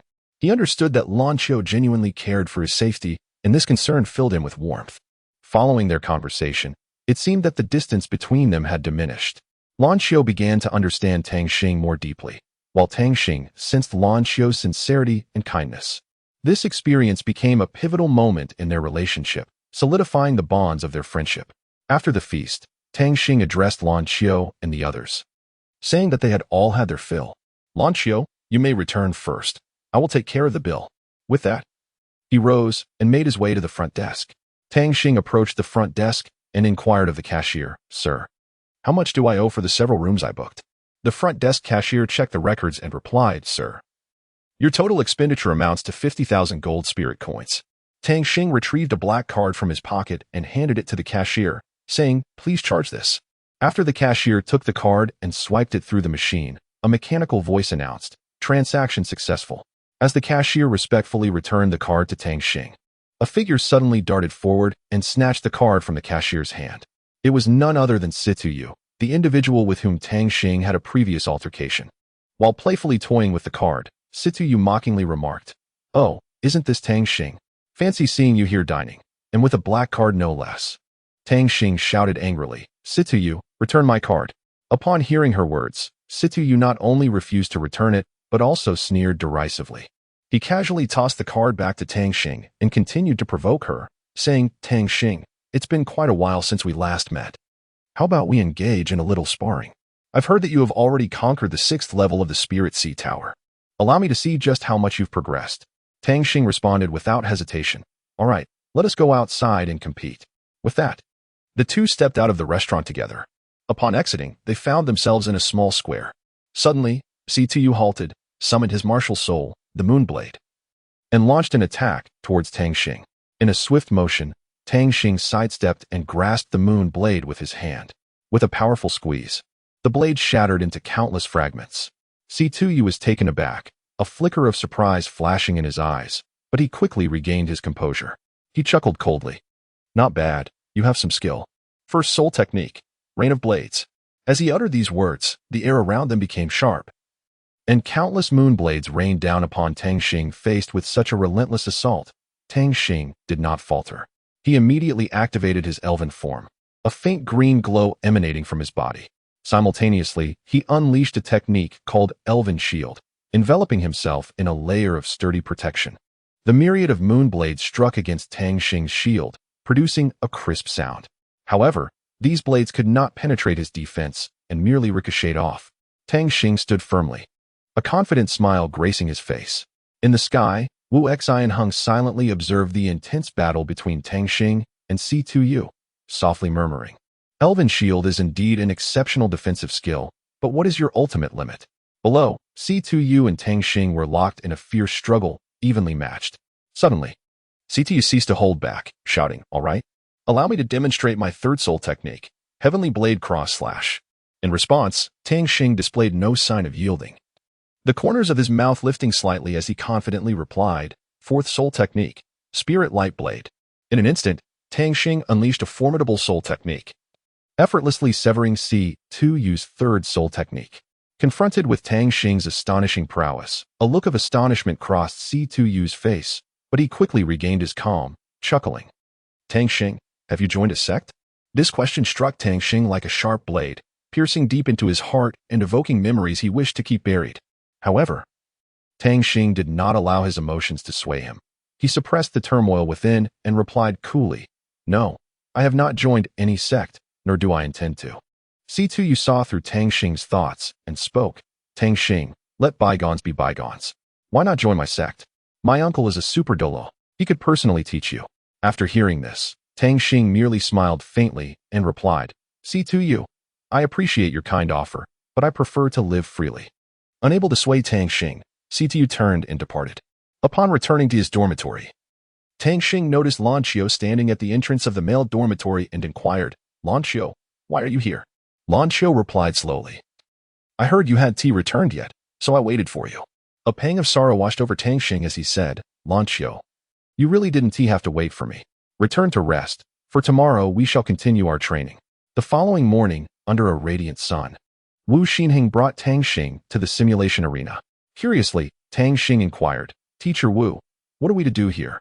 With a gentle smile, Wu Xinheng responded, "Today marks the commencement of the second phase of your training, to endure 10 minutes against the onslaught of these wooden figures." Tang Xing's eyes widened in trepidation at the sight of the multitude of wooden figures, yet he mustered his courage and stepped into the arena. As he entered, the wooden figures immediately sensed his presence and swiftly charged at him. Reacting quickly, Tang Xing employed his agility, skillfully evading their attacks while leaping and rolling, searching for an opportunity to counterattack. However, the overwhelming number of wooden figures soon ensnared him in a dire predicament. At that moment, Wu Xinheng's deep voice resonated, "Tang Xing, have you forgotten? You are permitted to utilize your martial spirit and any skills during this training. Enlightened, Tang Xing unleashed his second soul skill, spirit dominance. With the activation of this ability, his body became remarkably resilient, akin to steel. He swung his fist with great force, shattering several wooden figures before him. Yet, just as victory seemed within reach, a colossal wooden figure charged from behind, crashing into his back. Tang Xing cried out in pain, toppling forward. He quickly struggled to rise, resuming his battle against the wooden figures. Despite his utmost efforts, he found himself unable to withstand their fierce assault, ultimately being knocked to the ground. Meanwhile, Lan Qiu arrived at the simulation arena, observing Tang Xing's earnest endeavor, which filled her with admiration. Consequently, she resolved to join in his training to aid in enhancing his abilities. On another front, Li Fei strolled leisurely through the forest when suddenly, a torrential downpour began. Startled, he looked up to see a flock of rain feather beasts soaring above, their wings creating a melodious sound as they beat against the rain. Enthusiastically, Li Fei exclaimed, "Wow! So many rain feather beasts! What a spectacular sight!" Unbeknownst to him, danger loomed nearby as the beasts had noticed him and altered their course to pursue him. Pale with fright, Li Fei turned and fled, shouting, "Is it really necessary to chase me like this? Why must my fate be so harsh? Old Su, is it truly appropriate for him to teach Class 1? Yi Yusen expressed her concern with a furrowed brow. Su Lao, dismissively waving his hand, replied, "Wu Xinheng is a child of integrity. I have faith in his ability to fulfill this task. Moreover, his journey has not been easy." As he spoke, he took a swig from his gourd, savoring the taste before continuing, "His origins are extraordinary, born into a life of hardship. In his youth, he lost both parents, and his family faced utter devastation. Were it not for Pu Xian bringing him to Linghai, he might have perished long ago. Subsequently, he awakened his martial spirit and has been guided by Pu Xian ever since, achieving the success we see today." Elder Su paused momentarily, his gaze deepening with contemplation, and gradually spoke, this time, sending him to teach a specific class is, in fact, a test for him. If my memory serves me correctly, the selection of the 7 spirits is scheduled for next week, is it not? Yi Yusen replied respectfully, "Indeed, Elder Su." Elder Su furrowed his brow slightly, his tone heavy as he remarked, "What on earth is that girl, Ruoying, up to?" Upon hearing the name Zhang Ruoying, Yi Yusen exhibited a flicker of surprise on her face and promptly responded, "Ruoying is currently in the inner courtyard, contemplating the mysteries of her martial soul." Elder Su nodded and continued, "Yusen, it is time to initiate the Spirit Sea reconnaissance operation. Should there be any candidates who meet the criteria, they may be permitted to enter and attempt it." Understanding Elder Su's intent, Yi Yusen immediately replied, "Understood, Elder Su. I shall make the arrangements at once." With that, Yi Yusen turned and departed, preparing to address the related matters. Elder Su watched her retreating figure, letting out a gentle sigh as he murmured to himself, "I too am feeling somewhat weary. It is time for a proper rest." Subsequently, he slowly closed his eyes, beginning to recuperate. Tang Xing furrowed his brow slightly, noticing that the movements of the 2 wooden figures seemed somewhat uncoordinated. He swiftly activated his spiritual martial soul and his elven martial soul, employing agile footwork to draw the 2 wooden figures closer together. Just as they were on the verge of merging, unexpectedly, the 2 wooden figures suddenly transformed into a singular entity. Tang Xing gazed in astonishment at the unfolding scene before him, his heart brimming with surprise. Yet, it was not long before a subtle smile graced his lips, and a flicker of confidence illuminated his eyes. He was acutely aware of the opportunities this transformation presented. Without hesitation, Tang Xing unleashed his 4th soul skill, the Radiant Blade. A sharp beam of ethereal light sliced through the air, striking the wooden figure with unwavering precision. A crisp sound echoed as the wooden figure was effortlessly vanquished, disintegrating into a shower of splinters. Tang Xing clapped his hands with satisfaction and exclaimed, "Done." His voice, brimming with a sense of accomplishment, resonated throughout the entire space. This battle made him realize that one must adapt to varying circumstances and fully harness one's abilities to achieve victory. Chapter 30. The Fiancé in the ensuing days. The students of Class 1 embarked on a rigorous and fulfilling journey of cultivation. Under the meticulous guidance and stringent expectations of Wu Xinheng, everyone's strength saw significant enhancement. Xian and Lin Qian, in particular, excelled, successfully breaking through to level 40 after a period of diligent effort. This undoubtedly marked a tremendous advancement, yet they remained unsatisfied. Continuing to uphold their industrious and persevering attitude, Upon observing that Xian and Lin Qian had met the prerequisites for acquiring their fourth spirit ring, Wu Xinheng resolved to personally lead them in search of suitable spirit beasts. After all, for a spirit master, the selection of a fitting spirit beast is of paramount importance, as it will directly influence their future development. Thus, the trio embarked on a journey filled with uncertainty and challenges. Along the way, they encountered various formidable spirit beasts. But Wu Xinheng, drawing upon his profound knowledge and extensive experience, adeptly navigated them away from perilous areas. Hard work and perseverance bore fruit, and soon they discovered a spirit beast exceptionally suited for Xian and Lin Qian. After an intense battle, they successfully vanquished the Nether Wolf and obtained its spirit ring. This experience proved immensely rewarding for Xian and Lin Qian, not only enhancing their strength further, but also enriching their practical combat experience. Wu Xinheng was exceedingly pleased with their performance, confident that they would achieve even greater accomplishments on their future paths. Tang Xing was quietly seated in the training ground, diligently stabilizing his cultivation level. Meanwhile, outside the training area, Bai Yi awaited Tang Xing's appearance with a calm demeanor. Suddenly, Lan Xiao emerged from the training ground, her gaze fixed on Bai Yi, revealing a hint of curiosity and confusion. She inquired, "May I ask what your relation to him is? Why do you wait for him here every day?" Her voice was melodious yet tinged with a hint of interrogation. Bai Yi smiled slightly, keenly perceiving the underlying meaning in Lan Xiao's words. He promptly replied, "My dear lady, please do not misunderstand. My relationship with Tang Xing is purely that of siblings, with no other special implications. I hope you will not let your imagination run wild." Upon finishing, he donned an innocent expression. Upon hearing Bai Yi's explanation, a flicker of embarrassment crossed Lan Xiao's face as she seemed to realize her earlier indiscretion. However, a touch of defiance lingered in her tone as she remarked, "How many sisters does Tang Xing actually have?" Bai Yi, observing the vigilant expression on Lan Xiao's face, could not help but smile wryly, thinking how endearing and amusing the girl was. He sighed gently and replied, "In truth, we are all good friends of Tang Xing, and our bond is quite strong." He then playfully winked at Lan Xiao, hoping to ease the tension in the atmosphere. Hearing this, a blush crept onto Lan Xiao's cheeks as she realized she might have overreacted. Feeling awkward, she scratched her head and murmured, "I apologize. I was a bit too hasty just now." With that, she hurriedly turned and returned to the training ground, secretly relieved that no misunderstanding had arisen.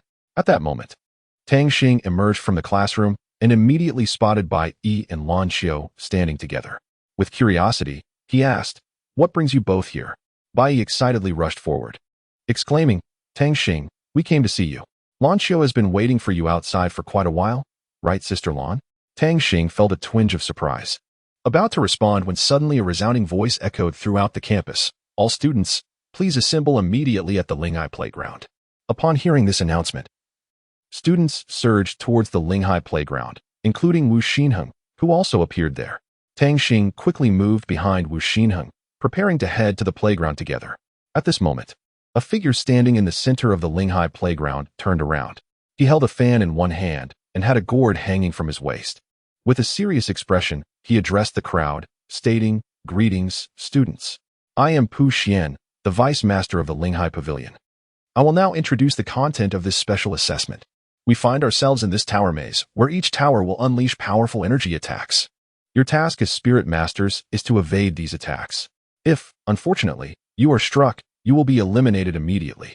However, do not worry, as there are safe zones, specifically the central tower, which will not attack anyone. But be advised, it will only be activated when 7 Spirit Masters arrive simultaneously. Within this tower, numerous walls obstruct the way. However, they are not immovable but rather shift their positions at random intervals. That concludes my introduction. I hereby officially announce the commencement of this assessment."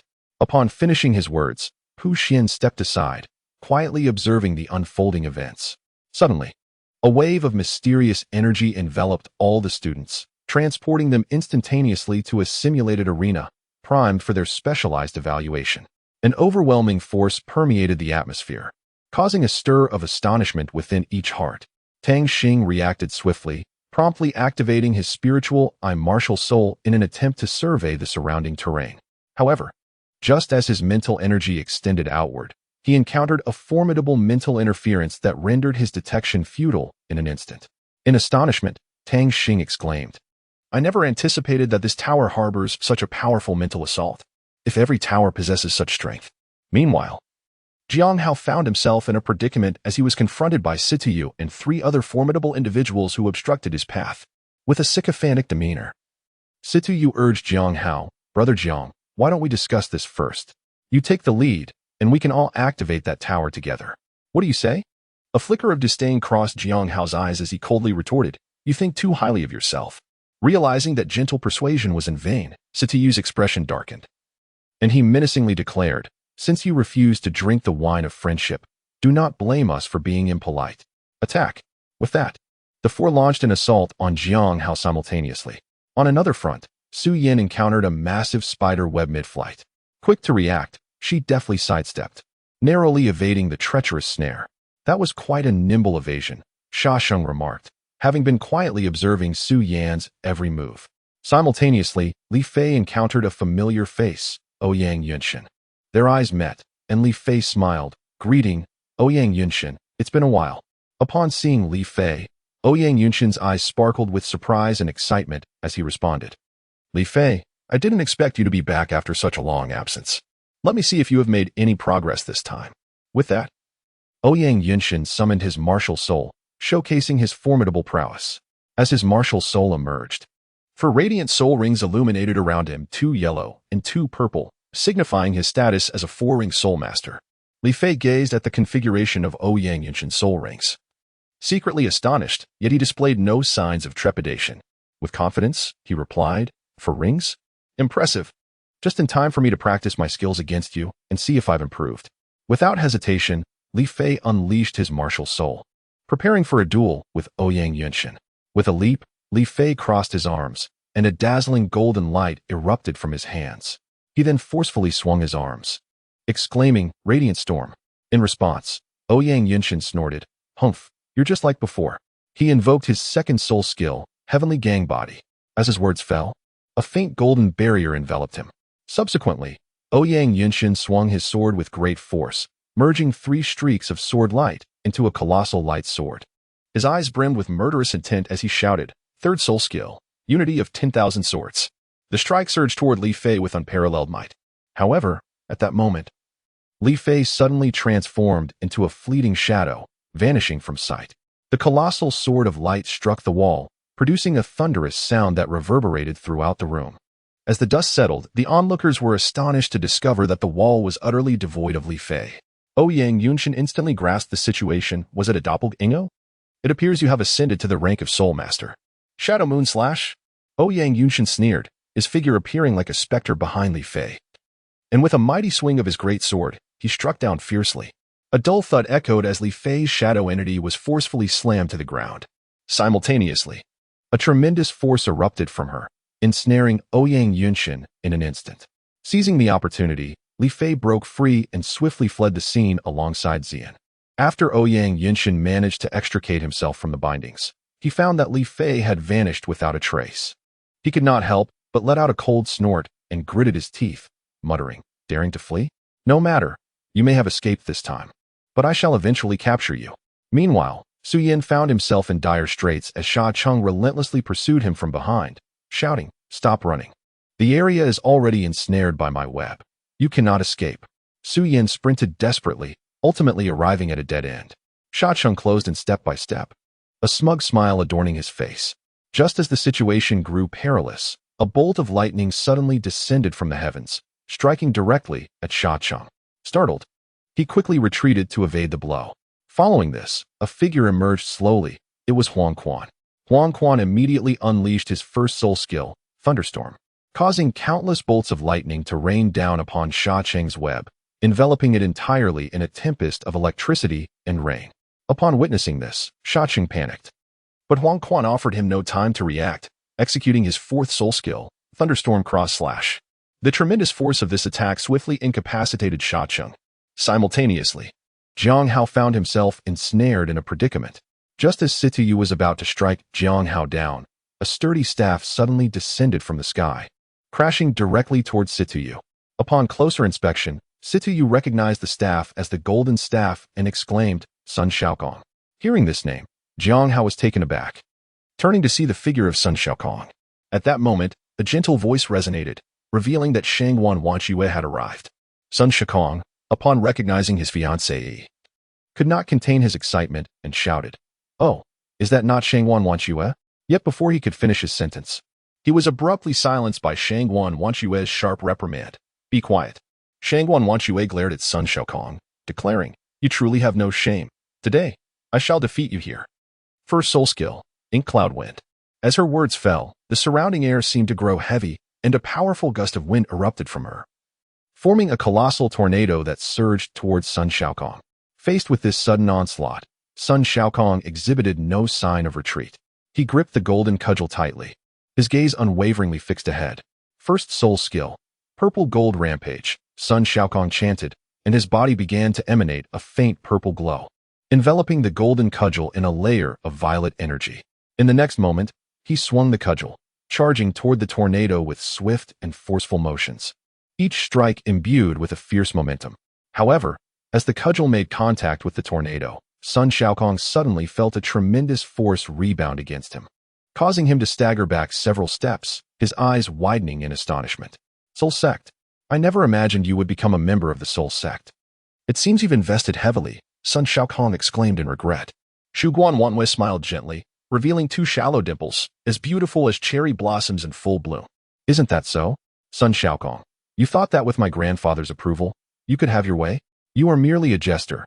Qingyang and I share true love. Indeed. Sun Xiaokong, how about this? You can be my personal bodyguard, and I shall grant you a few requests. Qianfeng Qingyang suddenly appeared, his voice as clear as a sunlit lake, brimming with warmth and charm. Sun Xiaokong found this amusing and smirked. On what grounds? Don't think that just because you are from the Soul Sect, you can defeat me. Third soul skill, Purple Gold Shadowless. Qianfeng Qingyang burst into hearty laughter, his mirth echoing like thunder, then revealed his martial spirit, the Purple Glorious Scorpion. Second soul skill, Purple Demon Slash. Ding Xian immediately rushed in front of Sun Xiaokong, unleashing her martial spirit to shield him from the impending strike. Seeing Ding Xian's steadfastness, a fierce flame ignited within Sun Xiaokong's heart. He turned to Jiang Hao and said, "Brother Jiang Hao, I need your assistance." Jiang Hao nodded reassuringly, "Rest assured." Just as Jiang Hao prepared to act, a crisp voice rang out, "Jiang Hao, I've finally found you." The voice seemed to emanate from the heavens, ethereal and distant. Jin Yu dashed forward, exclaiming, "First soul skill, Phoenix Fire Line." Jiang Hao, taken aback, questioned in bewilderment, "What are you doing here?" Jin Yu, slightly irked, retorted, "Foolish Jiang Hao, I told you wherever you go, I shall follow. You abandoned me. Is that what a man does?" Jiang Hao embraced her from behind, his resolve as steadfast as a mountain. "All right, I acknowledge my mistake. Let us face life and death together." Their hands intertwined, fingers interlacing, symbolizing two hearts bound together. At that moment, Su Chuan and his companions emerged from the shadows. Su Chuan's gaze was as sharp as a blade, his voice carrying an air of authority as he declared, "Jiang Hao, though I see some spirit in you, I shall make an exception this once to fight alongside you. Let us drive these ruffians out. Everyone, unleash your strongest moves." At this moment, Ouyang Yunshan arrived. In City shouted, "Brother Ouyang, you have come just in time. Let us vanquish them together." As they unleashed their full power, Ouyang Yunshan executed a decisive strike, radiating like a comet, swiftly resolving the tumult. Chapter 31. The twin martial spirits of the team. The screen reported that Jiang Hao and Jin Yu along with 5 others had been eliminated. Upon hearing this, Tang Xing was immediately incensed, roaring, "Who is responsible for this?" His fists were clenched tightly, his eyes ablaze with fury and resentment. Lin Qian, standing nearby, hurriedly stepped forward to console him, saying, "Tang Xing, do not fret. Perhaps they merely encountered true masters." Although Tang Xing remained discontented, he found some validity in Lin Qian's words. At that moment, Li Fei suddenly appeared, a girl trailing behind him. Li Fei was drenched in blood, his complexion as pale as a sheet, as if he had endured a life-and-death struggle. Tang Xing, upon seeing this, rushed to support Li Fei, asking with concern, "Li Fei, what happened? How did you sustain such severe injuries?" As he spoke, he examined Li Fei's wounds, a wave of anxiety rising within him. The unfamiliar girl stood silently beside them, her expression tense and somewhat bewildered. Li Fei stammered, "It was Ouyang Yunshan and Sitayu who joined forces." After uttering these words, he seemed to expend all his strength, collapsing heavily into Tang Xing's embrace. Observing this, Tang Xing shouted urgently, Xian, come quickly and treat Li Fei. Xian, without a moment's hesitation, immediately unleashed her first soul skill to heal the Emperor Tang. At this juncture, Huang Quan was hastily making his way to Tang Xing's location. Upon seeing Li Fei gravely injured, he unhesitatingly tossed something toward Tang Xing. Tang Xing, keenly sensing the commotion around him, reached out and caught what turned out to be a dumpling. Realizing Huang Quan's intent, he promptly fed the dumpling to Li Fei without any hesitation. Huang Quan and Su Yin approached Tang Xing, and suddenly, the number of participants on the screen began to dwindle, quickly reducing to just 14 individuals. Lan Xiu exclaimed in astonishment, "Great, it's down to them. This is the final showdown." Shangwan Wanxue, with a serious demeanor, contemplated for a moment before resolutely declaring, "In that case, let us take them down together." Thus, Tang Xing, Lan Xiu, Yang Dong, Lu Gang, Hu Jie, Zhang Shui, and Shangwan Wanxue sprinted toward the tallest tower. At that precise moment, a shadow darted past, and a figure appeared before Tang Xing. This person wielded a great sword, brandishing it across the path of Tang Xing and his companions. Li Fei, recognizing the figure, gasped, "It's you, Ouyang Yunshin." However, his gaze was soon drawn to another silhouette beside Ouyang Yunshin, causing him to exclaim once more, "Bailey Donghua." Tang Xing gazed at Li Fei, whose expression was filled with astonishment, and could not help but curiously inquire, "What is it, Li Fei? Is Bailey Donghua truly formidable?" Li Fei let out a deep sigh, expressing his helplessness. "I must say, my friend, you are utterly oblivious to the happenings beyond our realm." He then proceeded to elucidate the situation to Tang Xing in detail. It turns out, in the present landscape of this continent, various factions abound. Among them, the most powerful are the 7 great forces of the Stardust Alliance, namely the Bailey clan, the Ouyang clan, the Qianfeng clan, the Situ clan, the Shangwan clan, the Nangong clan, and the Tuoba clan. Bailey Donghua, in particular, instills fear in the hearts of many, his reputation even eclipsing that of Ouyang Yunshin. Tang Xing, puzzled, pressed further, "Is it because the Bailey clan holds the top rank?" Li Fei shook his head, his demeanor grave. "Not quite. It is rather due to the Bailey clan's innate exceptional physique and indomitable will. Their martial souls are unparalleled. Thus, we must proceed with utmost caution." Ouyang Yunshin spoke in a deep voice. "Li Fei, we must assess the situation." Li Fei retorted, "Ouyang Yunshin, spare me the pretense. If battle is what you seek, then let us engage." But Li Donghua turned to Tang Xing and inquired, "Are you Tang Xing?" Tang Xing was taken aback by Li Donghua's direct address. As Bailey glanced back at Situ Yu and the others, he took a deep breath and said, "Brother Tang, I apologize. Yunshin, attack." Ouyang Yunshin revealed the screen displaying Jiang Hao and Jin Yu's 7 members being eliminated, prompting Tang Xing to exclaim in anger, "Who did this?" Lin Qian, standing nearby, comforted Tang Xing, "Do not fret. Perhaps they encountered a formidable opponent." Tang Xing, however, found Lin Qian's words unconvincing when Li Fei, accompanied by Ziyan, rushed in, shouting, "Boss, this is dire." Tang Xing supported Li Fei, asking, "Li Fei, what happened? Why are you in such a state?" Li Fei, panting heavily, replied, "It was a joint effort by Ouyang Yunshin and Situ Yu."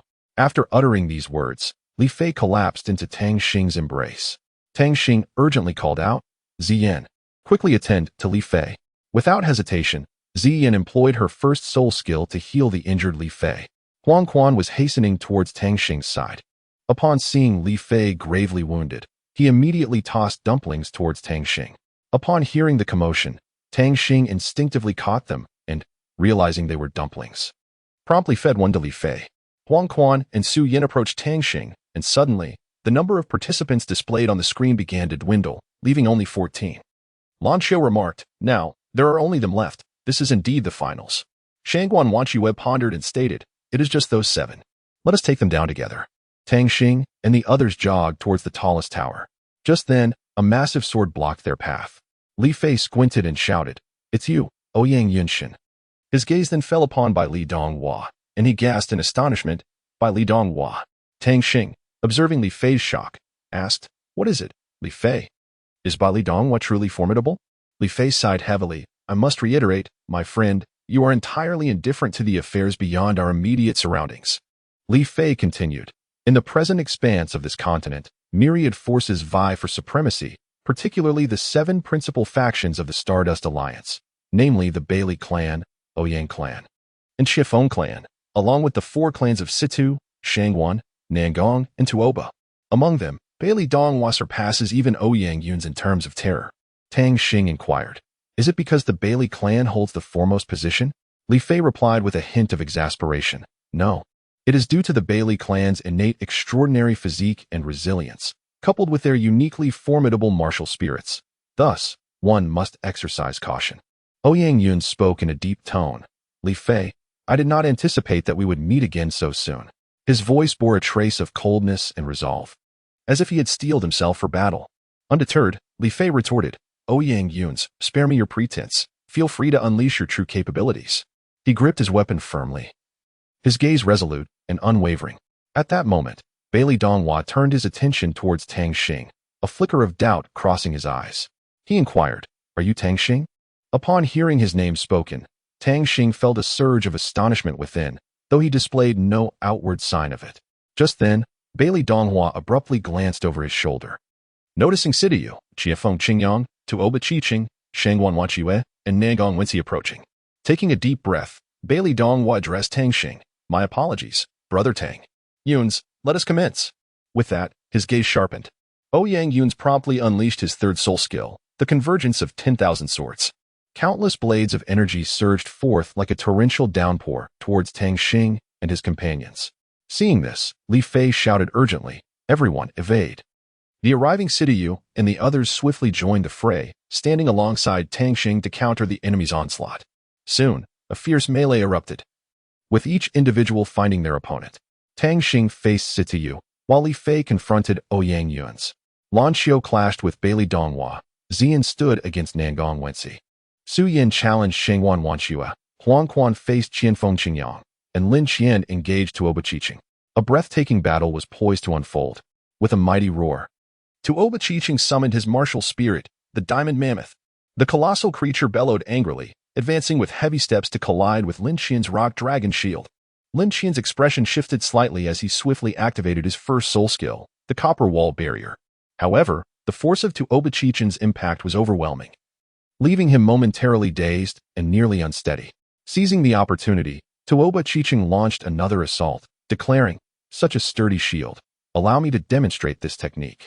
My 2nd soul skill, Mammoth Charge." Sensing the impending danger, Lin Qian rapidly unleashed his 2nd soul skill, the Indestructible Shield. This time, the collision between the 2 parties generated an immense shockwave, propelling Tuoba Chi several meters away. Meanwhile, Su Yin found herself embroiled in a fierce struggle. Shangguan Wanchue's attacks were sharp and ruthless, leaving Su Yin with little opportunity to counter. Relying solely on the flight speed of the purple crystal butterfly, Su Yin continuously evaded Shangguan Wanchue's onslaught. In a fit of rage, Shangguan Wanchue shouted, "Is dodging all you know? Show me your mettle in a direct confrontation." With that, she unleashed her 1st soul skill, the Cloud Ink Wind. Realizing she could no longer afford to evade, Su Yin resolved to fight back. She declared, "So be it. Let us see who prevails." Purple Butterfly Light. Subsequently, Nangong Wensi launched a fierce assault against Xiang, who promptly activated his 4th soul skill, the Starlight Shield, successfully deflecting most of the bombardment. However, Nangong Wensi did not relent. She continued her assault with her 2nd soul skill, the Lotus Blade, attempting to breach Xiang's defenses. Recognizing her inability to contain Nangong Wensi, Xiang decisively chose to flee. At the same time, the battle between Qianfeng Qingyang and Huang Quan was equally intense. Qianfeng Qingyang expressed admiration for Huang Quan's strength, remarking with a smile, "Not bad. You are worthy of a duel." He then employed his 2nd soul skill, the Purple Demon Slash. In response, Huang Quan chuckled softly and retorted, "Was that merely a test?" He then unleashed his 2nd soul skill, the Thunderstorm Twin Blades. This assault triggered a massive explosion, forcing both combatants to stagger back a distance. As the fierce skirmish escalated, the atmosphere grew increasingly charged with tension. Ouyang Yunshin, with a mocking expression, turned to Li Fei and said, "Li Fei, you are falling behind. Xiang's cultivation has surpassed yours." Unfazed by his words, Li Fei retorted sarcastically, "Her surpassing me is a good thing." Ouyang Yunshin, feeling irked, provoked him further. "Then what are you lingering here for? Quickly unleash your 2nd soul skill." Dismissing the argument, Li Fei replied curtly, Her surpassing me is indeed a good thing, as he prepared to unleash his second soul skill. However, just as he was about to do so, Ouyang Yunshin suddenly intervened, interrupting his charge and swiftly releasing his first soul skill, the Nine Heavens Profound Sky Slash. Simultaneously, Lan Xiao and Bailey Donghua engaged in a fierce duel. Lan Xiao was astonished to discover the terrifying sword intent of Bailey Donghua, which seemed capable of obliterating everything. Bailey Donghua, in turn, recognized the extraordinary strength of the woman before him and praised, "No wonder you possess the strongest beast martial soul. I have learned much." Both fighters were taken aback by each other's prowess, yet neither retreated, continuing their battle with unwavering determination. The battle between Tang Xing and Sidiyu transpired in an instant, with Sidiyu swiftly defeated and plummeting from the sky. Upon witnessing this, Qianfeng hurriedly caught him and inquired with genuine concern, "Are you all right?" Sidiyu shook his head, indicating he was largely unscathed, yet his expression bore a grave seriousness. He struggled to articulate, "I'm fine. We must gather everyone at once. We can no longer afford to delay." After speaking, he cast a profound glance at Tang Xing, an undercurrent of reluctance flickering in his eyes. Qianfeng and Qin Yang exchanged a glance, each recognizing the determination mirrored in the other's gaze. Without hesitation, they turned to signal those nearby. Qianfeng brandished his spear, calling out loudly, while Qin Yang summoned his martial spirit, exuding a formidable aura to relay the assembly message to the crowd. As their voices resonated, the previously scattered groups paused, redirecting their attention toward the source of the call. Recognizing the familiar energy, they understood it was Qianfeng and Qin Yang summoning them, prompting them to hasten toward that direction without a moment's hesitation. In this tense moment, no one dared to linger. They were acutely aware of the urgency. If they failed to assemble swiftly, the ramifications could be dire. Thus, they rushed to the designated location, converging with their comrades. Soon, everyone gathered together, their gazes interlocking, revealing a profound sense of resolve and determination. Despite having just endured a fierce confrontation, their spirits remained unyielded. In fact, their fighting spirit soared higher, as they comprehended that only through unity could they surmount the challenges ahead. Qianfeng and Qin Yang addressed them, "Gather. Prepare for a team battle." His voice was steady and resolute, instilling an inexplicable sense of security among the group. The team members responded promptly, assembling swiftly and readying themselves for combat. Bailey Donghua decisively switched to his martial spirit, the Seven-Star Night Lamp, a mysterious and potent artifact radiating a gentle glow. With the transformation, a powerful aura emanated from Bailey Donghua as he began to fully support his teammates, enhancing their strength and defensive capabilities. However, when Nangong Wenxi transitioned to her martial spirit, she noticed the opposing team exhibited no signs of surprise. A flicker of confusion crossed her mind, quickly dissipated as she realized the truth. Every member of Tang Xing's team possessed twin martial spirits. This revelation left Nangong Wenxi astounded, as she finally grasped why they remained so composed. Faced with such formidable adversaries, she recognized that this team battle would be exceptionally arduous. Yet, she did not waver. Instead, it ignited a fiercer fighting spirit within her. She resolved to give her all, unleashing her full potential to confront the enemy alongside her teammates. In the ensuing team battle, both sides engaged in fierce exchanges. Capitalizing on the advantage of their twin martial spirits, Tang Xing and his team displayed extraordinary combat prowess. Meanwhile, Qianfeng and Qin Yang remained undeterred, coordinating seamlessly to fully utilize their respective martial spirit skills. On the battlefield, the brilliance of martial souls flickered and intertwined, with various skills colliding, creating a magnificent spectacle. Outside, Pu Xian stood in stunned silence, his mouth agape yet unable to utter a word. Beside him, Xiaobin was equally astonished, his eyes wide and round, exclaiming in disbelief, "A team with dual martial souls, this is truly extraordinary. Unbelievable." Even the typically composed Bailey Donghua could not help but express his astonishment, murmuring to himself, "A team with dual martial souls is indeed fascinating." At this moment, the battle intensified. Nangong Wenxi swiftly unleashed her fourth soul skill, Ice Lotus Tide, while simultaneously activating skills that enhanced her speed, strength, and soul power, significantly boosting her offensive capabilities. Faced with such a formidable assault, Qianfeng Qingyang dared not show any signs of negligence and immediately activated his fourth soul skill, Scorpion's Venom Blade. Upon witnessing this, Li Fei gasped in alarm and shouted, "Be careful, there are deadly poisons above." He understood that the consequences of these poison blades hitting their target would be dire. Heeding Li Fei's warning, Su Yin acted swiftly, augmenting her soul power to strengthen her prowess. Meanwhile, Lan Qiu executed a golden dragon stab, deflecting the poison blades away. However, Tang Xing realized that this approach was unsustainable and decisively proposed to Su Yin and Lan Qiu. Su Yin, Lan Qiu, let us prepare for a martial soul fusion. At that moment, Situ Yu also noticed the situation and shouted anxiously, "Quick, stop them." In this critical moment, Lin Qian stepped forward and declared, "You shall not pass." Third soul skill, Dragon's Roar Barrier. As his voice resonated, a powerful barrier emerged around them, blocking the enemy's attacks. Li Donghua called out, "Break this barrier." Tuoba Chiching charged forward, but Nangong Wenxi's bombardment proved futile. Situ urged, "Continue the assault." Yet, the barrier remained steadfast. Ouyang Yunsen unleashed his first soul skill, Nine Heavens Mystic Slash. Chunfei shouted, "No." Third soul skill, Unified Blades. Targeting Tang Xing and his companions. Li Fei cried out, "Quick dodge." The arriving Situ Yu and his 5 comrades immediately joined the fray against Tang Xing. Subsequently, each of Tang Xing's group selected their opponents. Tang Xing faced Situ Yu. Li Fei took on Ouyang Yunsen. Lan Qiu opposed by Li Donghua. Ziyin confronted Nangong Wenxi. Su Yin battled Shangguan Wanque. Huang Quan challenged Qianfeng Qingyang, and Lin Qian faced Tuoba Chiching.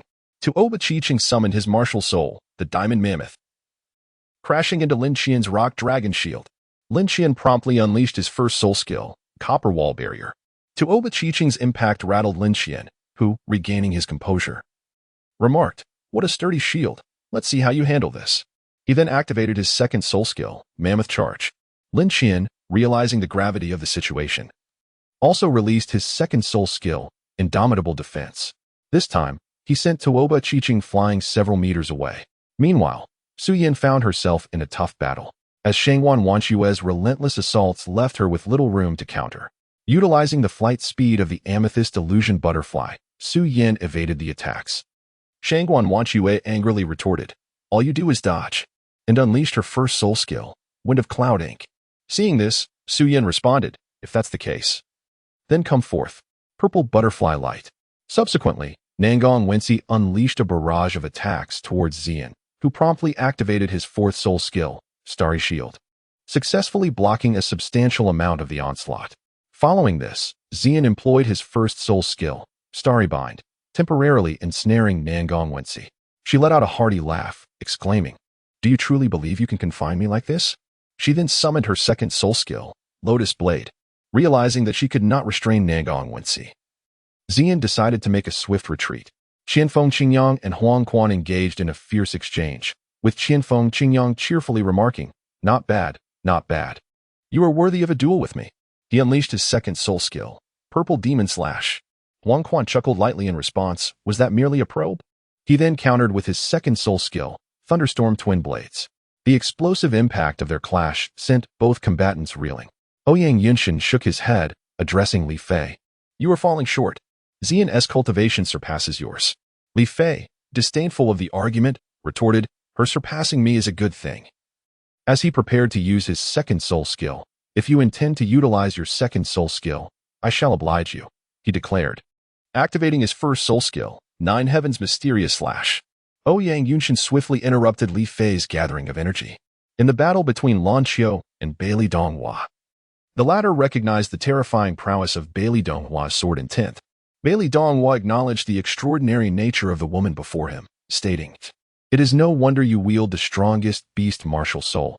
I have truly learned from this encounter." The battle between Tang Xing and Situ Yu transpired in but an instant, with Situ Yu swiftly being cast down. Qianfeng promptly caught Situ Yu and inquired, "Are you all right?" Situ Yu responded, "I'm fine. Gather everyone. We cannot afford to delay."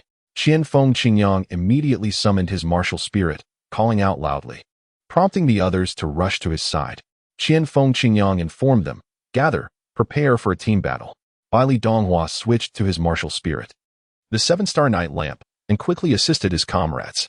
When Nangong Wenxi transformed her martial spirit, she observed that her adversaries were entirely unfazed until she noticed that Tang Xing's entire team possessed twin martial spirits. Outside, Pu Xian watched in astonishment, left speechless, while Xiao Bin beside him gasped in shock, exclaiming, "A team with twin martial spirits. Remarkable, truly remarkable." Even Li Donghua was taken aback, declaring, "A team with twin martial spirits, how intriguing. Let us launch a strong offensive."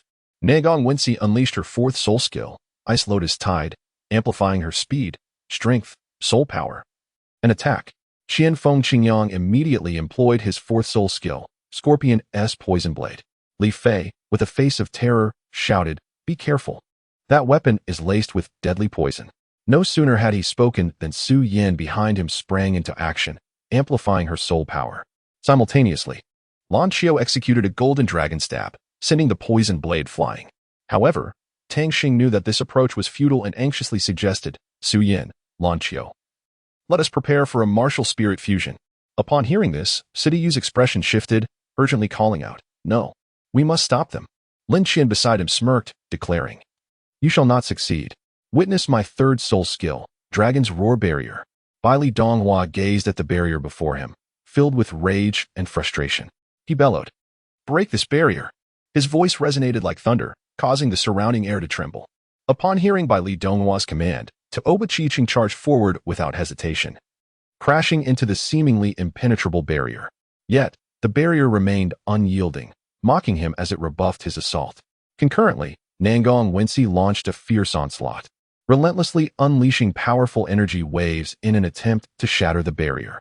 Nonetheless, these attacks proved ineffective, merely stirring the surface into ripples. Situyu, witnessing the futility, anxiously urged, "Continue the assault." Aware of the urgency, he realized that if they could not breach the barrier swiftly, their progress would be halted. Thus, everyone exerted their utmost, attacking the barrier with fervor, yet the outcome remained disheartening. Despite this, hope was not abandoned.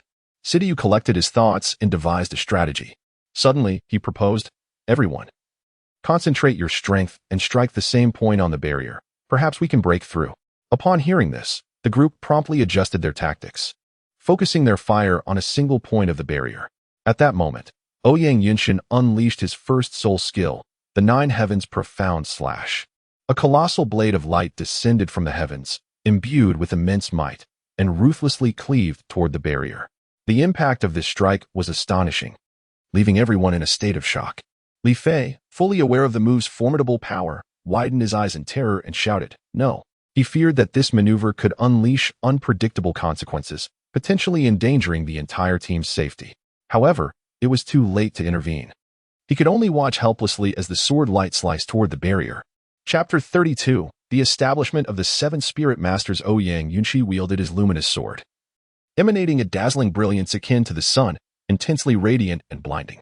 As he swung, a massive blade of light materialized in an instant, hurtling toward Lin Qian with astonishing speed. Realizing the gravity of the situation, Li Fei cried out urgently, "Stop him." Yet, it was already too late. Ouyang Yunshi's first soul skill, Radiant Slash, surged forth with a fierce momentum and immense power, resembling a blazing meteor aimed directly at Lin Qian. Simultaneously, Huang Quan and the others recognized the peril. They swiftly reacted, unleashing their fourth soul skill, Thunderstorm Cross Slash. In an instant, the sky darkened with ominous clouds, crackling with lightning. Countless arcs of purple lightning intertwined, forming a colossal cross-shaped bolt that raced toward Ouyang Yushi. With unwavering determination, Ouyang Yunshi faced the oncoming assault without a hint of fear, gripping his luminous sword tightly. He channeled all his soul power into this single strike. As Radiant Slash collided with Thunderstorm Cross Slash in midair, a deafening roar erupted. However, Ouyang Yunshi's Radiant Slash exhibited astonishing might, effortlessly penetrating the defense of the Thunderstorm Cross Slash and continuing its relentless assault toward Lin Qian.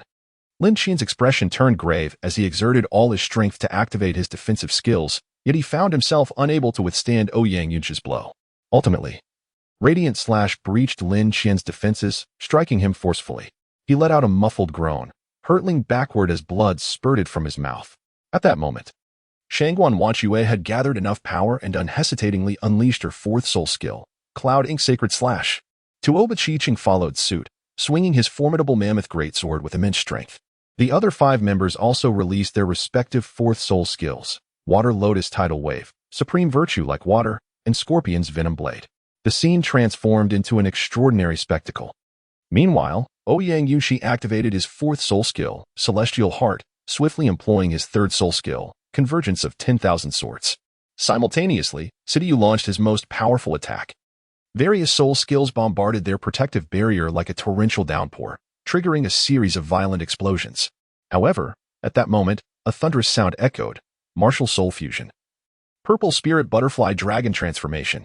The onlookers were astonished to see an ethereal figure materialize in midair, its gaze fixated intently on Bailey Donghua. This apparition shone in a golden hue, reminiscent of a resplendent star. The golden silhouette raised a finger, and an immensely powerful beam of golden energy surged toward Bailey Donghua and the others. In the blink of an eye, Bailey Donghua and his companions were sent flying, incapacitated in battle. As Tang Xing and his companions experienced the disintegration of their martial soul fusion, their bodies swayed precariously, teetering on the brink of collapse. With remarkable swiftness, Li Fei reached out to support Tang Xing, then ascended the tower to press the handprint.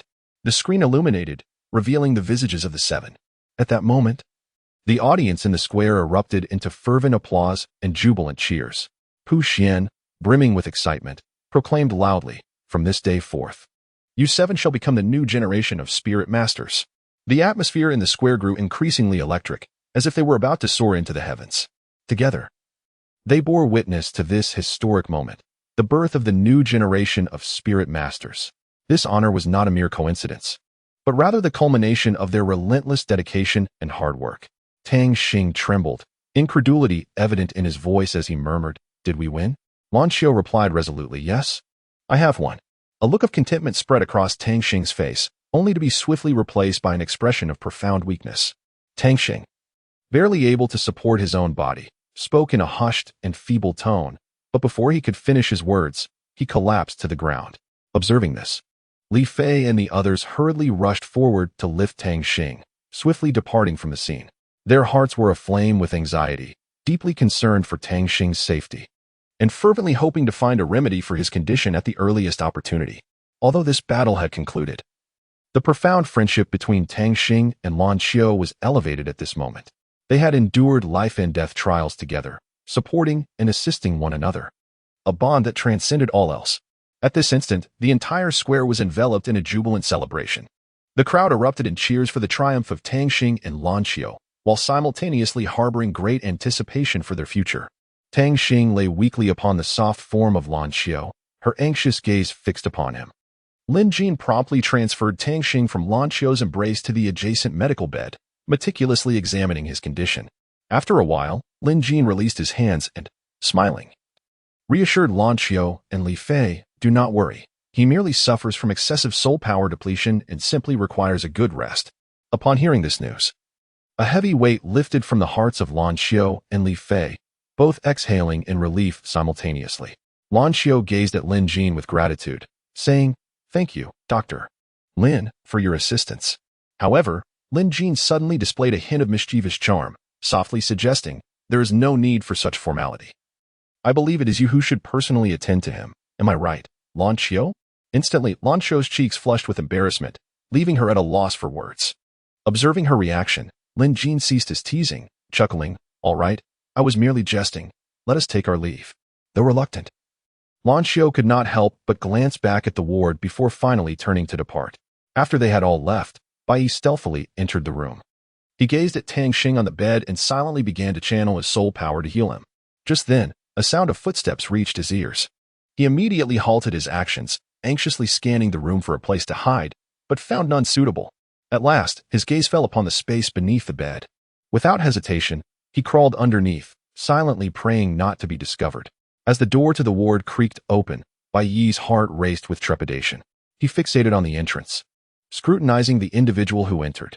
Once assured that no one followed, the person gently closed the door. Bai Yi exhaled a sigh of relief, thankful for his concealment. Yet curiosity surged within him. Who was this person, and what brought them here? Li Fei hastily retrieved the precious Xian Shui Dan, a pill he had been reluctant to use. Feeling a pang of regret but nonetheless spoke earnestly, "Although this Xian Shui Dan is costly, today I deem it worth the expense. Had it not been for your timely intervention, Brother Tang, I might well have been rendered incapacitated. Thus, I pledge my friendship to you." With that, he administered the pill into Tang Xing's mouth. Just at that moment, footsteps echoed from outside the door, startling Li Fei, who quickly rolled beneath the bed. He initially believed himself safe, but upon turning his head, he discovered a girl present, nearly causing him to gasp in fright. Bai swiftly covered his mouth, whispering, "Hush, Someone else is coming. The newcomer was Lan Xiao, who gazed at Tang Xing, seemingly on the verge of speaking, yet ultimately remained silent. She briefly attended to Tang Xing's treatment before turning to leave. Witnessing this scene, Li Fei could not help but exclaim, "Is this truly what I am permitted to witness?" As dawn gently broke, Tang Xing slowly opened his eyes, prompting Lan Xiao to exclaim, "You are awake. Come, drink this soup." Tang Xing took a sip of the soup and felt a surge of energy stirring within him. He promptly assumed a cross-legged position, channeling this energy into his own strength. In astonishment, he exclaimed, "I have actually broken through to level 44. How wonderful."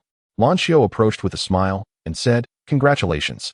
Since you have awakened, let us set off." Puzzled, Tang Xing inquired, "Where are we headed?" Lan Xiao replied, "Do you remember yesterday's selection competition? It was to choose the 7 spirit masters of Linghai. Our destination now is the Linghai Pavilion." Realization dawned upon Tang Xing as he followed Lan Xiao to the Linghai Pavilion. The Linghai Pavilion stood at the most significant location within the academy, situated to the north and surrounded by the sea on all sides. This was a gathering place for the most formidable individuals of the academy. And Tang Xing was profoundly astonished by the magnificent structure he had never imagined could exist in this world. Upon entering the pavilion, they were further overwhelmed by the grandeur of the interior. Tang Xing spotted Li Fei and approached him alongside Lan Xiao. Seeing that everyone had arrived, Pu Xian turned to Xiao Ming and asked, "Sir, may we begin?" Xiao Ming nodded, rising to his feet and speaking in a deep voice, "Greetings, I am Xiao Ming, the master of the Linghai Pavilion. First and foremost, congratulations on successfully passing the assessment and becoming the 7 spirit masters of Linghai Academy. Furthermore, due to your valiant performance during the evaluation, our academy has decided to bestow upon you generous rewards. Additionally, we will select you to represent the academy in the prestigious Continental Elite Soul Fighting Tournament, bringing honor to our institution. This not only acknowledges your capabilities but also provides a rare opportunity for growth.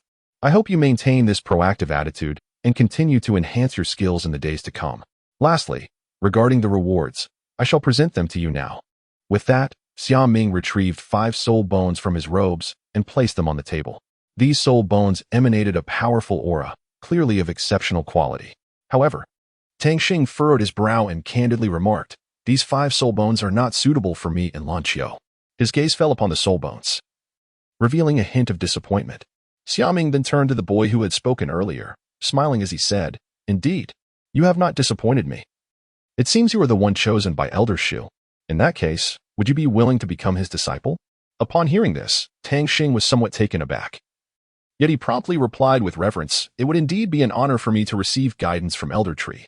However, I have already taken Master Wu as my teacher, and I am truly at a loss regarding how to choose." Elder Tree, upon hearing this, couldn't help but chuckle, a glimmer of mischief flashing in his eyes. "Oh dear. How can you be so naive? Becoming my disciple will in no way affect your relationship with Wu Xinheng. Besides, I am actually Wu Xinheng's Shirshu. Do you truly believe that studying under me would be a disadvantage?" Ha. With that, he laughed heartily, filled with pride. Tang Xing was momentarily taken aback by the words of the old tree, her face adorned with an awkward smile, at a loss for words. Meanwhile, Xiao Ming could not help but stifle a laugh, secretly admiring the old tree's wit and humor. Tang Xing fell into silence for a moment before speaking. "Thank you for your kindness, but I still need to contemplate this matter carefully. After all, it is of great significance to me, and I must approach it with the utmost seriousness." Upon hearing his response, the old tree spirit chuckled heartily. Seemingly unfazed by his refusal, he waved his hand, signaling Tang Xing not to be overly reserved. Then he slowly rose to his feet, brushed off the dust from his clothes, and bid farewell to Tang Xing and the others. "It is perfectly fine. Young people having their own thoughts is a good thing. When you have come to a decision, feel free to visit me at Linghai Lake. Someone will be there to guide you to me." With that, the old tree spirit turned and departed, leaving behind a silhouette for Tang Xing and the others. Xiao Ming produced a translucent soul bone from his pocket and presented it to Tang Xing and the others. This soul bone emitted a faint glow, exuding an air of mystery. Tang Xing accepted the soul bone and examined it closely, discovering that it contained 5 distinct attributes. However, despite their differences, none of these attributes resonated with his spirit eye martial soul or his elven martial soul. Thus, Tang Xing handed the soul bone to his teammates with a smile, saying, "These 5 distinct attributes are truly precious, but unfortunately they do not align with our martial souls. If any of you are interested, feel free to try it. Perhaps absorbing its energy could aid in enhancing your strength. Ziyin quickly discerned the essence of the soul bone and disdainfully remarked, "This is a head soul bone for mental concentration. It is evidently more suitable for mental control system soul masters, and I have no use for it. Who are you trying to deceive?" Tang Xing helplessly explained, "It is not that I do not wish to accept it, but my mind seems to be telling me that I do not need this soul bone. Moreover, I can sense the presence of another soul bone in my consciousness." The group was taken aback and bewildered by this statement. Ziyin, too, found the situation somewhat perplexing, yet ultimately accepted the soul bone. Tang Xing then turned his gaze towards Li Fei, preparing to speak, but was promptly interrupted by Li Fei. "Enough. Even if you do not want this soul bone, we still have Lan Xiu." Lan Xiu revealed a faint smile and helplessly stated, "I already possess a right arm bone." Li Fei sighed in resignation. And Ziyin suggested, "Since we have become 7 spirits, why not rank ourselves?" After exchanging signals, they established the order: Lin Qian first, Wang Quan second, Li Fei third, Ziyin fourth, Su Yin fifth, Tang Xing sixth, and Lan Xiu seventh. Su Yin exclaimed in disbelief, "Lan Xiu, you are so small, I can't believe it." The 7 of them walking together resembled a vibrant rainbow reflected upon the surface of the tranquil water. Chapter 33. Lian Wu Xian Hung regarded Tang Xing and the others with a serious expression, nodding in satisfaction. Well done. You have all met my requirements. I shall grant you a 3-day leave to relax and unwind." Upon hearing this, Tang Xing and the others felt a surge of joy. At that moment, Bai Yi suddenly rushed in front of Tang Xing, beaming with a smile. "Tang Xing, congratulations on successfully becoming a 7 spirit. Do you have time now?" Without hesitation, Tang Xing replied, "Of course I have time. What up?" A glimmer of anticipation flickered in Bai Yi's eyes as she posed a question. "Why not take this opportunity to accompany me to the dust forest?" Upon hearing this, Lan Xiu approached with curiosity, her brow furrowed in confusion. "The Lingshan forest? What do you intend to do there with him?" Bai noticed the anger etched on Lan Xiu's face, which stirred discontent within her. Lan Xiu retorted, "What business is it of yours to bring him along? Sister, perhaps it would be wise not to indulge in misplaced affections." Lan Xiu's words only deepened her frustration, feeling overlooked. "I will interfere. Why do you have the right to call him? Who are you to him?"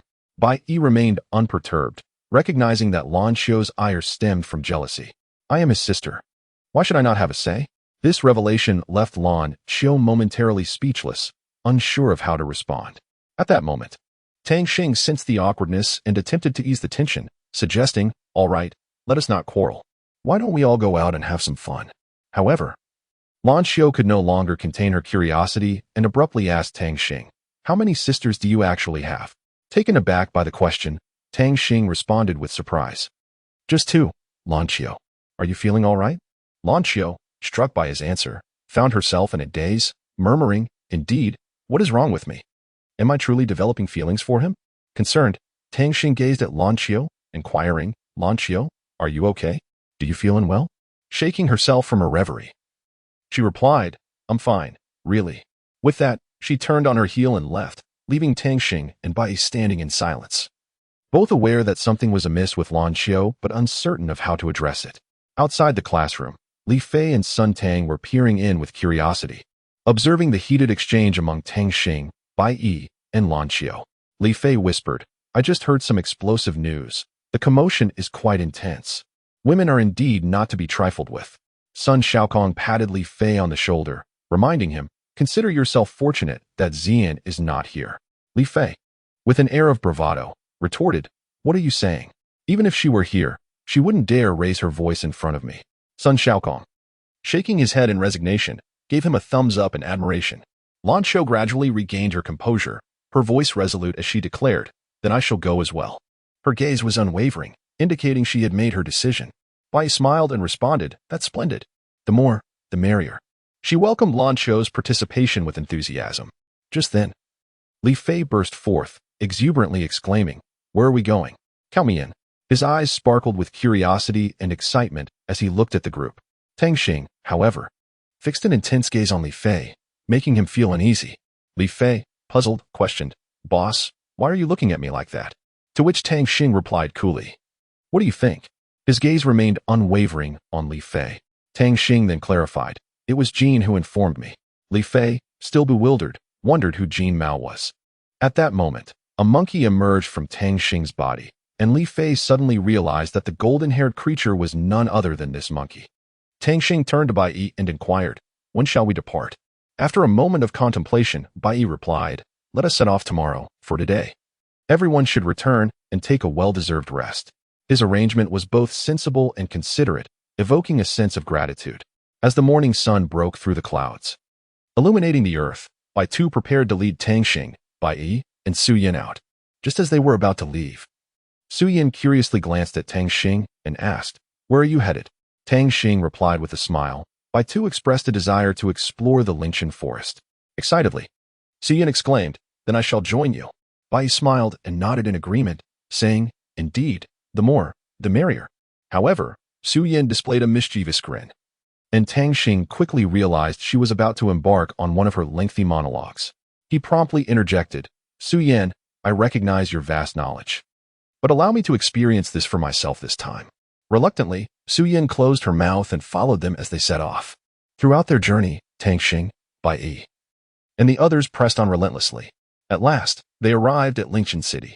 Upon entering, Su Yin was captivated by the sights before her, her eyes sparkling with excitement as she dashed toward the food stalls, eagerly selecting delicacies. Tang Xing shook his head in resignation, glancing at Bai Yi and Su Yin before finding a nearby establishment to rest. He addressed the group, "After our arduous journey, it is best we take a moment to recuperate." He then entered the shop and inquired of the proprietor, "Excuse me, could you provide me with 3 rooms?" The owner glanced apologetically at the crowd outside and replied, "I am sorry, but we only have 2 rooms available." At a glance, Tang Xing discerned his employer's intentions and smiled, saying, "Boss, you may have misunderstood. Those individuals are my friends, so I kindly request 3 rooms." The boss, realizing his little scheme had been uncovered, displayed a hint of embarrassment but felt compelled to comply, handing the keys over to Tang Xing. After receiving the keys, Tang Xing turned to his companions and declared, "All right, I have secured 3 rooms. Now let us allocate them." Suddenly, a boy shouted in fury, "What on earth is going on? Where's the key to my room?" His voice boomed, instilling a sense of trepidation in those nearby. The staff, equally bewildered, wore expressions of confusion and promptly apologized. "I'm terribly sorry.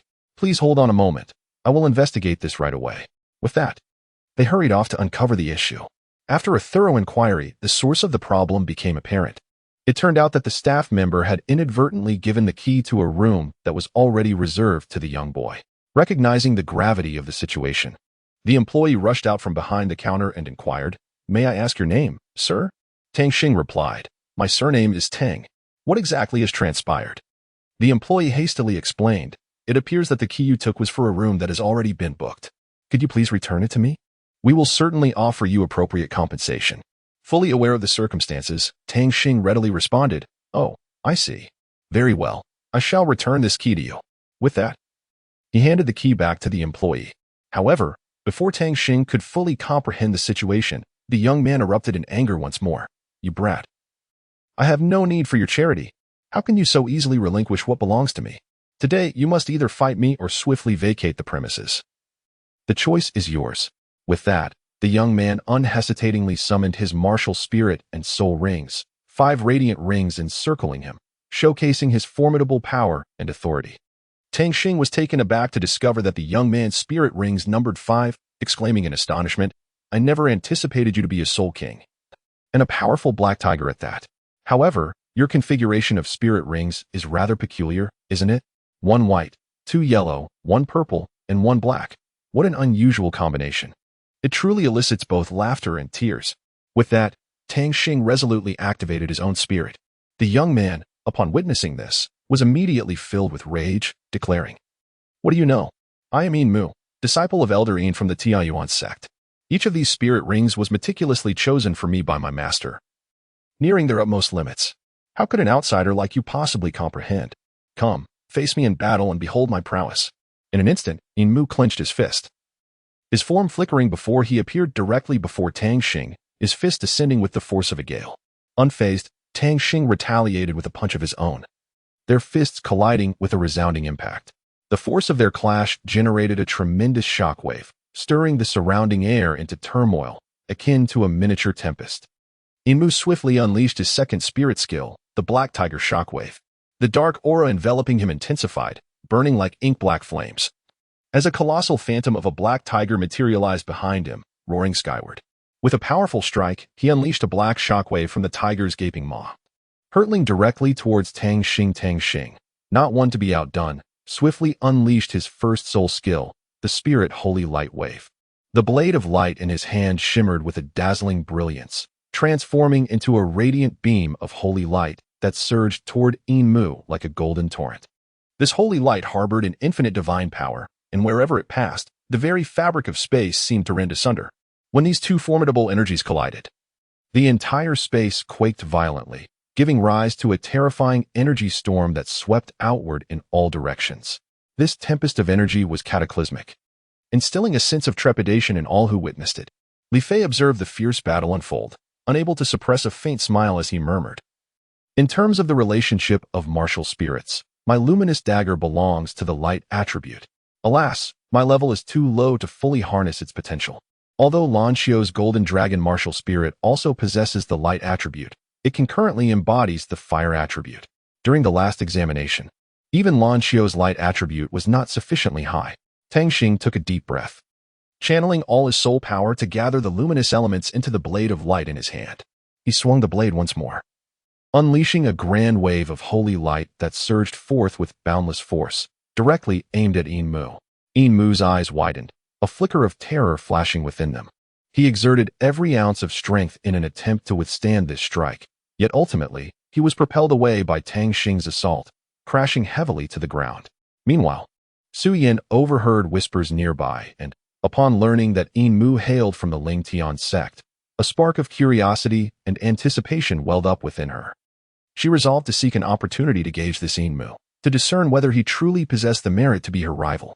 Tang Xing scoffed, asserting that the so-called Soul Ring King was nothing remarkable. With a relaxed demeanor, he gazed upon the defeated adversary, his heart brimming with confidence and pride. Beside him, Li Fei spoke up, suggesting, "Boss, how about I sleep alone in a room tonight?"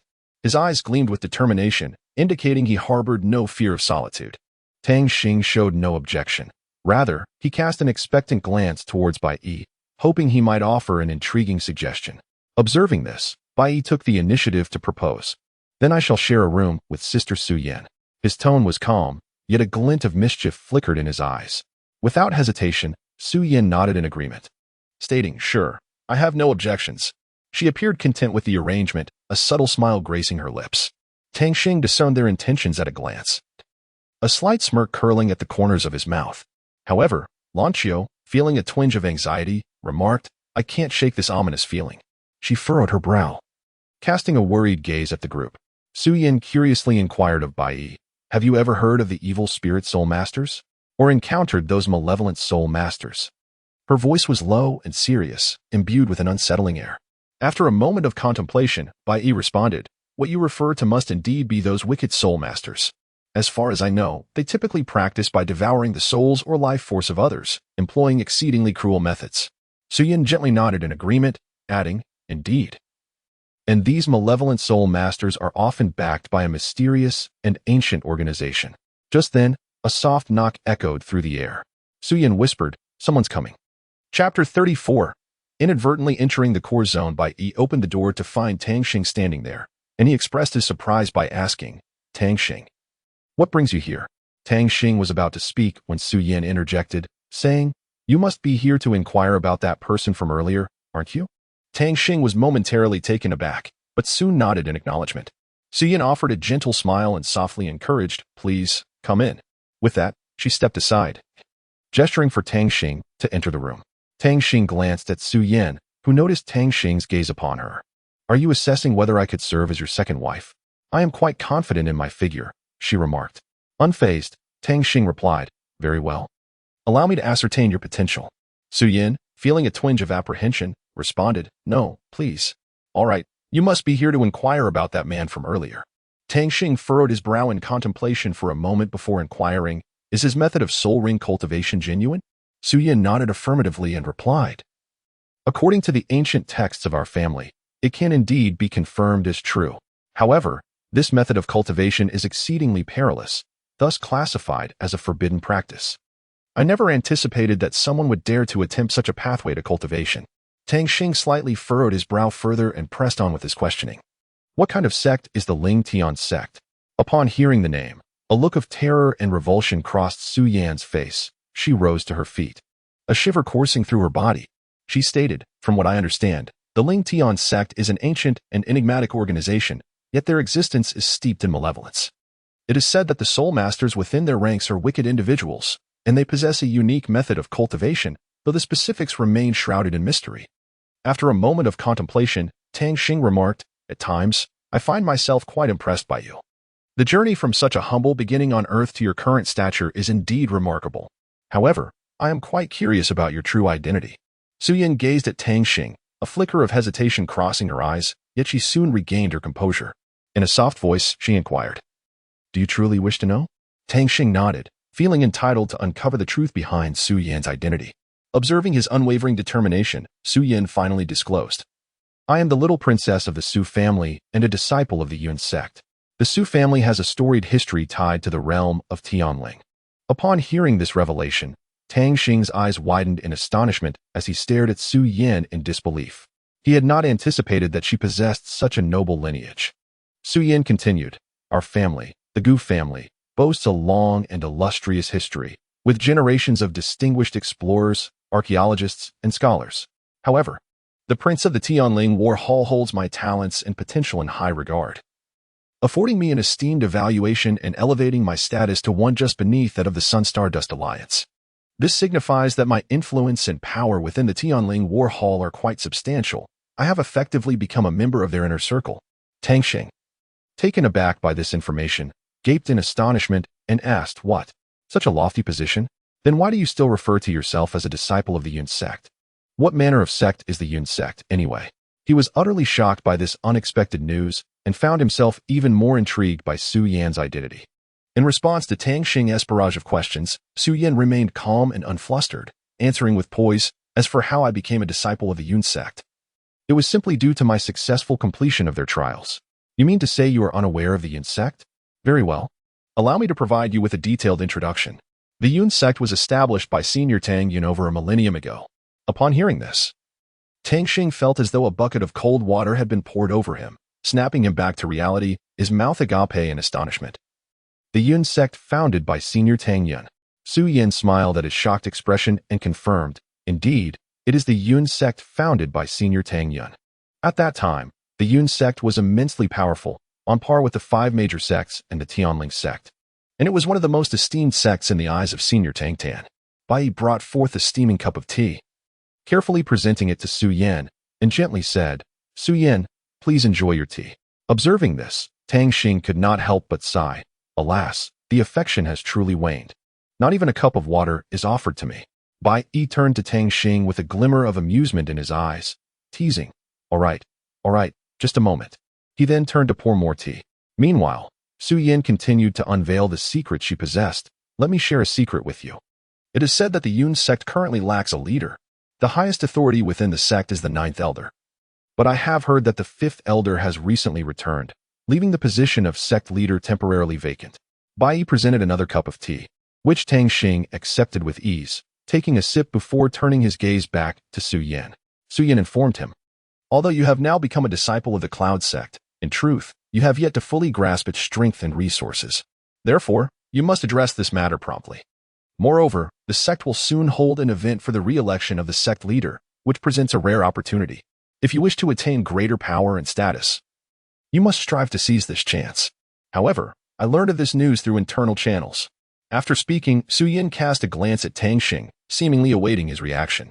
Bai then chimed in, "It's getting late. Why don't you just sleep here? There are plenty of rooms available."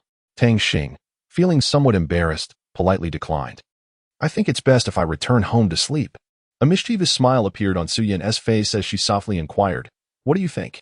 Bai responded with pride, "Rest assured, I was concerned the effect of the medicine might not be strong enough, so I added some extra ingredients. He will surely sleep soundly, with ample potency guaranteed." Upon finishing, the two exchanged glances, both wearing satisfied smiles. Upon returning to his room, Tang Xing felt a wave of dizziness wash over him, and an unbearable heat enveloped his entire body. He staggered to the bedside and collapsed onto the bed.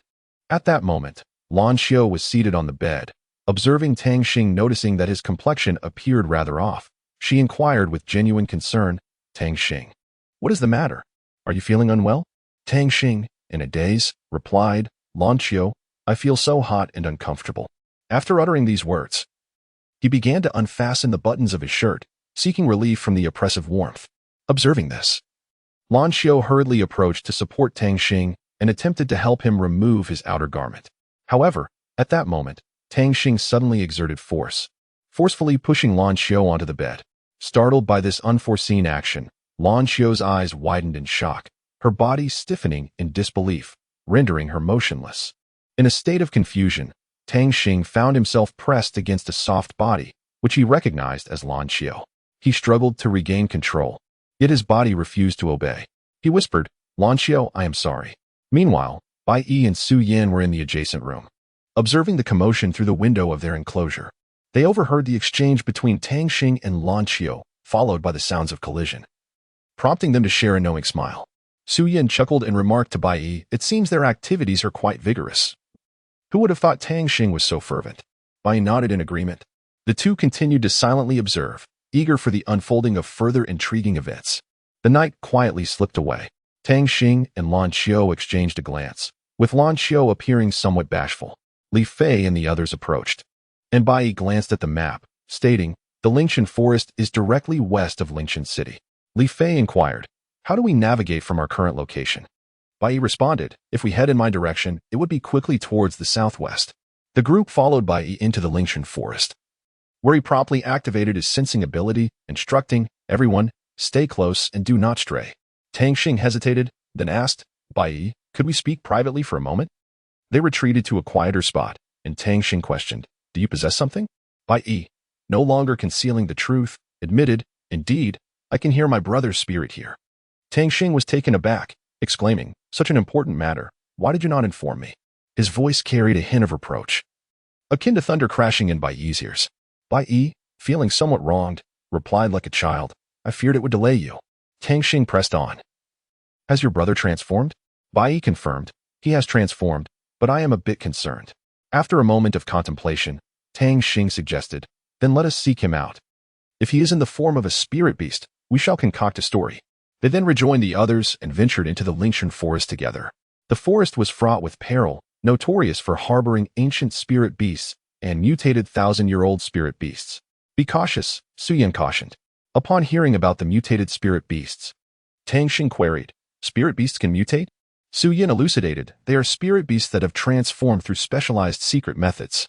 Entering the Lingshan Forest felt akin to stepping into a vast green labyrinth, each step laden with danger.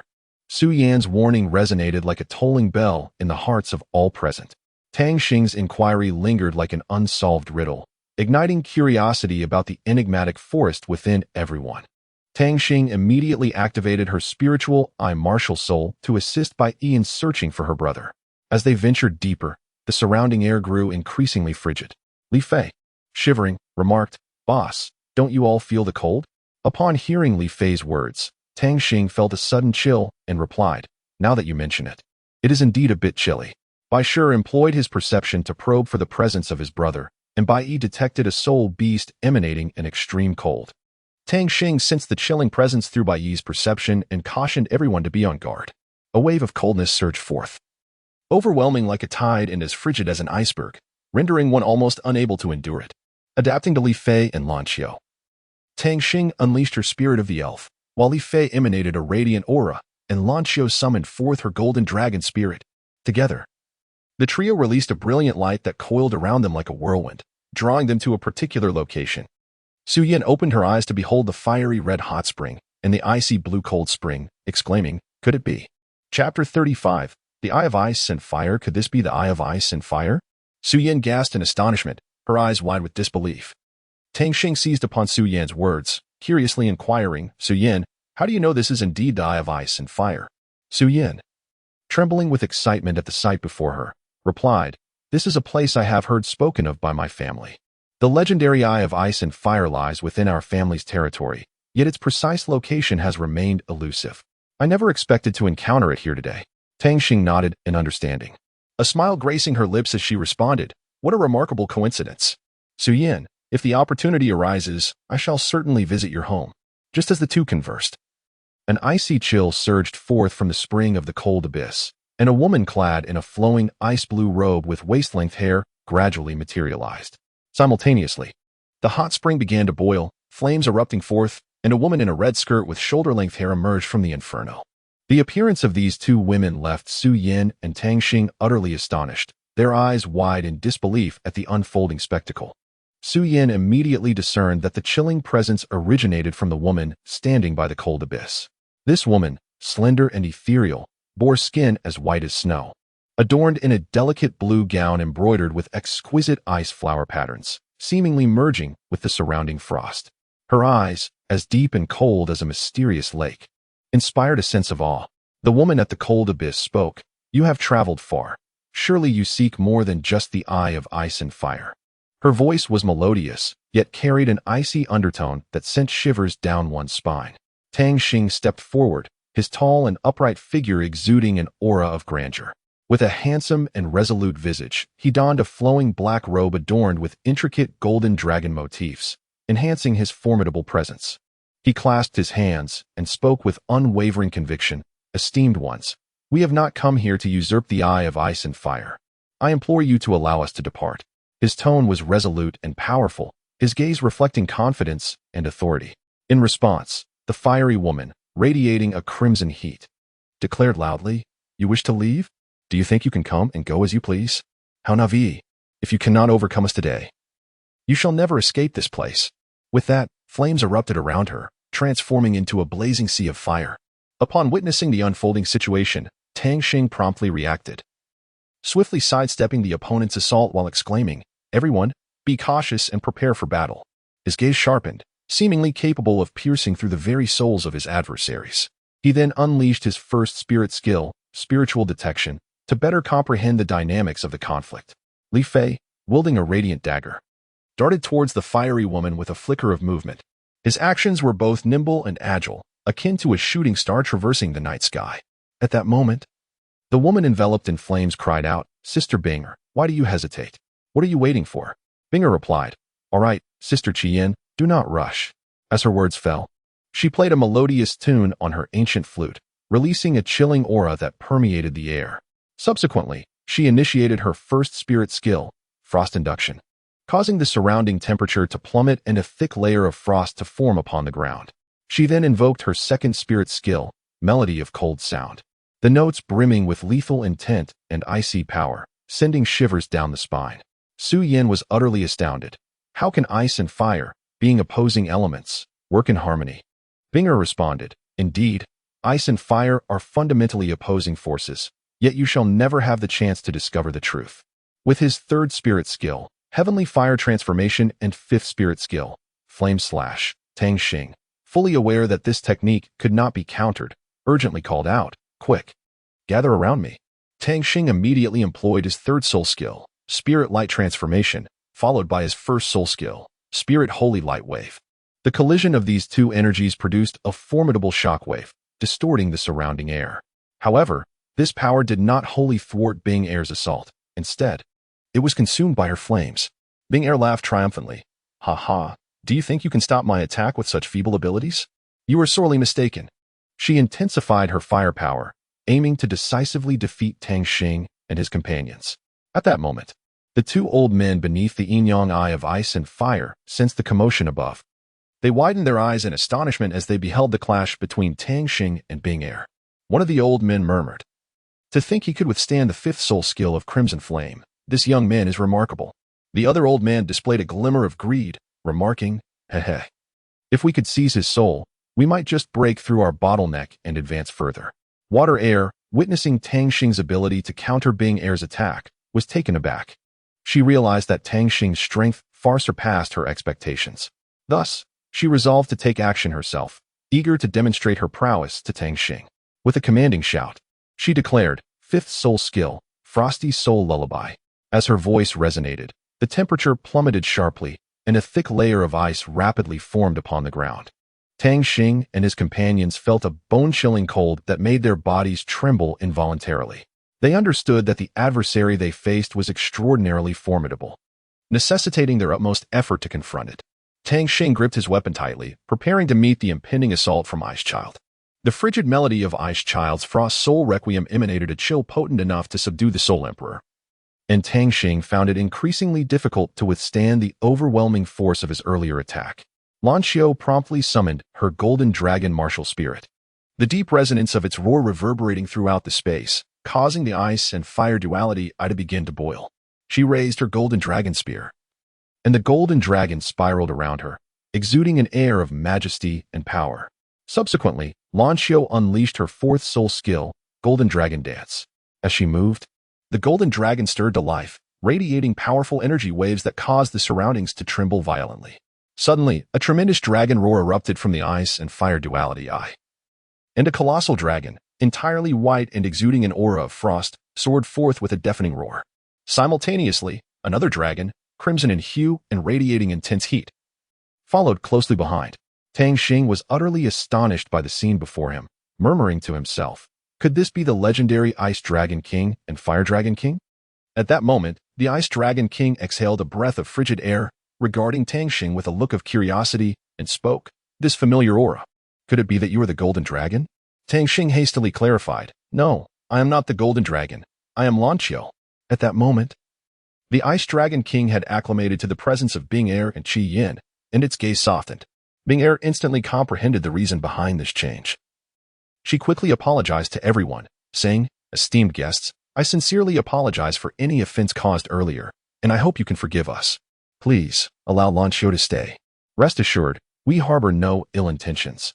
Tang Xing cast a worried glance at Lan Xiao, yet nodded and said, Lan Xiao, please take care of yourself. Remember to find us after your conversation. Bing Er led Tang Xing, Ain, and others into a finely crafted icy abode, courteously stating, please remain calm here for a moment. My master has questions for you and poses no threat, so you need not worry. The Ice Dragon King scrutinized Lan Xiao, who, feeling impatient, remarked, Senior, you are overstepping. The Ice Dragon King gazed at Lan Xiao in disbelief and asked, you must be a transformed soul beast, am I correct? Lan Xiao, now irked, replied, indeed, I am a transformed soul beast. My true form is that of a golden dragon. The Fire Dragon King, brimming with excitement, exclaimed, that's it. This aura undoubtedly belongs to a soul beast. How could it possibly emanate from a human? But why are you undergoing a recultivation? At that moment, Lan Xiao felt akin to a rare creature on display, his patience waning as he retorted, Senior, you are indeed overstepping. The Ice Dragon King's eyes sparkled with incredulity as he intently scrutinized Lan Xiao, as if attempting to peer into his very soul. He softly inquired, you should be a transformed soul beast, correct? Lan Xiao's irritation intensified, tinged with helplessness as he stated, I am indeed a transformed soul beast. My true form is a golden dragon. The Fire Dragon King, filled with fervor, continued, that's it. This aura certainly resonates with that of a soul beast. It could not belong to a mere human. But why pursue recultivation? Lan Xiao responded, for myself, and also to attain divinity. The Ice Dragon King inquired again, do you remember us? Lan Xiao, taken aback, replied, you are not the Ice Dragon King and the Fire Dragon King. The Fire Dragon King, radiating joy, exclaimed, wonderful. It seems our master still remembers us. Lan Xiao was bewildered, his mind flooded with questions. When did I become your master? The Fire Dragon King lamented. Then how do you know of us? Lan Xiao covered his face and stated solemnly, someone mentioned it just now. The Ice Dragon King discerned. It seems you may have lost your memory, but that matters not. We shall continue to obey you. Suddenly curious, Lan Xiao asked, what is your esteemed master like? The Fire Dragon King eagerly responded, our master possesses immense presence, exuding an aura of dominance akin to a towering mountain, insurmountable and majestic. Much like a brilliant star radiating light, he is the revered lord of our kind, instilling awe in all. Upon hearing this, Lan Xiao showed no reaction whatsoever. Tang Xing could no longer remain seated, his anxiety palpable as he implored, I beseech you to report my desire to meet your esteemed master. Bai, equally distressed, echoed, I wish to accompany him. Shuai swiftly approached the Ice Dragon King, bowing respectfully as she conveyed, Master, Tang Xing and his companion request an audience with you. After a moment of contemplation, the Ice Dragon King replied calmly, very well, take Lan Xiao back. I have matters to discuss with him. Iser escorted Lan Xiu back to their abode, informing Tang Xing of the master's summons. Together, Tang Xing and Bai Yi presented themselves before the Ice Dragon King, who inquired, "I wish to know, how did you acquire your second martial soul?" Tang Xing, indignant, retorted, "It is, of course, my own." The Ice Dragon King's piercing gaze, sharp as a frozen blade, scrutinized Tang Xing, as if attempting to penetrate his very soul. Unfazed, Tang Xing straightened his posture and unleashed the formidable aura of his spirit martial soul. Recognizing the unmistakable energy, the Ice Dragon King remarked, "Indeed, I have concluded my inquiries. Is there anything else you wish to discuss?" Bai Yi, resembling an eager rabbit, interjected, "Might I inquire, esteemed elder, if you have recently encountered a seven-colored spirit deer?" The Ice Dragon King, utilizing his dragon sight, discerned that this human was also a soul beast and responded, "Not long ago. I sensed the presence of a soul beast in this vicinity, but tragically, it has met its demise. As for its remains, he conjured an ice coffin, revealing the lifeless form of Bai Yi's brother." Though Bai Yi had mentally prepared himself, the revelation struck him profoundly. Wiping away his tears, Bai Yi asked, "Elder, may I inquire as to who was responsible for this?" The Ice Dragon King reflected, "According to your description, it was a band of nefarious soul masters who caused its downfall, such a lamentable fate for a life." Tang Xing then queried, "Might I take some celestial herbs with me?" The Ice Dragon King consented, "You may, but leave me a root in return." Tang Xing activated his spiritual eyes, utilizing his understanding of celestial herbs to selectively gather only those that would benefit himself and his companions. With the Ice Dragon King's consent, he commenced his cultivation at the Eye of Ice and Fire. During this process, a remarkable transformation occurred in the soul rings of his spiritual and martial soul. The originally yellow soul rings suddenly transformed into resplendent golden ones, marking yet another enhancement of his martial soul. Chapter 36, The Ninth Elder. Upon hearing a commotion, the Ice Dragon King emerged and, upon observing the colors of Tang Xing's soul rings, furrowed his brow and remarked, "It is prudent to conceal the brilliance of your soul rings." Understanding the Ice Dragon King's intent, Tang Xing immediately recognized the potential trouble his dazzling rings could attract. Consequently, he swiftly employed his soul skill to alter the colors of his rings back to yellow. With a smile, he explained, "This is my new soul skill. To be precise, it is an original creation of mine." The Ice Dragon King nodded in acknowledgement.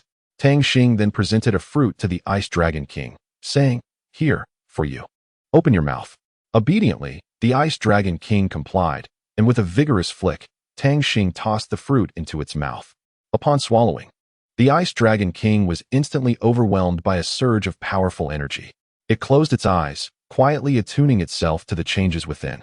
Shortly thereafter, a magnificent aura erupted from the Ice Dragon King, its body shimmering with an extraordinary light.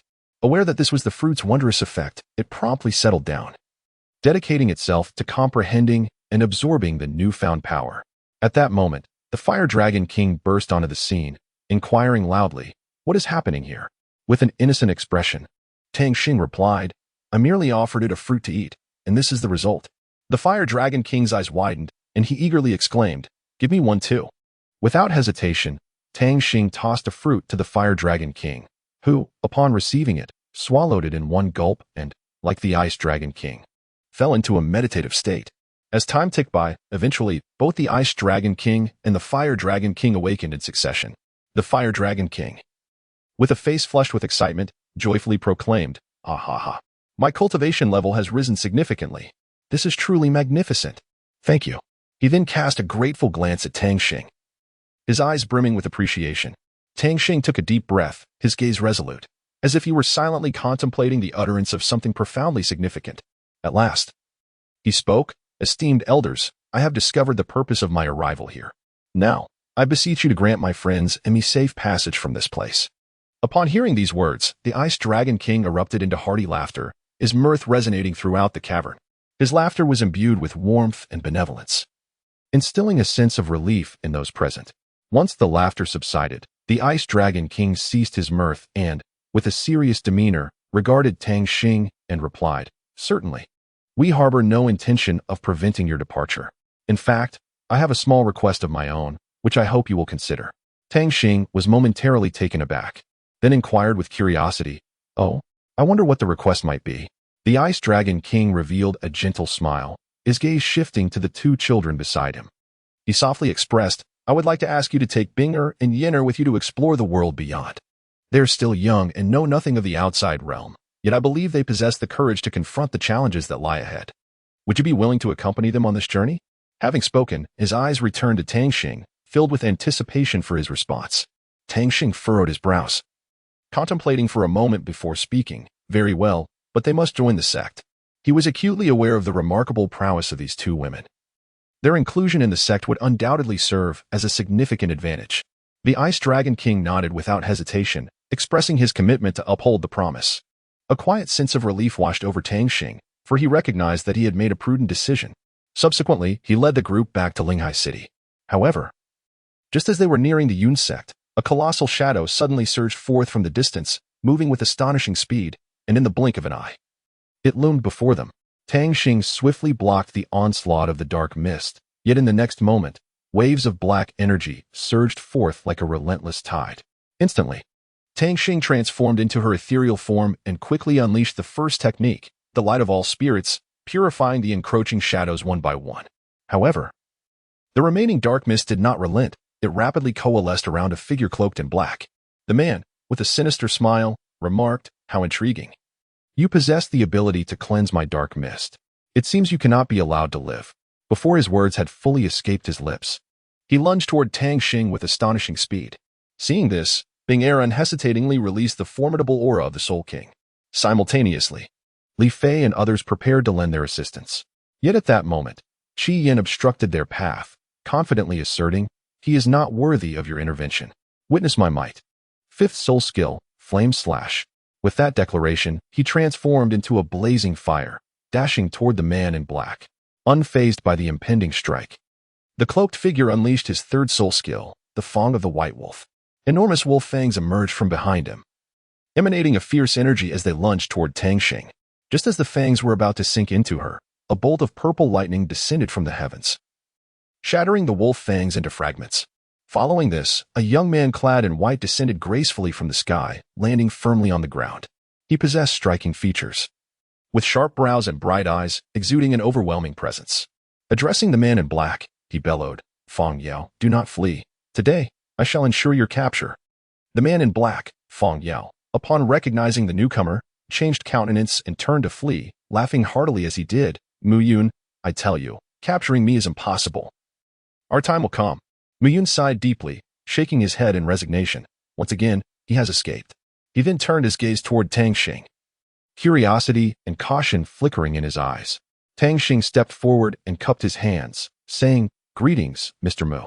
Mu Yun scrutinized Tang Xing without any courtesy and inquired, "May I ask how I should address you?" Tang Xing promptly replied, "My surname is Tang." Upon hearing this, Mu Yun's eyes flickered with a hint of surprise. But he quickly regained his composure, his tone shifting to one of politeness. "Ah, so it is Mr. Tang. I beg your pardon. My name is Mu Yun.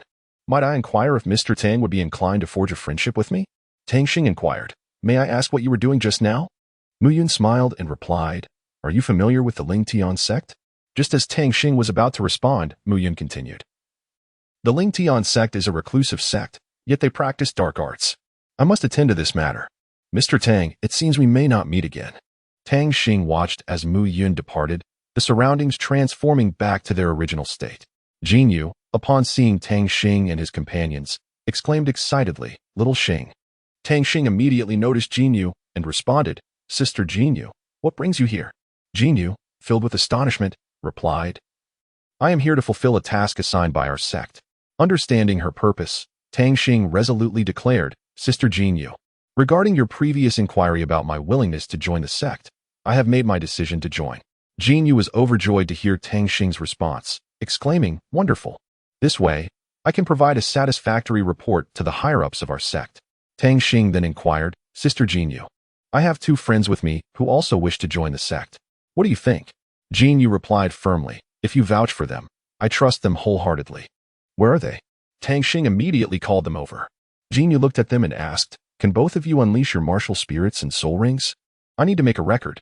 Ice, Air, and Qi Yin simultaneously released their cold sound flute and shining soul rings, which were a configuration of 2 yellow, 2 purple, and 1 black. Jinyu quickly noticed the uniqueness of Qi Yan's martial spirit and asked, "Is your martial spirit of the fire element?" Qi Yan responded, "Yes." "May I ask what your martial spirit is?" "My spirit tells me that it resonates harmoniously with yours." Jinyu then revealed her martial spirit, stating, "My martial spirit is the phoenix of fire. It has stabilized for now, but the power within me is still beyond my control. It is overwhelmingly vast." Tang Xing stepped forward and presented a divine herb to Jinyu, saying, "Sister Jinyu, this coxcomb phoenix flower is a gift I have prepared for you. Please do not refuse it. It may assist you greatly." Upon seeing the herb, Jinlin exclaimed, "Coxcomb phoenix flower. This is a marvelous treasure. Sister, consume it quickly. I will protect you. Rest assured, it will be greatly beneficial for you." Jinyu promptly consumed the coxcomb phoenix flower, and her body began to heat up as the power within her surged forth. Jinlin immediately unleashed a divine aura to assist her. With Jinlin's help, Jinyu successfully transformed that power into her phoenix power, and with the aid of Tang Xing's divine herb, she broke through to the Soul King realm. Jinlin joyfully leaped and said, "Sister, let me take you to find your fifth soul ring." Jinyu quickly halted Jinlin, saying, "Brother, there is no rush. We should first escort them back to the sect." Understanding that he could not outmaneuver his sister, Jinlin agreed, "Very well." Jinyu led Tang Xing and the others to the northeast of Linghai City, where a towering plaque stood at the entrance. Jinyu called, "Come in." Upon entering, they observed sect disciples engaged in sparring and training. Jinyu addressed Su Yan, "You may go to your room now." Turning to Lan Xiao and Li Fei, her eyes sparkled with anticipation, akin to radiant stars, as she softly said, "Would you both consider joining our sect?" Without hesitation, Li Fei replied, "Wherever the leader goes, I shall follow." Jinyu felt a wave of satisfaction, her face adorned with a smile that radiated warmth as she patted Li Fei's shoulder, symbolizing their friendship as unyielding as steel. He turned to Lan Xiao, his eyes filled with a profound expectation, reminiscent of a deep lake. He gently inquired, "And what about you, Lan Xiao?" Lan Xiao hesitated, stammering, "I'm sorry, but I must consult my master on this matter." Jinyu chuckled, "That is indeed reasonable. As long as you have made up your mind, you may come to me at any time. Li Fei, you should go to Sister Min. Elder Jiao has requested the person you are to bring back to meet her." A disciple conveyed the message. Jinyu led Tang Xing and the others to Elder Jiao, and upon catching sight of her, Tang Xing was astonished to discover who Elder Jiao truly was. Chapter 37, The Gift of Celestial Herbs. As Tang Xing gazed ahead, she instantly recognized the woman seated at a lofty position. It was her mother. Elder Nine greeted Tang Xing, saying, "Hello, we meet again, little Tang Xing." Tang Xing looked at Elder Jiao with a sense of astonishment. He had never anticipated that his mother was, in fact, the esteemed Elder Jiao of the Yun sect. This revelation left him utterly surprised and astounded. Tang Xing could not help but reminisce about his previous encounter with Elder Jiao, during which they shared an extraordinary bond. Now, upon discovering that Elder Jiao is his mother, a whirlwind of complex emotions surged within him. He gazed at Elder Jiao, his eyes alight with excitement. While he was taken aback by this revelation, he also felt a profound sense of comfort and joy in finally locating his mother. Elder Jiao returned his gaze with a smile, her eyes reflecting deep maternal love and concern. She understood the myriad difficulties and challenges Tang Xing had faced, and now, having finally found him, she felt immeasurable relief. Tang Xing took a deep breath, striving to calm the tumult within his heart. He resolved to cherish this rare bond of kinship, to engage meaningfully with his mother, and to face the future together. Jinyu was the first to speak. "Elder Jiao, I have brought the individuals." After speaking, she stepped aside, allowing the two figures behind her, Bing Er and Qi Yan, to approach Elder Jiao. The elder scrutinized them with keen eyes and nodded in satisfaction. "Indeed, they are promising candidates. Let them stay. Henceforth, the Yun sect shall be your home." He then turned to Jinyu and instructed, "You Er, please escort them to rest and prepare for tomorrow's initiation ceremony." He further advised Bing Er and Qi Yan, "Ensure you both rest well and adjust your states. A simple initiation ceremony awaits you tomorrow." In unison, they expressed their gratitude. "Thank you, Elder," and subsequently followed Jinyu as they departed. Tang Xing stood in a state of bewilderment as he watched them depart, uncertain of his next course of action. At that moment, Elder Jiao approached him with a warm smile and inquired, "Star, do you wish to join our Yin sect?" Upon hearing this, Tang Xing immediately nodded, his eyes shimmering with resolute determination. Observing his reaction, Elder Jiao gently patted his shoulder and said with a sense of satisfaction, "Very well, in that case. The sect will soon announce the return of Elder C, and you should accompany us. Although Tang Xing did not fully comprehend the significance of this, he obediently agreed. Tang Xing inquired with a hint of confusion, "The fourth elder? Who is that?" Suddenly, the ninth elder made a shushing gesture towards Tang Xing, speaking in a tone imbued with mystery. "That is a secret." At that moment, a melodious and solemn bell tolled throughout the sect. Upon hearing the chime, all disciples hurried towards a common destination, ultimately converging in the grand assembly hall. Standing at the center of the dais was the presiding host of the meeting, Ru Jian. With a serious demeanor and a resonant voice, he proclaimed, "Esteemed members, please maintain silence. Today marks the return of our fourth elder to Yun sect. Let us extend the warmest applause and cheers to welcome her back." As Ru Jian's words echoed, the atmosphere transformed into a lively celebration. The disciples clapped and cheered, expressing their anticipation and reverence for the fourth elder. Suddenly, a phoenix appeared in the sky, soaring and emitting a melodious cry. In the next moment, it descended into the center of the square, and as the flames dissipated, a man clad in a black robe materialized before the crowd. "Wow, what is that? A phoenix?" The onlookers gasped in astonishment, their faces reflecting shock and curiosity. Jean Lin disdainfully approached the presiding figure, a smirk playing on his lips as he declared, "I am the fourth elder of Yun sect." His voice, though not loud, resonated clearly across the entire square, ensuring that all could hear him distinctly. As his words settled, an overwhelming aura erupted from him, akin to an invisible tidal wave sweeping outward. This presence was suffused with authority and dominance, evoking a sense of reverence among the onlookers. Everyone present felt the weight of his formidable energy, rendering them breathless, and even Elder Yang, who had intended to speak, recoiled in trepidation. At this juncture, the ninth elder stepped forward and announced, "The matter concerning the fourth elder has reached a conclusion. It can be said to be settled. Furthermore, I have another important announcement to make." With that, Tang Xing ascended to the center of the assembly dais. The ninth elder's voice grew even more resonant and powerful as he proclaimed, "Effective immediately, Tang Xing shall officially become a member of Yun sect. Moreover, Tang Xing is under my tutelage, and should I be absent from the sect in the future, Tang Xing shall have the authority to assume my position. That will be all. Everyone may disperse." As the ninth elder's words echoed, the grand assembly hall was enveloped in silence. The disciples exchanged glances, bewildered and astonished by this sudden decree. However, none dared to voice objections or dissenting opinions, fully aware of the ninth elder's esteemed standing and formidable prowess within Yun sect. Tang Xing stood in the room of the ninth elder of the Cloud sect, addressing Jiangyu, "Mother, the matter has been resolved, and I believe it is time for me to return to school. After all, education remains of utmost importance." Jiangyu nodded in response, her expression contemplative as she said, "Indeed, that is acceptable. However, you must prioritize your safety, particularly while traveling. Would you like to rest here for a while before departing?" A hint of concern and care flickered in her eyes.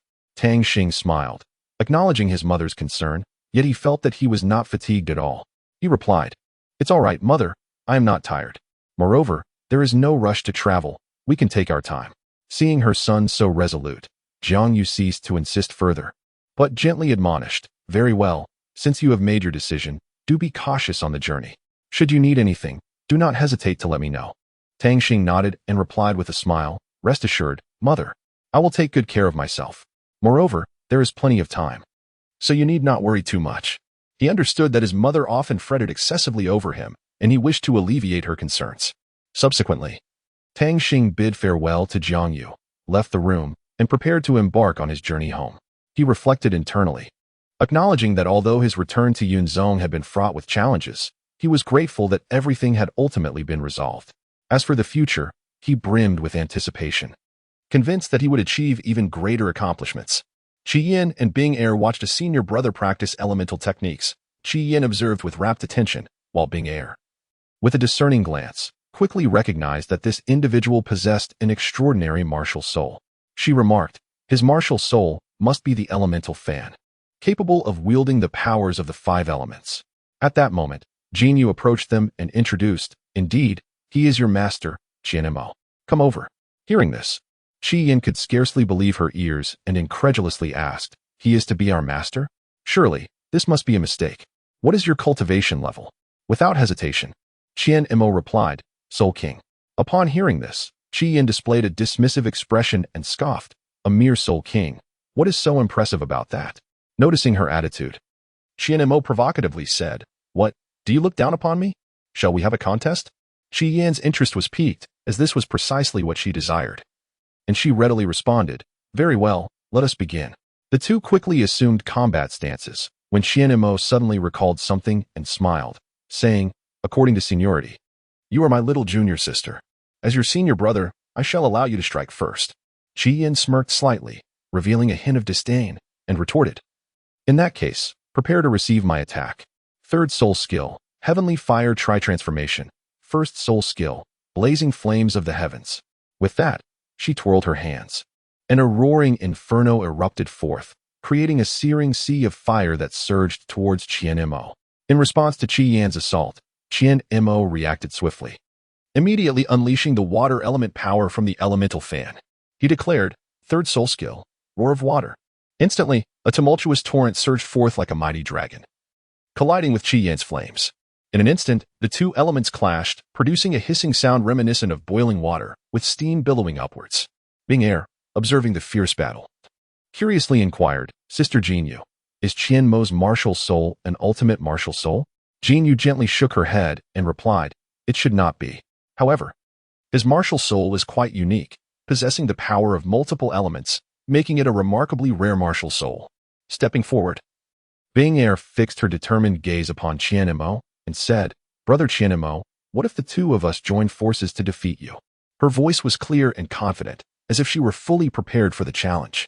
Qianmo furrowed his brow slightly, contemplating for a moment before responding, "If I lose, I shall become your personal guardian for a month. But if I win, then you must obey my commands. What do you say?" His tone carried a hint of provocation, yet also revealed a confidence in his own abilities. Bing Air nodded without hesitation, indicating her agreement to the terms. She appeared undaunted by the prospect of battling Qianmo, and even seemed to anticipate the challenge with eagerness. Tang Xing, upon hearing the commotion, hurried over and was exhilarated to witness Bing Air and Qi Yan engaged in a contest. He could not help but cheer, "Go for it." His voice resonated with encouragement and support, imbued with the hope that they would emerge victorious. As Tang Xing's shout echoed through the air, a crowd began to gather, drawn to the spectacle of the duel. The atmosphere grew tense yet fervent, with everyone eager to see who would rise above in this clash. Qianmo summoned forth the water element immediately, its ferocity akin to surging ocean waves, attempting to stifle Qi Yan's fervor. In response, Bing Air swiftly called upon her frost flute, exclaiming, "First soul skill, Frost Inducement." In an instant, Qianmo's water element was frozen solid, resembling a sculpture of ice. Qianmo, taken aback, recognized Bing Air's martial spirit as the ice flute and marveled, truly deserving of her name, as stunningly cold as ice. Bing Air smiled gently and replied, "Thank you for your kind words, senior brother. Allow me to decide the outcome with a single move. Second soul skill, Melody of Cold Sound. Fifth soul skill, Soul Stirring Frost." Qi Yan maintained the state of his third soul skill, unleashing formidable power with his fifth soul skill, Flame Slash. Qianmo swiftly unfurled his fan and intoned, "Blade of Gold, Binding of Wood, Roar of Water, Conflagration of Fire, Burial of Earth." His voice was like celestial music, imbued with an enigmatic force. The explosion of this strike was immense, reminiscent of a volcanic eruption, sending both Qi Yan and Bing Air reeling. Jinyu gasped in astonishment.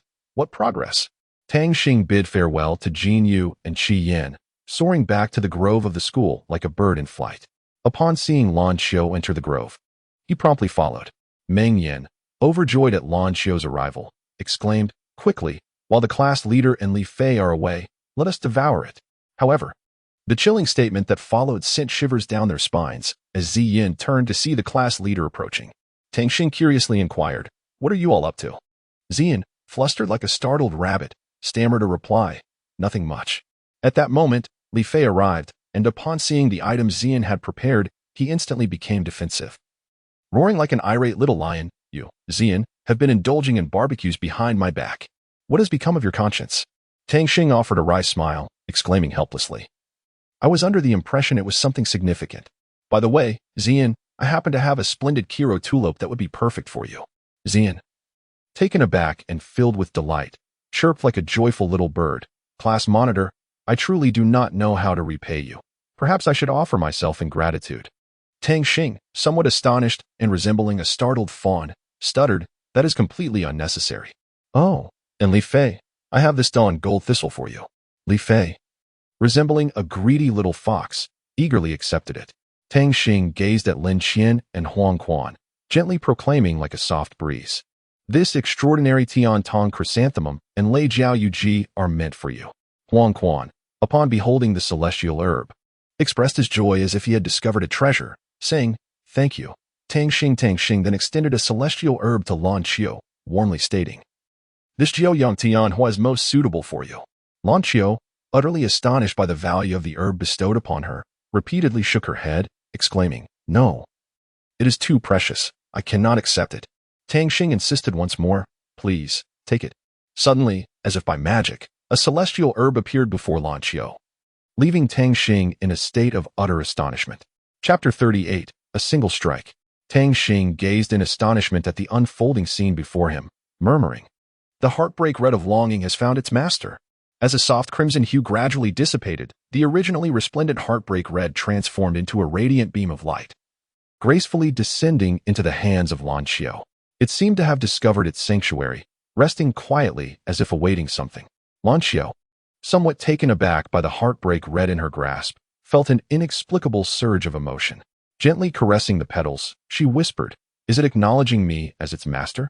Very well, if that is the case, I shall protect you for all eternity." Beside her, Tang Xing, witnessing this poignant moment, hastily interjected, "Lan Qiu, now is not the time for sentimentality. You must swiftly absorb the Nine Suns' heavenly flower. Only then can its true power be unleashed, enhancing your strength." His gaze remained fixed on Lan Qiu, brimming with expectation and encouragement. Upon returning to school, Su Yan searched fervently for Tang Xing's figure. At last, she spotted him along with Lan Qiu and others in the familiar grove. "Ah, class leader, you certainly made it difficult for me to find you," Su Yan exclaimed, breathless from her efforts. Tang Xing looked at her with some confusion and asked, "What's wrong? Did something happen?" Su Yan suddenly felt a bit embarrassed, yet mustered the courage to say, "Nothing. Thank you for the celestial herb. It truly helped me enhance my soul power." After speaking, Su Yan unexpectedly lunged at Tang Xing's face, bestowing a heartfelt kiss on her cheek. This sudden turn of events left everyone astonished, particularly Lan Qiu. His heart sank instantly, a wave of bitterness washing over him. Su Yan's impulsive act gradually faded, and she became aware that her behavior had been somewhat inappropriate. She quickly stood up from Tang Xing, her face flushed, and said, "I'm sorry, I lost my composure." After absorbing the effects of the celestial herb, Lin Qian radiated an imposing aura, as if he had transformed into someone extraordinary. He was astonished to discover that the quality of his martial spirit had elevated once again. Gratefully, he looked at Tang Xing and said, "Class leader, thank you. If there is anything you need help with in the future, please don't hesitate to let me know. I will do my utmost." Tang Xing smiled wryly and replied, "No need to be so polite. It is my duty. It's not just our team. Even our classmates have benefited." Upon hearing this, Huang Quan curiously asked, "Class leader, did you perhaps go herb picking? So many celestial herbs." His eyes revealed a hint of curiosity, but soon turned to excitement. "However, my thunderstorm twin blades seem to have improved again, and their power is even greater than before." Ziyin echoed, "Indeed, my mental strength has increased a level. Perhaps it has even surpassed yours, class leader." After saying this, Ziyin unleashed her mental power. However, in the next moment, Tang Xing suddenly opened her eyes, her gaze sharp as she stared ahead, effortlessly breaking through Ziyin's mental barrier.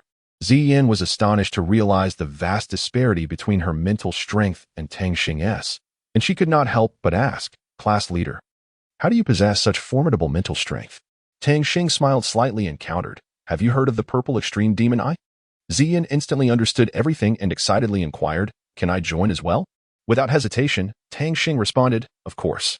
At that moment, Li Fei, who had also awakened, exclaimed with enthusiasm, "Wonderful!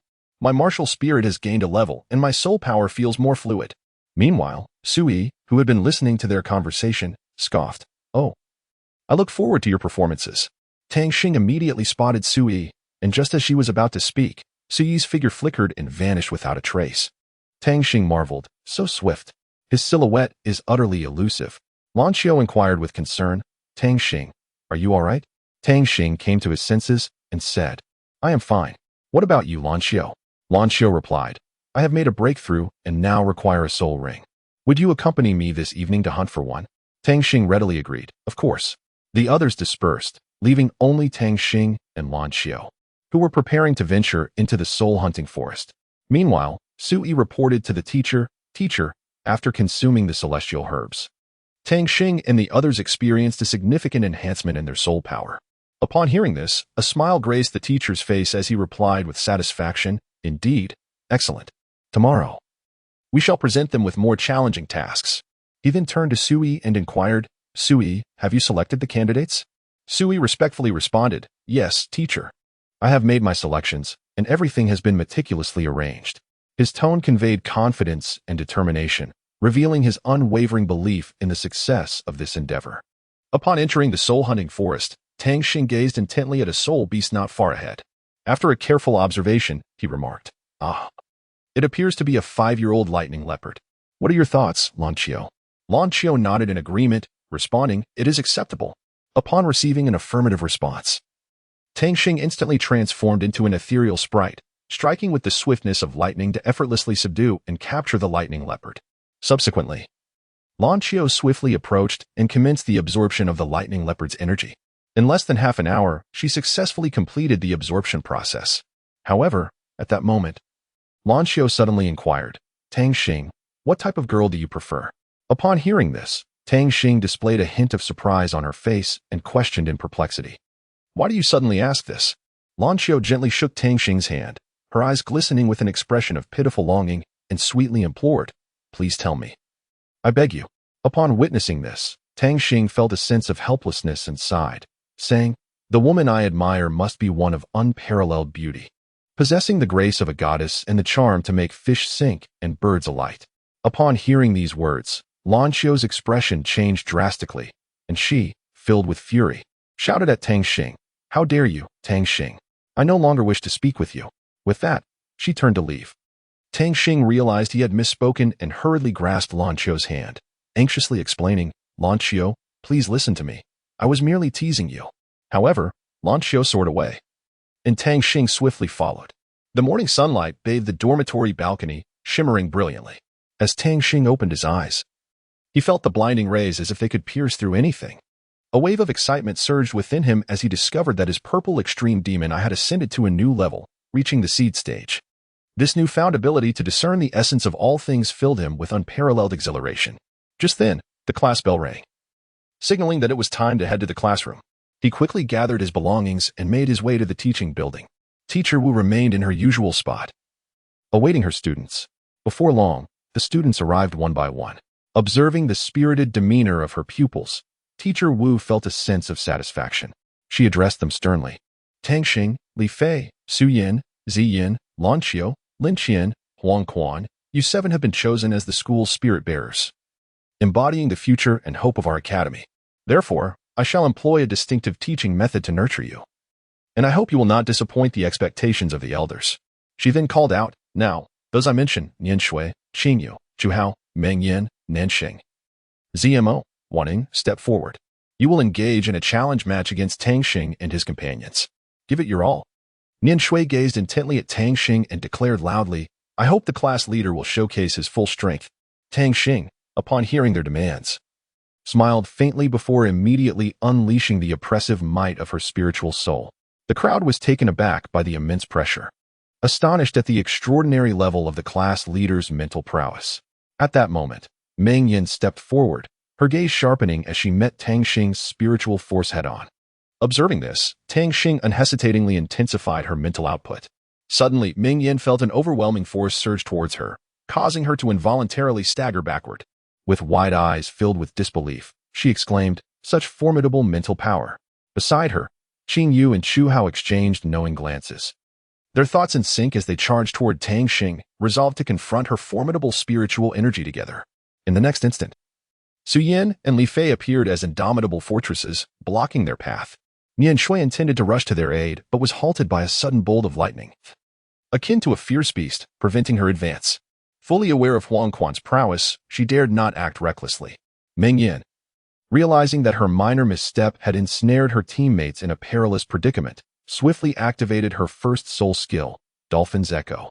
The intense sound waves crashed like tumultuous ocean waves, disorienting Li Fei and the others, causing them excruciating headaches.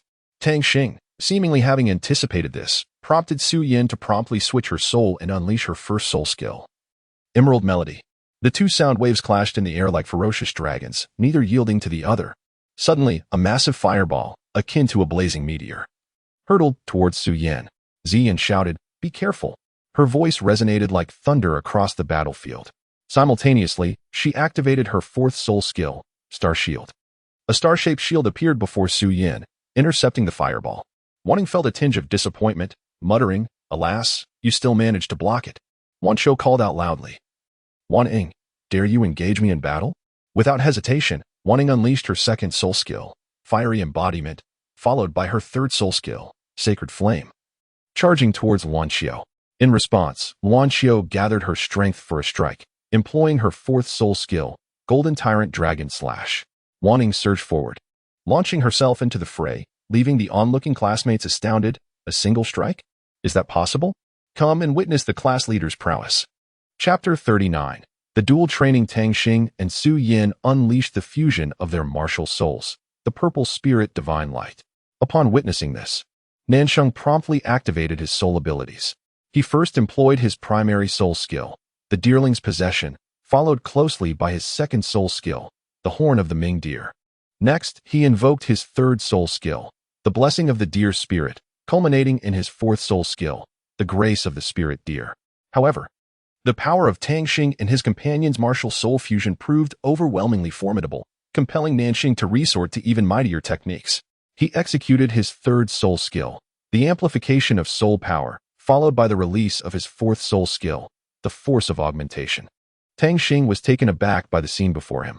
He exclaimed, "I never anticipated that Nansheng could withstand our martial soul fusion attack. Truly impressive." At that moment, ZMO summoned his second martial soul and charged towards Tang Xing. Tang Xing reacted swiftly, immediately calling forth the Celestial Holy Spear. Engaging in an intense battle with ZMO, the two were evenly matched, and for a time, neither could gain the upper hand. Unwilling to concede, ZMO promptly unleashed his fourth soul skill, Carefree Nine Heavens. Tang Xing unleashed the technique of the Elven Sacred Spear, the third form, sweeping across thousands. Along with the first form, Elven Sky Slash, ZMO was struck by Tang Xing's assault and collapsed to the ground in an instant. With a serious expression, Chu Hao addressed Qingyu, instructing her to utilize their martial soul fusion. Upon hearing this, Qingyu leaped without hesitation, merging her soul with Chu Hao. Together, they called out in unison, "Martial soul fusion, divine light's heavenly punishment." Meanwhile, Lan Qiu let out a cold snort, remarking, "Do you truly believe our team possesses only one martial soul fusion?" Su Yin. However, before she could finish her sentence, Li Fei eagerly interrupted her, exclaiming, "Wait. Let me take this one. Martial soul fusion, Radiant Shadow Moon." Li Fei swiftly unleashed the formidable power of his martial soul, his fusion technique striking Chu Hao's with astonishing speed and strength, shattering it instantly. In response to this scene, Li Fei shouted with exhilaration, "Awesome." While Wu Xian Heng displayed a satisfied smile, nodding in approval, he remarked, "Well done," showing improvement. As the class leader, Tang Xing understood the importance of taking the lead while also aiding her classmates. "Understood, Teacher Wu," she respectfully replied, grasping the essence of his words. Wu Xian Heng continued, "Very well, let us proceed. Jiang Hao, your group will go first." Although Jiang Hao felt somewhat reluctant, he steeled himself to advance. He glanced at Tang Xing, offering a wry smile, and cautioned, "Star, please go easy on us." In that moment, Jiang Hao's team immediately entered a battle stance, preparing for the confrontation. Tang Xing, observing the situation, did not dare to be complacent and readied herself for battle as well. Thus, an intense clash was on the verge of erupting. As Jiang Hao revealed his soul ring, the attention of Tang Xing and her companions shifted entirely to him. Noticing this, Yixian promptly unleashed a soul technique. However, Tang Xing and her team reacted swiftly, sprouting a pair of wings that allowed them to soar beyond the reach of Yixian's ability. Yet, in the next moment, a powerful gust of wind engulfed Tang Xing and the other six, drawing them into its whirlwind. Tang Xing and Su Yin exchanged a glance, and Su Yin immediately comprehended his intent. Lin Qian swiftly summoned the Rock Dragon Shield, diligently shielding the other four. Meanwhile, Su Yin harnessed counterclockwise momentum to mitigate the damage inflicted by the wind. At the same time, Tang Xing was fervently channeling the light elements within him, endeavoring to consolidate his own power. Upon witnessing this scene, Yi Xian recognized the gravity of the situation and exclaimed loudly, "This is dire. We must stop them at once." Tang Xing successfully transformed into his ethereal form, radiating a resplendent golden light. Clad in golden battle attire, he sprouted a pair of shimmering wings from his back. Incanting softly, he uttered, "Holy light wave of all spirits." Upon witnessing this, Sun Shikong and Su Chuan rushed towards the swirling vortex, intent on rescuing Su Yan. However, just as they were on the verge of reaching the whirlwind, it erupted violently in a sudden explosion. Su Yan descended from the sky, declaring, "Tang Xing, my soul power has been nearly depleted." Tang Xing resolutely stood behind them and declared, "Do not worry. You all rest well. The forthcoming battle shall be entrusted to me." At that moment, Li Fei stepped forward and said, "Boss, I shall accompany you." Lan Shou rose and added, "And I as well." The two adjusted their powers and summoned their battle gear. Standing steadfastly beside Tang Xing's son, Xiaokong nearly lost grip of the purple gold staff in his hand, inwardly marveling at the formidable strength of these two individuals. Upon witnessing the Spring family's evident panic, Su Chuan swiftly shouted, "Fear not, everyone. There are merely 3 of them. We are numerous and formidable. There is no need for trepidation." Yet, he himself retreated behind the crowd. In that instant, Li Fei surged towards the Spring family with lightning speed, a sight so rapid it bewildered the eyes. Jin Yu promptly summoned the Fire Phoenix. Engaging in a fierce battle with Li Fei, the Fire Phoenix unleashed a torrent of flames, while Li Fei wielded his weapon with agility. Both sides entangled in a relentless struggle. Jiang Hao, observing the scene, wished to assist Jin Yu but was halted by Lan Xiu. Lan Xiu emanated a powerful aura of the Golden Dragon, a roar that resonated through the heavens, instilling fear in all. Jiang Hao, unwilling to be outdone, summoned the Rainbow Sprite Horse, showcasing his prowess. The clash of their formidable energies in the air generated a colossal shockwave, leaving those nearby breathless. With a mighty shout, Jiang Hao summoned the 7-colored Divine Spear and lunged fiercely at Lan Xiu. Though Lan Xiu's strength was considerable, the suddenness of Jiang Hao's assault momentarily flustered him. The two exchanged blows in a fierce contest, neither yielding. At that juncture, Tang Xing issued a challenge to Sun Xiaokong. However, just as he prepared to strike, a fan suddenly launched a surprise attack from behind. Tang Xing reacted swiftly, evading Su Chuan's assault with a deft sidestep. Su Lu and He Xian, witnessing the unfolding situation, hastened to assist Sun Xiaokong and Su Chuan. In this moment, Sun Xiaokong and Su Chuan, bolstered by support, unleashed their most potent techniques, the Gale Slash and the Purple Gold Staff Strike. Upon witnessing the unfolding scene, Tang Xing intoned softly, "Spirit's Sacred Halberd." Third technique, sweep across 10,000 armies. First technique, Spirit Heaven Slash. With a flourish, he brandished the long halberd, conjuring a fierce gale. The assaults of Su Chuan and Sun Xiaokong were instantly dismantled, as Tang Xing followed with a powerful strike, rendering them unconscious upon the ground. Observing this, Jin Yu unhesitatingly unleashed the power of the Phoenix, employing her 5th soul skill, Gaze of the Phoenix. Li Fei, acutely aware that he was no match for Jin Yu, urgently shouted, "Martial Spirit Fusion, Radiant Shadow Moon." However, ultimately, Li Fei could not withstand Jin Yu's onslaught and was eliminated alongside her. Lan Xiu and Jiang Hao engaged in a fierce battle, neither able to gain the upper hand. Suddenly, Lan Xiu noticed the artifact in Jiang Hao's hand and inwardly lamented the gravity of the situation. This was indeed a divine weapon. Defeating Jiang Hao had proved to be no easy feat yet. Jiang Hao, brimming with confidence, declared to Lan Xiu, "Lan Xiu, you are no match for me. It would be wise for you to concede." Undeterred by Jiang Hao's provocation, Lan Xiu retorted with a smirk, "How can I know I cannot defeat you without giving it a try?" 4th soul skill, Golden Overlord Dragon Slash. At that moment, Jiang Hao shook his head with a sigh, then gripped his weapon tightly, releasing a technique known as the remnant soul of the colorful spirit horse. Its formidable power instantly sent Lan Xiu flying from the arena. Ultimately, only Jiang Hao, Ding Xian, and Tang Xing remained standing. Observing the situation, Tang Xing called out, "Senior brother, let them take the lead to avoid any unnecessary conflict." Jiang Hao acquiesced. "Very well, you may proceed." Thus, Ding Xian and Sui stepped out of the arena. Now, only Jiang Hao and Tang Xing were left. Jiang Hao made a swift advance towards Tang Xing, who countered with a powerful thrust, pushing Jiang Hao back. The intensity of the battle escalated, leaving spectators eager for the next developments. Jiang Hao leapt forward to strike at Tang Xing, who raised his halberd overhead to defend but was forced back several steps. Realizing his spear techniques were insufficient, Tang Xing began to unleash Spirit Sacred Halberd. Second technique, Radiant Light. A blinding beam of light erupted from Tang Xing's halberd, illuminating the entire battlefield. This radiance was as searing as the sun, rendering it nearly impossible to behold. Jiang Hao felt a tremendous pressure but did not falter. He raised his long spear, channeling his spiritual energy in preparation for Tang Xing's assault. A subtle smile graced Jiang Hao's lips, revealing a glimmer of confidence. He deftly swung his spear, instantly releasing a potent surge of spiritual light so brilliant that it illuminated the surrounding air.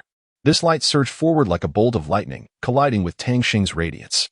The two beams met in the air, producing a resounding explosion. The surge of energy reverberated through the vicinity, stirring up a tempestuous wind. Gradually, Tang Xing's brilliance was subdued by Jiang Hao's spiritual light, ultimately vanishing. Meanwhile, Jiang Hao's spiritual light continued its relentless advance, propelling Tang Xing back several dozen meters. Tang Xing spat blood, his body swaying precariously. His complexion was ashen, his eyes filled with astonishment and dread. He had never anticipated that Jiang Hao possessed such formidable strength, effortlessly countering his techniques. At that moment, he sensed his own power dwindling to insignificance, as if all his efforts were in vain. Unable to maintain even his elven form, Tang Xing found himself on the verge of collapse. Jiang Hao taunted, "Junior brother, is this all the skill you possess? Where is your prowess? Stand up for me." Tang Xing rose with great difficulty, wiping the blood from the corner of his mouth, his eyes shimmering with anger and resentment. He gripped the war spear tightly in his hand, poised to launch another assault. However, Jiang Hao offered no opportunity for Tang Xing. He swiftly charged towards him, the long spear in his grasp glinting ominously. Upon witnessing this, Tang Xing swiftly raised his war spear in a bid to defend himself. However, Jiang Hao's assault was exceedingly rapid, effortlessly breaching Tang Xing's defenses and striking his shoulder. Tang Xing coughed up another mouthful of blood, his body collapsing backward. Jiang Hao remained rooted in place, gazing at the fallen Tang Xing with a triumphant smile gracing his features. He mockingly remarked, "Junior brother, were you not quite formidable? How is it that you now appear so utterly vulnerable?" Tang Xing gritted his teeth, enduring the pain as he rose from the ground. He glared at Jiang Hao, his eyes ablaze with fury. He knew he could not succumb to defeat so easily. He was determined to prove his strength. Taking a deep breath, he launched another assault. This time, Tang Xing's attack was even more formidable than before. He wielded his battle spear, unleashing a series of fierce beams of light. These rays, sharp as swords, aimed to pierce through Jiang Hao's defenses. Unfazed by Tang Xing's onslaught, Jiang Hao deftly evaded the strikes while retaliating with his long spear. The two engaged in a fierce clash on the battlefield, each unwilling to yield even an inch. Upon hearing Jiang Hao's words, Tang Xing rose once more, unleashing the primordial power of his spirit martial soul and the sacred heavenly spear. He gripped the sacred spear tightly and swung it fiercely towards Jiang Hao. Realizing the moment was ripe, Jiang Hao immediately engaged in a fierce battle with Tang Xing. The two exchanged blows, locked in an intense struggle. Jiang Hao noticed that Tang Xing's attacks became increasingly ferocious, each strike amplifying the pressure he felt. Yet, he was undeterred, defending against Tang Xing's onslaught with all his might. At that moment, Tang Xing suddenly discovered a flaw in Jiang Hao's defense and, without hesitation, thrust the sacred spear towards him. Jiang Hao, sensing the imminent danger, swiftly transitioned into a defensive stance, using the seven-colored divine spear to block Tang Xing's strike. Almost immediately, he summoned the seven-colored elven horse martial soul, positioning it behind him. Not to be outdone, Tang Xing summoned his elven martial soul, standing in opposition to Jiang Hao. The clash of their formidable powers erupted in a dazzling display of light. The sacred heavenly spear in Tang Xing's grasp and Jiang Hao's seven-colored divine spear reacted with tremendous force, as if they were on the verge of tearing the very fabric of space apart. Their battle intensified, causing the surrounding air to grow scorching. In this breathtaking confrontation, the question lingered, who would ultimately emerge victorious? This became the focal point of everyone's attention. While Tang Xing and Jiang Hao poured their utmost strength into showcasing their most formidable abilities. Chapter 40, plans ahead. At that moment, the sacred heavenly spear, firmly held by Tang Xing, began to tremble violently before slipping from his grasp and soaring into the air. Simultaneously, the seven-colored divine spear in Jiang Hao's hand also broke free, rising into the sky. The two artifacts began to exude their respective auras, standing off against one another. To everyone's astonishment, the seven-colored divine spear gradually succumbed to the overwhelming pressure of the sacred heavenly spear, retreating step by step, ultimately forcing Jiang Hao himself out of the ring. The outcome of the match was unmistakable. Tang Xing had once again claimed victory. However, an even more unexpected turn of events unfolded. In a flash of brilliance, the sacred heavenly spear transformed into the image of a handsome young man clad in resplendent golden armor, with a pair of magnificent golden wings unfurling from his back, wielding a long spear that shimmered with mysterious light. Meanwhile, Jiang Hao's seven-colored divine spear morphed into a stunningly beautiful woman, dressed in a vibrant, colorful gown, holding a staff that radiated 7 hues of light. She gracefully descended to the ground and respectfully bowed to Jiang Hao, saying, "Chitsai, I pay my respects to the young master." Jiang Hao cleared his throat gently, and Chitsai immediately understood his intent, rushing to the sacred, heavenly spear with excitement, exclaiming, "Brother Jinling, is that you?" The sacred heavenly spear slowly opened its eyes, and upon seeing Chitsai, exclaimed in surprise, "Sister Chitsai, what are you doing here?" "Shouldn't you be?" Before the sentence could be completed, Jinling quickly activated spatial powers, concealing their forms and averting the gaze of onlookers. Looking at Chitsai, Jinling inquired with confusion, "Shouldn't you be in the divine realm? Why have you appeared here?" With a heavy sigh, Chitsai lamented, "I initially followed my master into the wilds of the divine realm, only to encounter the abyssal lord there. We engaged in a fierce battle. And just as we were on the verge of capturing him, he unexpectedly opened a barrier, relocating the entire divine realm into the wilderness and using it as leverage against my master. However, an unforeseen surge of powerful spatial turbulence swept through, engulfing the divine realm. To our astonishment, a black hole emerged, drawing both my master and yours into its depths. As for my arrival here, I sought to return quickly to inform my mistress. But little did I know that upon reaching this place, my soul had suffered grievous wounds, ultimately leading me to a desolate and savage land. After a prolonged period, a merchant discovered me and brought me to his auction house. Thus unfolded my tale. And what of you? Suddenly, Wu Xinheng called out, "Everyone, return for now. Leave this matter to Tang Xing." Upon hearing this, Jinling found herself at a loss for words, hesitating before responding. "Well, to be honest, I'm not entirely clear on the specifics either. However, since my master entrusted me to him, there must be a deeper significance. Moreover, there is an aura about him that feels remarkably familiar." After a moment of contemplation, Chitsai said, "Brother Jinling, you must be cautious." Jinling gently patted Chitsai's head, offering reassurance. "Fear not, for there is no one under heaven who can harm me." Subsequently, Jinling opened the barrier and bowed deeply to Tang Xing, saying, "Greetings. I am the spirit of the Holy Celestial Spear, known as Jinling." Tang Xing, taken aback by this unexpected gesture, responded in a daze, "Hello. It is a pleasure to meet you. Allow me to gift you a red scarf." With that, Tang Xing produced a vibrant red scarf from his person and personally tied it around Jinling's head. At that moment, Jin Mao suddenly sprang forth, exclaiming with glee, "Ha! At last. I have a companion." However, Jinling immediately grew alert, sensing that Jin Mao was not an ordinary being, but rather a fierce beast. "Tensing," she cautioned, "be careful. He is a ferocious beast." Upon hearing this, Jin Mao erupted in indignation, retorting loudly, "So what if I am a fierce beast? I haven't provoked you. Why are you so angry?" Witnessing the brewing conflict, Tang Xing quickly interjected, raising his hands to shield both parties, and declared, "Stop. Both of you cease at once. No fighting. No arguing, understood?" Jin Mao glanced at Tang Xing, shrugged, and replied, "I have no issue, but the problem lies with him." With that, Jin Mao turned to face Jinling. Tang Xing also turned to look and inquired, "And what about you?" Jinling sighed in resignation and replied, "Very well, I shall agree." Upon hearing this answer, Tang Xing felt a sense of relief and turned to Jin Mao and Jinling, saying, "That is splendid. You are both my friends. And such behavior should not occur again." At that moment, Lan Qiu approached and asked with concern, "Tang Xing, are you all right?" Tang Xing smiled gently as she caressed Lan Qiu's hand, responding softly, "Of course, I am perfectly fine. Thank you for your concern. But are you worried about me?" Lan Qiu playfully punched Tang Xing's chest, then coquettishly exclaimed, "You silly."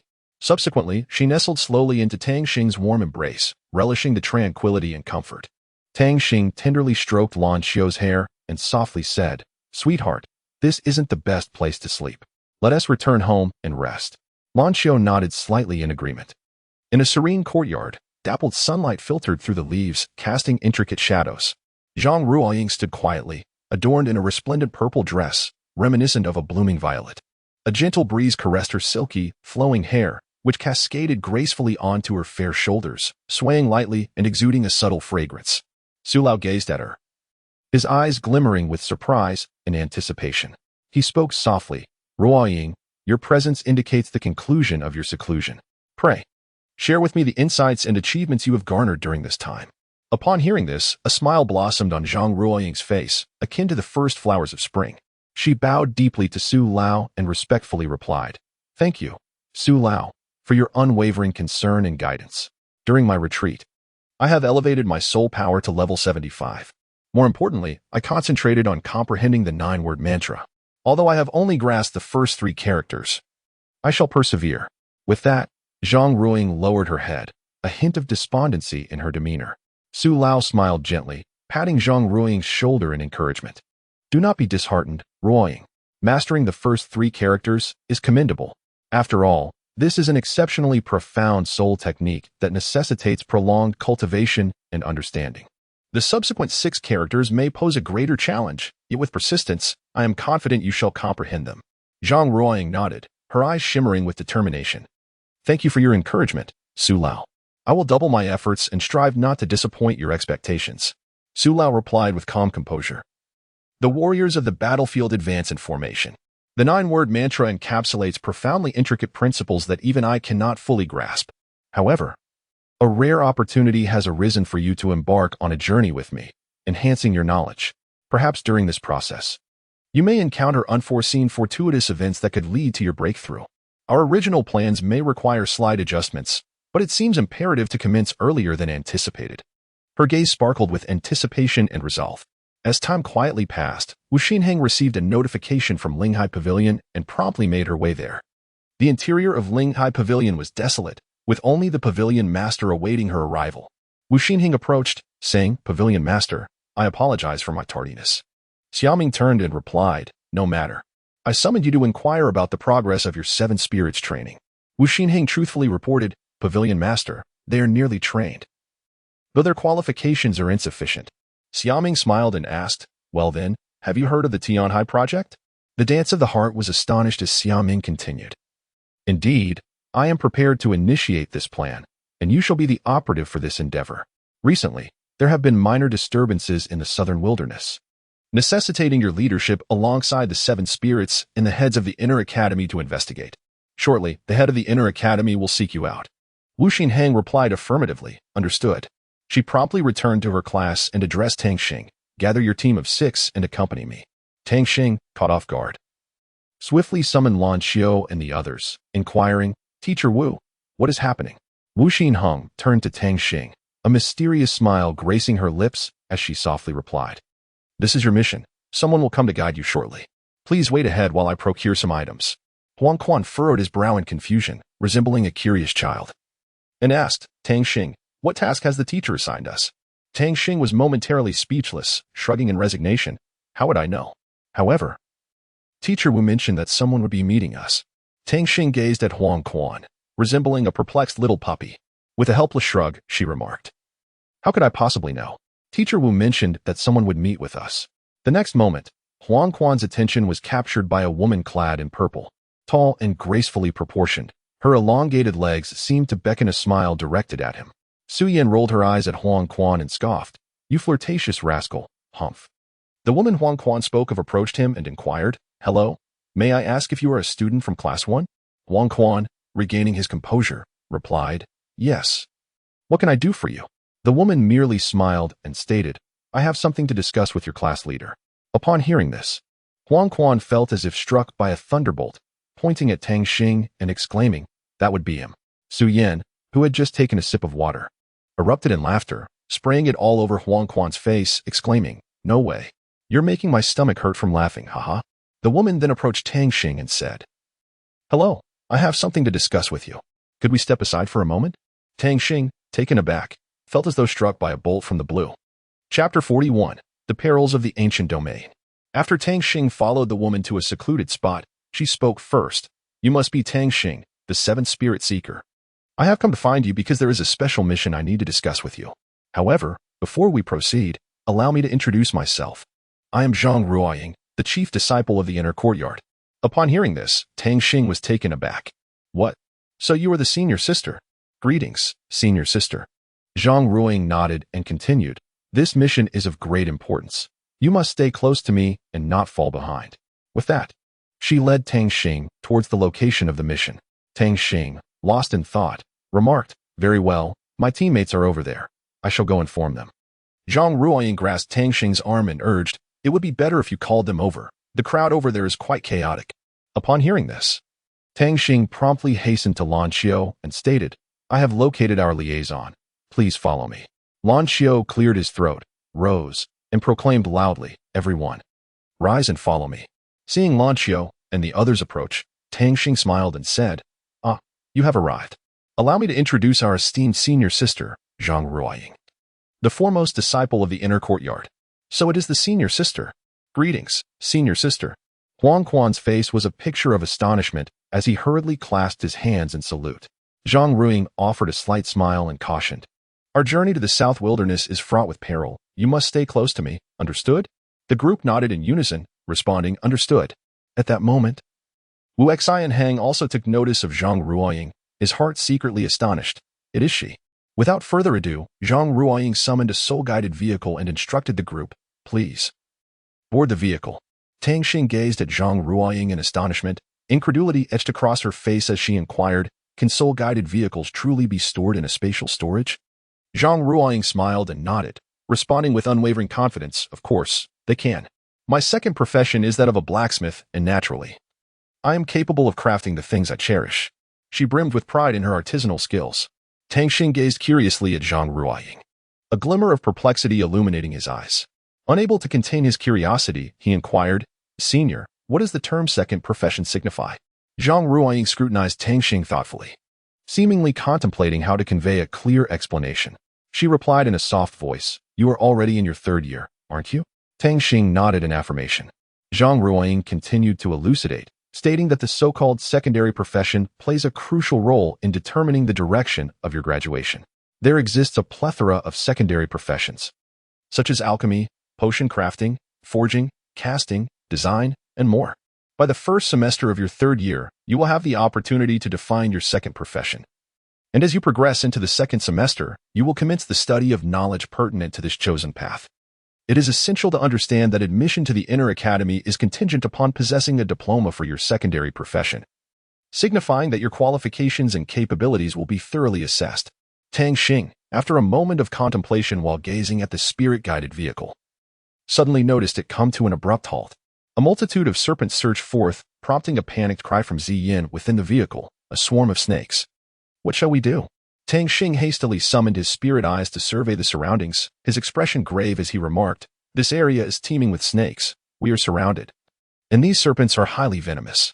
Li Fei, in a state of terror, shouted, Boss, they're charging at us. They're coming.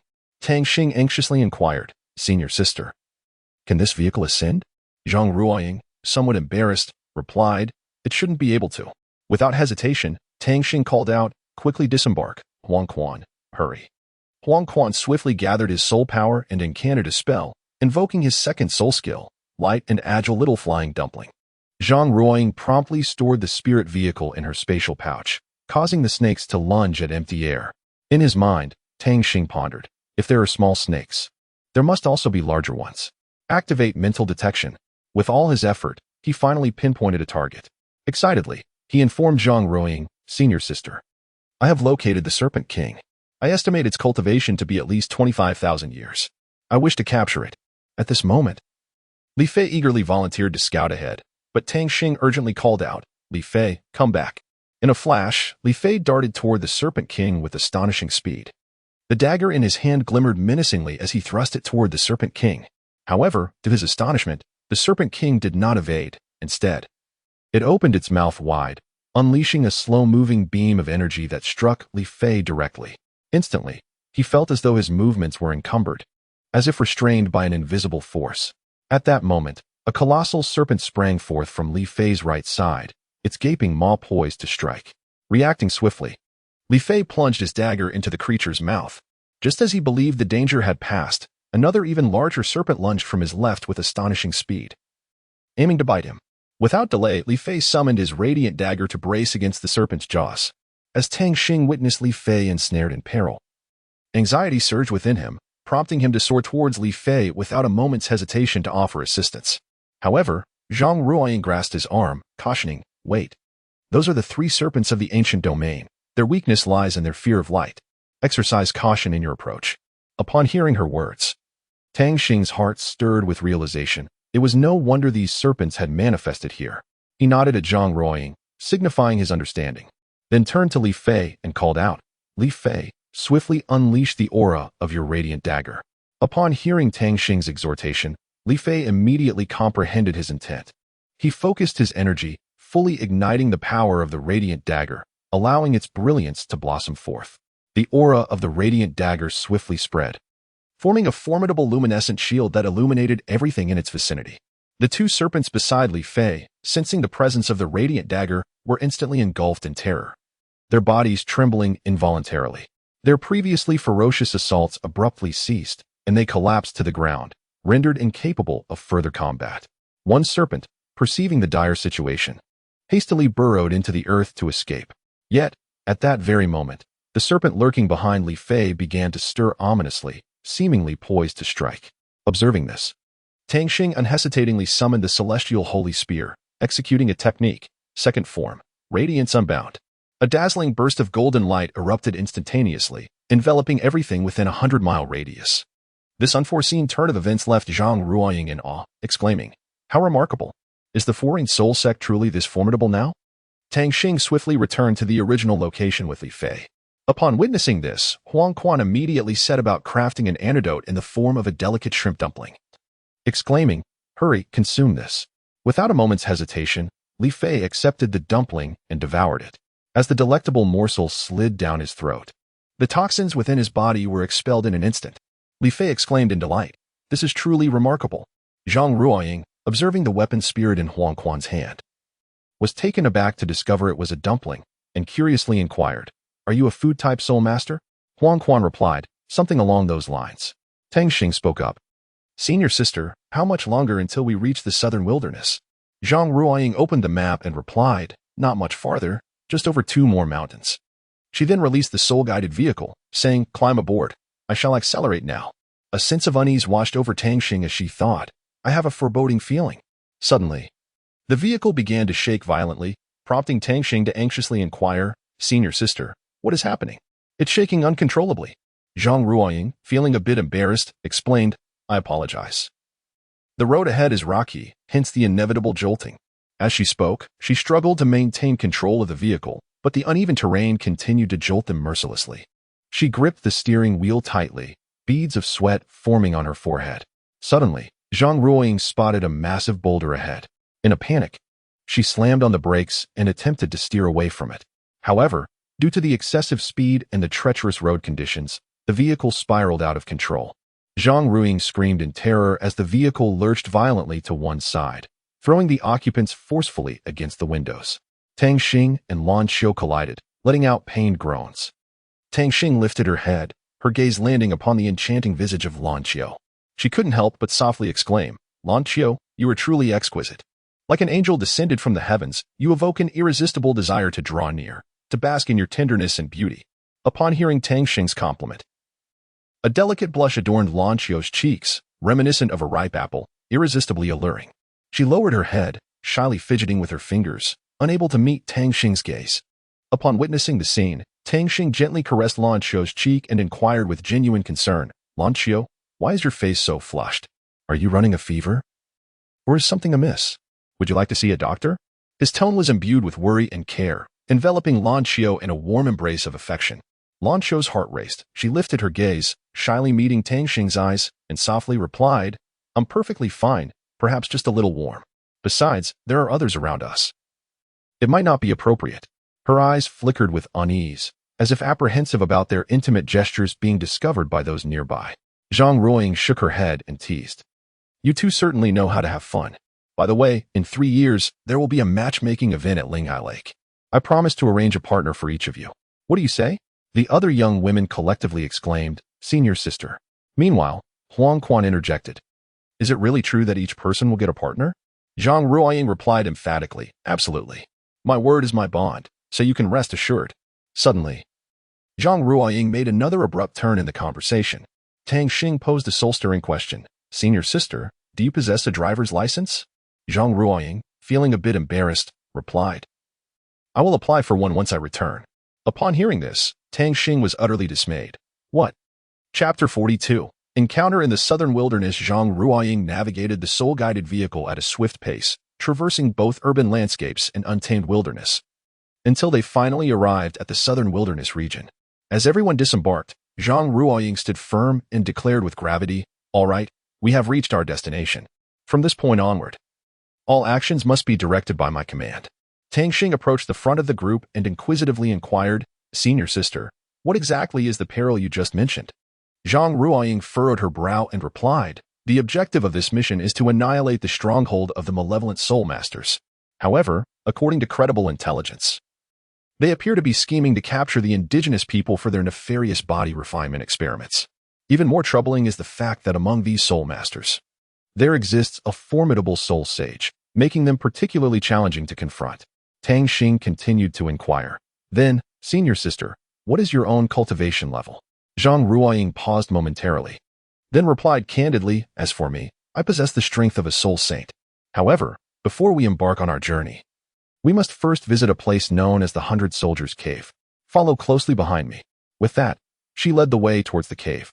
Meanwhile, in the heavens, Wu Xianhong was meticulously observing every move of Zhang Ring and her companions, a hint of cunning glimmering in his eyes as he secretly contemplated something. On another front, a group of malevolent soul masters was industriously constructing a sacrificial altar. One of the servants respectfully reporting, "Lord Inmu, the altar is nearing completion. But there are uninvited guests who have intruded here." Inmu closed the notebook in his hands and calmly stated, "Go find my brother. He will resolve this matter." The servant immediately grasped his intent and swiftly withdrew to carry out the command. Simultaneously, Zhang Ruoying was employing radar equipment to locate the 100 Soldiers' Cave. After considerable effort, she finally made a discovery and raised her hand to signal the others to look. Before them lay a pile of stones, prompting Tang Xing to curiously ask, "Senior sister, what is the situation here?"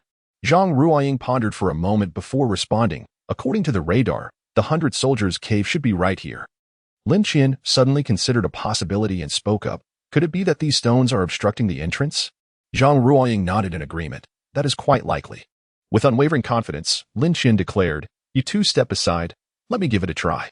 Tang Xing and Zhang Ruoying promptly moved to the side as Lin Qian launched a powerful strike, instantly shattering the stones before him. With a resounding crash, the stones scattered, revealing a striking inscription on the ground, 100 Soldiers' Cave. Zhang Ruoying immediately recognized the place and exclaimed with excitement, "Indeed, this is it. Let us hurry inside." Consequently, they all ventured into the enigmatic cavern.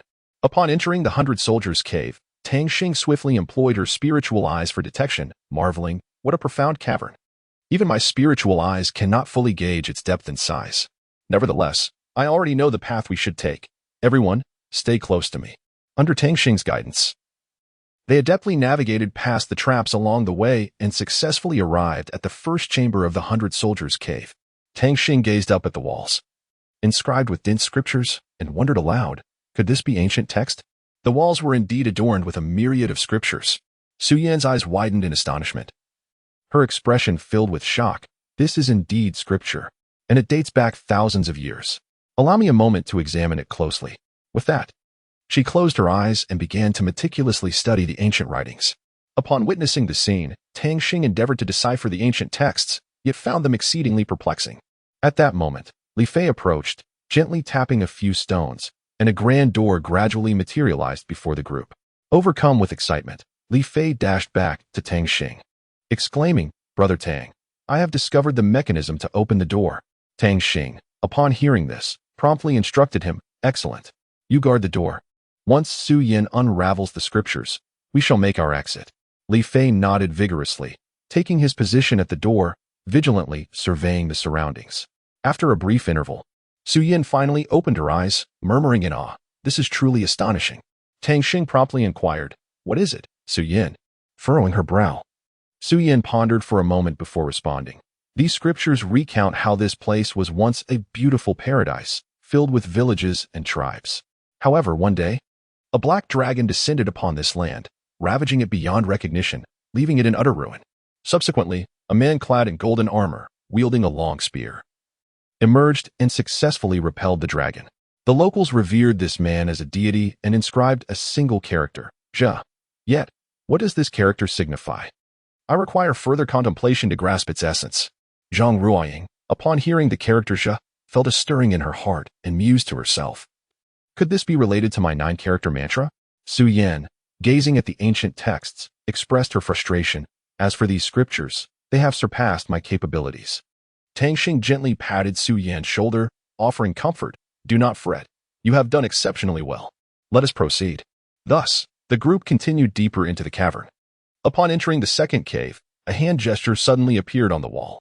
Zhang Ruoying, upon seeing the gesture, became exhilarated, unable to remain still, and began to mimic it. However, no matter how she attempted, she consistently faltered at the final step, failing to complete the motion. Su Yin immediately recognized the gesture Zhang Ruoying was attempting and curiously asked, "Senior sister, are you trying to comprehend the 9-character mantra?" Zhang Ruoying replied, "Indeed. But I keep failing, alas." Su Yin reassured her, "Senior sister, with your talent, you will surely succeed. Now, let us move on." Tang Xing swiftly employed his spiritual, martial soul to probe the path ahead, but in the next instant, a formidable mental force abruptly manifested, forcibly interrupting Tang Xing's exploration, causing his body to sway. Seeing this, Lan Xiu rushed forward to support Tang Xing, her brow furrowed with concern as she asked, "What has happened?" Tang Xing, frowning, replied, "A powerful mental force is obstructing my investigation." Lan Xiu, puzzled yet inclined to trust him, nodded gently and said, "Very well. Let us proceed to the next cave and try our luck." No sooner had she spoken than a colossal statue silently appeared before them. Tang Xing's gaze suddenly became resolute, as a powerful intention surged within him, as if whispering that this statue was the elusive goal he had been seeking. Lan Xiu also sensed the peculiarity. She curiously leaned closer to the statue, meticulously examining its intricate details. Unlike other statues, this one appeared to possess certain unique attributes. It emanated a dazzling white light, imparting a sense of mystery and solemnity. Under the radiance of this light, everything surrounding them seemed to be isolated, creating an independent realm. Tang Xing stepped into the alternate dimension without the slightest hesitation, his heart brimming with anticipation and curiosity. Upon entering, the sight before him caused his eyes to widen in astonishment. The statue immediately knelt before him, respectfully proclaiming, "Master of the Vermilion Bird, I pay my respects." A look of bewilderment crossed Tang Xing's face as he hurriedly waved his hands, denying, "No, I am not your master." However, the Vermilion Bird was unwavering in its conviction, sincerely advising, "Master, I cannot possibly be mistaken. The bloodline flowing through you resonates with me profoundly, proving you are indeed my master." Tang Xing was further perplexed, asking in confusion, "What?" Upon hearing that he might be sent away, the Vermilion Bird urgently pleaded, "Master, please do not cast me aside. Allow me to remain by your side, Master." Observing the pleading expression on the Vermilion Bird's face, Tang Xing reluctantly acquiesced, "Very well, if that is the case. You may stay. But do you know how to exit?" The Vermilion Bird immediately responded, "Master, rest assured, as long as you concentrate, I shall do my utmost to assist you in finding a way out." With that, the Vermilion Bird dispersed into the alternate space. As Tang Xing emerged from the otherworldly realm, he immediately unleashed a formidable surge of mental energy. In that moment, the Suzaka manifested its abilities, amplifying Tang Xing's mental prowess to twice its original strength. The abrupt enhancement left Tang Xing utterly astonished. He had never anticipated such a monumental leap in his capabilities. With his heightened mental acuity, Tang Xing swiftly discerned the direction of the exit and jubilantly called out, "Everyone, follow me." The group promptly trailed behind him, encountering no perils along their journey. At last, they arrived at the exit, only to be taken aback by the sight of an elderly man peacefully lying amidst a mound of grass. Witnessing the situation, Tang Xing promptly assisted the elderly man to his feet, expressing genuine concern as he inquired, "Dear sir, what troubles you? What has transpired?" The old man, gasping for breath, tightly grasped Tang Xing's hand and implored, "I beg of you, please save my grandson." Tang Xing hastily asked, "Could you describe your grandson's appearance?" The elderly man, trembling, retrieved a photograph from his bosom and handed it to Tang Xing. Taking the photo, Tang Xing scrutinized it carefully before turning to Li Fei and the others, his eyes reflecting a silent question. Li Fei and the group nodded in unison, expressing their willingness to assist in the search for the old man's grandson. Zhang Ruoying, with unwavering conviction, declared, "We have come here to eradicate those vile creatures and save more lives." The old man, overwhelmed with gratitude, repeatedly thanked them. Subsequently, he elaborated on the direction in which his grandson had been taken and indicated the route to the Wei Jitai. Tang Xing and his companions resolved to depart immediately, eager to locate and rescue the elderly man's grandson. Arriving at the grassy stone dam of Wei Jitai, Tang Xing briefly outlined the tasks at hand, after which they swiftly set their plans into motion.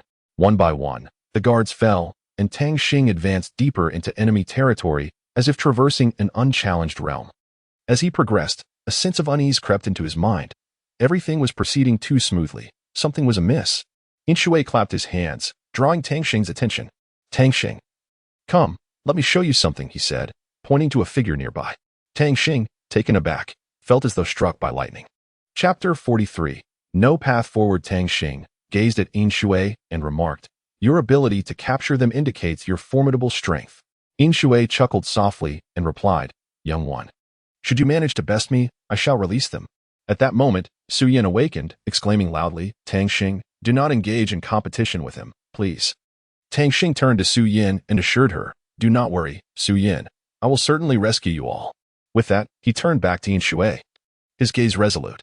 Observing this, Inshui swiftly brandished his weapon, the Nightfall, and in an instant, he appeared before Tang Xing's, wielding a battle spear that he aimed at him. Tang Xing reacted swiftly, summoning the spirit's sacred spear to deflect the blow.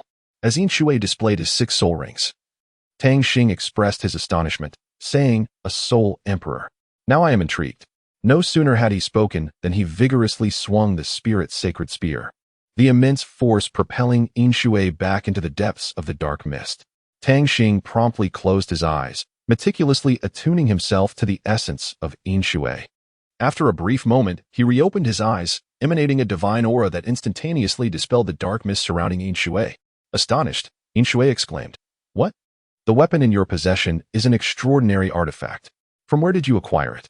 Tang Xing let out a cold snort and replied, "This is a matter you need not concern yourself with." With that, he wielded the celestial spear of the elves and launched another assault, proclaiming, "Sweep away the myriad armies."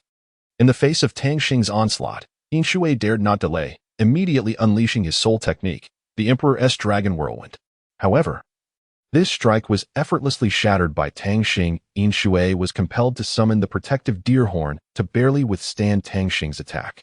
Even so, he paid a hefty price for it. Realizing he was at a disadvantage, Inshui swiftly turned to threaten the hostage. Yet, in the next moment, Huang Quan delivered a powerful thunderstorm slash towards Inshui, causing him to cough up blood from the impact of the war spear. Meanwhile, the hostage had long been rescued. Tang Xing gazed at Huang Quan, exclaiming with excitement, "Boss." This address filled Tang Xing with an overwhelming sense of familiarity, for he knew that only his acquaintance, Li Fei, would call him that way.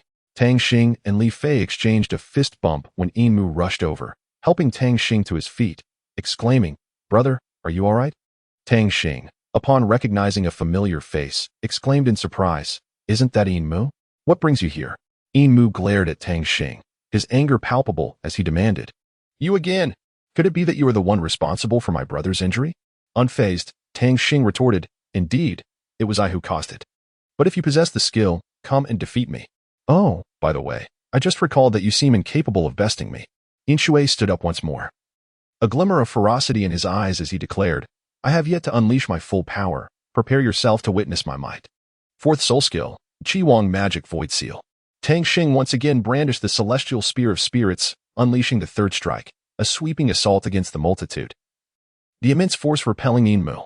However, at that moment, a figure hurtled towards them, crashing heavily to the ground. Lan Xiao and Zhang Ruiying were also knocked down by this figure, who happened to be Li Fei. Li Fei let out a cry of anguish. "Why is it always me who gets hurt?" Concurrently, a bridal palanquin slowly approached before them, and Inshui smirked with satisfaction. Addressing the person within, "You are doomed, my lord, please make your appearance." As the words fell, the curtain of the palanquin was lifted, revealing an extraordinarily beautiful woman. She was captivating, yet her demeanor was icy. This was Qianyu, who coldly declared, "None of you present today shall leave this place."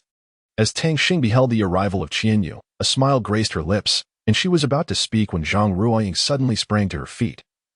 Her complexion pale and her voice laced with urgency. "We must flee. A formidable figure has arrived. Everyone, quickly escape." With that, she seized Lan Xiu's hand and turned to flee the scene.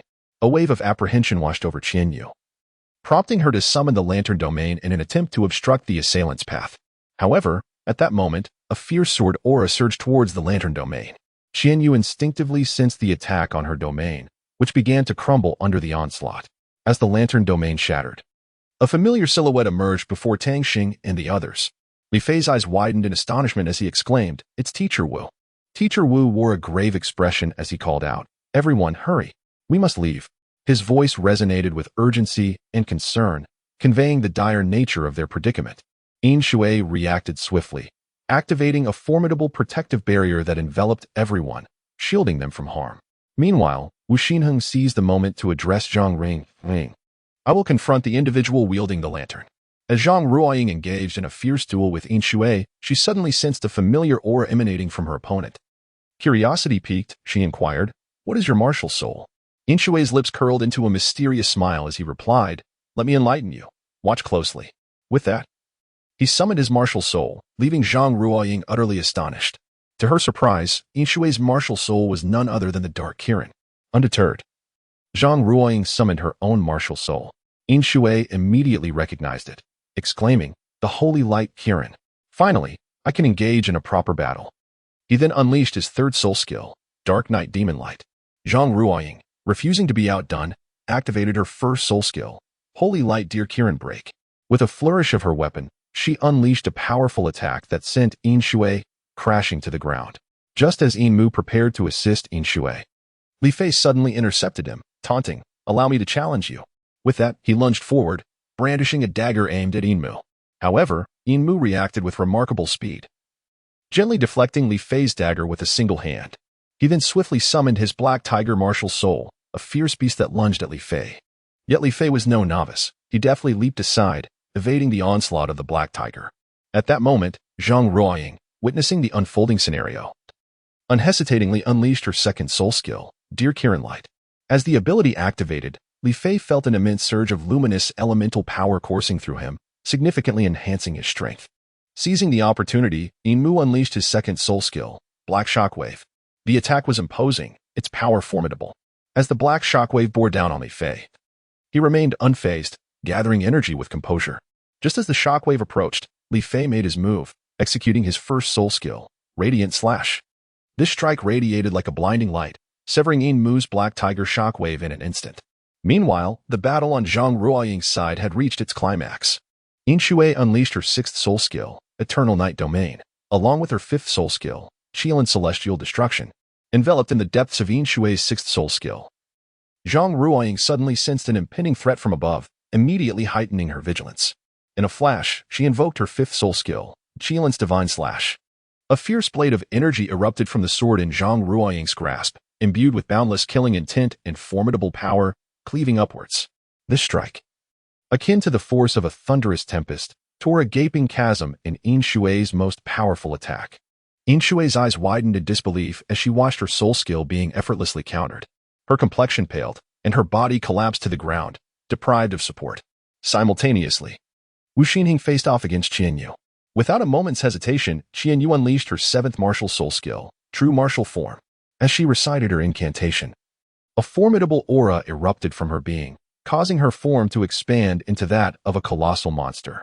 Following this, Qianyu activated her fifth soul skill, Lantern Prison.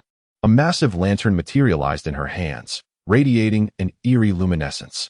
She hurled the lantern towards Wu Xinheng, instantly creating a sealed space that ensnared him within. However, Wu Xinheng was undeterred by Qianyu's assault. He promptly summoned his seventh soul skill, True Martial Form. As his martial soul manifested, his strength surged significantly. Simultaneously, wielding his sword, he unleashed his fifth soul skill, Frost Blade. The sword transformed into a gigantic blade, imbued with an icy chill. As it struck fiercely at Qianyu's lantern prison, a thunderous crash resounded as the colossal blade collided with the lantern, producing a deafening noise. In the next instant, countless blades of energy erupted from the giant sword, cascading like a torrential downpour. These blades, sharp and merciless, relentlessly battered against Qian Yu's lantern prison. To her astonishment, Qian Yu observed cracks forming in her prison under the onslaught of the blade rain, ultimately shattering it. Seizing the opportunity, Wu Xinheng burst forth. Yet Qian Yu denied him a moment's respite. She swiftly unleashed her fourth soul skill, Black Lantern Penetrating Formation. A myriad of black lights shot forth from Qian Yu's hands, weaving a complex array that ensnared Wu Xinheng within its grasp. He felt a surge of overwhelming pressure, making each breath a struggle. Nevertheless, he resolutely gripped his sword, bracing himself for Qian Yu's next onslaught. Upon witnessing the scene, Tang Xing immediately supported Wu Xianhong. A resonant drumbeat echoed, and Qian Yu disdainfully remarked, "Did you not say you would not come? Yet here you are." "I intended to abstain, but my curiosity got the better of me," replied the woman seated in the palanquin with a clear voice. Qian Yu boldly declared, "Na Yun, if we join forces, we shall surely triumph over them." Na Yun erupted into hearty laughter, stepping away from the palanquin, exuding the aura of a soul fighter. Wu Xianheng, clutching her chest, spoke gravely, "This is troubling." Nearby, Na Yun shouted, "Will you choose to surrender or face immediate execution?" Zhang Ruoying stepped forward, her expression resolute, declaring, "Impossible. As long as I am here, you shall not lay a finger on them." Battle formation. Na Yun's expression shifted to one of surprise. The 9-character true word? Quite intriguing. But you still have a long way to go. With a flourish, she unleashed her third soul skill, Death's Claw. The ferocity of her attack was akin to a tempest, shattering Zhang Ruoying's technique. She sneered, "The 9-character true word, you have yet to grasp it fully." At that moment, a brilliant golden light suddenly appeared, capturing Na Yun's attention. Chapter 44. The cursed Sun. Tang Xing and Lan Qiu were about to commence their soul fusion when Lan Qiu exclaimed, "Su Yan, come quickly to assist with the soul fusion, and I implore everyone to safeguard us." Upon hearing this, Su Yan did not hesitate for even a moment and immediately joined the soul fusion. Meanwhile, the others around them channeled their soul power, creating a formidable protective barrier to shield the trio engaged in the soul fusion. Na Yun observed the soul fusion technique exhibited by Tang Xing, Lan Qiu, and Su Yan. A flicker of astonishment crossing her eyes, quickly replaced by a look of disdain. She remarked, "A soul fusion technique among 3? How intriguing. But do you truly believe this will be enough to defeat me? No one is permitted to intervene. I am curious to witness the true power of this strike." With her arms crossed, she quietly awaited the impending assault from the trio. Tang Xing, Su Yan, and Lan Qiu united their powers to unleash their ultimate strike, the fusion of their martial souls, transforming into the purple spirit butterfly dragon. As a deep, resonant dragon's roar echoed through the air, a magnificent golden dragon manifested above them. This majestic creature shimmered with violet luminescence, adorned with a pair of wings that exuded an aura of formidable authority. It opened its cavernous maw and unleashed a thunderous roar directed at Na Yun and her companions, as though intent on devouring the very heavens and earth. With an overwhelming force reminiscent of apocalyptic destruction, the golden dragon surged toward Na Yun. She sensed the immense power of this attack, and a flicker of anxiety stirred within her. After all, Tang Xing was a formidable adversary, and a moment's hesitation could lead to her downfall. Yet, she did not waver. Instead, she took a deep breath, channeling her entire soul energy in preparation to confront the impending strike. With a cold smirk, she declared, "Do you truly believe that a mere mudfish like you could defeat me? Such delusions are laughable." With that, her eyes transformed into a dark crimson hue, emanating a terrifying aura as she activated her fourth soul skill, Death's Eye. Tang Xing quickly regained his composure and activated his skill, the Might of Gold. As his voice resonated, a formidable golden radiance erupted from his being, coalescing into a colossal golden dragon. The dragon roared as it charged towards Na Yun, emanating an unparalleled majesty. The two skills collided, resulting in a tremendous explosion that distorted the surrounding space. Both Na Yun and Tang Xing were knocked back a few steps. Yet they swiftly regained their footing, continuing their standoff. However, Tang Xing's complexion appeared somewhat pallid, for he realized that his soul power was depleting far more swiftly than he had anticipated. Breathing heavily, he muttered, "The accursed disparity in soul power. The vermilion bird spirit." With a grave expression, remarked, "Master, I can assist you, but there are inherent risks." Gritting his teeth and enduring the pain, Tang Xing replied, "Bring it on." Without hesitation, The vermilion bird spirit unleashed its primal fire, continuously infusing Tang Xing with energy. Lan Qiu and Su Yin felt a surge of potent energy coursing through their bodies, causing their soul power to gradually elevate. Simultaneously, the golden dragon began its evolution. Its once ordinary wings became increasingly majestic, ultimately transforming into a pair of formidable dragon wings. Its very form underwent a significant metamorphosis, exuding a heart-stirring aura. Witnessing this transformation, Nyan exclaimed in astonishment, "How intriguing! Such methods exist." She swiftly invoked her 7th soul skill, True Body of the Martial Spirit, followed by her 6th soul skill, Heart Piercing of the 10,000 Domains, in an attempt to thwart Tang Xing's assault. Yet, Tang Xing was already prepared. He immediately unleashed the primal fire of the vermilion bird spirit, bellowing. Phoenix Dragon of the 9 Heavens. He concentrated all the light elements within him, forming a dazzling beam that fused with the primal fire. This strike contained immense power, instantly shattering Nyan's 6th soul skill. Even her True Body of the Martial Spirit could not withstand such overwhelming might, sending her hurtling away. Tang Xing's attack was astonishingly powerful, leaving all present in a state of shock. At that moment, the golden dragon's aura intensified, instilling a profound sense of pressure in Yinshui, Yinmu, and Qianyu, who were compelled to flee in terror. They understood that Tang Xing's strength had surpassed their expectations. Remaining would only lead to peril. The golden dragon's presence was overwhelmingly grand, its immense form swirling in the air, exuding a suffocating pressure. Li Fei, filled with excitement, shouted, "Boss, quickly release the fusion of the martial spirits." However, the golden dragon seemed oblivious to his words, spiraling into a frenzy instead. Suddenly, it violently lashed its tail, flinging Lan Qiu and Su Yin away. The two spun through the air before crashing heavily to the ground. Tang Xing, too, began to enter a state of fury, his eyes turning crimson, and his aura growing increasingly formidable. The vermilion bird spirit finally realized the gravity of the situation, urgently exclaiming, "This is bad. The primal fire has ignited the master's wrath. Quickly, awaken the master. Master, please wake up. Do not let the primal fire consume your heart." Tang Xing's consciousness gradually awakened, yet the golden dragon vanished into the ether. As Tang Xing plummeted rapidly towards the ground, Li Fei leapt into action, catching him securely. In a state of urgency, he exclaimed, "Boss! Boss! Tang Xing, please wake up." Zhang Ring hurried to Tang Xing's side, taking his pulse before stating, "Fortunately, it's merely a depletion of soul energy. He requires some rest. I will summon the soul-guided vehicle. Li Fei, please stay and care for Tang Xing." At that moment, Lan Qiu approached, saying, "Senior sister, allow me to tend to Tang Xing." Zhang Ruiying nodded in agreement to her request. Subsequently, she led the others in preparations to obliterate the area. Just then, as Lan Qiu prepared to assist, Li Fei interjected, "You should also take a break. You have expended considerable energy. I will look after the boss." After speaking, he seemed to recall something and added, "Oh, I just remembered something. Lan Qiu, please keep an eye on him for me. I'll be right back." With that, Li Fei exited.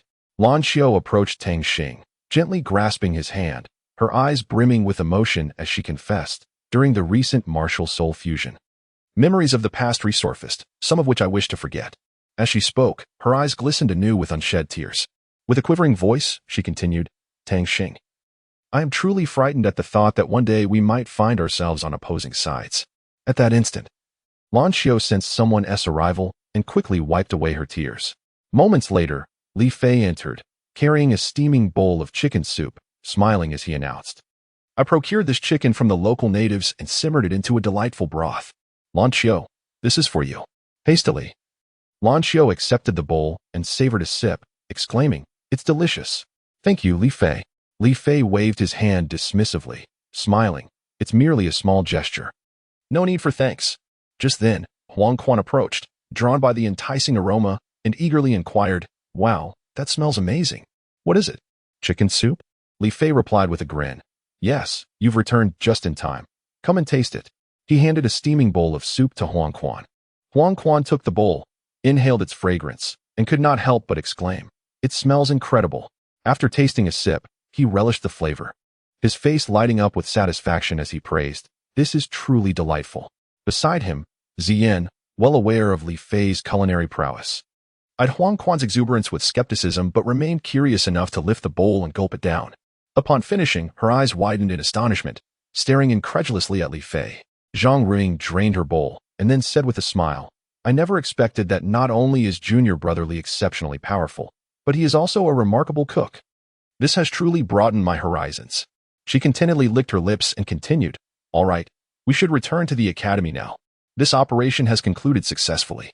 Rising to her feet, she adjusted her attire, prompting the others to stand and prepare to return to the academy as well. Nayan emerged from a pile of stones and promptly dashed towards headquarters.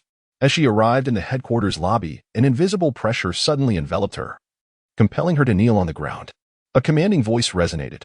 Nayan, you have failed your mission, and yet you dare to return? This was the oppressive aura of the sect leader. Nayan, pale with fear, implored, Esteemed sect master, I acknowledge my mistakes. I beseech you to spare me. Seeing her in such a pitiable state, the sect leader, with a resigned wave of his hand, remarked, Very well, return and reflect upon your errors, Wu Jin. No sooner had he spoken than Wu Jin appeared, responding respectfully, at your service. The sect leader, observing her resemblance to a forsaken kitten, reiterated, Enough. Go back and contemplate your transgressions, Wu Jin. With the command given, Wu Jin stood resolutely in the center of the hall, his stature tall and his expression grave. Upon receiving the order, he nodded promptly, a glimmer of determination flickering in his eyes. His right hand rested over his chest as he slightly bowed, a gesture of deference to his superior. Wu Jin then turned, his strides firm and purposeful. Each step resonated with resolve and a sense of duty. As if he was destined to undertake a significant task, his figure gradually receded into the distance of the hall until it vanished at the doorway. The lobby returned to tranquility, yet Wu Jin's departure left behind an atmosphere thick with tension and anticipation. The onlookers understood he would advance with a mission to confront the unknown challenges ahead. In Wu Jin's heart, he recognized the gravity of his responsibilities. He was determined to give his all, to honor the trust and expectations of his superiors. His silhouette swiftly navigated the corridor, sunlight streaming through the windows, illuminating the path before him. The sun in the sky grew increasingly scorching, enveloping the world in a wave of heat.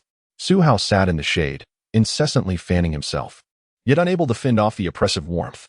Sweat trickled down his forehead, soaking his attire. This sun is rather excessive today. Su Hao couldn't help but complain, feeling as though he were trapped in a vast oven, struggling to breathe. At that moment, Mu Yao approached, equally drenched in perspiration, stating, Old Su. Today's sun is indeed unusual. The elders have already turned on the air conditioning. Su Hao, surprised by her observation, inquired, They are quite proactive. Let us join them. Thus, he rose, preparing to accompany Mu Yao to a cooler refuge. The two traversed the corridor, passing through various rooms, until they finally reached the air-conditioned chamber. Upon entering, Su Hao immediately felt a refreshing breeze. Inhaling deeply, he sensed a notable relief wash over him. Within the cool confines, Su Hao and Mu Yao settled down to rest, relishing this rare moment of respite from the sweltering heat. Su Hao lamented, This weather is truly unbearable. I cannot fathom how one would cope without air conditioning. Mu Yao nodded in agreement, gazing out at the blazing sun while silently praying for the heat wave to pass swiftly. After spending some time in the cool confines of the air-conditioned room, they felt a considerable relief from the oppressive heat. Su Hao pondered that, in such sweltering conditions, everyone must be suffering. Thus, he resolved to consult the elders to explore potential measures to alleviate the stifling atmosphere. Consequently, Su Hao and Mu Yao departed the sanctuary of air conditioning, making their way to the elders' quarters. Upon arrival, they found the elders engrossed in discussion. Su Hao articulated his purpose, proposing various initiatives to lower the temperature, such as installing additional shade structures within the city and providing refreshing beverages. The elders attentively considered Su Hao's suggestions, expressing their intent to deliberate further on their implementation. Su Hao and Mu Yao felt a sense of relief, hoping these actions would render the oppressive heat a touch more bearable for the populace. Meanwhile, Zhang Ruoying and Tang Xing were hastily en route to Linghai Academy in Linghai City. Tang Xing stirred from her slumber, rubbing her eyes with a hint of confusion, and inquired, Where are we headed? Lan Qiu, noticing Tang Xing had awakened, replied, You're awake. We have departed from Nanwang, and we are now on our way back to the academy. Tang Xing appeared momentarily dazed, her gaze revealing a flicker of melancholy as she stared at Lan Qiu's enchanting visage, akin to admiring a finely crafted masterpiece. Observing Tang Xing's silence, Lan Qiu waved her hand in front of her, calling, Tang Xing, Tang Xing. The gentle summons was like a spring breeze across a tranquil lake. drawing Tang Xing back to the present. Tang Xing revealed a mysterious smile to Lan Xiu and said, I just thought of something quite amusing. A sense of unease washed over Lan Xiu, a foreboding feeling swelling within her. Upon arriving in Linghai City, Tang Xing and his companions were astonished to find the sun exhibiting an unusual behavior. Tang Xing concentrated his soul power in his eyes, scrutinizing the sun like a dedicated researcher. He slowly remarked, this sun has been subjected to a unique spell, invisible to the untrained eye. My purple extreme demon eyes have ascended to the seed realm, allowing me to see through everything. The reason most cannot perceive it is due to the potent enchantment cast upon the sun, which magnifies its flames like a lens, causing it to burn endlessly until it is consumed completely. Upon hearing this, the others' expressions turned rigid, as if struck by an invisible force. Chapter 45. Breaking the spell. Zhang Ring swiftly pressed the accelerator, and the soul-guided vehicle surged towards the academy like an arrow released from a bow. Wu Jin, do you truly believe this will suffice? Nian asked skeptically. Wu Jin's face bore a hint of confusion. You dare to question me? Are you not aware of the legend where the sun god conjured two suns single-handedly? One sun represents goodness, while the other symbolizes malevolence. The sun in the sky is the embodiment of virtue, whereas the evil sun, too wicked to remain, was personally struck down by the sun god. And I am that embodiment of evil. Thus, I must personally annihilate the demon god, allowing him to witness the demise of those wretched humans by my own hand. Only then can I plunge him into despair and suffering. Tang Xing returned to school, and a wave of heat enveloped him, causing a sense of discomfort. Furrowing his brow, he employed his mental prowess to scan the surrounding environment. However, peculiarly, he sensed no presence of others. A flicker of confusion surged within him as he cautiously took a step forward, only to be abruptly transported inward by a formidable force. When Tang Xing opened his eyes, the sight before him left him utterly astonished. The entire room was blanketed in a thick layer of ice, the cold seeping into his bones. Yet, even more astonishing was the sight of numerous individuals joyfully engaging in merriment. Some were engaged in a snowball fight, while others glided gracefully on ice, their laughter and cheer resonating above the frozen surface. Tang Xing blinked, attempting to comprehend the scene before him. Gradually regaining his senses, he murmured, Is this truly a luxurious abode? Nonetheless, it is rather refreshing.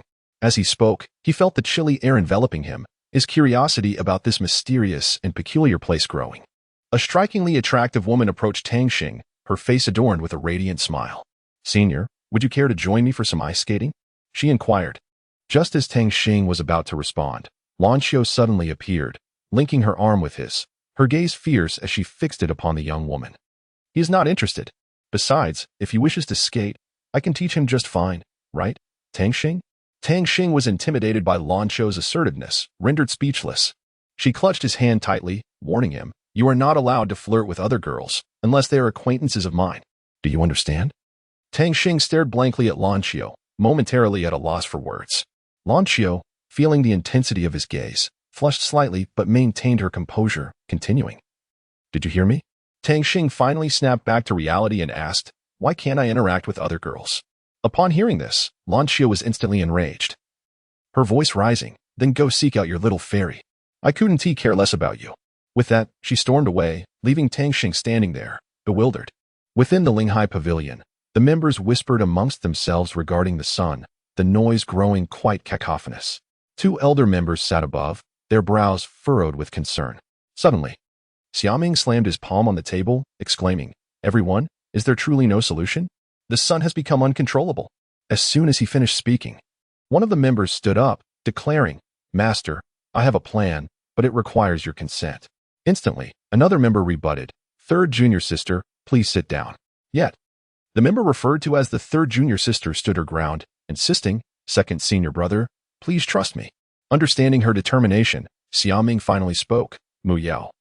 If that is the case, you must be cautious.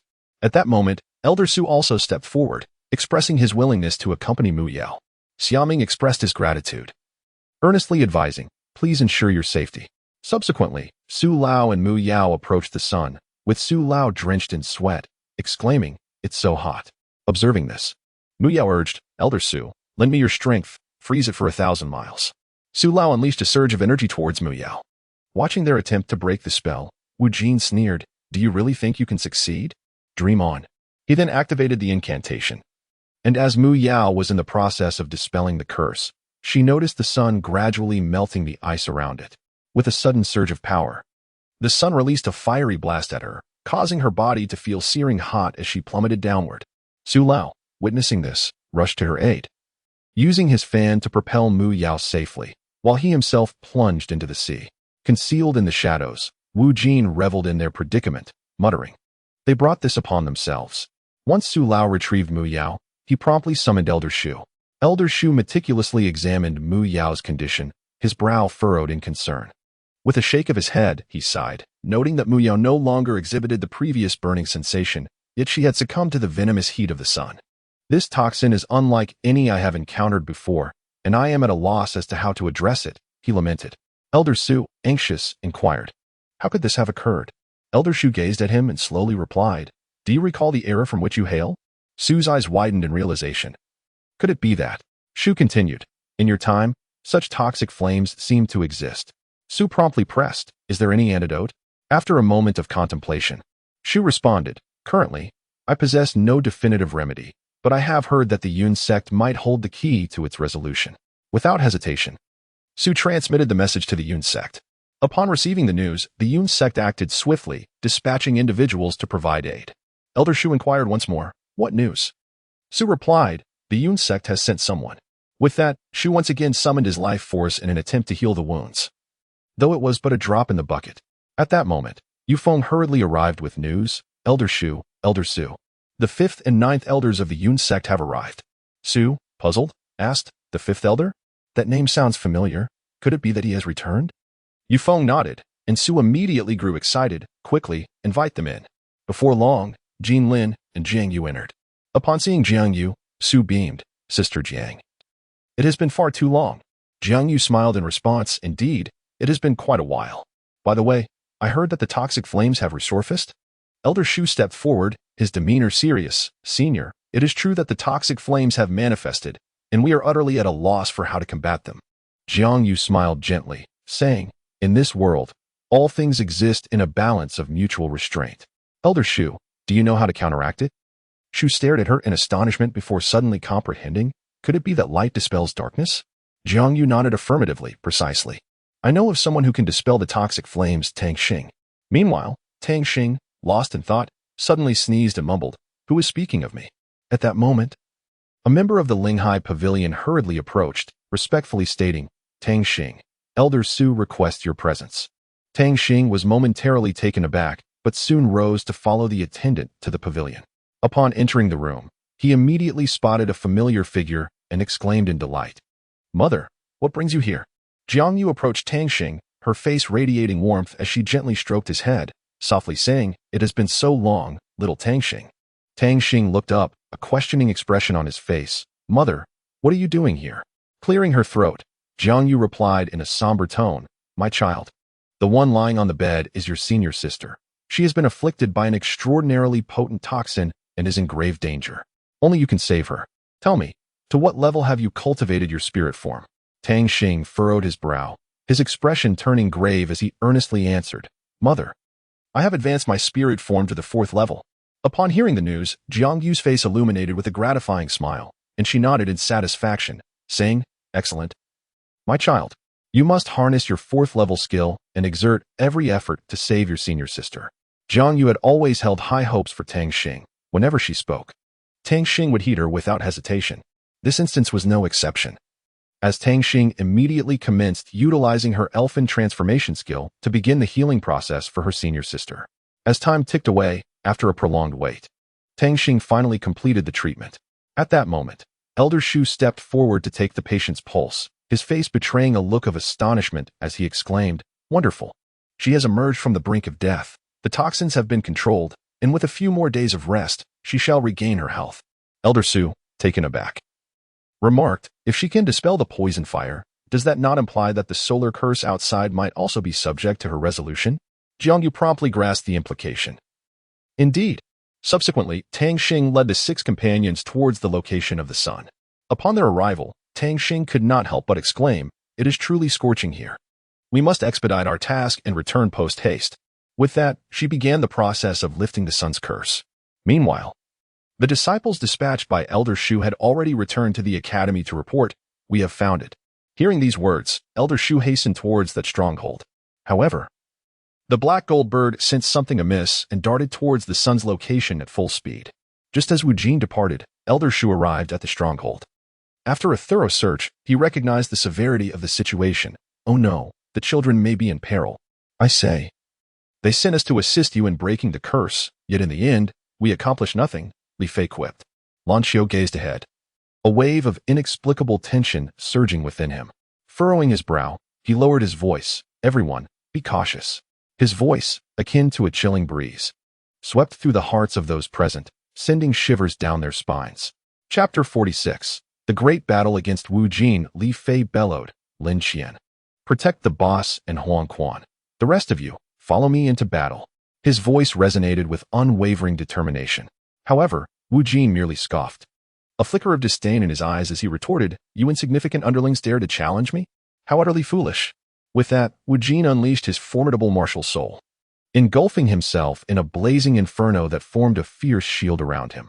With a powerful swing of his fist, he launched an aggressive strike towards Li Fei and his companions. The force of this blow was tremendous, scattering Li Fei and the others in all directions. Witnessing this, Su Yan promptly stepped forward to obstruct Wu Jin's advance. Wu Jin glared at her, roaring, "Step aside, or suffer the consequences." Su Yan calmly responded, "Not a chance."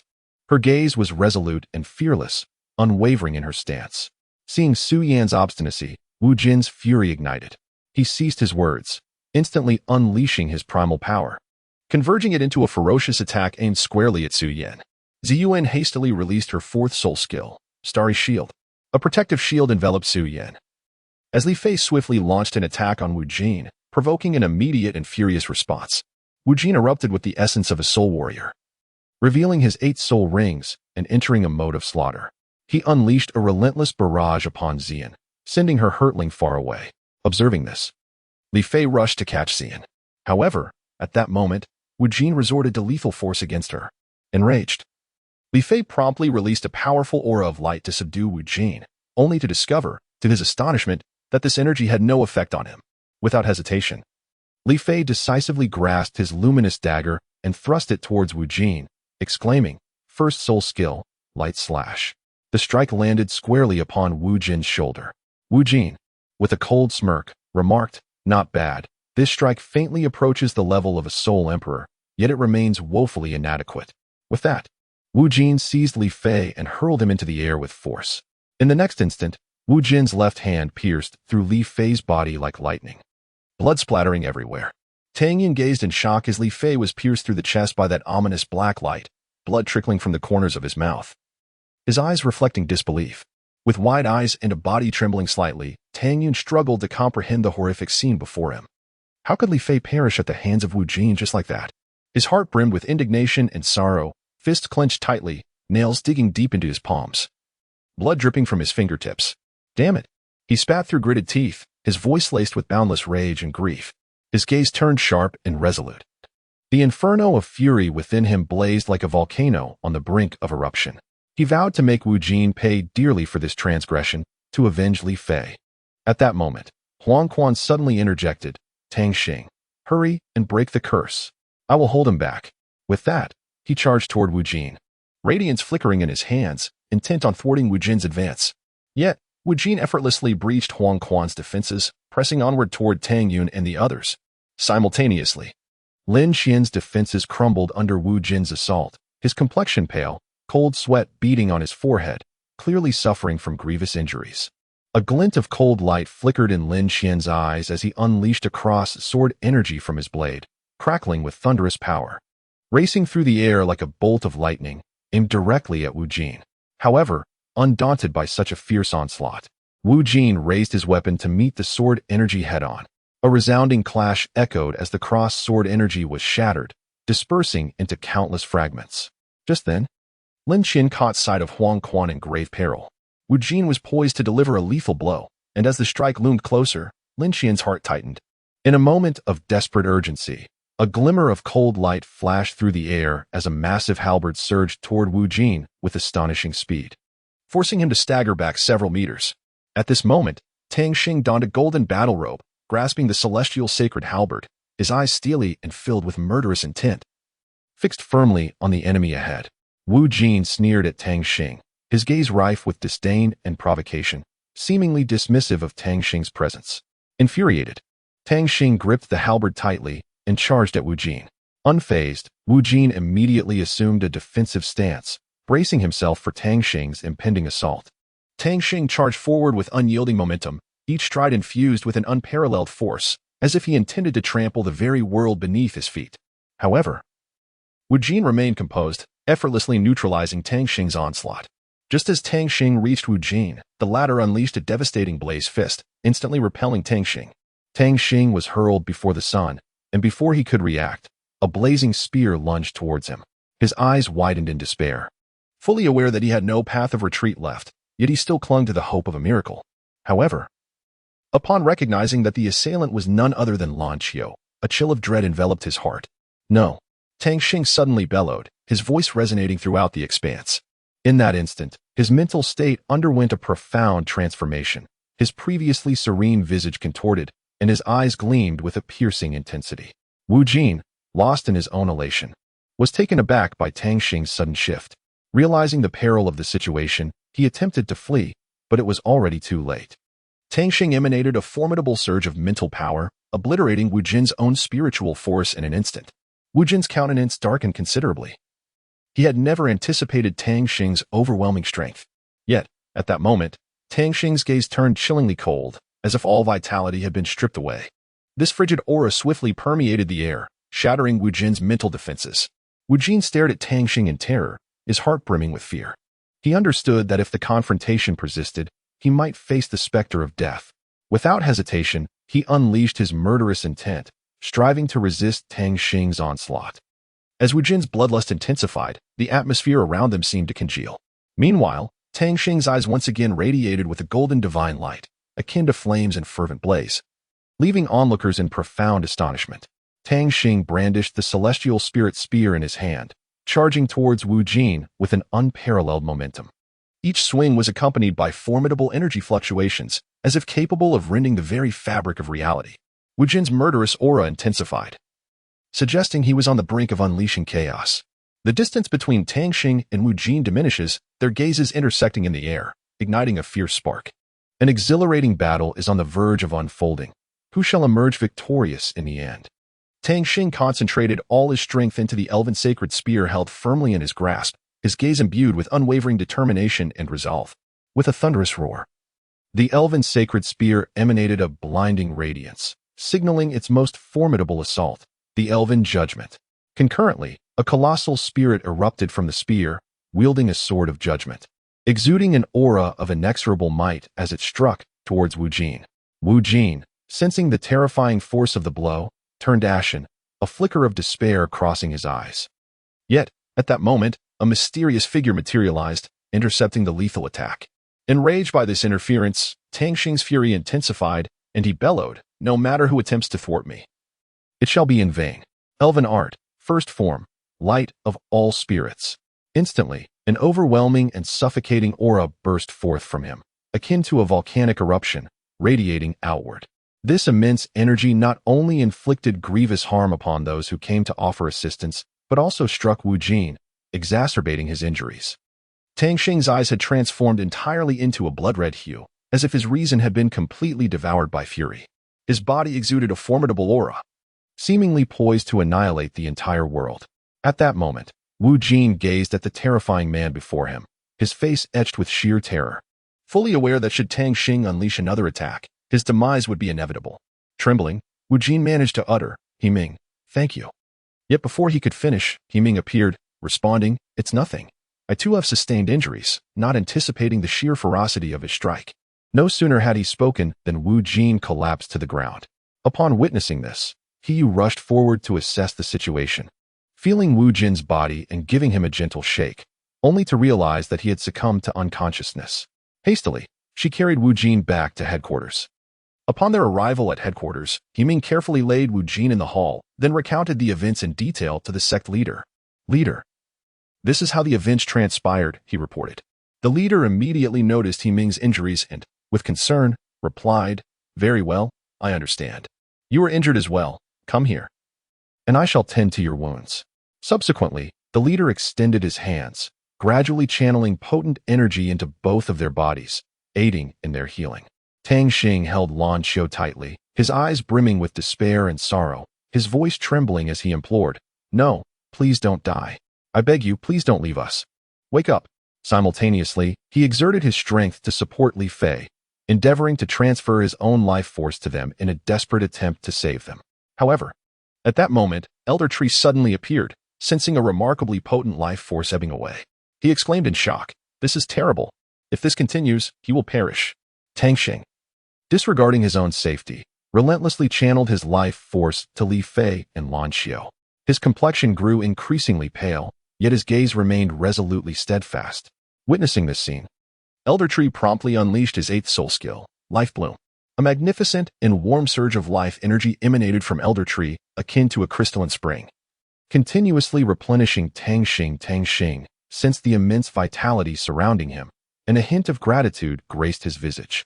Summoning all his strength, he addressed the ancient tree, saying, thank you, venerable tree.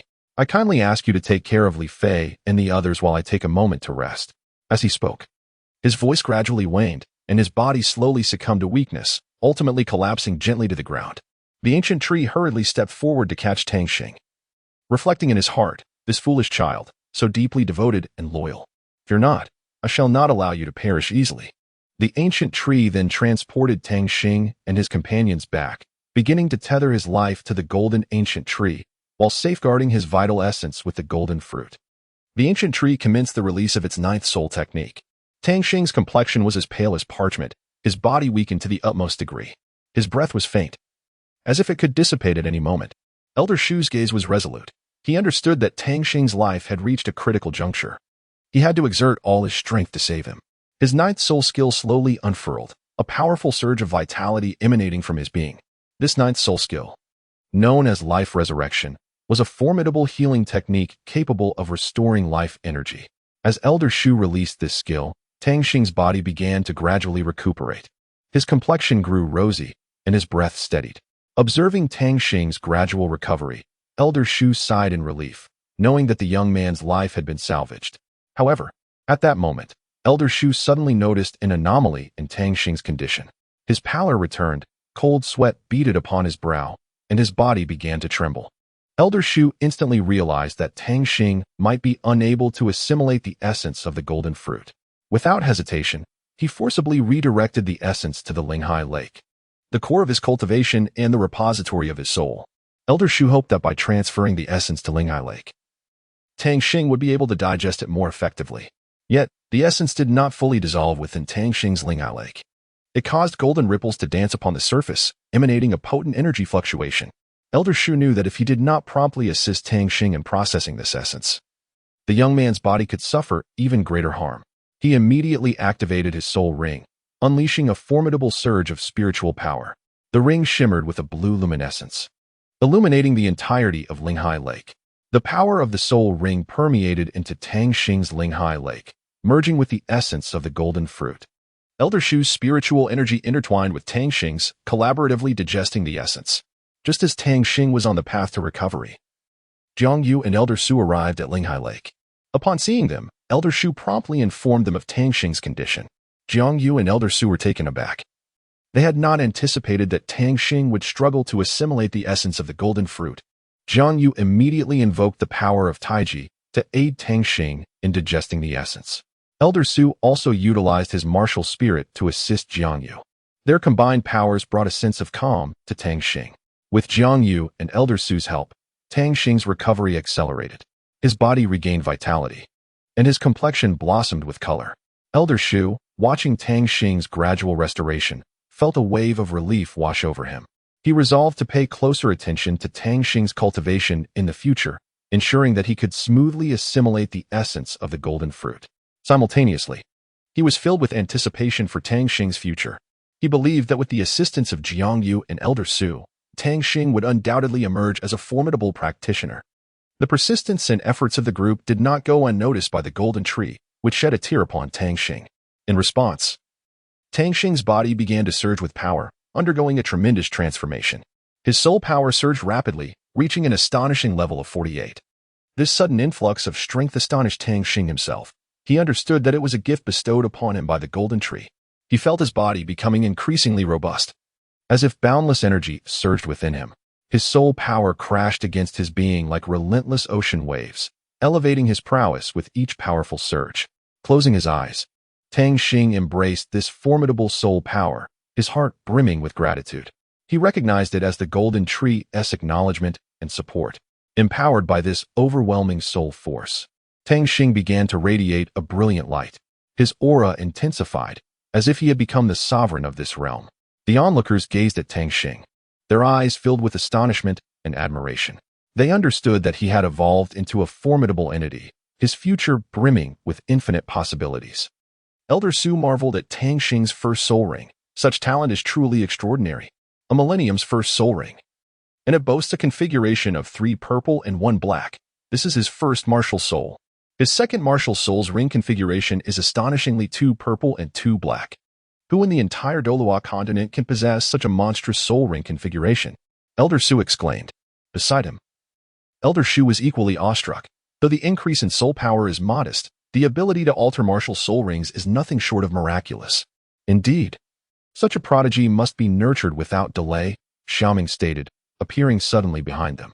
Elder Shu and Elder Su immediately bowed respectfully to Xiaoming, who continued. Have the other elders been notified? Elder Shu replied, they have been informed and should arrive shortly. Xiaoming inquired further, what weapon does he excel in? Elder Shu responded, it appears to be a long spear. Seemingly resolute, Xiaoming declared, very well, I shall personally instruct Tang Xing and Lan Qiu. As for the remaining 5 spiritualists, each of you may mentor one. If you feel capable, you may take on 2 disciples. Su Yin, visibly displeased, interjected, Lord, why not include me? The 3 of us can achieve martial soul fusion. Upon hearing this, Xiaoming furrowed his brow, lost in contemplation. After a moment, an idea struck him. Since you can achieve martial soul fusion, why not join my wife's tutelage, Lin Jin? Her martial soul closely resembles your second martial soul. With that, he turned to Lin Jin. She stepped forward from the crowd, a hint of authority on her face, and retorted, who is your wife? How shameless. Then, softening her tone slightly, she addressed Su Yin. However, sister, our martial souls do indeed share similarities. If you wish to join my tutelage, I assure you, you shall not be treated poorly. Su Yin hesitated but eventually nodded reluctantly, replying, very well, Su Yin pays her respects to the master. Lin Jin displayed a hint of surprise, smiling as she said, oh, you're quite agreeable. Come, follow me. Su Hao's gaze fixed intently on Li Fei, an indescribable emotion flickering in his eyes as he softly inquired, Li Fei, would you be willing to become my disciple? Upon hearing these words, Li Fei was instantly overwhelmed with joy and gratitude, his face betraying an undeniable thrill. He swiftly rose to his feet, approached Su Hao, and bowed deeply, exclaiming, Master Su. No, Master. I desire to be your disciple. Please accept me. Su Hao smiled gently and nodded in agreement. At that moment, Li Fei suddenly recalled something and turned to the side, casting an expectant glance at Ziyin. With excitement, he addressed Su Hao, Master, if that is the case. Might you also take Ziyin as your disciple? How wonderful it would be for us to learn martial arts together. Su Hao's lips curled into a slight smile as he replied warmly yet resolutely, very well, I accept your request. His voice resonated with a promise, instilling joy in Li Fei's heart. He understood that this was not merely a rare opportunity but also a profound responsibility. From this moment onward, they would embark together on the path of martial arts, hand in hand. Pu Xian regarded Lin Qian and Huang Quan, his eyes glimmering with anticipation as he slowly spoke. Would you both be willing to become my disciples? His voice carried a blend of authority and affection. Huang Quan promptly responded with respect, Deputy Pavilion Master Pu. You honor me too greatly. I wish to study under Sister Ling. May I? His eyes reflected sincerity and yearning. Ling Shuang, taken aback, exclaimed in surprise, Ah, that would be delightful, but why do you wish to join my sect? A flicker of confusion crossed her beautiful face. Huang Quan smiled and began to articulate his thoughts eloquently. I have admired Sister Ling for a long time. I am captivated by your beauty, and I deeply respect your medical expertise. I wish to learn the art of healing from you, as my second profession is that of a doctor. His gaze was steadfast and fervent, as if ignited by an inner flame. Ling Shuang nodded slightly, contemplating for a moment before responding, Very well, from now on, you shall be my disciple. Let us go. With that, she turned and gracefully departed, leaving behind an elegant silhouette. Huang Quan, brimming with excitement, promptly followed in her footsteps, his heart filled with joy and anticipation. Together, they vanished into the distance, embarking on a new journey as master and disciple. Old Tree slowly shook his head. A hint of weariness etched upon his face. Noticing this, Xiaoming promptly inquired, Old Tree, how long until Tang Xing awakens? Old Tree's gaze remained fixed on Tang Xing as he softly replied, soon. He has just fully absorbed the effects of the golden fruit. His body now requires some time to recuperate and rest. Please do not worry, Pavilion Master. Tang Xing will awaken by tomorrow morning at the latest. I also advise you to return and rest. With that, Old Tree gently closed his eyes, seemingly entering a state of contemplation. Meanwhile, Xiaoming stood silently beside, his gaze fixed intently on Tang Xing's serene visage, inwardly praying for her swift recovery. The night sky was as clear as crystal, with the moonlight casting a silvery glow upon the shimmering waters of Linghai Lake. On the shores of this ethereal lake stood an exquisite beauty. Su Yin suddenly sensed an aura and, with heightened alertness, inquired, who is it? Hearing the commotion and that familiar voice, Lan Qiu's heart stirred as she replied, is it you, Su Yin? Su Yin found the voice familiar yet hesitated to confirm, Lan Qiu, is that you? With a light laugh, Lan Qiu retorted, who else could it be? Relieved, Su Yin approached Lan Qiu and curiously asked, what brings you here? Lan Qiu countered, I was about to ask you the same. The two exchanged knowing smiles, each aware that the other had come with a purpose of their own. At that moment, the waters of Linghai Lake began to roil with unexpected turbulence, waves rising in undulating crescendos, as if something were about to burst forth from the depths. Both Su Yin and Lan Qiu stared in astonishment at the lake's surface, bewildered by the unfolding phenomenon. Suddenly, a figure emerged from the water, enveloped in cascading waves. Before breaking free from its aquatic confines, the birth of Tang Xing left both Lan Qiu and Su Yin utterly astounded, and they exclaimed in unison, wow. Su Yin was taken aback by the sight. Upon awakening from his stupor, Tang Xing immediately spotted Lan Qiu and Su Yin and, filled with bewilderment, inquired, what are you doing here? Before he could fully grasp the situation, Lan Qiu, overwhelmed with emotion, leaped into his embrace, weeping uncontrollably. Tang Xing, why were you so foolish? You actually used your life force to extend mine. How could you be such a big fool? Tang Xing held Lan Qiu tightly, softly declaring, because I cannot bear the thought of losing you, I will do everything in my power to ensure your survival. Upon hearing his words, Lan Qiu felt a surge of emotion. She forcefully pushed Tang Xing away, her eyes glistening with tears as she gazed at him, and said, very well. I too will not allow you to perish. Do you understand? Tang Xing nodded repeatedly, fearing that Lan Qiu might become angry, and hurriedly said, yes, I understand. Meanwhile, Su Yin observed their intimate interaction and couldn't help but emit a sound of surprise. Tang Xing and Lan Qiu immediately realized the inappropriateness of the situation and quickly distanced themselves. With a beaming smile, Su Yin turned to Tang Xing and announced, I have wonderful news for you, Tang Xing. The master of Linghai Pavilion has officially accepted you as a closed-door disciple. Moreover, Lan Qiu has also become the master's second closed-door disciple. This means that from now on, you and Lan Qiu, no, we should say, the 7 spirit practitioners, can finally enter the inner courtyard officially. Upon hearing Su Yin's words, Tang Xing inquired in astonishment, have you all truly chosen a second career? Both Su Yin and Lan Qiu nodded vigorously in affirmation. A sense of elation surged within Tang Xing as he felt immensely fortunate, promptly expressing his gratitude. Thank you. Esteemed leaders. He recognized that without their assistance, he might never have encountered such a precious opportunity. However, glancing at the time, he realized it was quite late and suggested that they should return to rest. Upon hearing the mention of parting for the night, Lan Qiu displayed a hint of reluctance. She cast a shy glance at Tang Xing, occasionally lowering her head, as if grappling with something difficult to articulate. Noticing her unusual demeanor, Tang Xing inquired if she required any assistance. Finally summoning her courage, Lan Qiu softly proposed, Tang Xing, may we sleep together? This unexpected declaration left both Tang Xing and Su Yin momentarily speechless. Su Yin, in particular, questioned her own hearing, her eyes widening in disbelief as she gazed at Lan Qiu. Tang Xing, taken aback, found himself at a loss for words. After a moment, he stammered, Lan Qiu, that might not be very appropriate. Upon hearing this, Lan Qiu immediately pouted, glaring at Tang Xing in indignation and accusing him of disdain. With that, she turned and pulled Su Yin away, leaving Tang Xing standing alone, utterly bewildered. He realized he had inadvertently upset Lan Qiu, but was at a loss as to how to mend the situation. Tang Xing sat quietly by the lakeshore, his gaze fixed upon the surface of Linghai Lake. The water was crystal clear, reflecting the sky and the surrounding mountains. He took a deep breath, closed his eyes, and began to sense the flow of energy within himself. Suddenly, he was astonished to discover a transformation in his soul rings. The original purple ring had deepened in hue, while the black ring had intensified in richness. Tang Xing excitedly opened his eyes, murmuring to himself, "My soul rings have transformed into 2 purple and 2 black. How is this possible?" He scrutinized his body, feeling a powerful force surging within him. He understood that this signified a tremendous enhancement of his strength. Subsequently, he noticed a remarkable change in his spirit martial soul. The original purple soul rings had astonishingly transformed into 3 purple and 1 black, each emanating a heart-stirring aura. Tang Xing was nearly overwhelmed with joy, whispering, "The soul rings of my spirit martial soul have actually become 3 purple and 1 black. This is simply magnificent." The morning sun shone particularly brightly as Tang Xing arrived early at the Spirit Sea Pavilion, ready to pay his respects to the pavilion master.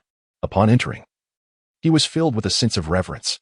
He respectfully bowed to the master, expressing his willingness to accept his guidance. Xiaoming readily agreed, expressing his desire to take Tang Xing as his disciple. Overwhelmed with excitement, Tang Xing hurriedly knelt to pay his respects. Xiaoming joyfully helped him up, assuring him that such formality was unnecessary. Soon after, Tang Xing rose and entered the pavilion alongside Xiaoming. They exchanged insights and experiences regarding cultivation, and Tang Xing found it immensely beneficial. Xiaoming was also highly satisfied with Tang Xing's performance, believing him to be a promising talent. Eventually, Xiaoming invited Tang Xing to share lunch, and as they savored the delicious food, they continued their discourse on the path of cultivation. After the meal, Tang Xing and Lan Qiu made their way to the back garden, where they began to spar. Tang Xing showcased his exquisite spear techniques, while Lan Qiu adeptly evaded his attacks with agile movements. Their battle was intense yet imbued with camaraderie and a spirit of mutual learning. At that moment, Xiaoming quietly approached, observing Tang Xing and Lan Qiu sparring for a while. Then he spoke, "Come here, both of you." Instantly, Tang Xing and Lan Qiu halted their actions and stepped before Xiaoming. With a smile, Xiaoming remarked, "Both of you performed admirably, especially you, Tang Xing. Your spear techniques have seen significant improvement. However, there is still much room for refinement. Next, I shall impart to you a new spear technique." With that, Xiaoming commenced a detailed explanation of the technique's principles and skills. Tang Xing and Lan Qiu listened attentively, nodding in understanding. As time progressed, Xiaoming's explanations deepened, and their comprehension grew more profound. Ultimately, they mastered the new spear technique and were able to execute it with proficiency. Xiaoming nodded in satisfaction, informing them they could return to rest. Meanwhile, Huang Quan diligently studied medicine alongside Ling Shuang. He picked up a medicinal herb, squeezing it in his hand, inhaling its scent, and tasting it, furrowing his brow as he questioned, "What kind of herb is this? Why is it so bitter?" Concurrently, Lin Xian, munching on an apple while squatting in a horse stance, lamented to Pu Xian, "Master, how much longer must I stay in this position?"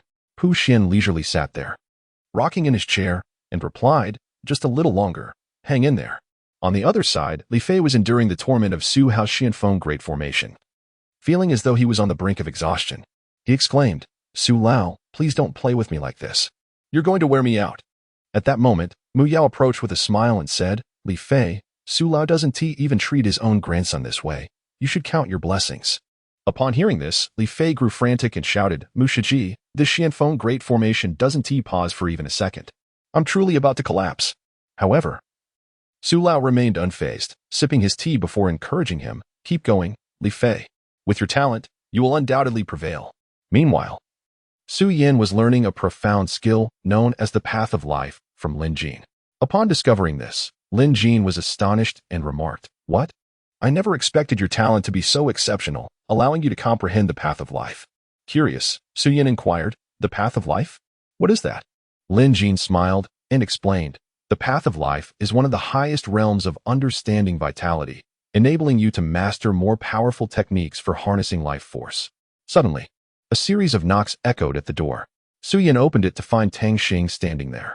Suyin asked, Tang Xing, what brings you here? Tang Xing's face turned as red as an apple, and he stammered, I want to borrow a book. Tang Xing declared with unwavering determination. I wish to visit your home. Suyin, taken aback by this unexpected statement, widened her eyes and inquired, What? Why? Tang Xing, gazing at her in confusion, asked, Did you not mention that your family consists of explorers and archaeologists? It was only then that Suyin realized the implication, her expression shifting to one of understanding as she exclaimed, Oh, I see what you intend to do. Please wait a moment. Let us embark on this adventure together tomorrow. Shall we? Delighted by her response, Tang Xing nodded enthusiastically and replied, All right, I shall take my leave for now. With that, she turned and departed. After a night's rest, the following morning, Tang Xing summoned Suyin, and the two set off on their journey. Throughout the trip, Suyin scanned her surroundings with keen interest, seemingly in search of something. Noticing her peculiar behavior, Tang Xing inquired, What are you looking for? Suyin, displaying a hint of perplexity, replied, Where is Lanqiu? Why haven't you brought her along? Tang Xing, however, maintained an expression of calmness and spoke serenely. I am accompanying you to your home to study classical literature, and even if I bring it along, I may not necessarily comprehend it. Rest assured, I have already requested leave from the master. Let us be on our way swiftly. Suyin, fully aware of the situation, understood that further words would be futile, thus she could only reluctantly acquiesce. Very well, but the journey is quite distant. Tang Xing curiously inquired, How far is it? Suyin playfully stuck out her tongue at Tang Xing and, with a cheerful smile, replied, It is located at the far western edge of Tianling City. Tang Xing was immediately taken aback. So far? How long will it take to get there? However, he quickly regained his composure and inquired, All right then. Shall we travel by car or by air?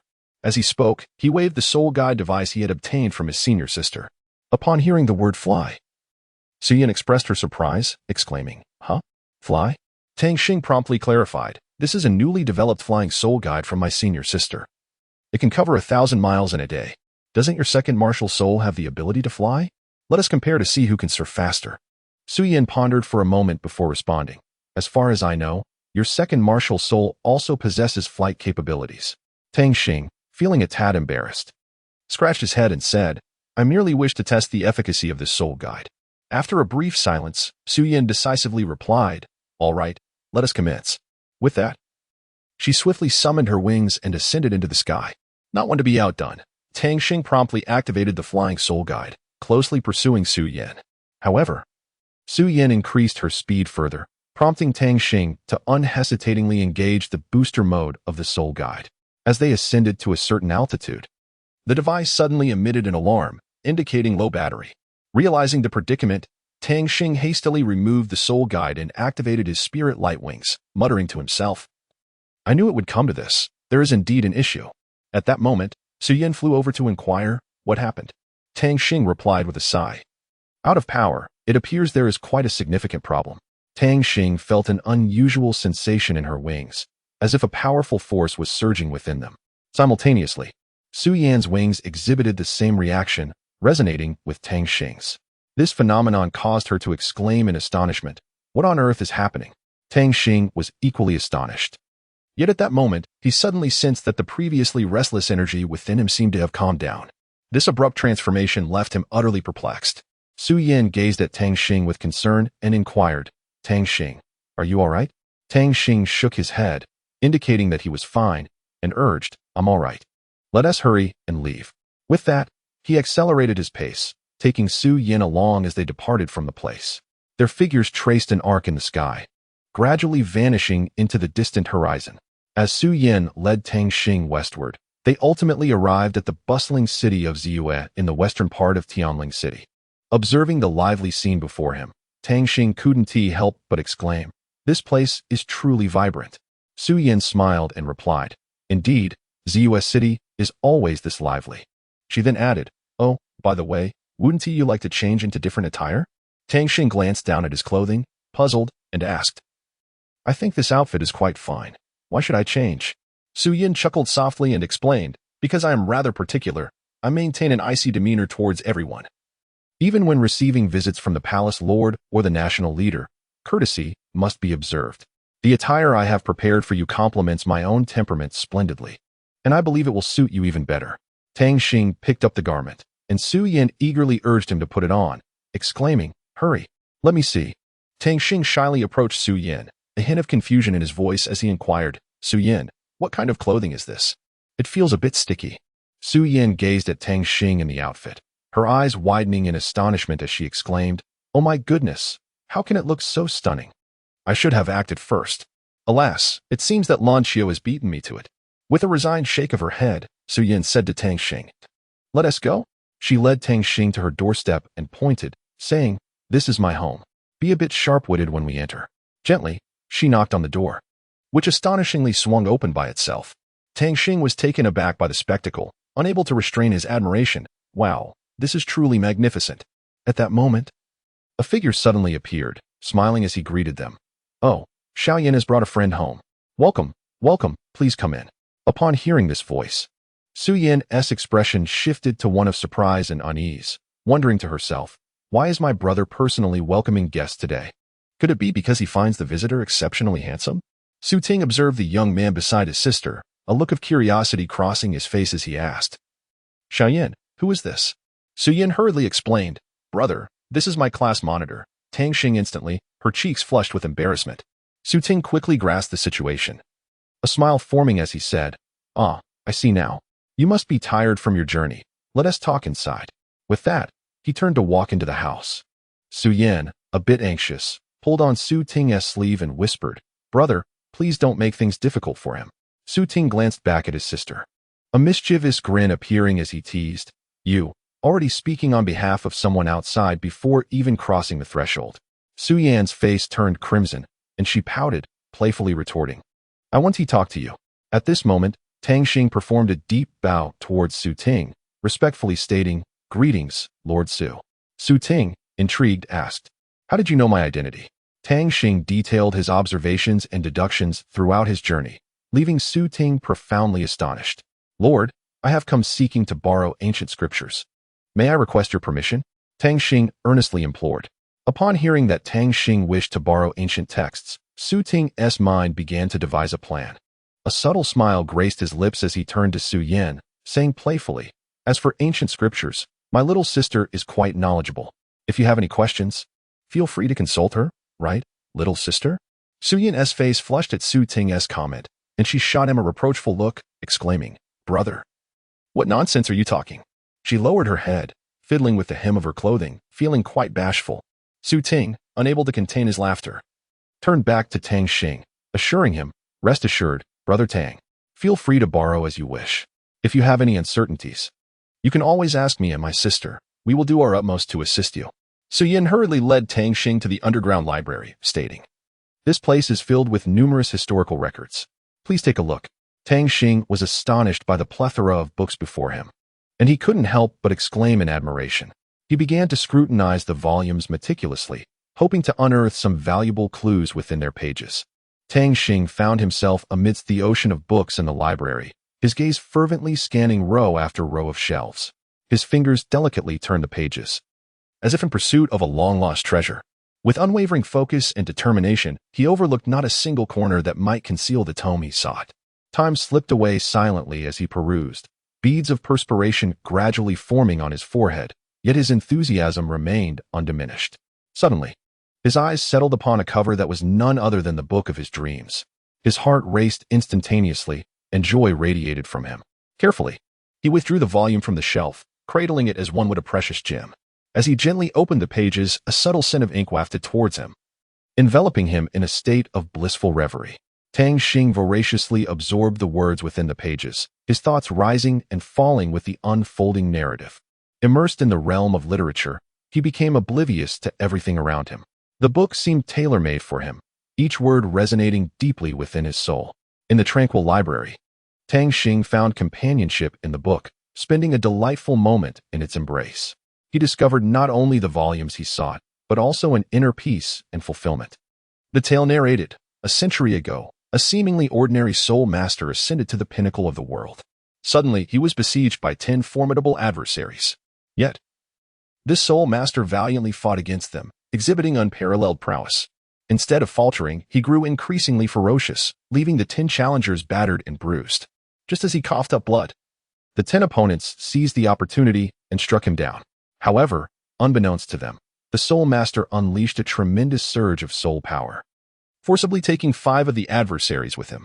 Henceforth, the Soul Master met his demise in the deepest recesses of the Abyss of Souls, a place said to be one of inescapable doom.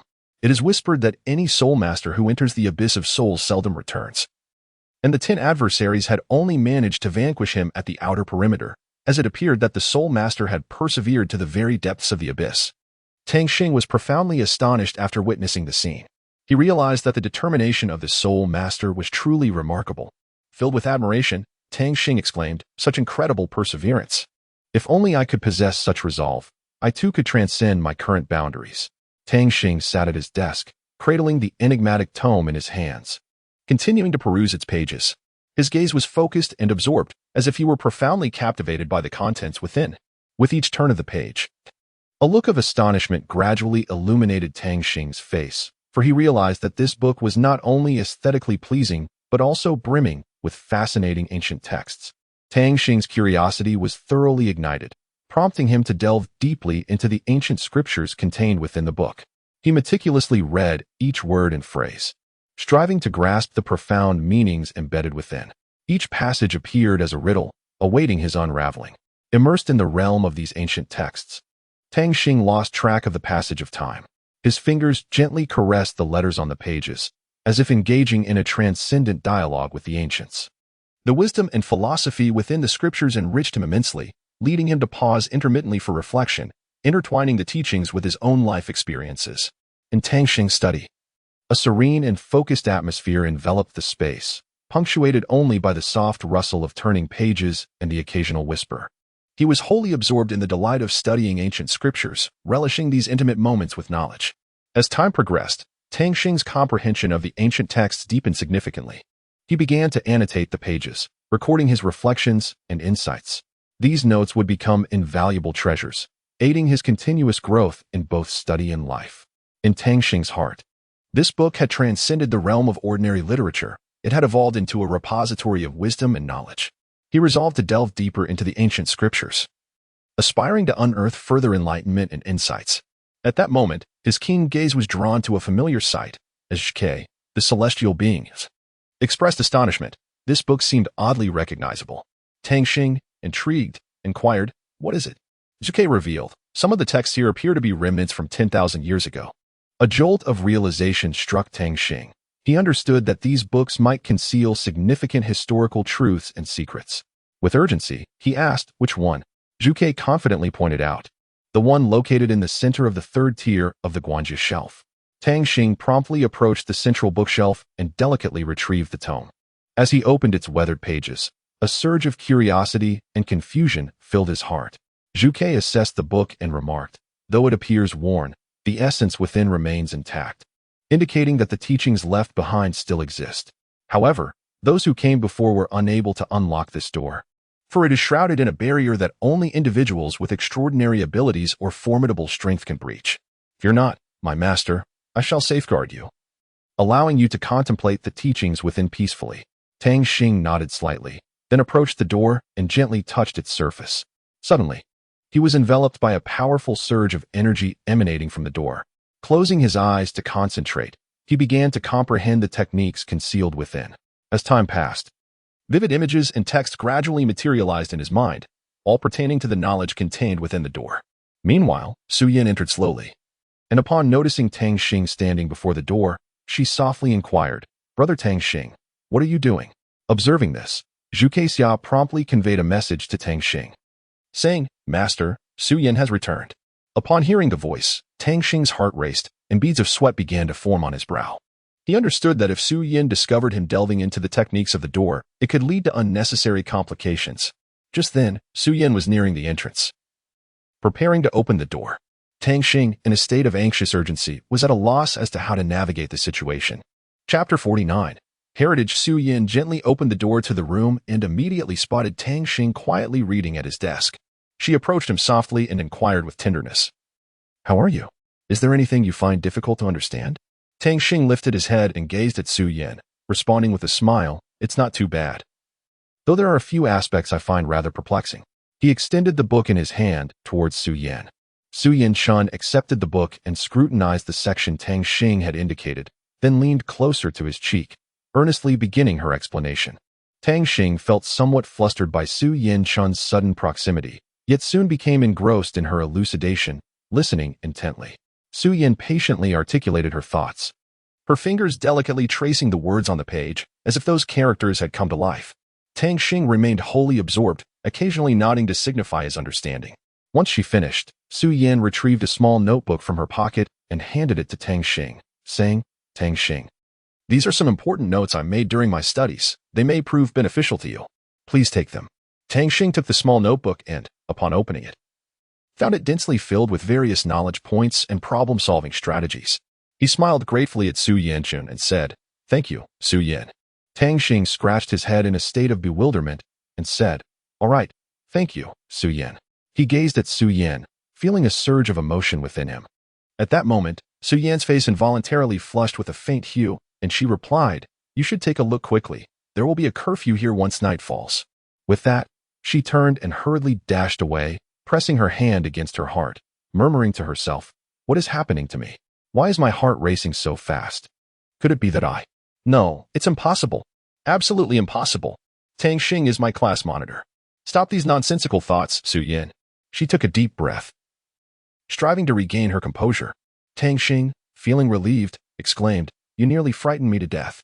I wonder, is this truly acceptable, Zhuke? The Zhuke messenger replied, Master, this profound technique was bestowed upon you by fate, and others are unable to comprehend it. This signifies that it does not belong to them, but is awaiting the arrival of the destined one.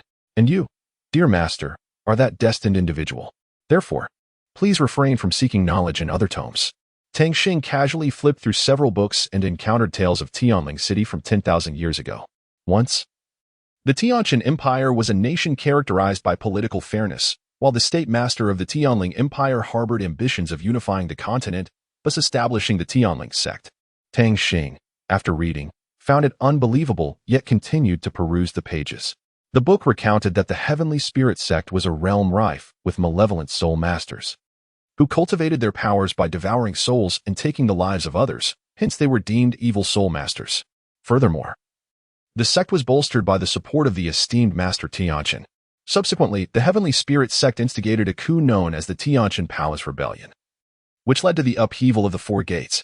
After reading, Tang Xing felt overwhelmed by the sheer volume of information and couldn't help but exclaim, What events transpired over the course of 10,000 years? At that moment, Zhuke suddenly inquired, 10,000 years? Tang Xing turned to look at it and asked, Zhuke, are you aware of what occurred a decade ago? Zhuke shook its head, indicating a lack of knowledge on the matter. Tang Xing sat in a corner of the library, surrounded by a mountain of books. His gaze was focused and eager, his fingers gently turning the pages as if in search of some precious treasure. Suddenly, his attention was captivated by an aged tome. The cover was worn and the spine slightly loose, yet Tang Xing sensed a mysterious energy emanating from within its pages. He delicately picked up the book, opening the cover to be greeted by an ancient aroma. The text was densely packed and somewhat blurred, yet he found himself deeply engrossed in its contents. As he continued to leaf through the pages, each one unveiled a world brimming with wonder and the unknown. The book chronicled ancient legends and enigmatic tales, transporting Tang Xing into a fantastical realm. Tang Xing's heart raced increasingly and his breath quickened. He was completely immersed in the world of the book, oblivious to everything around him. After an indeterminate period, he finally closed the book, his eyes brimming with excitement and satisfaction, as though he had just embarked on a wondrous adventure.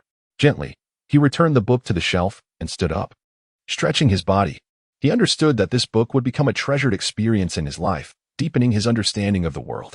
Su Yan entered once more and softly said, Tang Xing, it's time. We should set off. By the way, you haven't eaten anything today, have you? How about I take you for a meal before we leave? Tang Xing sheepishly smiled, touching his rumbling stomach, just in time. I'm quite hungry. Thus, Su Yan took Tang Xing's hand, and together they headed towards the bustling snack street. Along the way, Su Yan inquired with genuine concern, Tang Xing, is there anything in particular you would like to eat? Tang Xing pondered thoughtfully for a moment before replying. How about we indulge in some goosey meat rice? It has been ages since I last tasted the dish. Su Yan smiled and nodded in agreement, sure. I haven't had goosey meat rice in a long time either. The two chatted and laughed, seemingly eager to savor their meal. Tang Xing, noticing her evident anxiety, offered her solace by saying, "If you wish to indulge, you may always seek me out. I shall accompany you to savor delicious delicacies." After uttering these words, he gently grasped Su Yan's hand. In that moment, a wave of warmth surged within Su Yan, as if a unique sentiment toward Tang Xing began to blossom. Bowing her head, she softly inquired, "Class monitor, what do you think of me? Am I as beautiful as Lanqiu?" As she spoke, an air of discomfort enveloped her, and her cheeks gradually flushed with a charming hue, reminiscent of a ripe apple. Tang Xing, upon hearing her question, couldn't help but feel perplexed. She replied, "Su Yan, why are you inquiring about this all of a sudden?" Su Yan, with a sense of urgency, pressed on, "Because I simply wish to know the answer." Tang Xing replied candidly, "It must be Lanqiu. I do not intend to imply that you lack beauty, rather. There is a voice within me that insists she is the sole one in my life. Su Yan, please do not be disheartened. You possess an enchanting charm and a lovely visage as well. However, perhaps I am being somewhat presumptuous, for you are the sister of the Lord of Ziyue City. To be honest, just to have made your acquaintance makes me feel as though I am reaching beyond my means." Upon hearing Tang Xing's words, Su Yan softly responded, "Class leader, I am fine. I merely wish to know what the final answer is. Let us set off quickly, my stomach is growling with hunger." Tang Xing and Su Yan arrived at the entrance of a restaurant. Tang Xing, feeling somewhat fatigued from walking, glanced at the establishment and remarked, "Let us choose this one." Su Yan nodded in agreement. As the two entered the restaurant and were about to order, a sudden exclamation broke the air. "Brother!" The voice belonged to Su Yan, whose face lit up with surprise as she waved enthusiastically towards the front. Su Ting, equally taken aback, turned around with a smile and said, "Sister, what a coincidence." Tang Xing turned his gaze towards the sound and immediately recognized Su Ting. With a smile, he greeted, "Ah, it's Brother Su. Are you here to dine as well?" Su Ting nodded and replied, "Indeed, I did not expect to encounter you here." Su Yan, having selected her meal, took a seat beside Tang Xing and listened quietly to their conversation.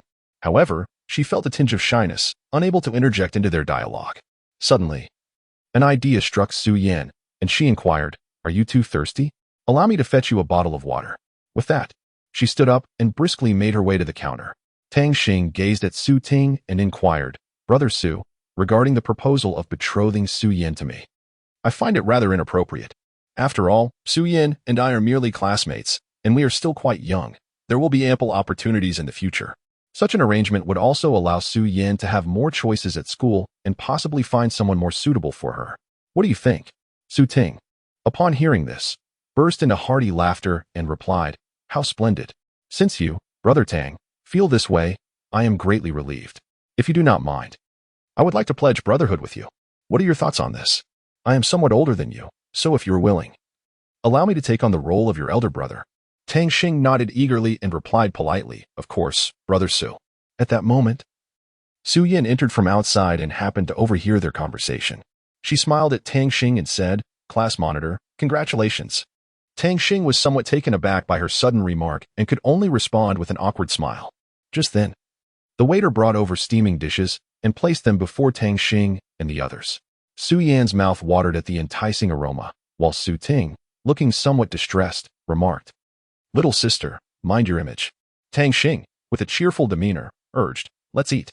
Tang Xing devoured the meal on the table with a ferocity akin to a tempest sweeping away the remnants of a storm, his stomach resembling an abyss that could never be satiated. Sated after his feast, he returned to the hotel, preparing to commence his meditation on the day's practices. Tang Xing sat upon his bed, legs crossed, eyes gently closed as he began to immerse himself in a meditative state. His breathing gradually steadied, and his thoughts began to quiet. He commenced a recollection of the day's techniques, reflecting on each maneuver from the most fundamental to the most intricate. As time unfolded, Tang Xing's thoughts grew increasingly lucid, and he began to discern the shortcomings in his methods. He recognized that certain movements lacked fluidity, necessitating further practice. He also acknowledged that his grasp of particular techniques was not sufficiently refined, requiring deeper understanding. Tang Xing's meditation persisted for an extended period, until both his body and spirit reached their utmost limits. Upon opening his eyes, he felt an invigorating surge of strength coursing through his being, and his mind was imbued with greater clarity. He realized that this profound meditation had bestowed upon him new insights into his martial arts practice. elevating his prowess to a remarkable new level. Tang Xing sat quietly in the hotel, attuned to the surging soul energy within him. During this period of cultivation, he was pleasantly surprised to discover a further enhancement in his soul power. Each session of practice felt like a contest against himself. Yet Tang Xing consistently managed to transcend his limits in these encounters. His soul energy surged like a tumultuous tide, relentlessly battering against his meridians, bestowing upon him an unprecedented sense of formidable strength. Simultaneously, Tang Xing became aware that the power of his bloodline had also been refined. He could sense a mysterious force coursing through his veins, a power that rendered his body even more robust and his reflexes remarkably agile. Tang Xing closed his eyes, immersed in this extraordinary sensation. He understood that all of this enhancement was inseparable from his diligence and perseverance. Countless times, he had encountered setbacks during his cultivation. Yet he never surrendered, steadfastly believing in his ability to transcend adversity. Now, he finally beheld the fruits of his labor. His strength had significantly increased, instilling him with greater confidence to confront the challenges that lay ahead. Tang Xing took a deep breath and slowly opened his eyes. His gaze was filled with determination and confidence.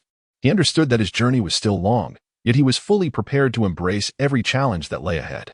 Suddenly, a knock echoed at the door. Tang Xing, are you asleep? Tang Xing opened his eyes and replied, Su de Gu, you may come in. Su Ting entered and inquired, Tang Xing, you are truly diligent, practicing late into the night. May I ask, how long have you been asleep? Tang Xing replied with a smile, I often rest quite late. It has become a habit. Su Ting admired, indeed, you are a promising young talent. However, one must also pay heed to the balance of work and rest, for neglecting it may adversely affect the efficiency of your cultivation. Tang Xing nodded slightly, feeling a sense of secret satisfaction with his diligent attitude. He understood that only through relentless effort could he advance further on the path of cultivation. Su Ting inquired with genuine concern, Brother Tang, have you encountered any issues or difficulties in your recent training? If so, feel free to share them with me. Perhaps I could be of assistance. Tang Xing gazed at Su Ting with heartfelt gratitude, conveying that everything was progressing smoothly, yet still appreciating his concern and support. After engaging in conversation for a while, the two continued to share their thoughts.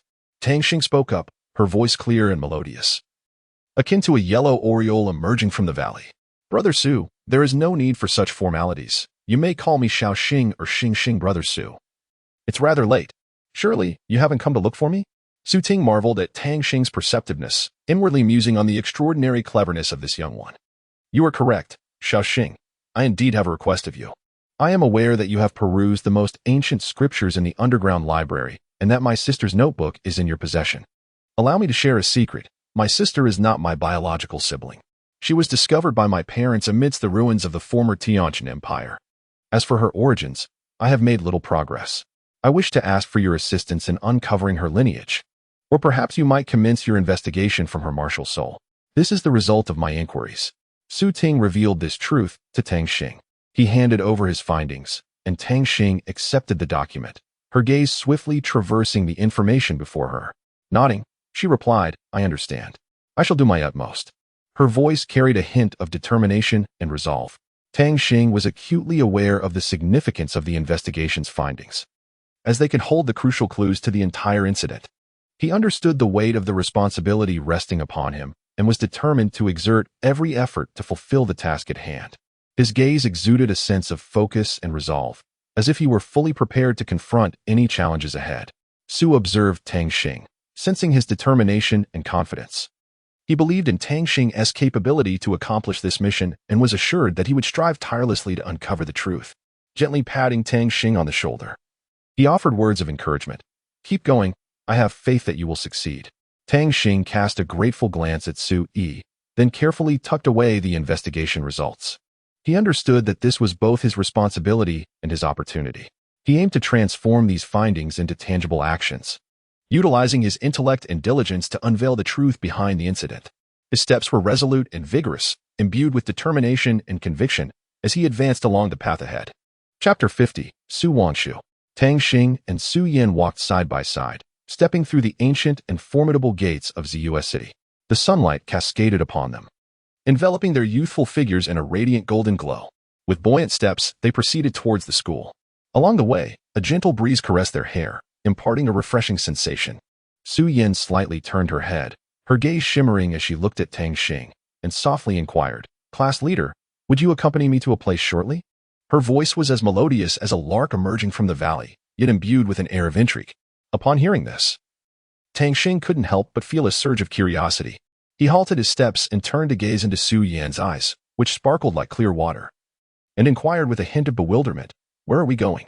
However, Su Yan playfully smiled, placed her finger upon her lips in a gesture of secrecy, and replied in a hushed tone, "It's a secret. You'll find out once we arrive." After speaking, she winked, as if hinting at something significant meant for Tang Xing. Upon witnessing the scene, Tang Xing felt increasingly perplexed. However, seeing Su Yan's unwavering determination, he refrained from further inquiries. Thus, they continued onward, traversing bustling streets and weaving through throngs of people, until they finally arrived at a city named Shuangjiang. As Tang Xing stepped into this unfamiliar city, an unusual ambience enveloped him. He surveyed his surroundings, discovering an air of antiquity and elegance, with each structure bearing the marks of time. Just as he was about to voice his curiosity, Su Yan, as if reading his thoughts, proactively elucidated, "The reason we have come to Shuangjiang is that here lies the legendary Shujiang tree. It is said that if one makes a wish beneath this tree, that wish is destined to come true." Hearing this explanation, Tang Xing was momentarily taken aback, but soon a faint smile graced his face. He gazed at Su Yan's countenance, which radiated with anticipation, and tenderly replied, "Very well, if that is the case, I shall accompany you. I hope this magical Shujiang tree can indeed bring your wish to fruition." With that, the two joined hands and made their way towards the Shujiang tree, a symbol of countless dreams and hopes. As Tang Xing stepped into Shuangjiang City, an ineffable sense of familiarity surged within him like a tidal wave. He could not help but pause, closing his eyes to quietly absorb the peculiar atmosphere. Pondering to himself, why does the essence of this place evoke such a profound sense of intimacy? It felt as though an invisible force was guiding him. Just as Tang Xing immersed himself in this extraordinary sensation, Su Yan led him to a secluded village on the outskirts of Shuangjiang City. Tang Xing stepped lightly into the village, and in an instant, vivid scenes began to unfold in his mind like a cinematic reel. Fragments of forgotten memories gradually coalesced, forming. Upon opening his eyes once more, Tang Xing found himself in another village. Before him lay the original visage of this hamlet, where people traversed the bustling streets, engaged in labor or exchanging jovial banter, creating a lively atmosphere. At that moment, an innocent little boy appeared before Tang Xing, bouncing with joy, his face aglow with a carefree smile as he frolicked with his parents. Gazing at this heartwarming scene, tears welled uncontrollably in Tang Xing's eyes. Standing nearby, Su Yan gently shook Tang Xing's shoulder, her face etched with concern as she inquired, "Class leader, what is wrong? Are you feeling unwell?" Her eyes were filled with worry and confusion. Just then, a blinding white light illuminated the space, enveloping the two in its brilliance. As the light flickered, they seemed to be drawn by an unseen force, vanishing from their place in the blink of an eye. When Su Yan next opened her eyes, she found herself beneath the sprawling branches of an ancient and monumental Suwang tree. A mysterious aura permeated the air, instilling a sense of fear within her, leaving her momentarily flustered. However, before she could regain her composure from the shock, a deep and gentle voice resonated unexpectedly. "You need not be so anxious, child. I am the spirit of this Suwang tree. You have merely entered a realm of the mind." The voice seemed to emanate from all directions, reverberating in the depths of her consciousness with an irresistible authority. Tang Xing gazed ahead, his attention captivated by a small boy who had just brushed past him. An inexplicable sense of familiarity surged within him, as if time had reversed, transporting him back to his own childhood. As he focused intently, he was astonished to find that this young boy bore an uncanny resemblance to his younger self. At that moment, the scene underwent a wondrous transformation, seemingly rewinding to 5 years prior. Tang Xing watched in awe as the boy immersed himself in the practice of a particular technique. The more he observed, the more he felt a profound familiarity with this method, internally reflecting, the Jade Heart technique. Could it be that he's the legendary senior Tang Yun? This was simply unbelievable. Just as Tang Xing was lost in thought, a figure, unmistakably familiar, suddenly appeared before him without warning. Stunned, Tang Xing stammered, "He truly is senior Tang Yun. But wait, how could this be?" The form he currently exhibited was that of a spirit, identical to the spirit martial soul he possessed. In an instant, a searing sensation surged from within Tang Xing, rapidly spreading throughout his entire being. Instinctively, he pressed his hand against his chest, groaning in agony. "It's so hot." It felt as though a flame was igniting within his chest, causing his spirit form to become increasingly restless. Simultaneously, the man in the vision fixated his attention on the young boy, unhesitatingly unleashing the immense spirit power he harbored directly towards Tang Xing himself. In that mysterious and extraordinary projection, Tang Yun appeared as a guardian deity, bestowing upon Tang Xing boundless strength and support. Under his attentive guidance, the once restless spirit energy gradually calmed, settling into a tranquil state akin to a serene lake. As Tang Xing sensed the energy within him gradually regaining its order, his heart brimmed with astonishment and gratitude. At that moment, his gaze was irresistibly drawn to the screen above, where the esteemed senior, Tang Yun, stood. With a gentle smile adorning his face, Tang Yun's eyes radiated warmth and concern, as if he possessed the ability to perceive all. Suddenly, breaking the silence, the figure of Tang Yun on the screen softly spoke. "Child, my name is Tang Yun. And what is yours?" Taken aback by the question, Tang Xing momentarily hesitated before quickly regaining his composure, shyly responding, I am Tang Xing." No sooner had the words left his lips than a satisfied smile blossomed on Tang Yun's face, who praised, "What a melodious name. I truly like it." He continued, "By the way, the technique you have just learned is called Saint Light's Three Marvels. The first marvel is known as Imperial Saint, divine might of the Holy Light, a move of boundless power, capable of shaking the heavens and the earth. The second is Imperial Sovereign, wholly unmatched, which embodies unparalleled dominance. As for the third, it is Imperial Monarch, realm of radiant sanctity, possessing the might to annihilate all. Each of these techniques is exceptionally potent and formidable. However, they also demand a substantial expenditure of soul power. Yet, as your own soul power steadily increases, this limitation will be effectively mitigated." Tang Xing's eyes widened as he listened intently to the words of Senior Tang Yun, fearful of missing even a single syllable. He understood deeply that this information was crucial for his future journey and cultivation, and thus he resolutely vowed to devote himself to his training, determined not to disappoint Senior Tang Yun's expectations. Simultaneously, he felt a profound respect and gratitude for the senior whom he had never met. At that moment, Tang Yun on the screen seemed to suddenly recall something of great importance and spoke up. "Oh, by the way, I almost forgot to mention that the Holy Light Triad possesses abilities beyond mere combat. It also has a remarkably unique and powerful supportive effect. Moreover, this effect complements the elven bloodline, enhancing one another. Therefore, you must diligently train." With that, he concluded, "All right, that's all for now. Goodbye, dear Tang Xing." After saying this, Tang Yun's figure gradually faded from the screen. However, Tang Xing remained frozen in place, as if under a spell, utterly motionless.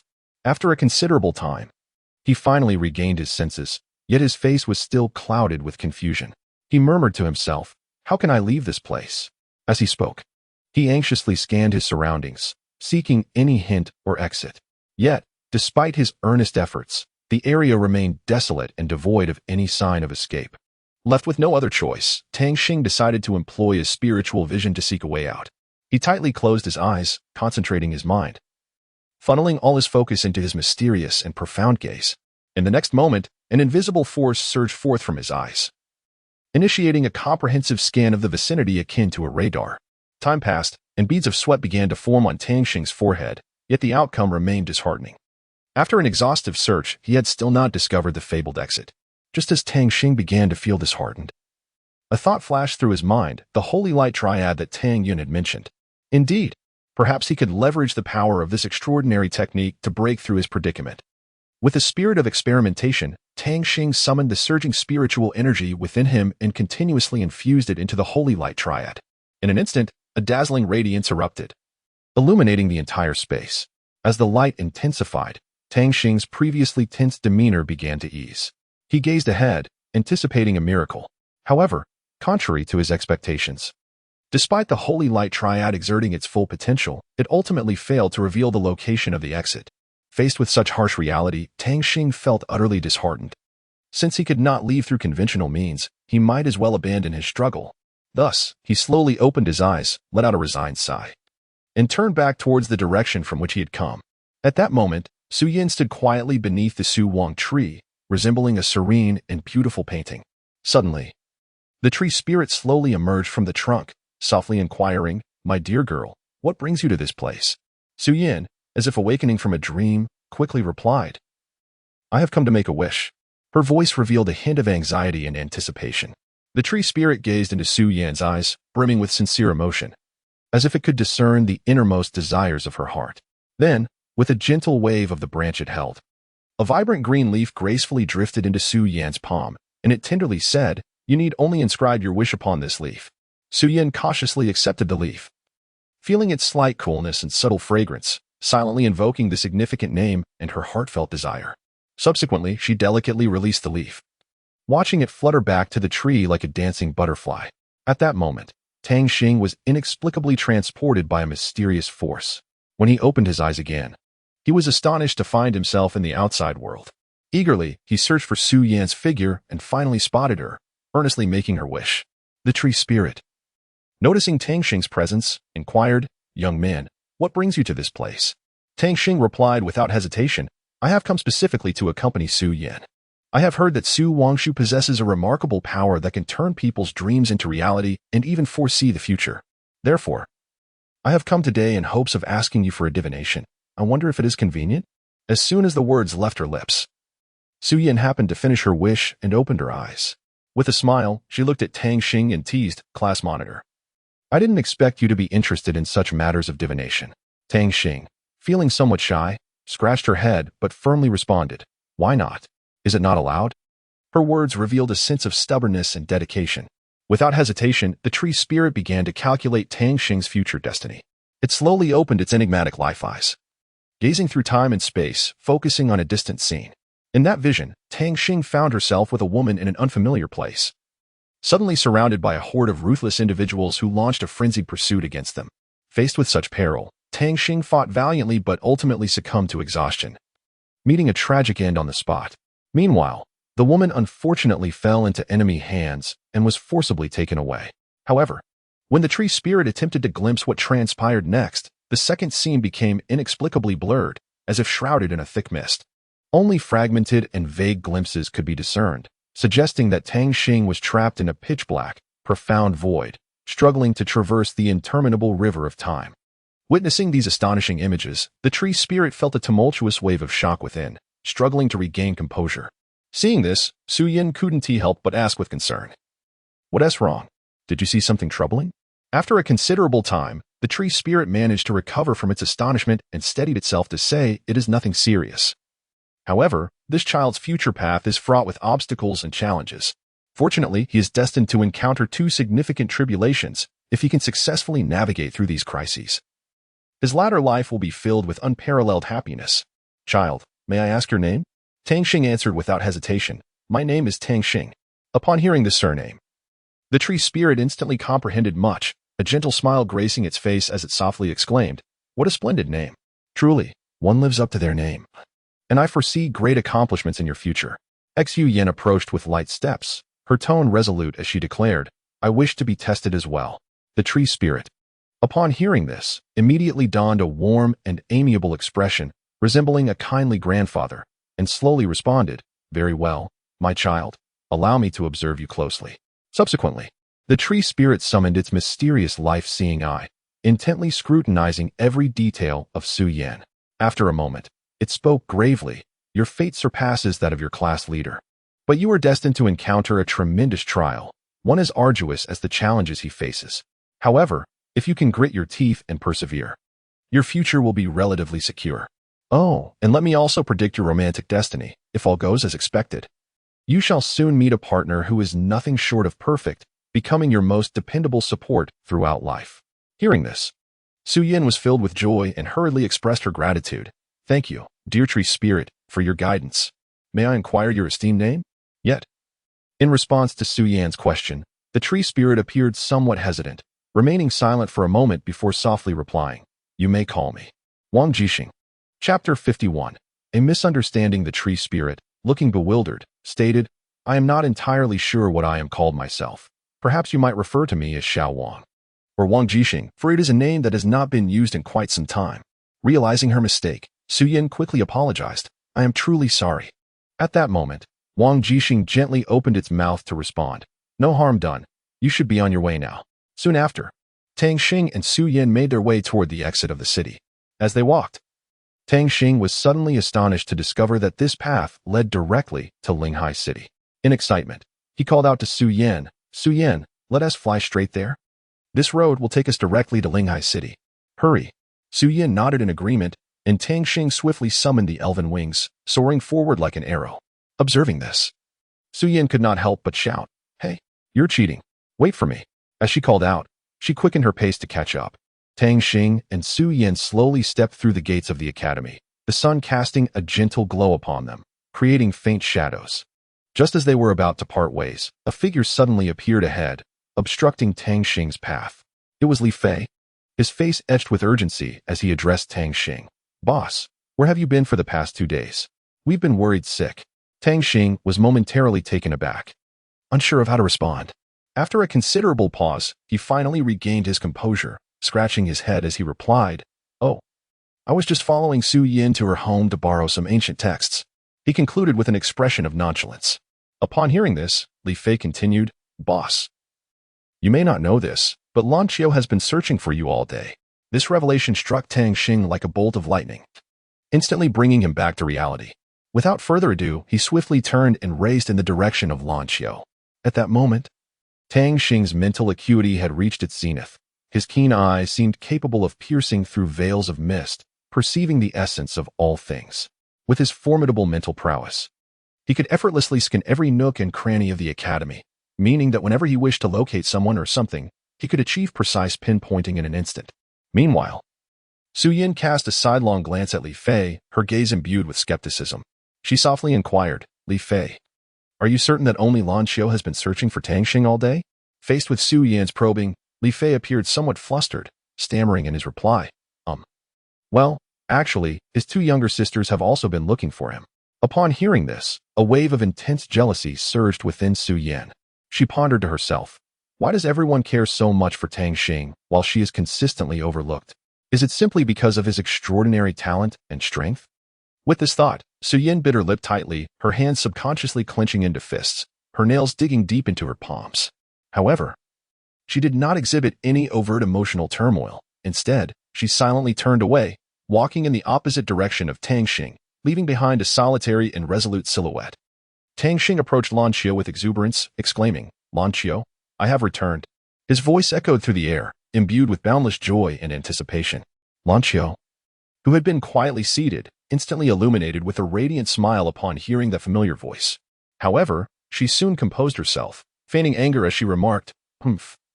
So you do know how to come back? Why aren't you off enjoying sweet moments with your little lover?" Her tone carried a hint of playful reproach, yet it was laced with an undeniable concern. Tang Xing revealed an innocent expression and hastily explained, "Lan Qiu, please do not misunderstand. I was merely filled with curiosity about that mysterious ancient scripture. I could not suppress my yearning and sought out Su Yan to see the ancient text at her home. I swear, on my honor, I did not engage in any other activities." As he spoke, he raised his hand as if taking an oath, his gaze resolute and sincere. Listening to Tang Xing's words, Lan Qiu felt a ripple of emotion within her. Though she maintained a facade of discontent, she had, in truth, come to believe his words. She murmured to herself, a faint smile gracing her lips, "All right, I shall let you off this time. But should you act this way again, I will not be so lenient. Oh dear, my memory. I almost forgot something important. The senior sister mentioned that you must report to the inner courtyard immediately upon your return." After speaking, she gently tapped her forehead, seemingly berating herself for her carelessness. Upon hearing these words, Tang Xing was momentarily taken aback, his eyes widening in astonishment as he exclaimed, "The inner courtyard? Of course, I am aware of it. Come here, let us embrace." With that, he opened his arms, feigning a rush to hug her. Meanwhile, Lan Qiu, standing nearby, was rendered speechless by this unexpected gesture. She instinctively took several steps back, her face paling as she cried out in terror, "Do not come any closer." Her voice was laced with fear and panic. Seeing Lan Qiu's reaction, Tang Xing could not help but chuckle, waving his hand as he laughed. "Haha, I was merely jesting. Look how I've startled you." With a light-hearted tone, he added, "All right, I shall report it now." He then turned and walked towards the inner courtyard.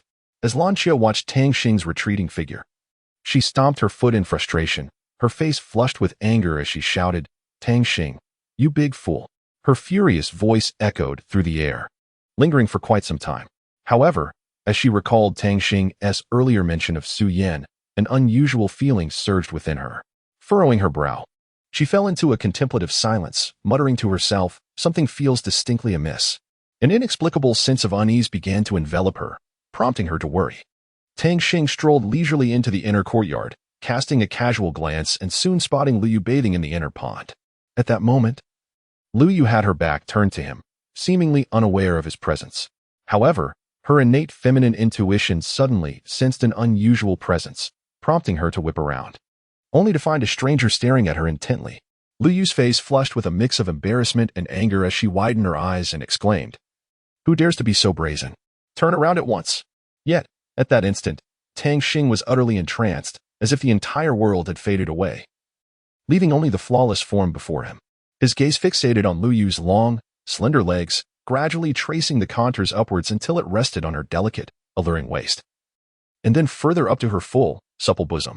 Faced with such a tantalizing and seductive figure, Tang Xing lost all capacity for rational thought, completely disregarding Liu's admonition. Seeing this, Liu's fury intensified. With a fierce cry, she swiftly summoned her martial spirit and hurled it mercilessly towards Tang Xing. Tang Xing was startled, immediately sensing an overwhelming sense of impending danger. Fortunately, his agility and quick reflexes allowed him to execute an exquisite series of steps, his figure flickering like a wraith, narrowly evading Liu's fierce onslaught. Frustrated by her failed strike, Liu's anger intensified. She hastily grabbed a nearby long cloth and wrapped herself up, muttering curses under her breath. "Damn lecher, you infuriate me to no end." Drawing a deep breath, a glimmer of determination flashed in her eyes as she commanded, "Come forth, my martial spirit, the vermilion bird." As her words echoed, a colossal vermilion bird engulfed in blazing flames materialized in the air, radiating an overwhelming and daunting aura. Without hesitation, Liu unleashed her fifth soul skill, Skyward Inferno. In an instant, a torrent of searing flames surged forward like a tumultuous wave. Faced with such a terrifying assault, Tang Xing's expression changed dramatically as he shouted urgently, "Wait, there's no need for this." Alas, it was too late to halt the impending catastrophe. Aware that his current strength was insufficient to withstand such a blow, he had no choice but to divert the lethal strike towards a nearby pool with all his might. With a thunderous explosion, the pool erupted, sending water splashing everywhere. The droplets seemed to possess a will of their own, rushing towards Liu. Caught off guard, a few droplets landed on her skin. Liu shivered violently, a wave of intense unease washing over her. Her eyes widened in horror as she exclaimed, "Not good. This is the water from the Spirit Sea Lake. This is disastrous." It turned out that the water from Spirit Sea Lake was infused with potent spiritual energy. Yet it was toxic to ordinary people. Upon contact with the skin, it would induce excruciating pain and a burning sensation. Feeling an unsettling reaction in her body, Liu's martial spirit quickly retracted, and the once mighty vermilion bird vanished in an instant. Stripped of the support from her martial spirit's power, she teetered precariously, nearly losing her balance. At that moment, Tang Xing acted swiftly, rushing forward to embrace her tightly. Yet, in the next heartbeat, an unexpected occurrence transpired. The long cloth enveloping them seemed to respond to some mysterious force, suddenly unfurling on its own. Tang Xing's face flushed crimson, and he found himself at a loss. Staring awkwardly at Liu in his arms, Zhang Lishuan approached gracefully, her footsteps slow and measured as she reached Tang Xing. Her gaze held a hint of apology, yet it was imbued with resolute confidence. "I apologize for the interruption," Zhang Lishuan said softly, her voice gentle yet clear. Tang Xing lifted his head, gazing at the senior sister before him, a wave of inexplicable anxiety surging within him. He attempted to elucidate, "Senior sister, you have misunderstood. The situation is not as you imagine." Yet, his voice faltered, lacking conviction, as if he sought justification for his own defense. Zhang Lishuan quietly regarded Tang Xing, allowing him to continue without interruption. Her gaze conveyed a sense of understanding and compassion, instilling a measure of comfort in Tang Xing. "I recognize you may have your own explanations," Zhang Lishuan spoke slowly, "but I hope you can confront your inner self with honesty." Tang Xing fell into a momentary silence, then took a deep breath and summoned the courage to speak. "Senior sister, I acknowledge my mistake. I should not have." Zhang Lishuan arrived in a whirlwind, hastily assisting Tang Xing by carefully carrying Liu into the room. Casting a sidelong glance at Tang Xing, a subtle smile played at the corners of her lips as she remarked, "I need to change her clothes. Would you like to come in?" Tang Xing's face instantly flushed a deep crimson, akin to a ripe apple, as he stammered, "I think I'll wait outside." After a brief interval, Zhang Lishuan's melodious voice floated from within the room, Please, come in. Tang Xing, her face etched with confusion, inquired, Senior sister, what on earth is happening? After a meticulous observation, Zhang Ruoying replied, in my opinion, it appears that the waters of Linghai Lake have had an erosive effect on her. After all, Liu possesses a martial soul of the utmost fire attribute, the vermilion bird. Yet, before she could finish her sentence, Tang Xing swiftly executed her exquisite holy light reflection skill, instantly evaporating the lake water within Liu Yu's body, and casually remarked, all done. Zhang Ruoying's eyes widened in disbelief as she gazed at Tang Xing, exclaiming, what? Meanwhile, Yufeng stepped forward to check Liu Yu's pulse. Her expression one of astonishment as she marveled, this is simply unfathomable. The divine fire that seventh junior sister has struggled to suppress daily has seamlessly integrated into her body, becoming her intrinsic source of fire. Moreover, the residual lake water within her has remarkably facilitated her in taking that crucial final step. This is truly splendid. Yufeng, her face a canvas of shock, stared at Tang Xing with incredulity, her lips quivering. You are truly remarkable. By the way, I am your fourth senior sister, Yufeng. It is a pleasure to meet you. Her voice was melodious, akin to the sweet song of a nightingale. Tang Xing smiled and courteously replied, I am Tang Xing, a newcomer here, and I seek your guidance. His eyes sparkled with clarity, exuding a sense of resolve and confidence. At that moment, Liu slowly opened her eyes. Upon seeing Yufeng standing before her, she instinctively reached out to grasp Yufeng's delicate hand. However, in the next instant, her gaze shifted aside, and she happened to witness that impertinent individual offending her senior sister. In that fleeting moment, a fierce fire ignited within Liu Yu's heart, as if she wished to incinerate the entire world. With wide, furious eyes, she chanted incantations, summoning a majestic vermilion bird. The bird spread its colossal wings, enveloped in searing flames, hurtling towards Tang Xing like a blazing comet. Faced with this unexpected assault, Tang Xing did not hesitate. He forcefully pushed Zhang Ruoying aside and bravely shielded himself against the fierce strike of the vermilion bird. Seeing this, Liu Yu was consumed with anxiety. In a flash, she appeared before Tang Xing, raising her delicate fists and unleashing a torrent of blows upon him, each strike imbued with boundless rage and strength, as though she sought to bring him crashing to the ground. Yet Tang Xing stood his ground, immediately employing the spirit guardian technique, conjuring a transparent shield that enveloped him completely. Without a moment's hesitation, Zhang Lishuan surged forward, swiftly separating the two and calling out, Stop fighting. Liu Yu, cease at once. Liu Yu, upon hearing this, became exceedingly agitated, her eyes blazing as she shouted at Zhang Lishuan, Sister, you cannot be biased towards this fellow. He dared to disrespect you and was brazen in his advances. This is utterly outrageous. Upon hearing her words, Zhang Lishuan felt a wave of helplessness and embarrassment wash over her. She quickly explained, Oh, Liu Yu, you misunderstand. He was merely helping me tend to my wound. Not as you think. However, Liu Yu refused to listen, retaliating with indignation. Sister, even so, what about the fact that he spied on me while I was bathing? And because of him, I fell into the lake and got hurt. As she spoke, tears welled up in Liu Yu's eyes, cascading down her cheeks like a relentless flood. Witnessing this, Zhang Lishuan found herself momentarily at a loss for words. After a brief silence, she turned and shot a piercing glare at the bewildered Tang Xing standing nearby, exclaiming, Tang Xing, come here and apologize to your senior sister. Upon hearing this, Tang Xing hurriedly approached Liu Yu, lowering his head and softly saying, I'm truly sorry. Senior sister, I did not mean to offend. I promise I shall never repeat such a mistake again. Please, show mercy and forgive me this once. He then cautiously lifted his head, stealing a glance at Liu Yu's reaction. Liu Yu accepted Tang Xing's apology, stating, I shall forgive you this time. But should you err again, do not expect my leniency. Yufeng interjected, All right, he has assisted you in merging with the vermilion bird's divine fire. Is it not reasonable to express gratitude rather than criticism? Liu Yu, taken aback, swiftly checked and realized. No wonder I feel an increase in strength. That was my oversight. You are Tang Xing, correct? You think you can be my little brother, and I shall protect you. Chapter 52. The announcement. Liu Yu's gaze was piercing, radiating an immense aura of power. She spoke with an undeniable authority, declaring loudly, Tang Xing, stay. Standing beside her, Zhang Lishuan wore a gentle smile, reminiscent of a kind and amiable aunt, softly encouraging, Go on, with someone as formidable as Liu Yu as your sister. You will be able to navigate the inner academy with ease. No one would dare to bully you. Trust in yourself and proceed boldly. Upon hearing these words, A wave of warmth and reassurance surged within Tang Xing, yet he simultaneously felt a sense of confusion and uncertainty. At that moment, Liu's gaze sharpened, fixating on Tang Xing as she directly inquired, Tang Xing, or rather, from now on, I shall call you Brother Xing, pray tell. What skills do you yearn to master the most?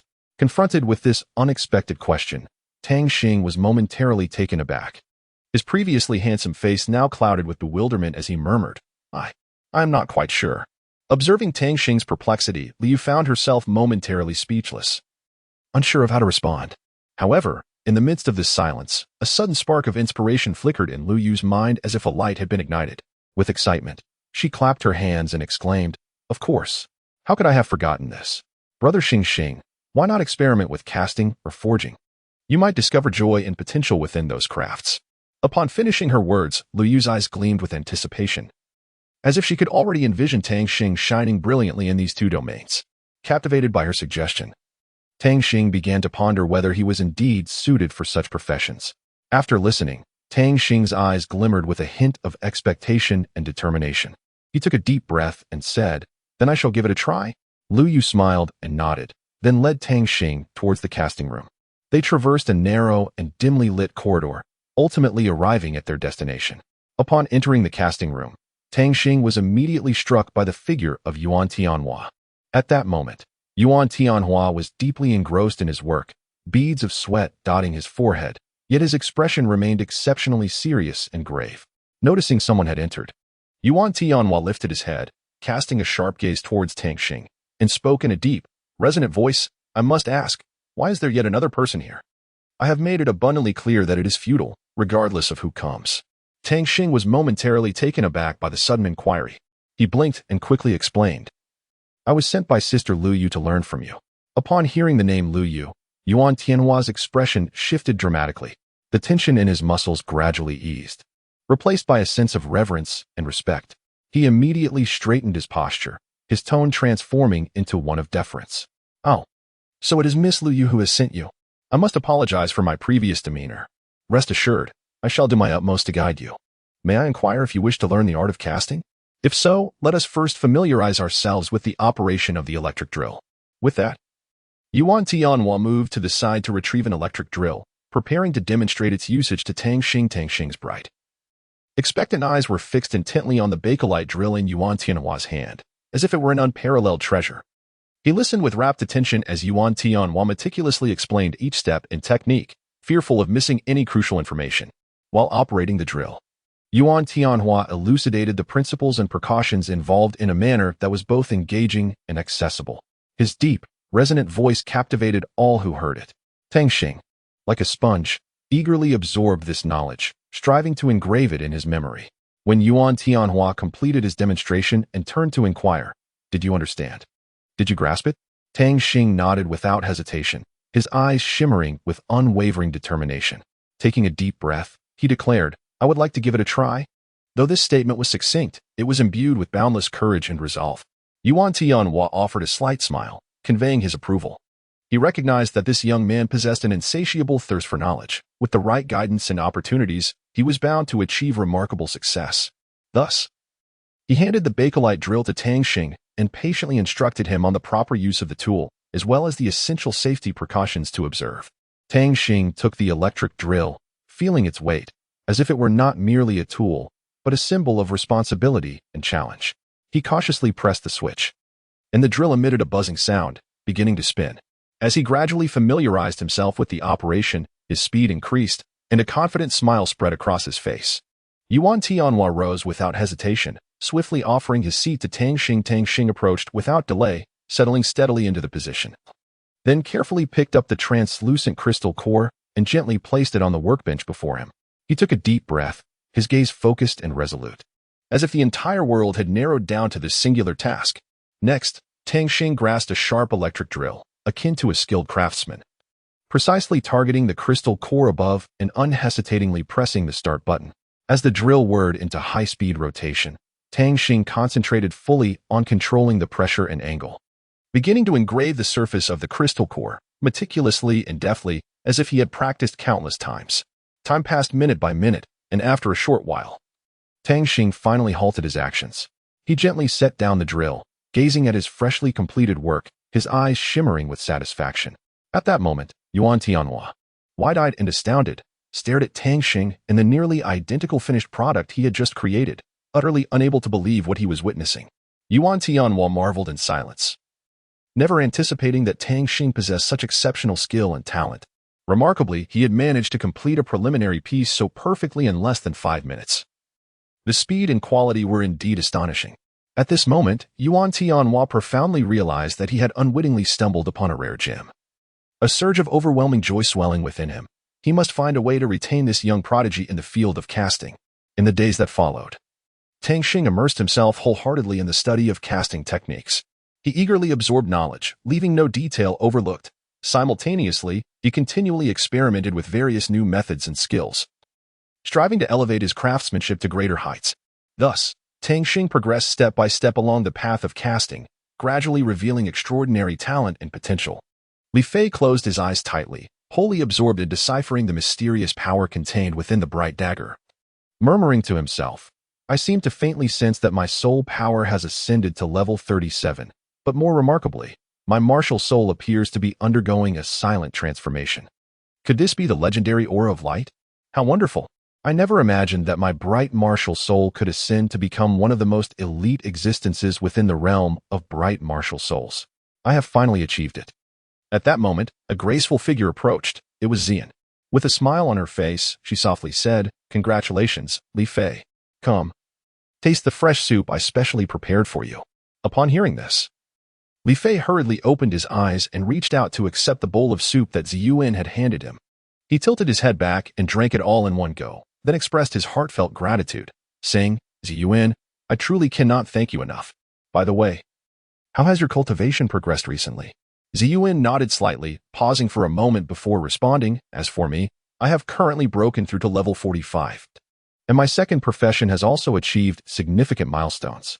Li Fei's eyes lit up at this news. He grasped Ziyuan's hand tightly and exclaimed with excitement, "Ziyuan, you have worked so hard. Your dedication and achievements fill me with immense pride. I believe that in the near future, we will undoubtedly become the most formidable beings on the continent." Meanwhile, the golden retriever, noticing that its master had yet to return, began to wander leisurely around the campus. It strolled with ease, gazing curiously at its surroundings. As the golden retriever passed the playground, it suddenly noticed an individual playing with a stick. The retriever halted, fixated on the person's movements, and then shook its head, saying, "Hey, that way of playing is not quite right." Upon hearing the voice, Sun Shaokong turned around, gazing curiously at this unfamiliar yet extraordinary presence. He examined the golden retriever from head to toe and couldn't help but inquire, "Who are you?"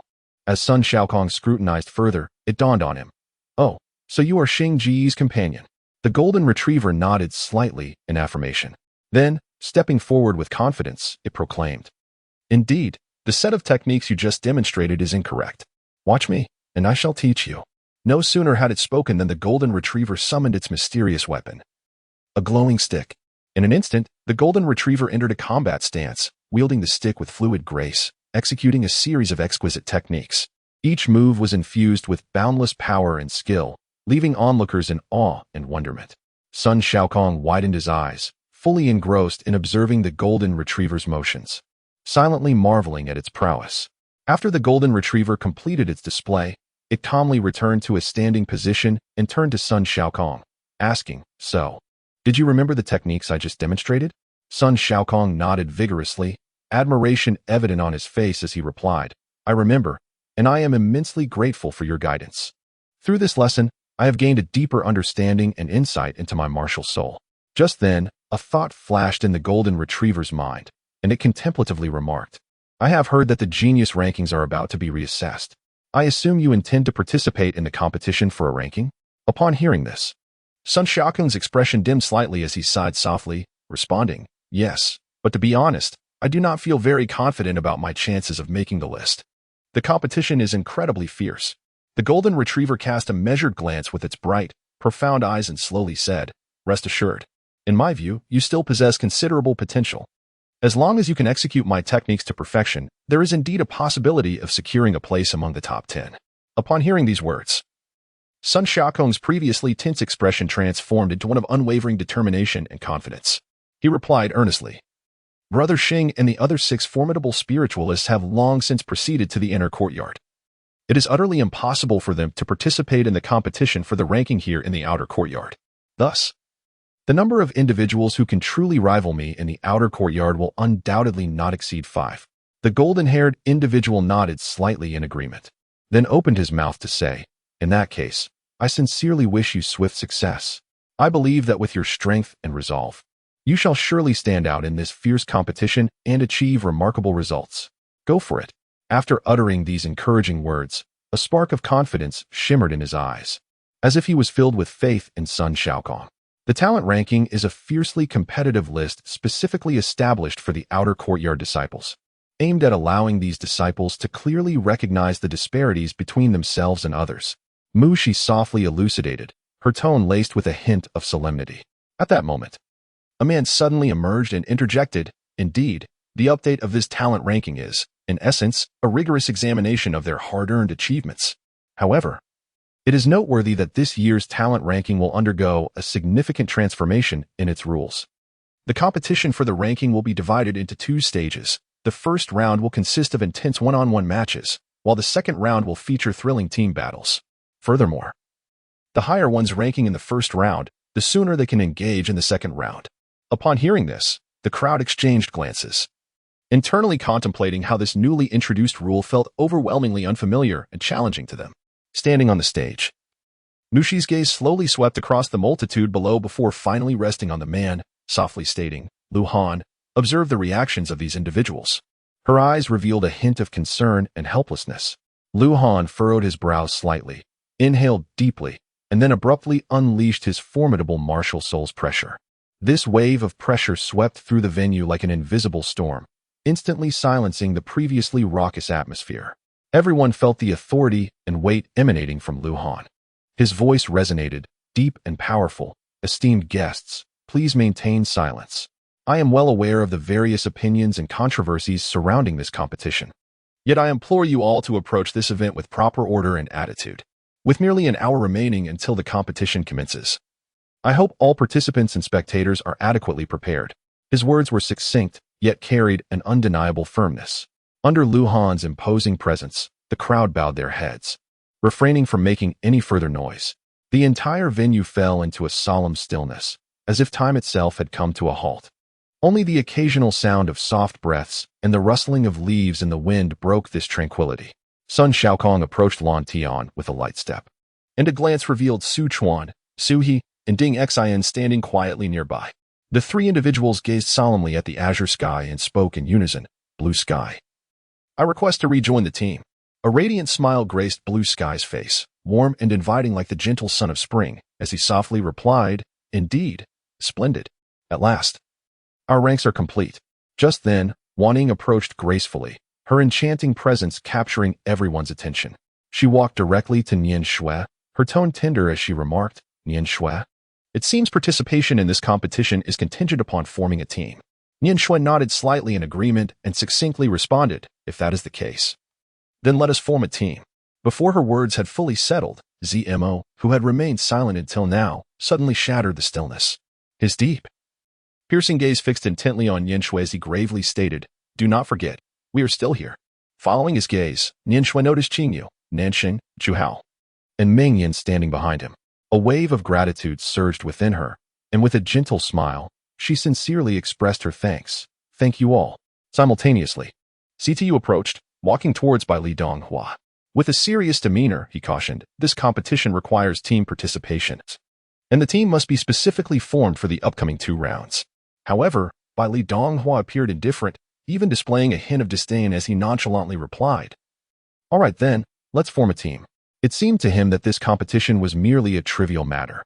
As the first round of the Genius rankings commenced, 3 teams distinguished themselves, advancing with relentless momentum into the top 30. Bai Li's team was matched against Nian Shui's, while the supervisory team had the fortune of a bye.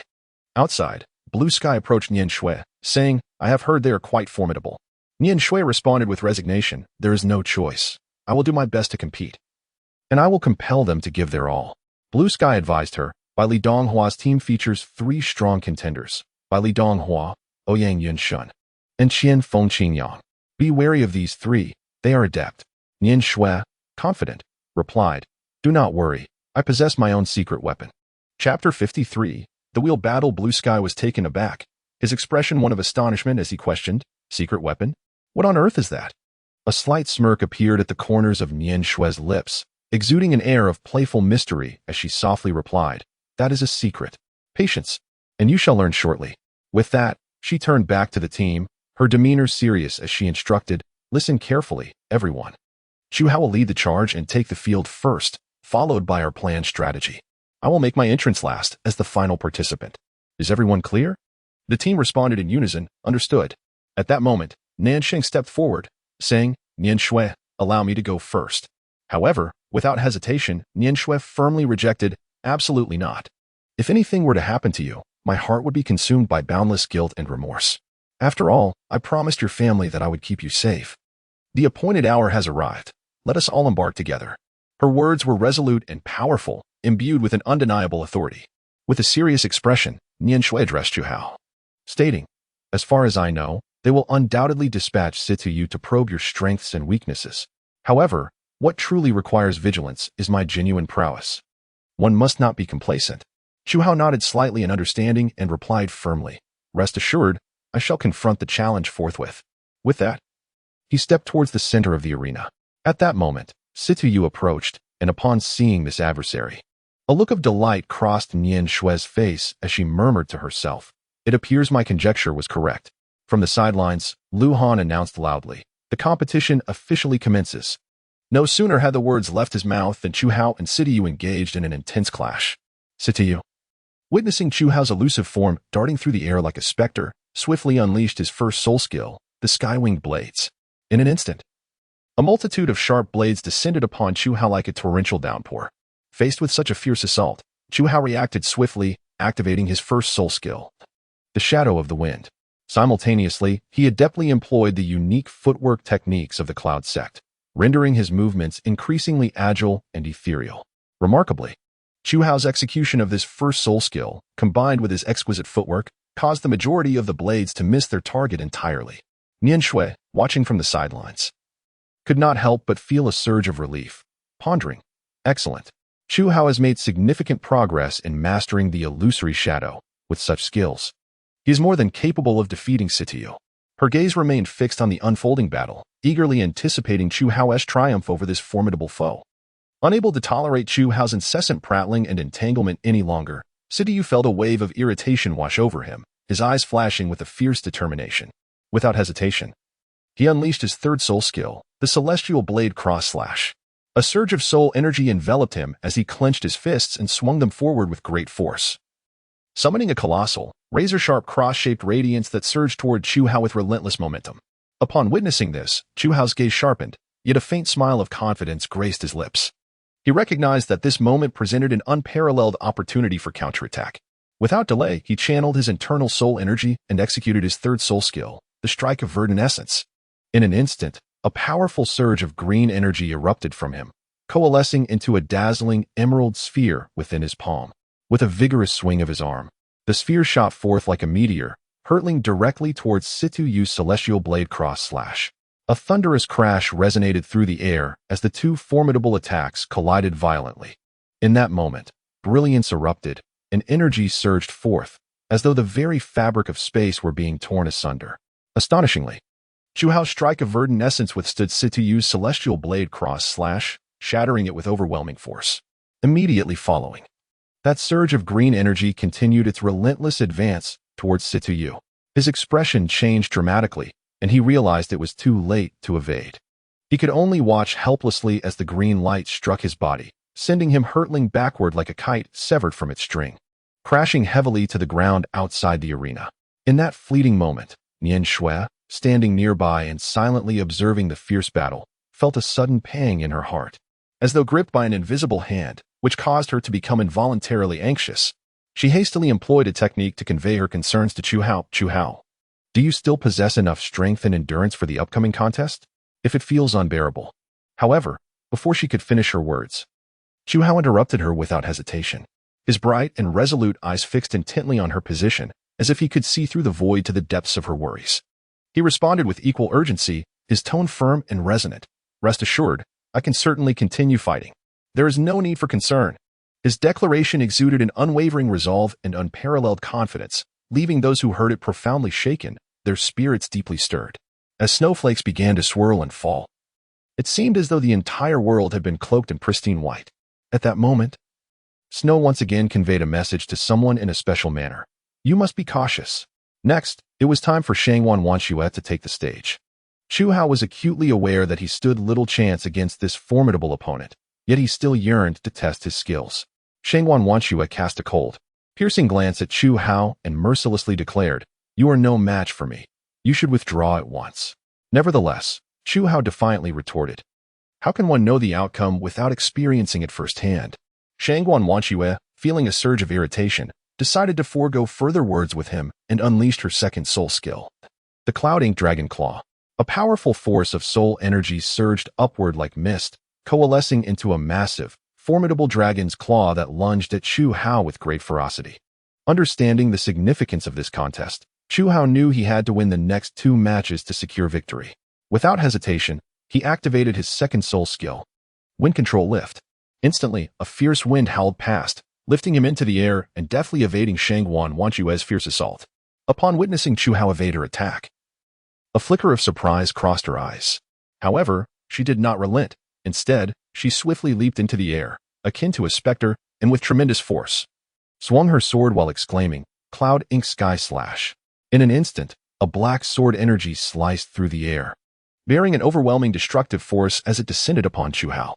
Faced with such a terrifying onslaught, Chu Hao dared not be the slightest bit negligent.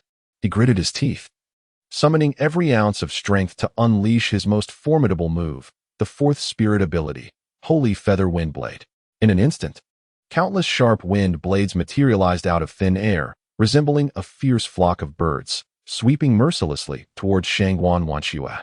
A thunderous crash resonated as the forces collided violently in midair, stirring up clouds of dust that enveloped the surroundings. When the dust finally settled, the onlookers were astonished to find Shangwan Wanxue had been sent crashing out of the arena. At that moment, Su Yi and Douluo, watching from the sidelines, were fixated on Chu Hao's remarkable performance. Douluo, with a smug grin, remarked, "Hee, not bad at all. This little fellow has finally made some progress." Su Yi smiled faintly, his lips curling upward with pride. After all, he is our junior brother. How could he not be exceptionally impressive? Upon hearing this, Douluo suddenly understood the deeper meaning behind Su Yi's words. While he wore a look of surprise, murmuring, "This is somewhat unexpected. Qingyang, I hope you do not disappoint me." Before he could finish speaking, Qianfeng Qingyang swiftly ascended the stage like a phantom. The moment he steadied himself, a powerful and malevolent aura erupted from him, the terrifying pressure unique to the purple demon scorpion. Chu Hao, standing below the stage, felt a wave of dizziness wash over him, his head pounding as if it might explode. Yet, at that moment, a glint of cunning flashed in Qianfeng Qingyang's eyes. He recognized it was the perfect opportunity to strike. Without hesitation, he unleashed his first spirit ability, Purple Demon Scorpion Tail. Faced with this sudden onslaught, Chu Hao, relying on his sharp combat instincts, reacted swiftly, dodging the lethal strike with a narrow escape. He dared not linger, immediately activating his 3rd spirit ability, Verdant Strike. In an instant, a beam of emerald light shot forth like lightning towards Qianfeng Qingyang. Unfazed, Qianfeng Qingyang let out a chilling laugh and activated his 3rd spirit ability, Scorpion Possession. Instantly, he was enveloped in a dense purple mist, his power significantly augmented. With both hands gripping the hilt of his weapon, he unleashed 2 ferocious slashes, striking towards Chu Hao with overwhelming force. With a resounding crash, Chu Hao was unable to withstand such a fierce assault, his body soaring backward like a kite severed from its string, crashing heavily outside the arena.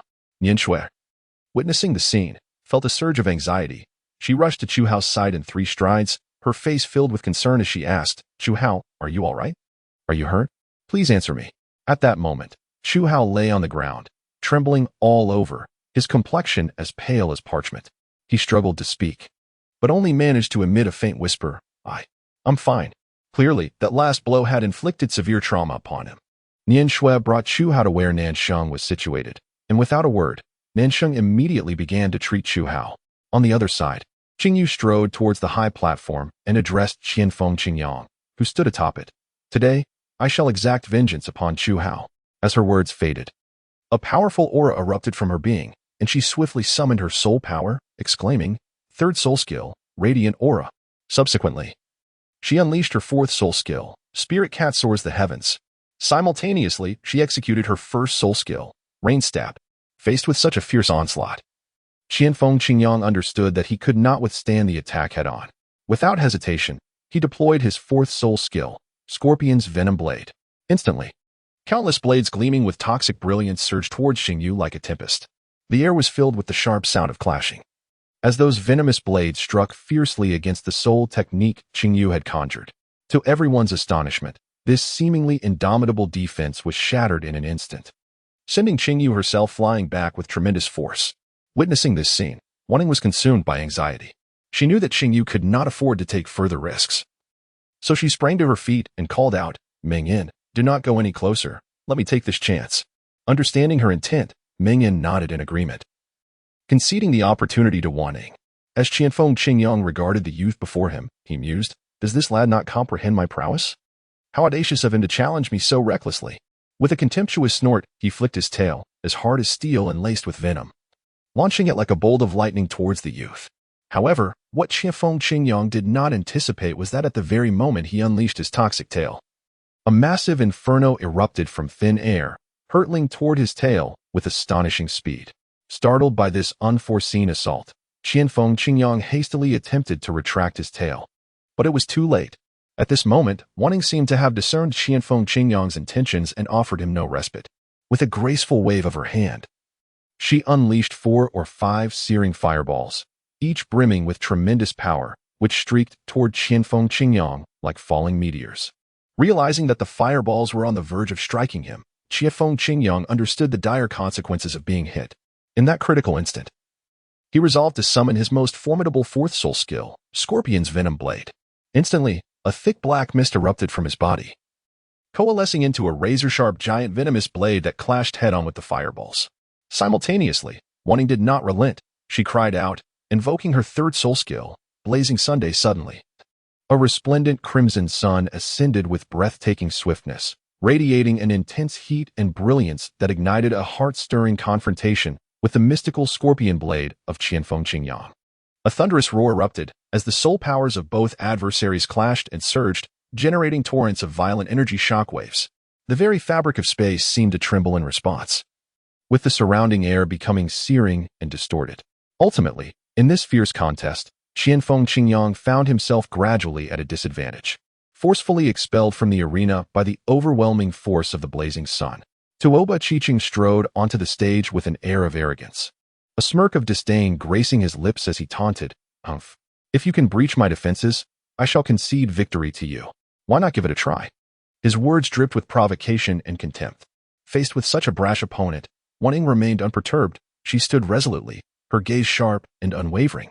With a swift motion of her hands, countless blazing fireballs surged forth like raindrops directed at Tuoba Chiching, each resembling a ferocious fire dragon, brimming with ferocity.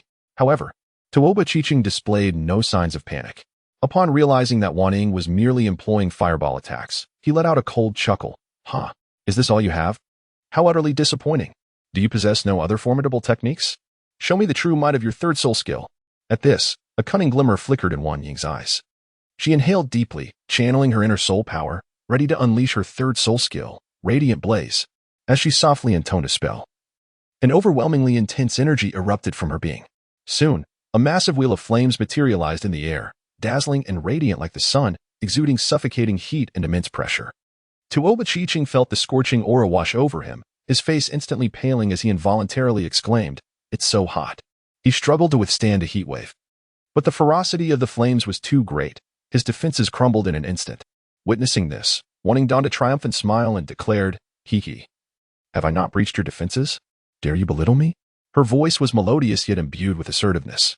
In that moment, she seemed to embody a conflagration, exuding an imposing aura, invincible and regal. Tuoba Chiching, feeling deceived, spat out, "Damn it." Fourth soul skill, Mammoth Convergence. Wan Ying's eyes widened as a powerful force surged, stimulating Tuoba Chiching's mental fortitude. Immediately, she unleashed her third soul skill, Radiant Blaze, sending Tuoba Chiching tumbling from the stage. Nangong Wensi ascended the platform, launching an unrelenting barrage towards Wan Shui, who promptly identified a flaw and activated her third soul skill, Sacred Flame, successfully striking Nan Gongwensi off the stage. Ouyang Yin solemnly remarked, "You should withdraw at once. Given your current soul power, you are ill-equipped to endure the ensuing battle." However, Wan Shui smiled faintly and replied, "In the lexicon of my life, the term give up has never existed. Let them come." Before her words faded, she resolutely unleashed her third soul skill, the unity of 10,000 swords. In an instant, countless sword energies surged forth like a tempest, sweeping towards Ouyang Yunshin. Faced with such a fierce onslaught, Ouyang Yunshin remained unflustered.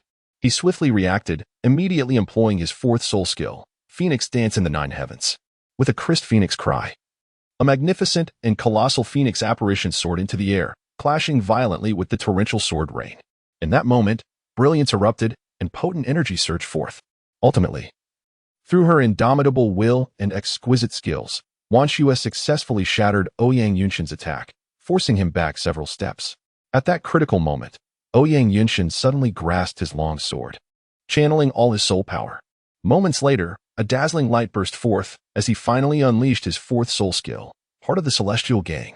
This move was astonishingly powerful, as if it could rend the very fabric of space itself, surging towards Wan Shui with unparalleled pressure. Sensing the perilous situation, Wan Shui gritted her teeth and resolutely awakened the dormant phoenix fire within her. Simultaneously, she activated her fourth soul skill once more, Sacred Blazing Flames of Phoenix Dance in the Nine Heavens.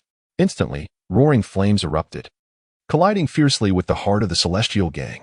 The two immense forces intertwined and clashed, producing a deafening roar that shook the heavens. This breathtaking duel left all present in awe.